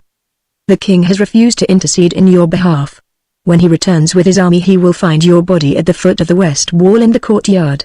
With an ear-piercing shriek that rang through the grim old castle, Leopold of Luther flung his arms above his head and lunged forward upon his face. Roughly the soldiers seized the unconscious man and dragged him from the room. Along the corridor they hauled him and down the winding stairs within the north tower to the narrow slit of a door that opened upon the courtyard. To the foot of the west wall they brought him, tossing him brutally to the stone flagging. Here one of the soldiers brought a flagon of water and dashed it in the face of the king. The cold douche returned Leopold to a consciousness of the nearness of his impending fate. He saw the little squad of soldiers before him. He saw the cold, grey wall behind, and, above, the cold, grey sky of early dawn. The dismal men leaning upon their shadowy guns seemed unearthly spectres in the weird light of the hour that is neither God's day nor devil's night. With difficulty 2 of them dragged Leopold to his feet. Then the dismal men formed in line before him at the opposite side of the courtyard. Mank stood to the left of them. He was giving commands. They fell upon the doomed man's ears with all the cruelty of physical blows. Tears coursed down his white cheeks. With incoherent mumblings he begged for his life. Leopold, King of Luther, trembling in the face of death. Chapter 13 The Two Kings. 20 troopers had ridden with Lieutenant Butzau and the false king from Lustadt to Blentz.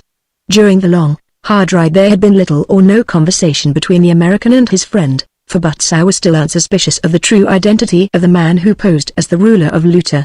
The lieutenant was all anxiety to reach Blentz and rescue the American he thought imprisoned there and in danger of being shot. At the gate they were refused admittance unless the king would accept conditions. Barney refused. There was another way to gain entrance to Blentz that not even the master of Blentz knew. Butzau urged him to accede to anything to save the life of the American. He recalled all that the latter had done in the service of Luther and Leopold. Barney leaned close to the other's ear. "If they have not already shot him," he whispered, "we shall save the prisoner yet. Let them think that we give up and are returning to Lestat. Then follow me." Slowly the little cavalcade rode down from the castle of Blentz toward the village. Just out of sight of the grim pile where the road wound down into a ravine, Barney turned his horse's head up the narrow defile. In single file Butzow and the troopers followed until the rank undergrowth precluded farther advance. Here the American directed that they dismount, and, leaving the horses in charge of 3 troopers, set out once more with the balance of the company on foot. It was with difficulty that the men forced their way through the bushes, but they had not gone far when their leader stopped before a sheer wall of earth and stone, coffered with densely growing shrubbery. Here he groped in the dim light, feeling his way with his hands before him, while at his heels came his followers. At last he separated a wall of bushes and disappeared within the aperture his hands had made.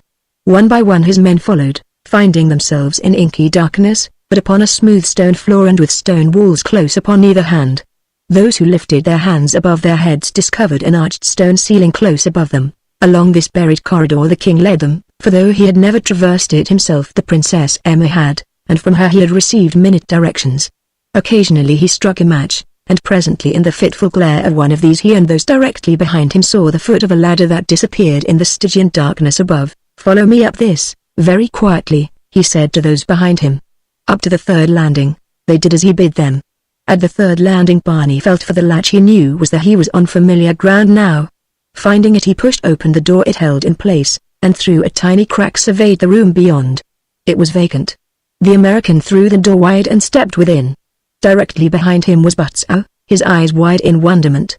After him filed the troopers until 17 of them stood behind their lieutenant and the king. Through the window overlooking the courtyard came a piteous wailing. Barney ran to the casement and looked out. Butzow was at his side. "Himmel!" ejaculated the lieutenant. "They are about to shoot him.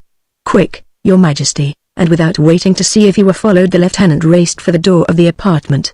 Close behind him came the American and the 17. It took but a moment to reach the stairway down which the rescuers tumbled pell-mell. Mank was giving his commands to the firing squad with fiendish deliberation and delay. He seemed to enjoy dragging out the agony that the condemned man suffered. But it was this very cruelty that caused Mank's undoing and saved the life of Leopold of Lutter. Just before he gave the word to fire, Mank paused and laughed aloud at the pitiable figure trembling and whining against the stone wall before him, and during that pause a commotion arose at the tower doorway behind the firing squad. Mank turned to discover the cause of the interruption, and as he turned he saw the figure of the king leaping toward him with a leveled revolver. At the king's back a company of troopers of the Royal Horse Guard was pouring into the courtyard. Mank snatched his own revolver from his hip and fired point blank at the king. The firing squad had turned at the sound of assault from the rear. Some of them discharged their pieces at the advancing troopers. Butzow gave command and 17 carbines poured their deadly hail into the ranks of the Blentz retainers. At Mank's shot the king staggered and fell to the pavement. Mank leapt across his prostrate form, yelling to his men, "Shoot the American." Then he was lost to Barney's sight in the hand-to-hand scrimmage that was taking place. The American tried to regain his feet, but the shock of the wound in his breast had apparently paralyzed him for the moment. A Blentz soldier was running toward the prisoner standing open-mouthed against the wall. The fellow's rifle was raised to his hip. His intention was only too obvious. Barney drew himself painfully and slowly to one elbow. The man was rapidly nearing the true Leopold. In another moment he would shoot. The American raised his revolver and, taking careful aim, fired. The soldier shrieked, covered his face with his hands, spun around once, and dropped at the king's feet. The troopers under Butzow were forcing the men of Blentz toward the far end of the courtyard. 2 of the Blentz faction were standing a little apart, backing slowly away and at the same time deliberately firing at the king. Barney seemed the only one who noticed them. Once again he raised his revolver and fired. One of the men sat down suddenly, looked vacantly about him, and then rolled over upon his side. The other fired once more at the king, and the same instant Barney fired at the soldier. Soldier and king would-be assassin and his victim fell simultaneously. Barney grimaced. The wound in his breast was painful. He had done his best to save the king. It was no fault of his that he had failed. It was a long way to Beatrice. He wondered if Emma von der Tan would be on the station platform, awaiting him. Then he swooned. Butzow and his 17 had it all their own way in the courtyard and castle of Blentz. After the first resistance the soldiery of Peter fled to the guardroom. Butzow followed them, and there they laid down their arms. Then the lieutenant returned to the courtyard to look for the king and Barney Custer. He found them both, and both were wounded. He had them carried to the royal apartments in the North Tower. When Barney regained consciousness, he found the scowling portrait of the Blentz princess frowning down upon him. He lay upon a great bed where the soldiers, thinking him king, had placed him. Opposite him, against the farther wall, the real king lay upon a cot. Butzow was working over him. Not so bad, after all, Barney, the lieutenant was saying. Only a flesh wound in the calf of the leg. The king made no reply. He was afraid to declare his identity. First he must learn the intentions of the impostor.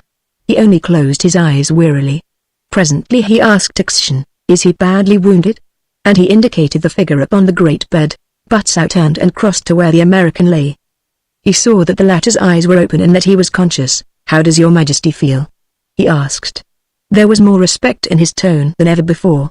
One of the Blentz soldiers had told him how the king, after being wounded by Mank, had raised himself upon his elbow and saved the prisoner's life by shooting 3 of his assailants. "I thought I was done for," answered Barney Custer, "but I rather guess the bullet struck only a glancing blow.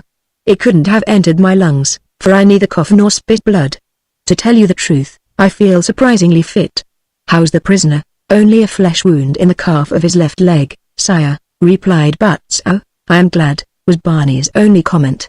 He didn't want to be king of Luta, but he had foreseen that with the death of the king his imposture might be forced upon him for life. After Butzow and one of the troopers had washed and dressed the wounds of both men, Barney asked them to leave the room. "I wish to sleep," he said.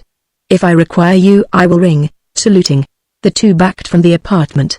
Just as they were passing through the doorway, the American called out to Butzow, "You have Peter of Blentz and Mank in custody?" he asked. "I regret having to report to your majesty," replied the officer, "that both must have escaped. A thorough search of the entire castle has failed to reveal them." Barney scowled. He had hoped to place these 2 conspirators once and for all where they would never again threaten the peace of the throne of Luta in hell. For a moment he lay in thought. Then he addressed the officer again. "Leave your force here," he said, "to guard us. Ride, yourself, to Lustadt and inform Prince von der Tan that it is the king's desire that every effort be made to capture these 2 men. Have them brought to Lustadt immediately they are apprehended. Bring them dead or alive." Again Butzow saluted and prepared to leave the room. "Wait," said Barney. "Convey our greetings to the Princess von der Tan, and inform her that my wound is of small importance, as is also that of a Mr. Custer. You may go, Lieutenant." When they were alone, Barney turned toward the king. The other lay upon his side glaring at the American. When he caught the latter's eyes upon him he spoke. "What do you intend doing with me?" he said. "Are you going to keep your word and return my identity?" "I have promised," replied Barney, "and what I promise I always perform." "Then exchange clothing with me at once," cried the king, half rising from his cot. "Not so fast, my friend," rejoined the American. "There are a few trifling details to be arranged before we resume our proper personalities. Do you realize that you should be hanged for what you have done?" snarled the king.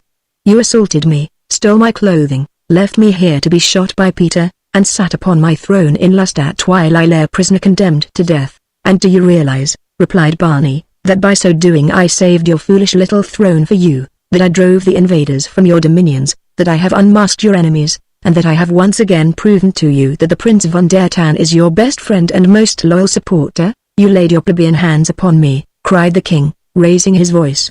"You humiliated me, and you shall suffer for it." Barney Custer eyed the king for a long moment before he spoke again. It was difficult to believe that the man was so devoid of gratitude, and so blind as not to see that even the rough treatment that he had received at the American's hands was as nothing by comparison with the service that the American had done him. Apparently Leopold had already forgotten that 3 times Barney Custer had saved his life in the courtyard below. From the man's demeanor, now that his life was no longer at stake, Barney caught an inkling of what his attitude might be when once again he was returned to the despotic power of his kingship. "It is futile to reason with you," he said. "There is only one way to handle such as you. At present I hold the power to coerce you, and I shall continue to hold that power until I am safely out of your 2x4 kingdom. If you do as I say you shall have your throne back again. If you refuse, why by heaven you shall never have it. I'll stay king of Luta myself." "What are your terms?" asked the king. "That Prince Peter of Blentz, Captain Ernst Mank, and old von Koblich be tried, convicted, and hanged for high treason," replied the American. "That is easy," said the king. I should do so anyway. Immediately I resumed my throne. Now get up and give me my clothes. Take this cot and I will take the bed. None will know of the exchange. Again you are too fast, answered Barney. There is another condition. Well, you must promise upon your royal honor that Ludwig, Prince von der Tan, remain Chancellor of Luther during your life or his. Very well, assented the king. I promise, and again he half rose from his cot. Hold on a minute, admonished the American, there is yet one more condition of which I have not made mention. What, another? Exclaimed Leopold testily. How much do you want for returning to me what you have stolen? So far I have asked for nothing for myself, replied Barney. Now I am coming to that part of the agreement. The Princess Emma von der Tan is betrothed to you. She does not love you. She has honored me with her affection, but she will not wed until she has been formally released from her promise to wed Leopold of Luther. The king must sign such a release and also a sanction of her marriage to Barney Custer, of Beatrice. Do you understand what I want? The king went livid. He came to his feet beside the cot. For the moment, his wound was forgotten. He tottered toward the impostor. You scoundrel! He screamed. You scoundrel! You have stolen my identity and my throne and now you wish to steal the woman who loves me. Don't get excited, Leo, warned the American, and don't talk so loud. The princess doesn't love you, and you know it as well as I. She will never marry you. If you want your dinky throne back you'll have to do as I desire, that is, sign the release and the sanction. Now let's don't have any heroics about it. You have the proposition. Now I am going to sleep. In the meantime you may think it over. If the papers are not ready when it comes time for us to leave, and from the way I feel now I rather think I shall be ready to mount a horse by morning, I shall ride back to Lustadt as King of Luther, and I shall marry Her Highness into the bargain, and you may go hang. How the devil you will earn a living with that king job taken away from you I don't know. You're a long way from New York, and in the present state of carnage in Europe I rather doubt that there are many headwaiters' jobs open this side of the American metropolis, and I can't for the moment think of anything else at which you would shine. With all due respect to some excellent headwaiters I have known. For some time the king remained silent. He was thinking. He realized that it lay in the power of the American to do precisely what he had threatened to do. No one would doubt his identity. Even Peter of Blentz had not recognized the real king despite Leopold's repeated and hysterical claims. Lieutenant Butzow, the American's best friend, have no more suspected the exchange of identities. Von der Tan, too, must have been deceived. Everyone had been deceived. There was no hope that the people, who really saw so little of their king, would guess the deception that was being played upon them. Leopold groaned. Barney opened his eyes and turned toward him. What's the matter? He asked. I will sign the release and the sanction of Her Highness' marriage to you, said the king. Good!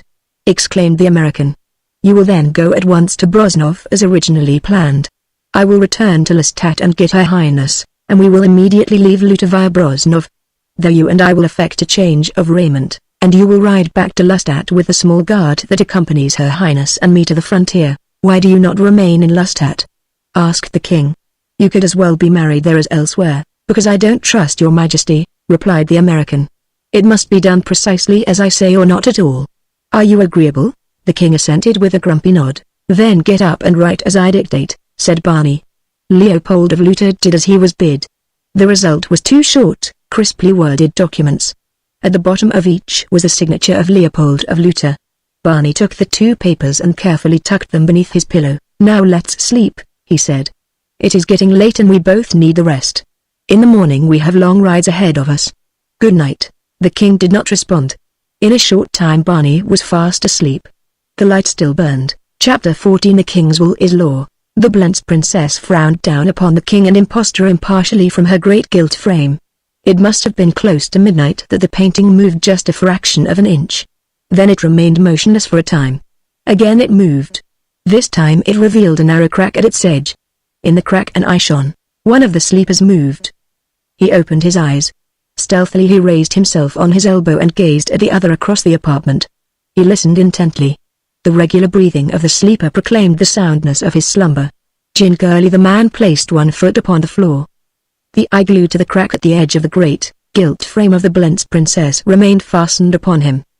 He let his other foot slip to the floor beside the first. Carefully he raised himself until he stood erect upon the floor. Then, on tiptoe he started across the room. The eye in the dark followed him. The man reached the side of the sleeper. Bending over he listened intently to the other's breathing. Satisfied that slumber was profound, he stepped quickly to a wardrobe in which a soldier had hung the clothing of both the king and the American. He took down the uniform of the former, casting from time to time apprehensive glances toward the sleeper. The latter did not stir, and the other passed to the little dressing room adjoining. A few minutes later he re-entered the apartment fully clothed and wearing the accoutrements of Leopold of Luther. In his hand was a drawn sword. Silently and swiftly he crossed to the side of the sleeping man. The eye at the crack beside the gilded frame pressed closer to the aperture. The sword was raised above the body of the slumberer, its point hovered above his heart. The face of the man who wielded it was hard with firm resolve. His muscles tensed to drive home the blade, but something held his hand. His face paled. His shoulders contracted with a little shudder, and he turned toward the door of the apartment, almost running across the floor in his anxiety to escape. The eye in the dark maintained its unblinking vigilance. With his hand upon the knob, a sudden thought stayed the fugitive's flight. He glanced quickly back at the sleeper. He had not moved. Then the man who wore the uniform of the King of Luther crossed the apartment to the bed, reached beneath one of the pillows and withdrew two neatly folded official-looking documents. These he placed in the breast pocket of his uniform. A moment later he was walking down the spiral stairway to the main floor of the castle. In the guardroom the troopers of the Royal Horse who were not on guard were stretched in slumber. Only a corporal remained awake. As the man entered the guardroom the corporal glanced up, and as his eyes fell upon the newcomer, he sprang to his feet, saluting. "Turn out the guard!" he cried. "Turn out the guard for His Majesty, the King." The sleeping soldiers, but half awake, scrambled to their feet, their muscles reacting to the command that their brains but half perceived. They snatched their guns from the racks and formed a line behind the corporal. The king raised his fingers to the visor of his helmet in acknowledgement of their salute. "Saddle up quietly, Corporal," he said. "We shall ride to Lustadt tonight." The non-commissioned officer saluted. "And an extra horse for Herr Custer?" he said. The king shook his head. "The man died of his wound about an hour ago," he said. "While you are saddling up I shall arrange with some of the Blentz servants for his burial. Now hurry." The corporal marched his troopers from the guardroom toward the stables. The man in the king's clothes touched a bell which was obviously a servant call. He waited impatiently a reply to his summons, tapping his fingertips against the sword scabbard that was belted to his side. At last a sleepy-eyed man responded, a man who had grown grey in the service of Peter of Blentz. At sight of the king he opened his eyes in astonishment, pulled his foretop, and bowed uneasily. "Come closer," whispered the king. The man did so, and the king spoke in his ear earnestly, but in scarce audible tones. The eyes of the listener narrowed to mere slits of avarice and cunning, cruelly cold and calculating. The speaker searched through the pockets of the king's clothes that covered him. At last he withdrew a roll of bills. The amount must have been a large one, but he did not stop to count it. He held the money under the eyes of the servant. The fellow's claw-like fingers reached for the tempting wealth.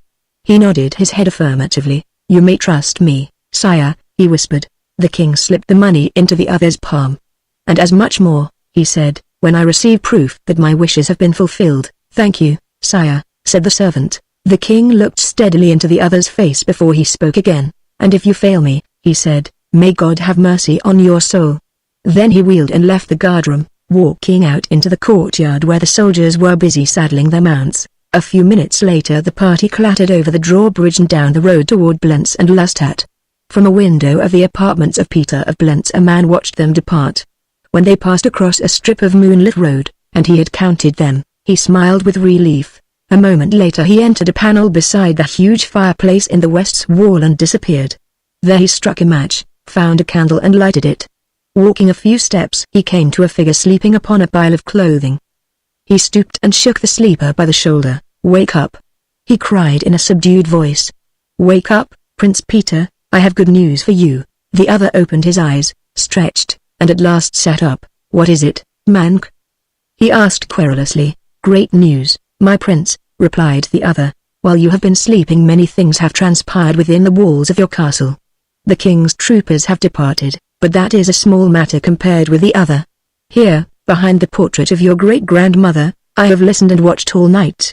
I opened the secret door a fraction of an inch, just enough to permit me to look into the apartment where the king and the American lay wounded.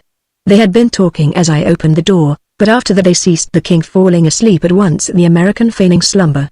For a long time I watched, but nothing happened until near midnight. Then the American arose and donned the king's clothes. He approached Leopold with drawn sword, but when he would have thrust it through the heart of the sleeping man his nerve failed him. Then he stole some papers from the room and left. Just now he has ridden out toward Lustat with the men of the royal horse who captured the castle yesterday. Before Mank was halfway through his narrative, Peter of Blentz was wide awake and all attention. His eyes glowed with suddenly aroused interest. Somewhere in this, Prince, concluded Mank, there must lie the seed of fortune for you and me. Peter nodded. Yes, he mused, there must. For a time both men were buried in thought. Suddenly Mank snapped his fingers. I have it! He cried.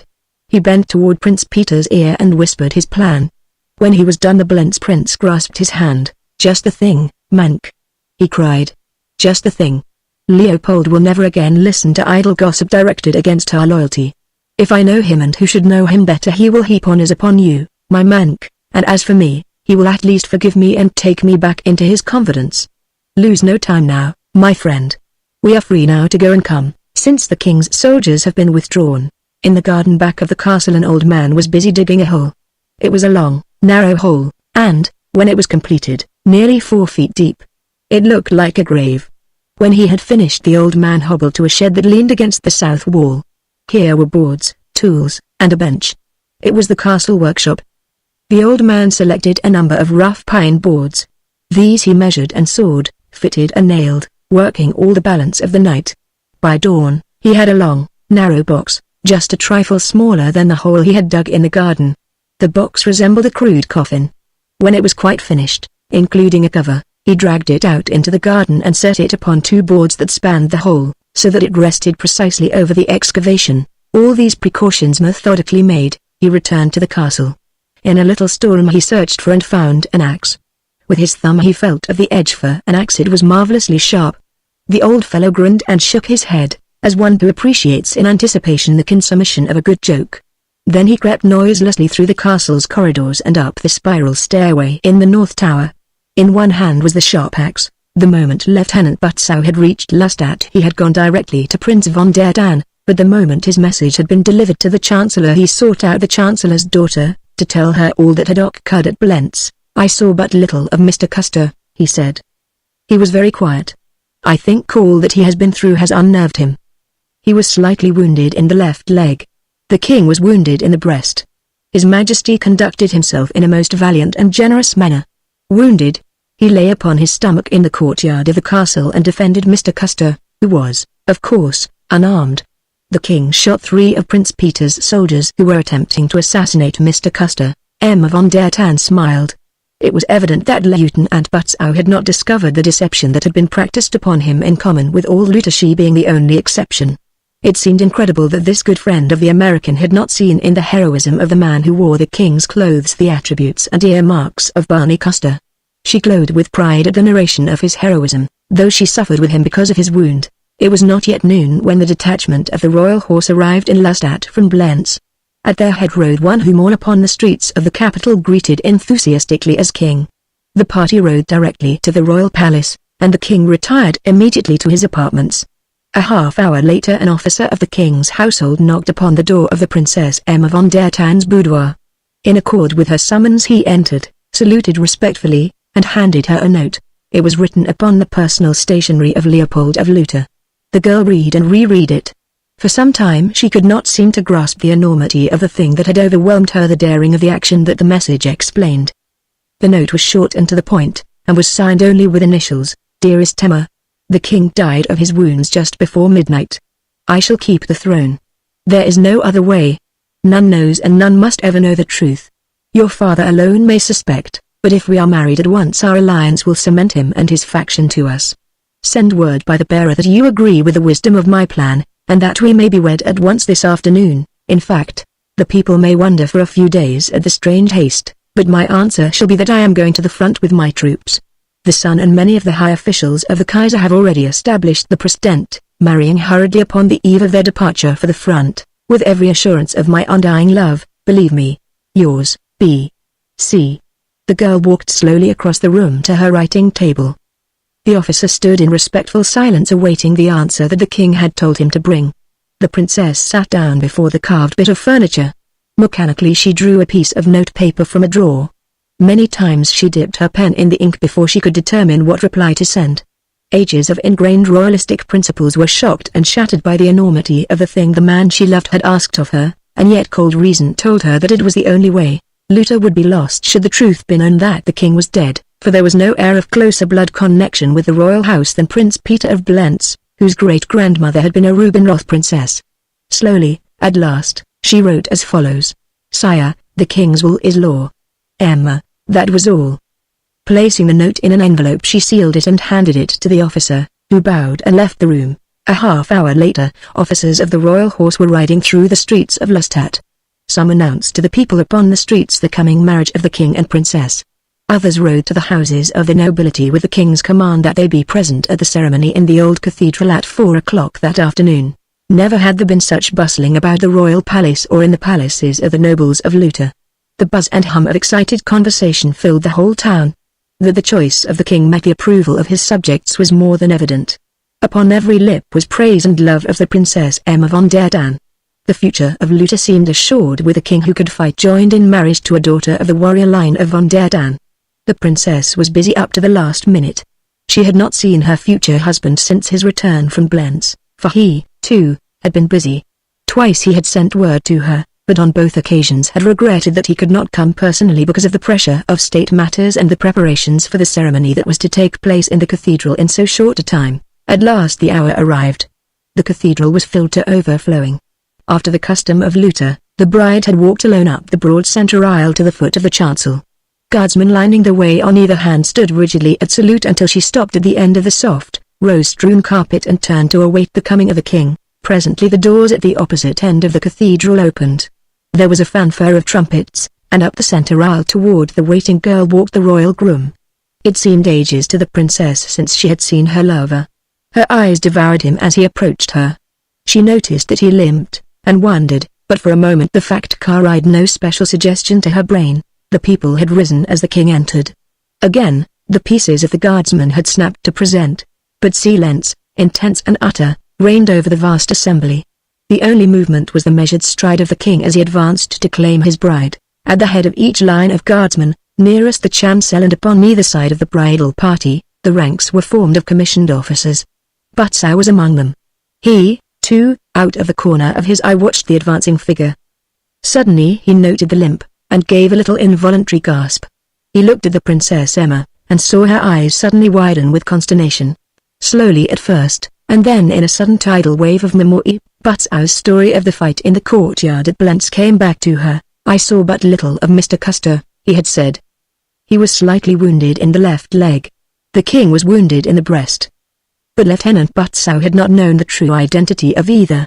The real Leopold it was who had been wounded in the left leg, and the man who was approaching her up the broad cathedral aisle was limping noticeably and favoring his left leg. The man to whom she was to be married was not Barney Custer, he was Leopold of Luther. 100 mad schemes rioted through her brain. The wedding must not go on. But how was she to avert it? The king was within a few paces of her now. There was a smile upon his lips, and in that smile she saw the final confirmation of her fears. When Leopold of Luther smiled, his upper lip curved just a trifle into a shadow of a sneer. It was a trivial characteristic that Barney Custer did not share in common with the king. Half mad with terror, the girl seized upon the only subterfuge which seemed at all likely to succeed. It would, at least, give her a slight reprieve, a little time in which to think, and possibly find an avenue from her predicament. She staggered forward a step, clapped her two hands above her heart, and reeled as though to fall. Butzow, who had been watching her narrowly, sprang forward and caught her in his arms, where she lay limp with closed eyes as though in a dead faint. The king ran forward. The people craned their necks. A sudden burst of exclamations rose throughout the cathedral, and then Lieutenant Butzow, shouldering his way past the chancel, carried the Princess Emma to a little anteroom off the east transept. Behind him walked the king, the bishop, and Prince Ludwig. Chapter 15 Mank blunders. After a hurried breakfast, Peter of Blentz and Captain Ernst Mank left the castle of Blentz. Prince Peter rode north toward the frontier, Austria, and safety. Captain Mank rode south toward Lustadt. Neither knew that general orders had been issued to soldiery and gendarmerie of Luther to capture them dead or alive. So Prince Peter rode carelessly, but Captain Mank, because of the nature of his business and the proximity of enemies about Lustadt, proceeded with circumspection. Prince Peter was arrested at Tafelberg, and, though he stormed and raged and threatened, He was immediately packed off under heavy guard back toward Lestat. Captain Ernst Mank was more fortunate. He reached the capital of Luta in safety, though he had to hide on several occasions from detachments of troops moving toward the north. Once within the city he rode rapidly to the house of a friend. Here he learned that which set him into a fine state of excitement and profanity. The king and the Princess Emma von der Tan were to be wed that very afternoon. It lacked but half an hour to 4 o'clock. Mank grabbed his cap and dashed from the house before his astonished friend could ask a single question. He hurried straight toward the cathedral. The king had just arrived, and entered when Mank came up, breathless. The guard at the doorway did not recognize him. If they had, they would have arrested him. Instead they contented themselves with refusing him admission, and when he insisted they threatened him with arrest. To be arrested now would be to ruin his fine plan, so he turned and walked away. At the first cross street he turned up the side of the cathedral. The grounds were walled up on this side, and he sought in vain for entrance. At the rear he discovered a limousine standing in the alley where its chauffeur had left it after depositing his passengers at the front door of the cathedral. The top of the limousine was but a foot or two below the top of the wall. Mank clambered to the hood of the machine, and from that to the top. A moment later he dropped to the earth inside the cathedral grounds. Before him were many windows. Most of them were too high for him to reach, and the others that he tried at first were securely fastened. Passing around the end of the building, he at last discovered one that was open. It led into the east transept. Mank crawled through. He was within the building that held the man he sought. He found himself in a small room, evidently a dressing room. There were 2 doors leading from it. He approached one and listened. He heard the tones of subdued conversation beyond. Very cautiously he opened the door a crack. He could not believe the good fortune that was revealed before him. On a couch lay the Princess Emma von der Tan. Beside her father. At the door was Lieutenant Butzow. The bishop and a doctor were talking at the head of the couch. Pacing up and down the room, resplendent in the marriage robes of a king of Luta, was the man he sought. Mank drew his revolver. He broke the barrel, and saw that there was a good cartridge in each chamber of the cylinder. He closed it quietly. Then he threw open the door, stepped into the room, took deliberate aim, and fired. The old man with the axe moved cautiously along the corridor upon the 2nd floor of the castle of Blentz until he came to a certain door. Gently he turned the knob and pushed the door inward. Holding the axe behind his back, he entered. In his pocket was a great roll of money, and there was to be an equal amount waiting him at Lestat when his mission had been fulfilled. Once within the room, he looked quickly about him. Upon a great bed lay the figure of a man asleep. His face was turned toward the opposite wall away from the side of the bed nearer the menacing figure of the old servant. On tiptoe the man with the axe approached. The neck of his victim lay uncovered before him. He swung the axe behind him. A single blow, as mighty as his ancient muscles could deliver, would suffice. Barney Custer opened his eyes. Directly opposite him upon the wall was a dark-toned photogravure of a hunting scene. It tilted slightly forward upon its wire support. As Barney's opened it chanced that they were directed straight upon the shiny glass of the picture. The light from the window struck the glass in such a way as to transform it into a mirror. The American's eyes were glued with horror upon the reflection that he saw there, an old man swinging a huge axe down upon his head. It is an open question as to which of the two was the most surprised at the cat-like swiftness of the movement that carried Barney Custer out of that bed and landed him in temporary safety upon the opposite side. With a snarl the old man ran around the foot of the bed to corner his prey between the bed and the wall. He was swinging the axe as though to hurl it. So close was he that Barney guessed it would be difficult for him to miss his mark. The least he could expect would be a frightful wound. To have attempted to escape would have necessitated turning his back to his adversary, inviting instant death. To grapple with a man thus armed appeared an equally hopeless alternative. Shoulder high beside him hung the photogravure that had already saved his life once. Why not again? He snatched it from its hangings, lifted it above his head in both hands, and hurled it at the head of the old man.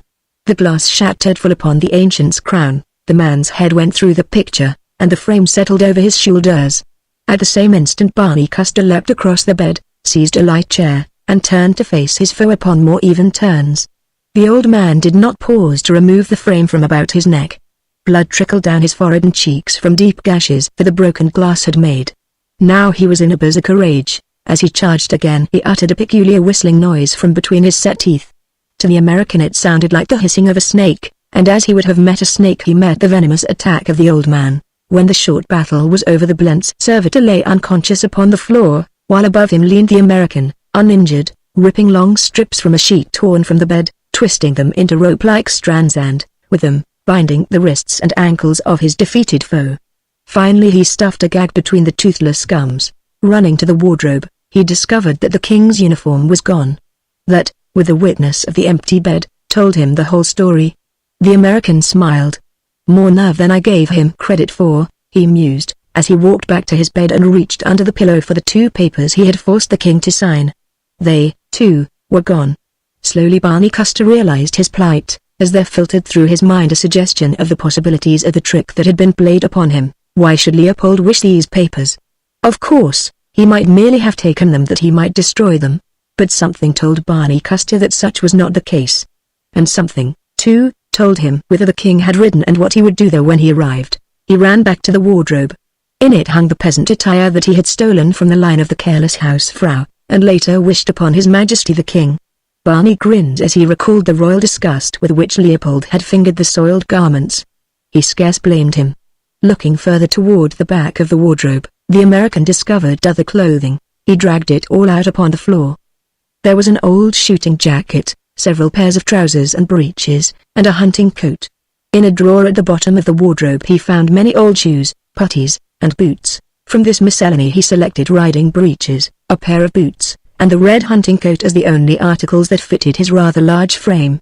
Hastily he dressed, and, taking the axe the old man had brought to the room as the only weapon available, he walked boldly into the corridor, down the spiral stairway and into the guardroom.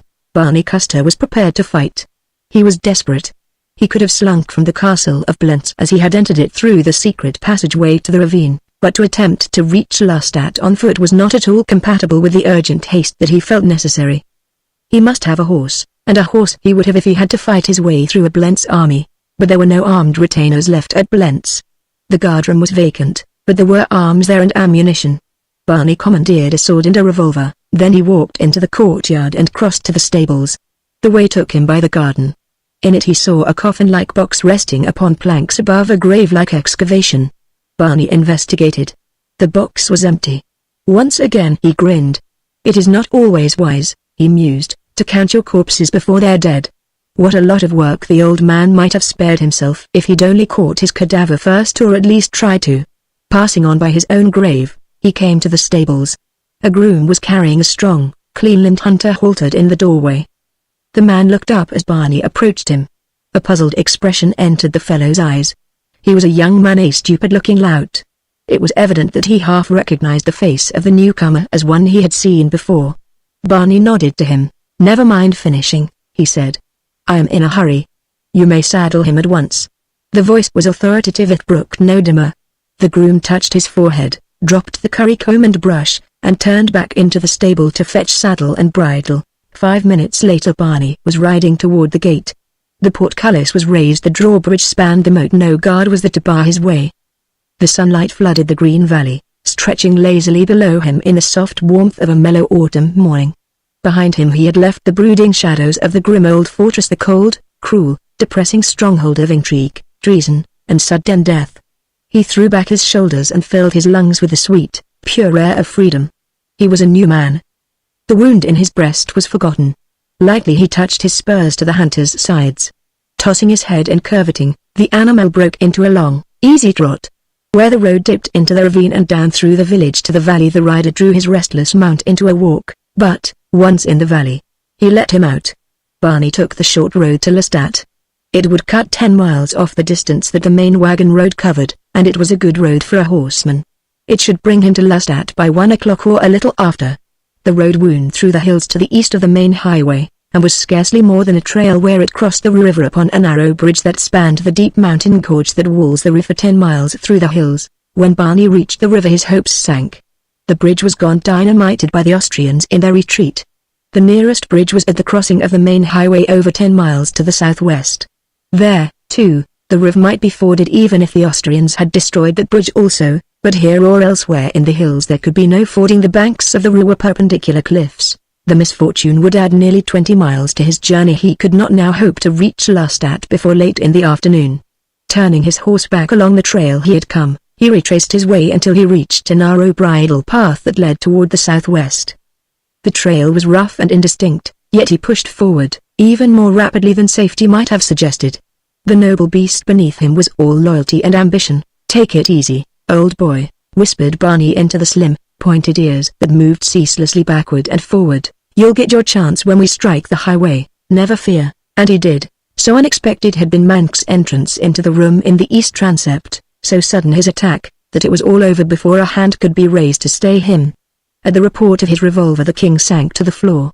At almost the same instant Lieutenant Butzow whipped a revolver from beneath his tunic and fired at the assassin. Mank staggered forward and stumbled across the body of the king. Butzow was upon him instantly, wresting the revolver from his fingers. Prince Ludwig ran to the king's side and, kneeling there, raised Leopold's head in his arms. The bishop and the doctor bent over the limp form. The Princess Emma stood a little apart. She had leapt from the couch where she had been lying. Her eyes were wide in horror. Her palms pressed to her cheeks. It was upon this scene that a hatless, dust-covered man in a red hunting coat burst through the door that had admitted Mank. The man had seen and recognized the conspirator as he climbed to the top of the limousine and dropped within the cathedral grounds, and he had followed close upon his heels. No one seemed to note his entrance. All ears were turned toward the doctor, who was speaking. "The king is dead," he said. Mank raised himself upon an elbow. He spoke feebly. "You fools," he cried. "That man was not the king. I saw him steal the king's clothes at Blentz and I followed him here. He is the American impostor." Then his eyes, circling the faces about him to note the results of his announcements, fell upon the face of the man in the red hunting coat. Amazement and wonder were in his face. Slowly he raised his finger and pointed. "There is the king," he said. Every eye turned in the direction he indicated. Exclamations of surprise and incredulity burst from every lip. The old chancellor looked from the man in the red hunting coat to the still form of the man upon the floor in the blood-spattered marriage garments of a king of Luta. He let the king's head gently down upon the carpet, and then he rose to his feet and faced the man in the red hunting coat. "Who are you?" he demanded. Before Barney could speak, Lieutenant Butzow spoke. "He is the king, your highness," he said. "I rode with him to Blentz to free Mr. Custer. Both were wounded in the courtyard in the fight that took place there. I helped to dress their wounds. The king was wounded in the breast, Mr. Custer in the left leg." Prince von der Tan looked puzzled. Again he turned his eyes questioningly toward the newcomer. "Is this the truth?" he asked. Barney looked toward the Princess Emma. In her eyes he could read the relief that the sight of him alive had brought her. Since she had recognized the king, she had believed that Barney was dead. The temptation was great. He dreaded losing her, and he feared he would lose her when her father learned the truth of the deception that had been practiced upon him. He might lose even more. Men had lost their heads for tampering with the affairs of kings. "Well?" persisted the chancellor. "Lieutenant Butzow is partially correct. He honestly believes that he is entirely so," replied the American. "He did ride with me from Lustadt to Blentz to save the man who lies dead here at your feet." The lieutenant thought that he was riding with his king, just as your highness thought that he was riding with his king during the Battle of Lustadt. "You were both wrong. You were riding with Mr. Bernard Custer, of Beatrice. I am he. I have no apologies to make. What I did I would do again. I did it for Luta and for the woman I love. She knows, and the king knew, that I intended restoring his identity to him with no one the wiser for the interchange that had taken place. The king upset my plans by stealing back his identity while I slept, with the result that you see before you upon the floor. He has died as he had lived futilely." As he spoke, the Princess Emma had crossed the room toward him. Now she stood at his side, her hand in his. Tense silence reigned in the apartment. The old chancellor stood with bowed head, buried in thought. All eyes were upon him except those of the doctor, who had turned his attention from the dead king to the wounded assassin. Butzow stood looking at Barney Custer in open relief and admiration. He had been trying to vindicate his friend in his own mind ever since he had discovered, as he believed, that Barney had tricked Leopold after the latter had saved his life at Blentz and ridden to Lustadt in the king's guise. Now that he knew the whole truth, he realized how stupid he had been not to guess that the man who had led the victorious Lutanian army before Lustadt could not have been the cowardly Leopold. Presently the chancellor broke the silence. "You say that Leopold of Luta lived futilely. You are right, but when you say that he has died futilely, you are, I believe, wrong. Living, he gave us a poor weakling. Dying, he leaves the throne to a brave man, in whose veins flows the blood of the Rubinroths, hereditary rulers of Luta. You are the only rightful successor to the throne of Luta," he argued, "other than Peter of Blentz. Your mother's marriage to a foreigner did not bar the succession of her offspring. Aside from the fact that Peter of Blentz is out of the question, is the more important fact that your line is closer to the throne than his. He knew it, and this knowledge was the real basis of his hatred of you. As the old chancellor ceased speaking, he drew his sword and raised it on high above his head. "The king is dead," he said. "Long live the king." Chapter 16. King of Luta. Barney Custer, of Beatrice, have no desire to be king of Luta. He lost no time in saying so.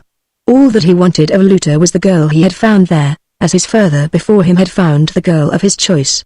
Von der Tan pleaded with him. "Twice have I fought under you, sire," he urged. "Twice, and only twice since the old king died, have I felt that the future of Luta was safe in the hands of her ruler, and both these times it was you who sat upon the throne. Do not desert us now. Let me live to see Luta once more happy, with a true Reubenroth upon the throne and my daughter at his side." Butzow added his pleas to those of the old chancellor. The American hesitated. "Let us leave it to the representatives of the people and to the House of Nobles," he suggested. The Chancellor of Luta explained the situation to both houses. Their reply was unanimous. He carried it to the American, who awaited the decision of Luta in the royal apartments of the palace. With him was the Princess Emma von der Tan. "The people of Luta will have no other king, sire," said the old man. Barney turned toward the girl. "There is no other way, my lord king," she said with grave dignity. "With her blood your mother bequeathed you a duty which you may not shirk. It is not for you or for me to choose. God chose for you when you were born." Barney Custer took her hand in his and raised it to his lips. "Let the king of Luta," he said, "be the first to salute Luta's queen." And so Barney Custer, of Beatrice, was crowned king of Luta, and Emma became his queen. Mank died of his wound on the floor of the little room in the east transept of the Cathedral of Lustadt beside the body of the king he had slain. Prince Peter of Blentz was tried by the highest court of Luta on the charge of treason. He was found guilty and hanged. Von Koblich committed suicide on the eve of his arrest. Lieutenant Otto Butzow was ennobled and given the confiscated estates of the Blentz prince. He became a general in the army of Luta, and was sent to the front in command of the army corps that guarded the northern frontier of the little kingdom.